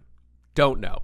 But about Loki and his devil fruit, we should note it's apparently a really big deal. the fruit being a legendary treasure passed down Elbaf's royal family that apparently gives him a massive power of an as of yet unclear nature that makes him the sun god? ? Yeah, Loki says he is the sun god, seemingly serious about it, and is going to end the world. Apparently, the sun god Nika was involved with that twice in the past, so if he's right, I guess that would be possible. But isn't Nika, aka Luffy, the new sun god? What's going on, big guy? Well, in Elbaf, there's this whole thing going on with gods. Rhodes' Legoland is called the Land of Gods, and has a bunch of giant critters called the Needle God, Ear God, etc., with, of course, Rhodes calling himself the sun god, all of which seem to be just names they made up for themselves. Apparently, everyone on Elbaf wants to become the sun god and rule the world. Apparently, this is a common belief there. But the giants on Elbaf also argue about what the nature of the sun god is. Destroyer, Liberator, Laffy Man. They don't even know. So overall, there's a lot of confusion about the issue here. Imagine being confused about something Nika related. I can't relate. But I do feel like this is a bit of a wink and a nod from Oda to say, see guys, this sun god stuff isn't that serious. Look how I'm making jokes about all these gods and that kind of thing. So it seems unlikely that Loki is in fact the sun god. But it starts to give the impression that the title actually doesn't really mean much, since everyone is so confused about it and there are so many conflicting stories. And even Luffy isn't really Nika, depending on how you look at it. He just has a devil fruit power that may have been born from the previously existing legend of Nika, as Vegapunk hinted devil fruits might work, if that's even how any of this works. It's all speculation. Food for thought. I don't want to be like a power scaling guy or something like that, but Yeah. like, holy shit, the scale of that lightning. Yeah. It seems like with like Insane. 3 more strikes, he should be able to like just destroy Elbaf. But like, that's probably not the actual And that's probably, it explains how he was an arsonist. Yeah. You know, that's how he was able to do it. It most And- certainly does. And they explain that the danger of this is that like if the tree catches on fire, if a branch is on fire, their only option is to cut the branch off. And if the branch has a giant village on it, Yeah. the village is gone. Yep. So that's their only solution really. So now like a third of the tree is on fire on top of all this nightmare shit happening. So it's like twin unrelated conflicts happening all at once. Everything went to shit so fast. It went to shit immediately. Yeah. It sure did. So we're really charging into the events of Elbaf, and we're gonna see where it goes. But that is it. We are all caught up in all of One Piece now. Yeah. We have done it. The So I was gonna last ask. line, as of this recording, the chapter's been out by now, but it was out yesterday. Like the last thing is that Loki was saying that Right. Loki is talking to Hyrodine, who is his brother. Oh, yes. You know, Hyrodine is a half Half-brother. brother. Let me just mention Yeah, that please, specific. yeah. So there's this thing where Loki is the true-born son of his father. What was his name again? Harold. Harold. That's right. And so he's like the crown prince, basically. He would inherit if he was allowed to. He has a twin brother, or a half-brother, Hyrodine, the giant that Luffy met in Dressrosa and is part of the crew and all that stuff, or the fleet. But Hyrodine has like impure giant blood based on Elbaf standards. He was born to a different mother. He has a different mother, but she's also like of a lower class giant status, like from someone off on Elbaf, and that makes him like a lower class giant on Elbaf. Some people don't like that, but they're like, it's kind of the way it is, man. I don't know. We have like social structures here. It's based on this shit. So Hyrodine is like considered not eligible for the throne. I mean, he was like a bastard too, I think, so he couldn't have been anyway. But there's We'll see where that a goes. moment where like Loki, after he hits the tree, collapses because Luffy takes him down. Because like, Yeah, well, if you, yeah. I said if you were gonna do anything, I'll kick your ass. So he did. Right. So he's down, but he begs the new giant doctor Gerd to help him and Hyrodine. So they allow it. So she's patching him up, but it's gonna take a month to heal these particular wounds, which is a month. Gerd, who was good friends with Big Mom when she was a child living on Elbaf all those years ago. Yeah. Lore connections. Yeah, and so he's being healed, but it's gonna take a month. He's like that wounded from Shamrock's attack, and he's like, you don't really think I killed our father, do you? Yeah. So he pretty much admits to Right. You don't really think. So what I've been saying, I've been telling, like, oh my God, does anyone seriously think he killed his dad? He's obviously good guy coded. He's been from the beginning. He's gonna be a good guy. I will bet my life on it. You didn't mention this person he talks to. He has like a pen pal or transponder snail that we don't know what it is, and it's this voice that's like, you're not a total bad guy. Yeah. You hide your kindness. He's like, shut up. He's good guy coded. He's like no friends with this animals and stuff. Yeah. He cares about animals being hurt. He's an obvious hero. Okay, it's a done deal. White ass motherfucker. Yeah. So I've got a question actually. Sure. Is Big Mama a full giant? Big Mom, as far as we know, is not a giant at all. And we have seen her parents, who look like normal humans. Okay, good. What's that? Is she a buccaneer? Also, it doesn't seem... That would sort of make sense. We didn't know what buccaneers were by the time. Well, we did, but we have seen her parents. And they say, like, look, we just had, like, a freak daughter. We don't know what the hell happened here. Okay. So I love this, that she's, like, just a total freak. It was like super strong for no reason. I was gonna say I think it's great personally because I was gonna say like if she's a giant, which she's not. Yeah. So like it just makes the whole point move. I was like, why is But she does have a history with Albert. Right. Yeah, I was gonna say. Reminder that Big Mom's daughter Lola was supposed to marry Loki. That was Lola his first is like this big. Loki is like this big. This would have been reverse spelunking on a level that is unfathomable. Wild. So just wild. It was probably for the best that didn't happen, but for multiple reasons. There you go. They were the two. Maybe they find someone with like an IVF fruit. I don't know. A shrink fruit, perhaps. You can go into that owl. There's like an owl library. that he's able he only makes inanimate objects big, but big. maybe he can be flexible. I don't know. Area. Yeah. You didn't even talk about the mural. We're done. But okay. Very quickly, we can mention the mural. There is a mural on Elbaf, it depicts an ancient scene. I think this thing is like as old as time itself. It's hundreds of years old. They say it was obviously like Void Century coded. during the Void Century, and kids right. drew it.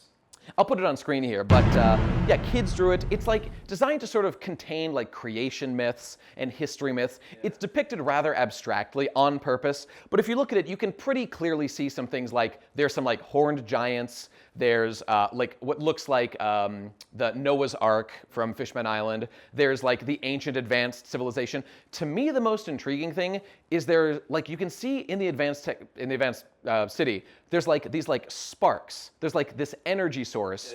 We've been looking for an energy source that powers the ancient technology and the robot Emmet, who we met before, and they're like mining it from underground or something. I wonder if there's some connection between like the dreams, the wishes, the hopes of people are like being extracted, kind of like what Nika does, and it gives you energy to do stuff, because it's like fueling their whole operation on there. But there's like you could say a lot about it. I don't really feel the need to go into it in too much detail. Yeah, it's not. It's an image that Frankie finds, that Frankie is shown, and at the same time, Saul shows Robin this text called the Harley text. And that's its own thing that's like split into 3 phases or 3 volumes or so, 3 worlds. And that, to the viewer, is presented together. And there's been a lot of interesting world and lore and speculation and theory about what happened during the Void Century from this kind of cryptic text and the mural. Indeed. Well, boys and girls, I'm sorry to say this is our final Noro time. We must thank our Norower-in-Chief for his help. Thank you, Foxy, you silver fox, you, for your fine work making these time stops possible.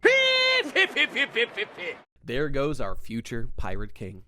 So, since this was filmed, there's been over 20 new chapters, and we're knee-deep in Flashback Piece, and some other big things have happened, so let's review the crucial stuff. So yes, the Gods Knights are continuing their child kidnap game to force the Giants to serve them and burn down their libraries full of forbidden info while they're at it, which they always wanted to since the Giants were the most powerful kingdom back in the day, dominated the New World, etc., and we learn more about them, namely that Gunko is a fan of Soul King Brook's music, interestingly. So I guess those guys enjoy Brook's music as well. W. Brook.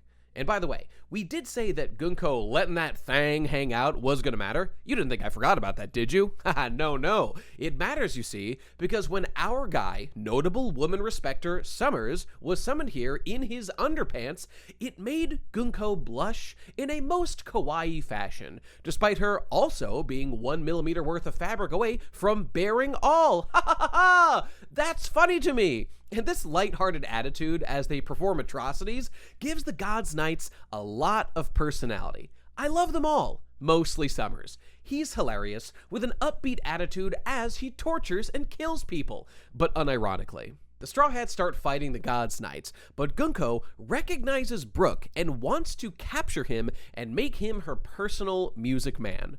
Brook, interestingly, seems quite knowledgeable on celestial dragon matters and about the God's Knights. Why is he so knowledgeable, I wonder? Saul was getting dabbed on by Summers, but stealthy old Robin steps in and has a pretty cool little fight with him. This actually showcases her stealthy strengths way better than the big Maria fight, to be quite honest with you, Famalam, though it's not enough to take him down, when Gyabon arrives to save his son, Colin, and uses some Haki technique to keep the Knights from regenerating as fast. But Gunko threatens to kill his son, and in a really touching sequence, he just gives up to save him, and gets poked by Gunko. Brutal. Okay, but weirdly enough, Colin's calls for his daddy seems to stir memories in Gunko's mind. And while we have to say that this is based on a handful of lines and panels, so things are far from ironclad here, the word daddy makes Gunko think of a woman crying for her father that looks similar to Gunko, and also makes her think of Brook, apparently. Walking with her when she was a kid? Okay, I'm just gonna ask it. Is Brook Gunko's father? Or the father of the woman in her memory, perhaps? In the memory, Brook appears to be telling Gunko that he wants to be a pirate, so this is clearly before he joined up with the Rumba Pirates, and as we know, he was previously the leader of a battle convoy in a certain kingdom. Okay, so there's so much going on here, but first of all, how in God's name did Brook know a celestial dragon child, even if it isn't his? Brook is 90 years old, by the way, so if that baby's Gunko, then this was well over 50 years ago. But she's presumably immortal, so that all checks out. We know that the Rumba Pirates are from the West Blue. Brook talks to Laboon about this before they head from there to the Grand Line, and in fact, later on, Brook specifically says about the Rumba Pirates, our homeland is the West Blue. And yes, I personally checked the Japanese for this. Brook uses a word for hometown or birthplace when referring to the West Blue, so don't get any funny ideas about changing that, Oda. So it really seems ironclad that Brook was from the West Blue. So how does he know Gunko? Was she born there? Or perhaps Brook traveled to Marie Joie, maybe as royal guard of that kingdom's battle convoy during a reverie, and just happened to meet her there. That could make sense. It's really hard to imagine that Brook could be Gunko's father, or anyone's father for that matter, though not mentioning things like being a deadbeat dad is classic One Piece bullshit. Never mentioning important personal details to your friends, but whatever. Or maybe Brook was a God's Knight recruited from the West Blue long ago, like they're currently trying to do with Loki? He's just that good, damn it! My evidence for that is that the silhouette of him has like a cloak and a sword that kind of look like the God's Knights outfits, which I say is ironclad, baby. Swear on me, Mum, though, if Brook is made a celestial dragon through some convoluted bullshit here, I'm gonna seethe and I'm gonna shit. We don't need everyone to have a super special bloodline or whatever. He can just be our Nika. Hopefully we can take the reasonable route that he happened to meet Gunko in Marie Joie somehow and left an impression. That does leave the whole father thing totally unaddressed, but I'm just gonna stop thinking about that now. So the other massive thing happening here is that this memory seems to awaken Gunko in some way, and she realizes that Soul King Brook is the Brook that she once knew. Before she can talk to him, however, she is apparently possessed by Emu, taking over her body, who is now going to personally battle against the Straw Hats and the other enemies here. So is this implying that Emu's servants, like Gunko, are brain slaves in some way? And that they aren't actually so bad, they are made to do evil things by Emu? And that they could be cured of this affliction by punching one dude in the face, namely Emu? Did you forget that one line about how the Celestial Dragons don't even know what the Void Century is? Innocent doves, the lot of them, led astray by a tyrant. Prepare yourselves for total Celestial Dragon redemption, baby! Okay, maybe not. Maybe Gunko is just remembering her past, but I don't know, it could happen. Things are pretty mysterious right now. So with Imu's possession, Gunko goes full demon mode and starts summoning weapons from magic circles, magic books, and it's all kinds of crazy stuff. And uses this power called Domi Reversi to change the giants, including Dory and Broggy, into demonic versions of themselves to rampage for Imu. Like an Othello piece flipping from white to black and under Imu's control. Yeah, apparently Imu can just use this to make anyone their evil slave? Wow, that seems pretty broken. And hey, maybe some version of this is what Imu has done to take control of the gods' knights, Gunko, the Gorosei, etc. I don't know, maybe. Even if it's not exactly that, all their weird powers seem like an extension of Imu's, which it's now time to talk about in detail. So it must be noted that ever since we saw the Shadow Boys in Marie Joie, a lot of the powers that the top world government dudes are using seem to be identical. Immortality, regeneration, telepathic communication, and maybe some of those devil fruit looking powers that are as of yet unconfirmed. And of course, there are these summoning circles we are starting to see all over the place.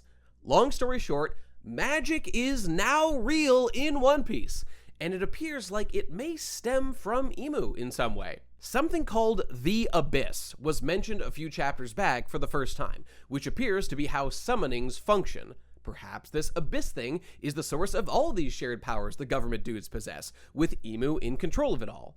There is mention of a mark that is necessary to pass through the Abyss, that presumably all the gods' knights possess, but the giant kids don't, which is why, since they're trying to take them with them, they need to kidnap them the old-fashioned way. Now, about this mark, there is one crazy thing about this that relates to Shanks, so get ready for this. He might just not be as completely absolved of his rat status as we previously thought, because Shanks talks in a flashback about going to Marie Joie, and while there, wanting to meet with Harold. Okay, so Shanks apparently has some relationship with the folks in the world government. Him being a rat is back on the table, baby! I bet this was him after all! The classic reverse double fake out meme from Oda. Well played. Okay, but get ready for this. We see Shanks taking a bath with Gyabon in the flashback, and for the first time in the series, we see Shanks' bare left arm before it was bitten off by the Sea King. And on it is an interesting tattoo, a circle with some kind of cross over it. Ladies and gentlemen, I am forced to note that this symbol bears a striking resemblance to the symbol of the Gods' Knights, which both Shanks' father and brother are members of course. Could this imply some relationship between them? But more importantly, could this be the mark that's been spoken about? And did Shanks accept it on himself when meeting in Marie Joie? Helpfully here, we do see a mostly naked god knight who has a bunch of tattoos, namely Summers. Haha, based, plot-relevant nudity? Summers does it again! How does he keep winning so hard? Okay, so is this the Mark of the Abyss? Is it tattoo-related at all? And for the truly high-level schizos, how about this? As we all know, Shanks saved Luffy and got his left arm bit off in Chapter 1. However, rereading the story with the current power systems in place, things seem pretty nonsensical. Like, why didn't he just use Haki to protect himself, blast the fish away, or whatever? Reasonable questions to ask. Although, as we all know, Haki just didn't exist at the time and was retconned in, but whatever. But what if it actually was intentional? What if he not only allowed, but wanted that arm bitten off, not because of some dumb kid he's trying to save, but as a way to free himself from the Mark of the Abyss branded onto him like a mark of sacrifice? It was plot relevant all along! Oh my god! I do want to say for the record that in early drafts of Chapter 1, Oda did not have Shanks' arm bit off. The editors asked him to make changes to up the drama, which had him write that in. So if that mark turns out plot relevant in some way, it definitively was not part of Oda's initial version for the character, so yeah, keep that in mind. Anyway, this is total speculation right now, but there's very possibly something sus going on with that left arm, or at least Oda is torturing the schizos among us by putting a conspicuous tattoo there, and there are many who obsess over little details like this. Yes, it is a circle with a cross over it, and it could be just that, but it also could be more. Now, as to these Abyss powers being from a devil fruit, It just doesn't seem to make sense since so many people share these powers. Maybe Emo has some sort of super darkness fruit that can do that? A devil fruit, perhaps? But I just think that sounds lame, and I think it's the right time in the story with Vegapunk and whatnot to finally address the higher level powers and things that are the source of the devil fruit's power. Call me crazy, but lines saying stuff like, oh yeah, weird stuff is usually, but not always, devil fruit related, feels intended to make you wonder if there are other powers at work, because this really doesn't need to be commented on otherwise. But whatever, that's just one line. Overall, these powers are just totally different from the way devil fruits have always worked. One man, one power, etc. Notably though, Haki, as usual, seems to be the solution to all of life's problems. Conqueror's Haki does seem to be able to cancel some of these powers out, as we saw with Joyboy's Haki Blast on Egghead banishing the summoned Gorosei, and Gabon tells Luffy to use Conqueror's Haki on the God's Knights, which appears to work on Summers, and that they aren't really immortal. Makes you wonder if he has first-hand knowledge of exactly how mortal with these powers they really are. So from there, we cut back to Luffy, Gabon, Loki, and the Giants, and they're contemplating releasing Loki to help fight off the invasion above. Luffy tells Loki to join his crew. Bro, 10th man confirmed, it's happening! Yeah, I don't know if that's gonna work out. This man is bigger than the Sunny, but maybe something funny will happen with his devil fruit that lets him fit. Before they let him loose though, Hyrudine and the gang need to know if he's really evil or not, leading to Loki finally explaining himself in our latest episode of Flashback Piece. It is hilarious to note that Hyrudine told Loki to tell his story in 3 minutes, and it has been months IRL of doing so. And the story goes so much beyond Loki to his dad Harold's full backstory, involvement with the Rocks Pirates, the secrets of God Valley, and so on. Why would he even know all of this? I don't know, maybe that's not part of Loki's story, like canonically, it's just the narrator jumping in to tell us, but whatever, we're doing it regardless. So, in the flashback, Loki confirmed he did not kill his dad! Oh my god, no way, who could have predicted that? The Royal Giant Guards appear to have been the ones to have killed Harold. So why did they do that? Everyone loves King Harold, as we well know. Well, maybe they were Domi Reverside. Or better yet, maybe Harold was Domi Reverside, so they had to kill him because he was being evil. Then when Loki sees this, he murder kills the Giant Guards because he saw them attacking his dad. That would explain it and make Loki, nicely, a good boy after all, sort of. We don't yet know what is involved exactly in reversing someone, but still, that would make some sense. So now, we get the flashback in a flashback to Harold as a young, crazy giant king mad lad, tearing up the world just for fun, as his ancestors did. But he meets a giant lady working at a circus, who he frees, but who actually wanted to work there to repay humans that saved her, and basically by getting his ass kicked by her, learns to be a nice, good boy and kind to humans and those weaker than himself, reforming Elbaf society to establish mutually beneficial relationships with their neighbors. Typical beta male, gets his first girlfriend and becomes a massive cuck, doesn't even want to rape, pillage, and plunder no more, and has taken all of Elbaf with him. Sad shit indeed. I really just don't see this way of life working. You know it's never been tried successfully. But of course, the lady's name is Ida, and yes, she's the mother of Hyrudine, an all-around lovely lady. But, as we all know, she's ineligible for marriage with King Harold since she isn't from Elbaf. Classic tactic from Harold here. Yeah, baby, sorry, I can't be around because, the giant elders totally won't let me marry you, so, good luck raising our baby alone. Classic. Works every time. So Harold instead is made to marry the big, beautiful, noble giant lady named Estrid. And she's got to be twice as tall as Ida. That means twice as good. And in due time, she gives birth to our boy Loki. Hey, what a joyous day. The prince is born. We finally get to see Loki's eyes for the first time here. And I've got to agree with his mother. What else can you say but... Get that ugly, disabled freak away from me. I don't want to look at his fucked up face. His smushed in, garbled, baby, disabled face. I don't want to look at it. Yeah, so she tries to kill him immediately and tosses him off the tree. But the tough little dude survives the drop and climbs back up.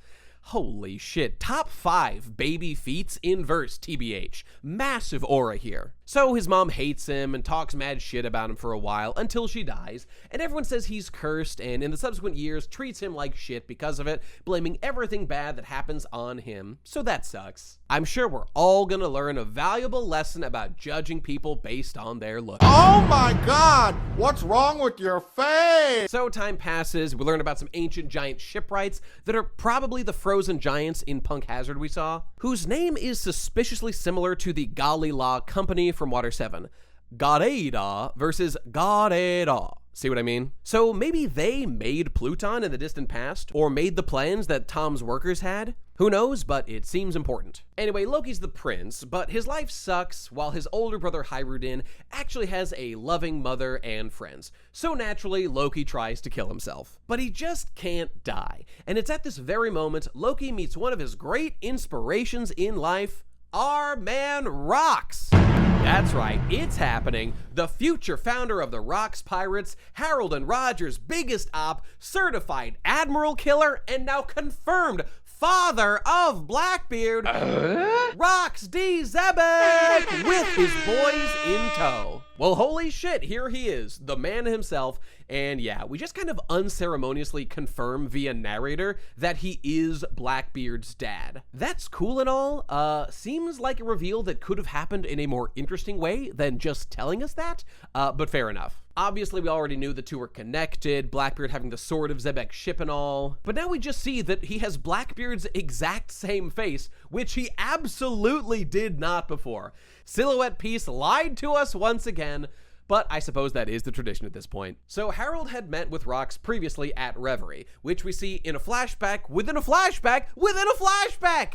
Certified Kino storytelling. Rocks is the only man to have penetrated Marie Joie all the way to Emu, and actually came face to face with the dude. He doesn't actually do anything other than talk some shit and leave immediately, but he says he'll be back, presumably for more aura farming in the future. So back in the flashback, Rocks has formed his crew via Davy Backfights and is here to recruit Harold on his quest to overthrow the world government and become king of the world. Rocks is a criminal with selfish motivations, but he's like the only man of his era making serious moves against the world government's tyranny, so you've got to respect the guy.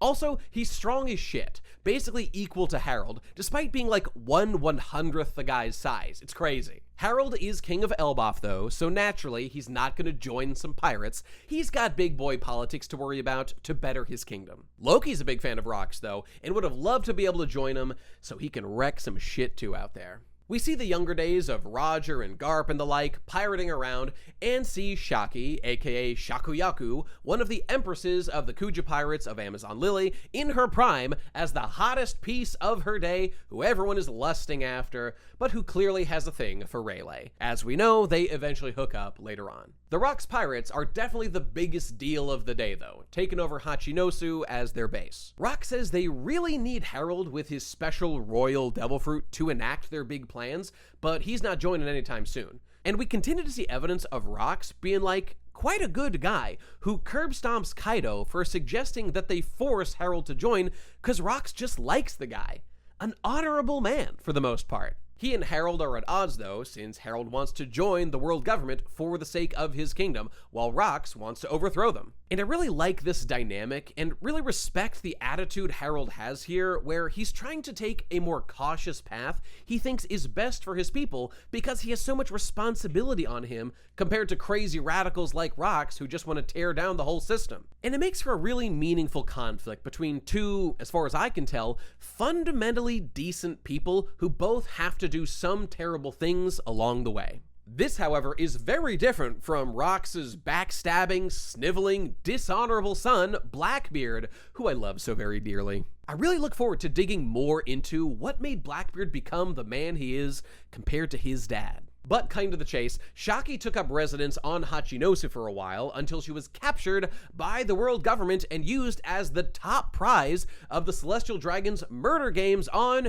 you guessed it, beautiful God Valley Island, where we finally see the whole incident go down, as our boy Garling has picked it as a prime spot to go a-murdering. On it, we meet our red-headed twin babies, Shanks and Shamrock. Garling returns to see his baby mama, and, woman respecter that he is, kills her immediately to get the game started. Turns out the horror of this day is witnessed by 16-year-old Marine recruit Monkey D. Dragon, who at first is aiding the government, but would go on to think that this whole thing is kind of not cool and do a little revolutioning. News of the God Valley Games leaks via our boy Based News Morgans, and all the big players head there to snatch Haki and the assorted other treasures up for grabs. And on the way, Rox meets with Harold one more time and reveals to him that he has a secret true name. Get ready for this. Davy D. Xebec, descendant of the legendary pirate Davy D. Jones. Holy shit. Anyway, Davy Jones, who owed a Drew in an SBS once before, so he better look like this if we ever see him. So yeah, Rox is a Davy Jonesian indeed. With that bombshell, turns out there's a whole clan of Davy dudes on God Valley, including Rox's wife and child, who are all murder targets of the game, since Emu and the World Nobles want them all dead for being the descendants of their old enemy. Probably related to the usual D lore stuff that we still don't fully understand. And let's not skip over the fact that this means our boy Blackbeard, Xebec's son, is a Davy Jonesian as well. This actually means that BB, aka Marshall D. Teach, actually had two secret names, Rox D. Teach and also Davy D. Teach. And I just think that's very funny. Dragon happens to run into Shanks' mom, who asks him to save her kids from their silly old murder dad, and as he's evading the God's Knights, he manages to get just one out of there, namely Shanks, who ended up in a chest picked up by the Roger Pirates, and that's how Shanks ended up with them. Thanks, Dragon. Now I really want to see Shanks and Dragon talk sometime. They've got a lot to discuss. Man, isn't it great when a character actually does something besides just sit at a desk? Go figure. Naturally, a big battle between the Rox Pirates, Roger Pirates, Gods, Knights, Marines, and assorted other interlopers breaks out. And yes, Rayleigh manages to save Shaki, which is sweet. Happy for you guys. Rox finds his family and is trying to save them while fending off the Gods Knights, and we meet Eris, Rox's wife. Until suddenly, in the middle of everything, Saturn, who of course is still alive at this time and overseeing the event, is seemingly possessed by Emu, just like Gunko was in the present. Everybody teams up to fight Emu, who looks like a big scary shadowy goopy monster man, including Garp, incidentally. W. Garp, as per usual, totally not signing off on this tomfoolery, FYI. But then, tragically, we see Rox himself getting Domi reverse-eyed. The original man with the plan being taken over by Emu and made to kill his own friends and family. That shit just ain't right, boyo. But before he's consumed, Rox talks some shit to Emu about Davy Jones, who may or may not have been the king of the world, whose will, like Joyboy's will, has been carried on to future generations, presumably in opposition to Emu's tyranny. So, in effect, Davy Jones was saying, I have a dream. So, apparently, the wills of both Joyboy and Davy Jones, with the whole D-clan thing mixed in there, are passed down along bloodlines, at least to some degree, and are going to be inherited to beat the big bad and save the world. Where have I seen something like that before? They had Indra and Ashura, we got Davy and Joyboy. They got Uchiha and Senju, Sasuke and Naruto, we got Blackbeard and Straw Hat. Right. Be sure to fill out your Naruto apology form and turn it in at the front of the lecture before you leave today. I am filling mine out in a most humble fashion. My apologies, Naruto, Kishimoto. We were talking mad shit about our found family and non-biologically inherited will stuff. We were naive about our shonen series, and now we can only kneel, squeal, and beg for your mercy. We truly didn't know how good we had it, old peace bros. So, in due time, Rox gets got. Aww. As he heads off to kill his family, Kaido, Big Mom, Whitebeard all try to stop him. All fail. Big losers, the lot of them. Kuma actually saves Blackbeard and his mom, poofing them away. Another W for Kuma. So now we know how they survive. And it all comes down to the final battle, Roger and Garp teaming up against reverse-eyed Rox. What a hoot. As everyone else flees the island, these two stay and face off with Rocks, who, possessed as he is by evil devil magic, wishes for them to kill him, which I guess they both vibe out with Haki or Voice of All Things Magic or whatever, and are like, yeah, sure, why not? I love killing people. But they're having a real hard time with the guy. Haki, sword, fist, it's not doing the job. This is the OP-ass Rocks after all, and he now has Emu Shadow Magic and can heal from everything they throw at him. They'd like to find a way to reverse his reverse-eyeing, but don't see how. Interesting thought there. We'll circle back to that in a bit. But they are left with no choice but to find some way to put him down. And so they devise a devilish technique. Seriously, they must have drawn upon brain cell quantities Vegapunk could only dream of to come up with this strategy. Are you ready? Here it is. Hit him with more Haki! Oh my god, how does Oda do it? And they said creativity piece was dead. And so the combined Haki blasts of these two appear to be enough to pierce whatever guard Rocks had now, and presumably Rocks dies then and there, ending his legend. R.I.P. Big Dog. And thus appears to end the God Valley incident as far as we know.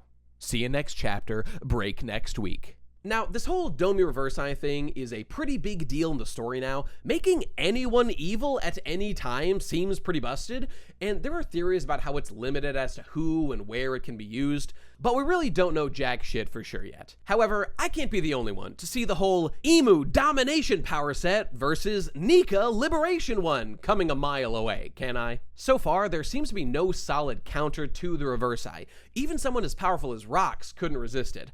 But I wonder if a certain white warrior might just have the tricknology up his sleeve to be the natural counter to Emu's shadowy magic. That being the missing key to freeing people who have been reverse-eyed. Like our beloved red and blue giants on Elbaf, that it is 100% mandatory Oda fix so they can get back to their goddamn duel. And let us note that the Joyboy of IRL Caribbean Legend, whose One Piece version is closely linked to Nika with both concepts quite possibly inspired by it, was said to be able to shake the black cloak of despair from those who heard his drumbeat.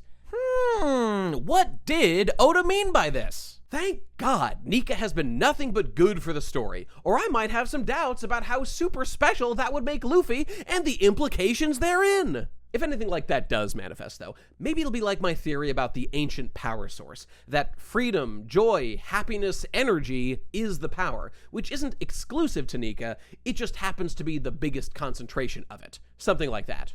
Anyway, it's all still speculation, so we'll just have to see how it develops. And that, my friends, is where we leave the story for now. Matane! So, there's lots of more lore to come. We're charging along. This is the final saga, starting with Egghead and moving on to other stuff. So, are you sure? Well, Oda has called it the final saga. Like, this is it. This is the final saga. How long is the final saga going to be? How many sub-arcs will there be? Yeah, unspecified.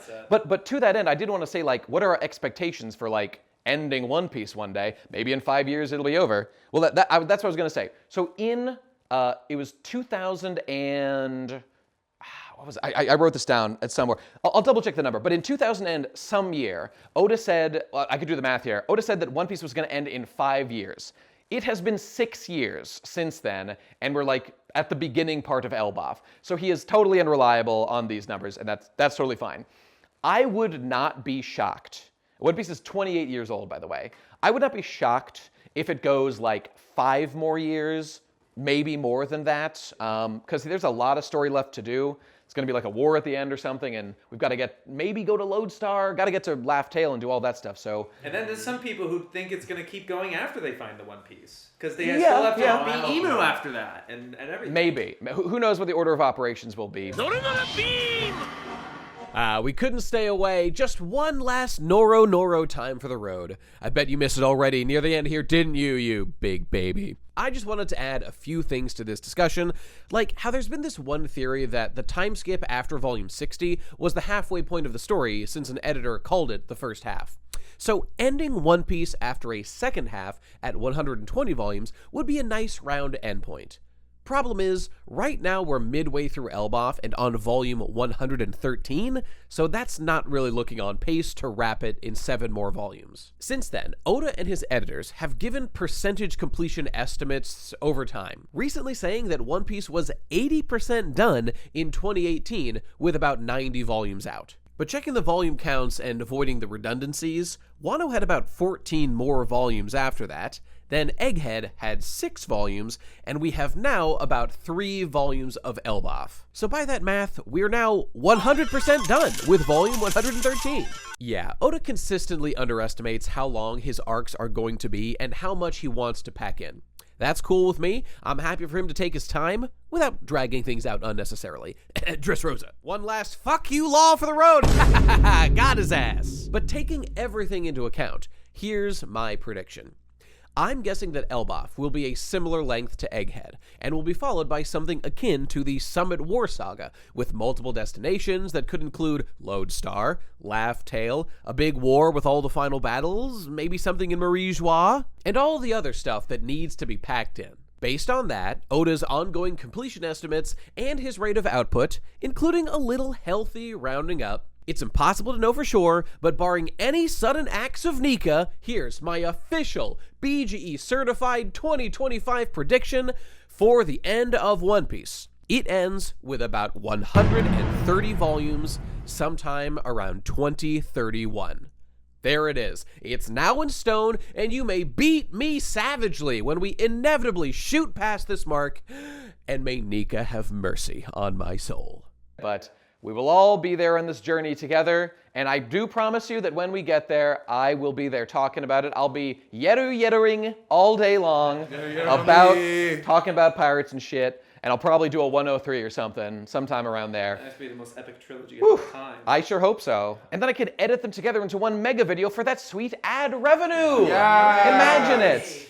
And so, shall we once more actually, are there any questions? Yeah, you said this was going to be 3 hours. That isn't the question, though. That isn't the question. What the fuck is wrong with Yeah, you? that's fair. So upset, yeah. Anybody else have any questions? Mark, is there anything you'd like clarified? Yeah. Yeah. In your expert opinion, Yes. what is the best section of One Piece? That's a tough... Oh, you know what? I have the answer. No, I have the answer. You have to highlight this section shows the strengths of this series Yes. at its peak. What I section feel, is it? very simple answer for me. Everyone has their own answer on this. People debate this all the time. The section I feel that best encapsulates the best spirit of adventure, of like, encapsulates the themes of One Piece, the like overcoming an overpairing, like tyrannical ruling, organization or whatever, is Skypiea. Skypiea, Jaya into Skypiea, right here. This like, I don't know, what's that, like 5-6 volumes or something? 25 to 30 something. Something like that. It's my favorite for sure. I love it. I think it ends perfectly. It's like so beautifully constructed.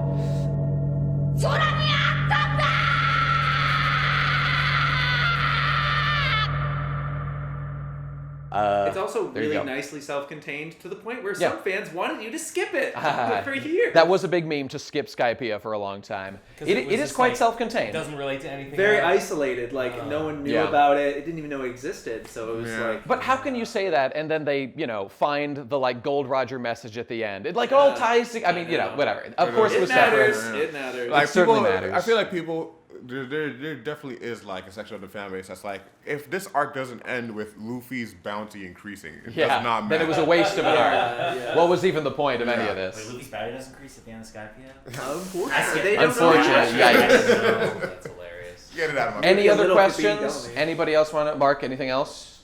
You've done enough. You've done enough by just bearing with me. This man of endless patience. I feel like I've gotten to know it a lot better than I would have. Yeah, good. There's like no way I would have gotten into this much detail on my own. Well, Surely I'm know not surprised to more hear about it now that. than you did 7 hours ago. Yes. That's saying the least. So, join me, everybody. Yo ho ho, you took a bite of gum gum. Ya yo, ya yo. That's it, we're done. Happy twigging, everybody. This chapter of the conference, I'm twigging out.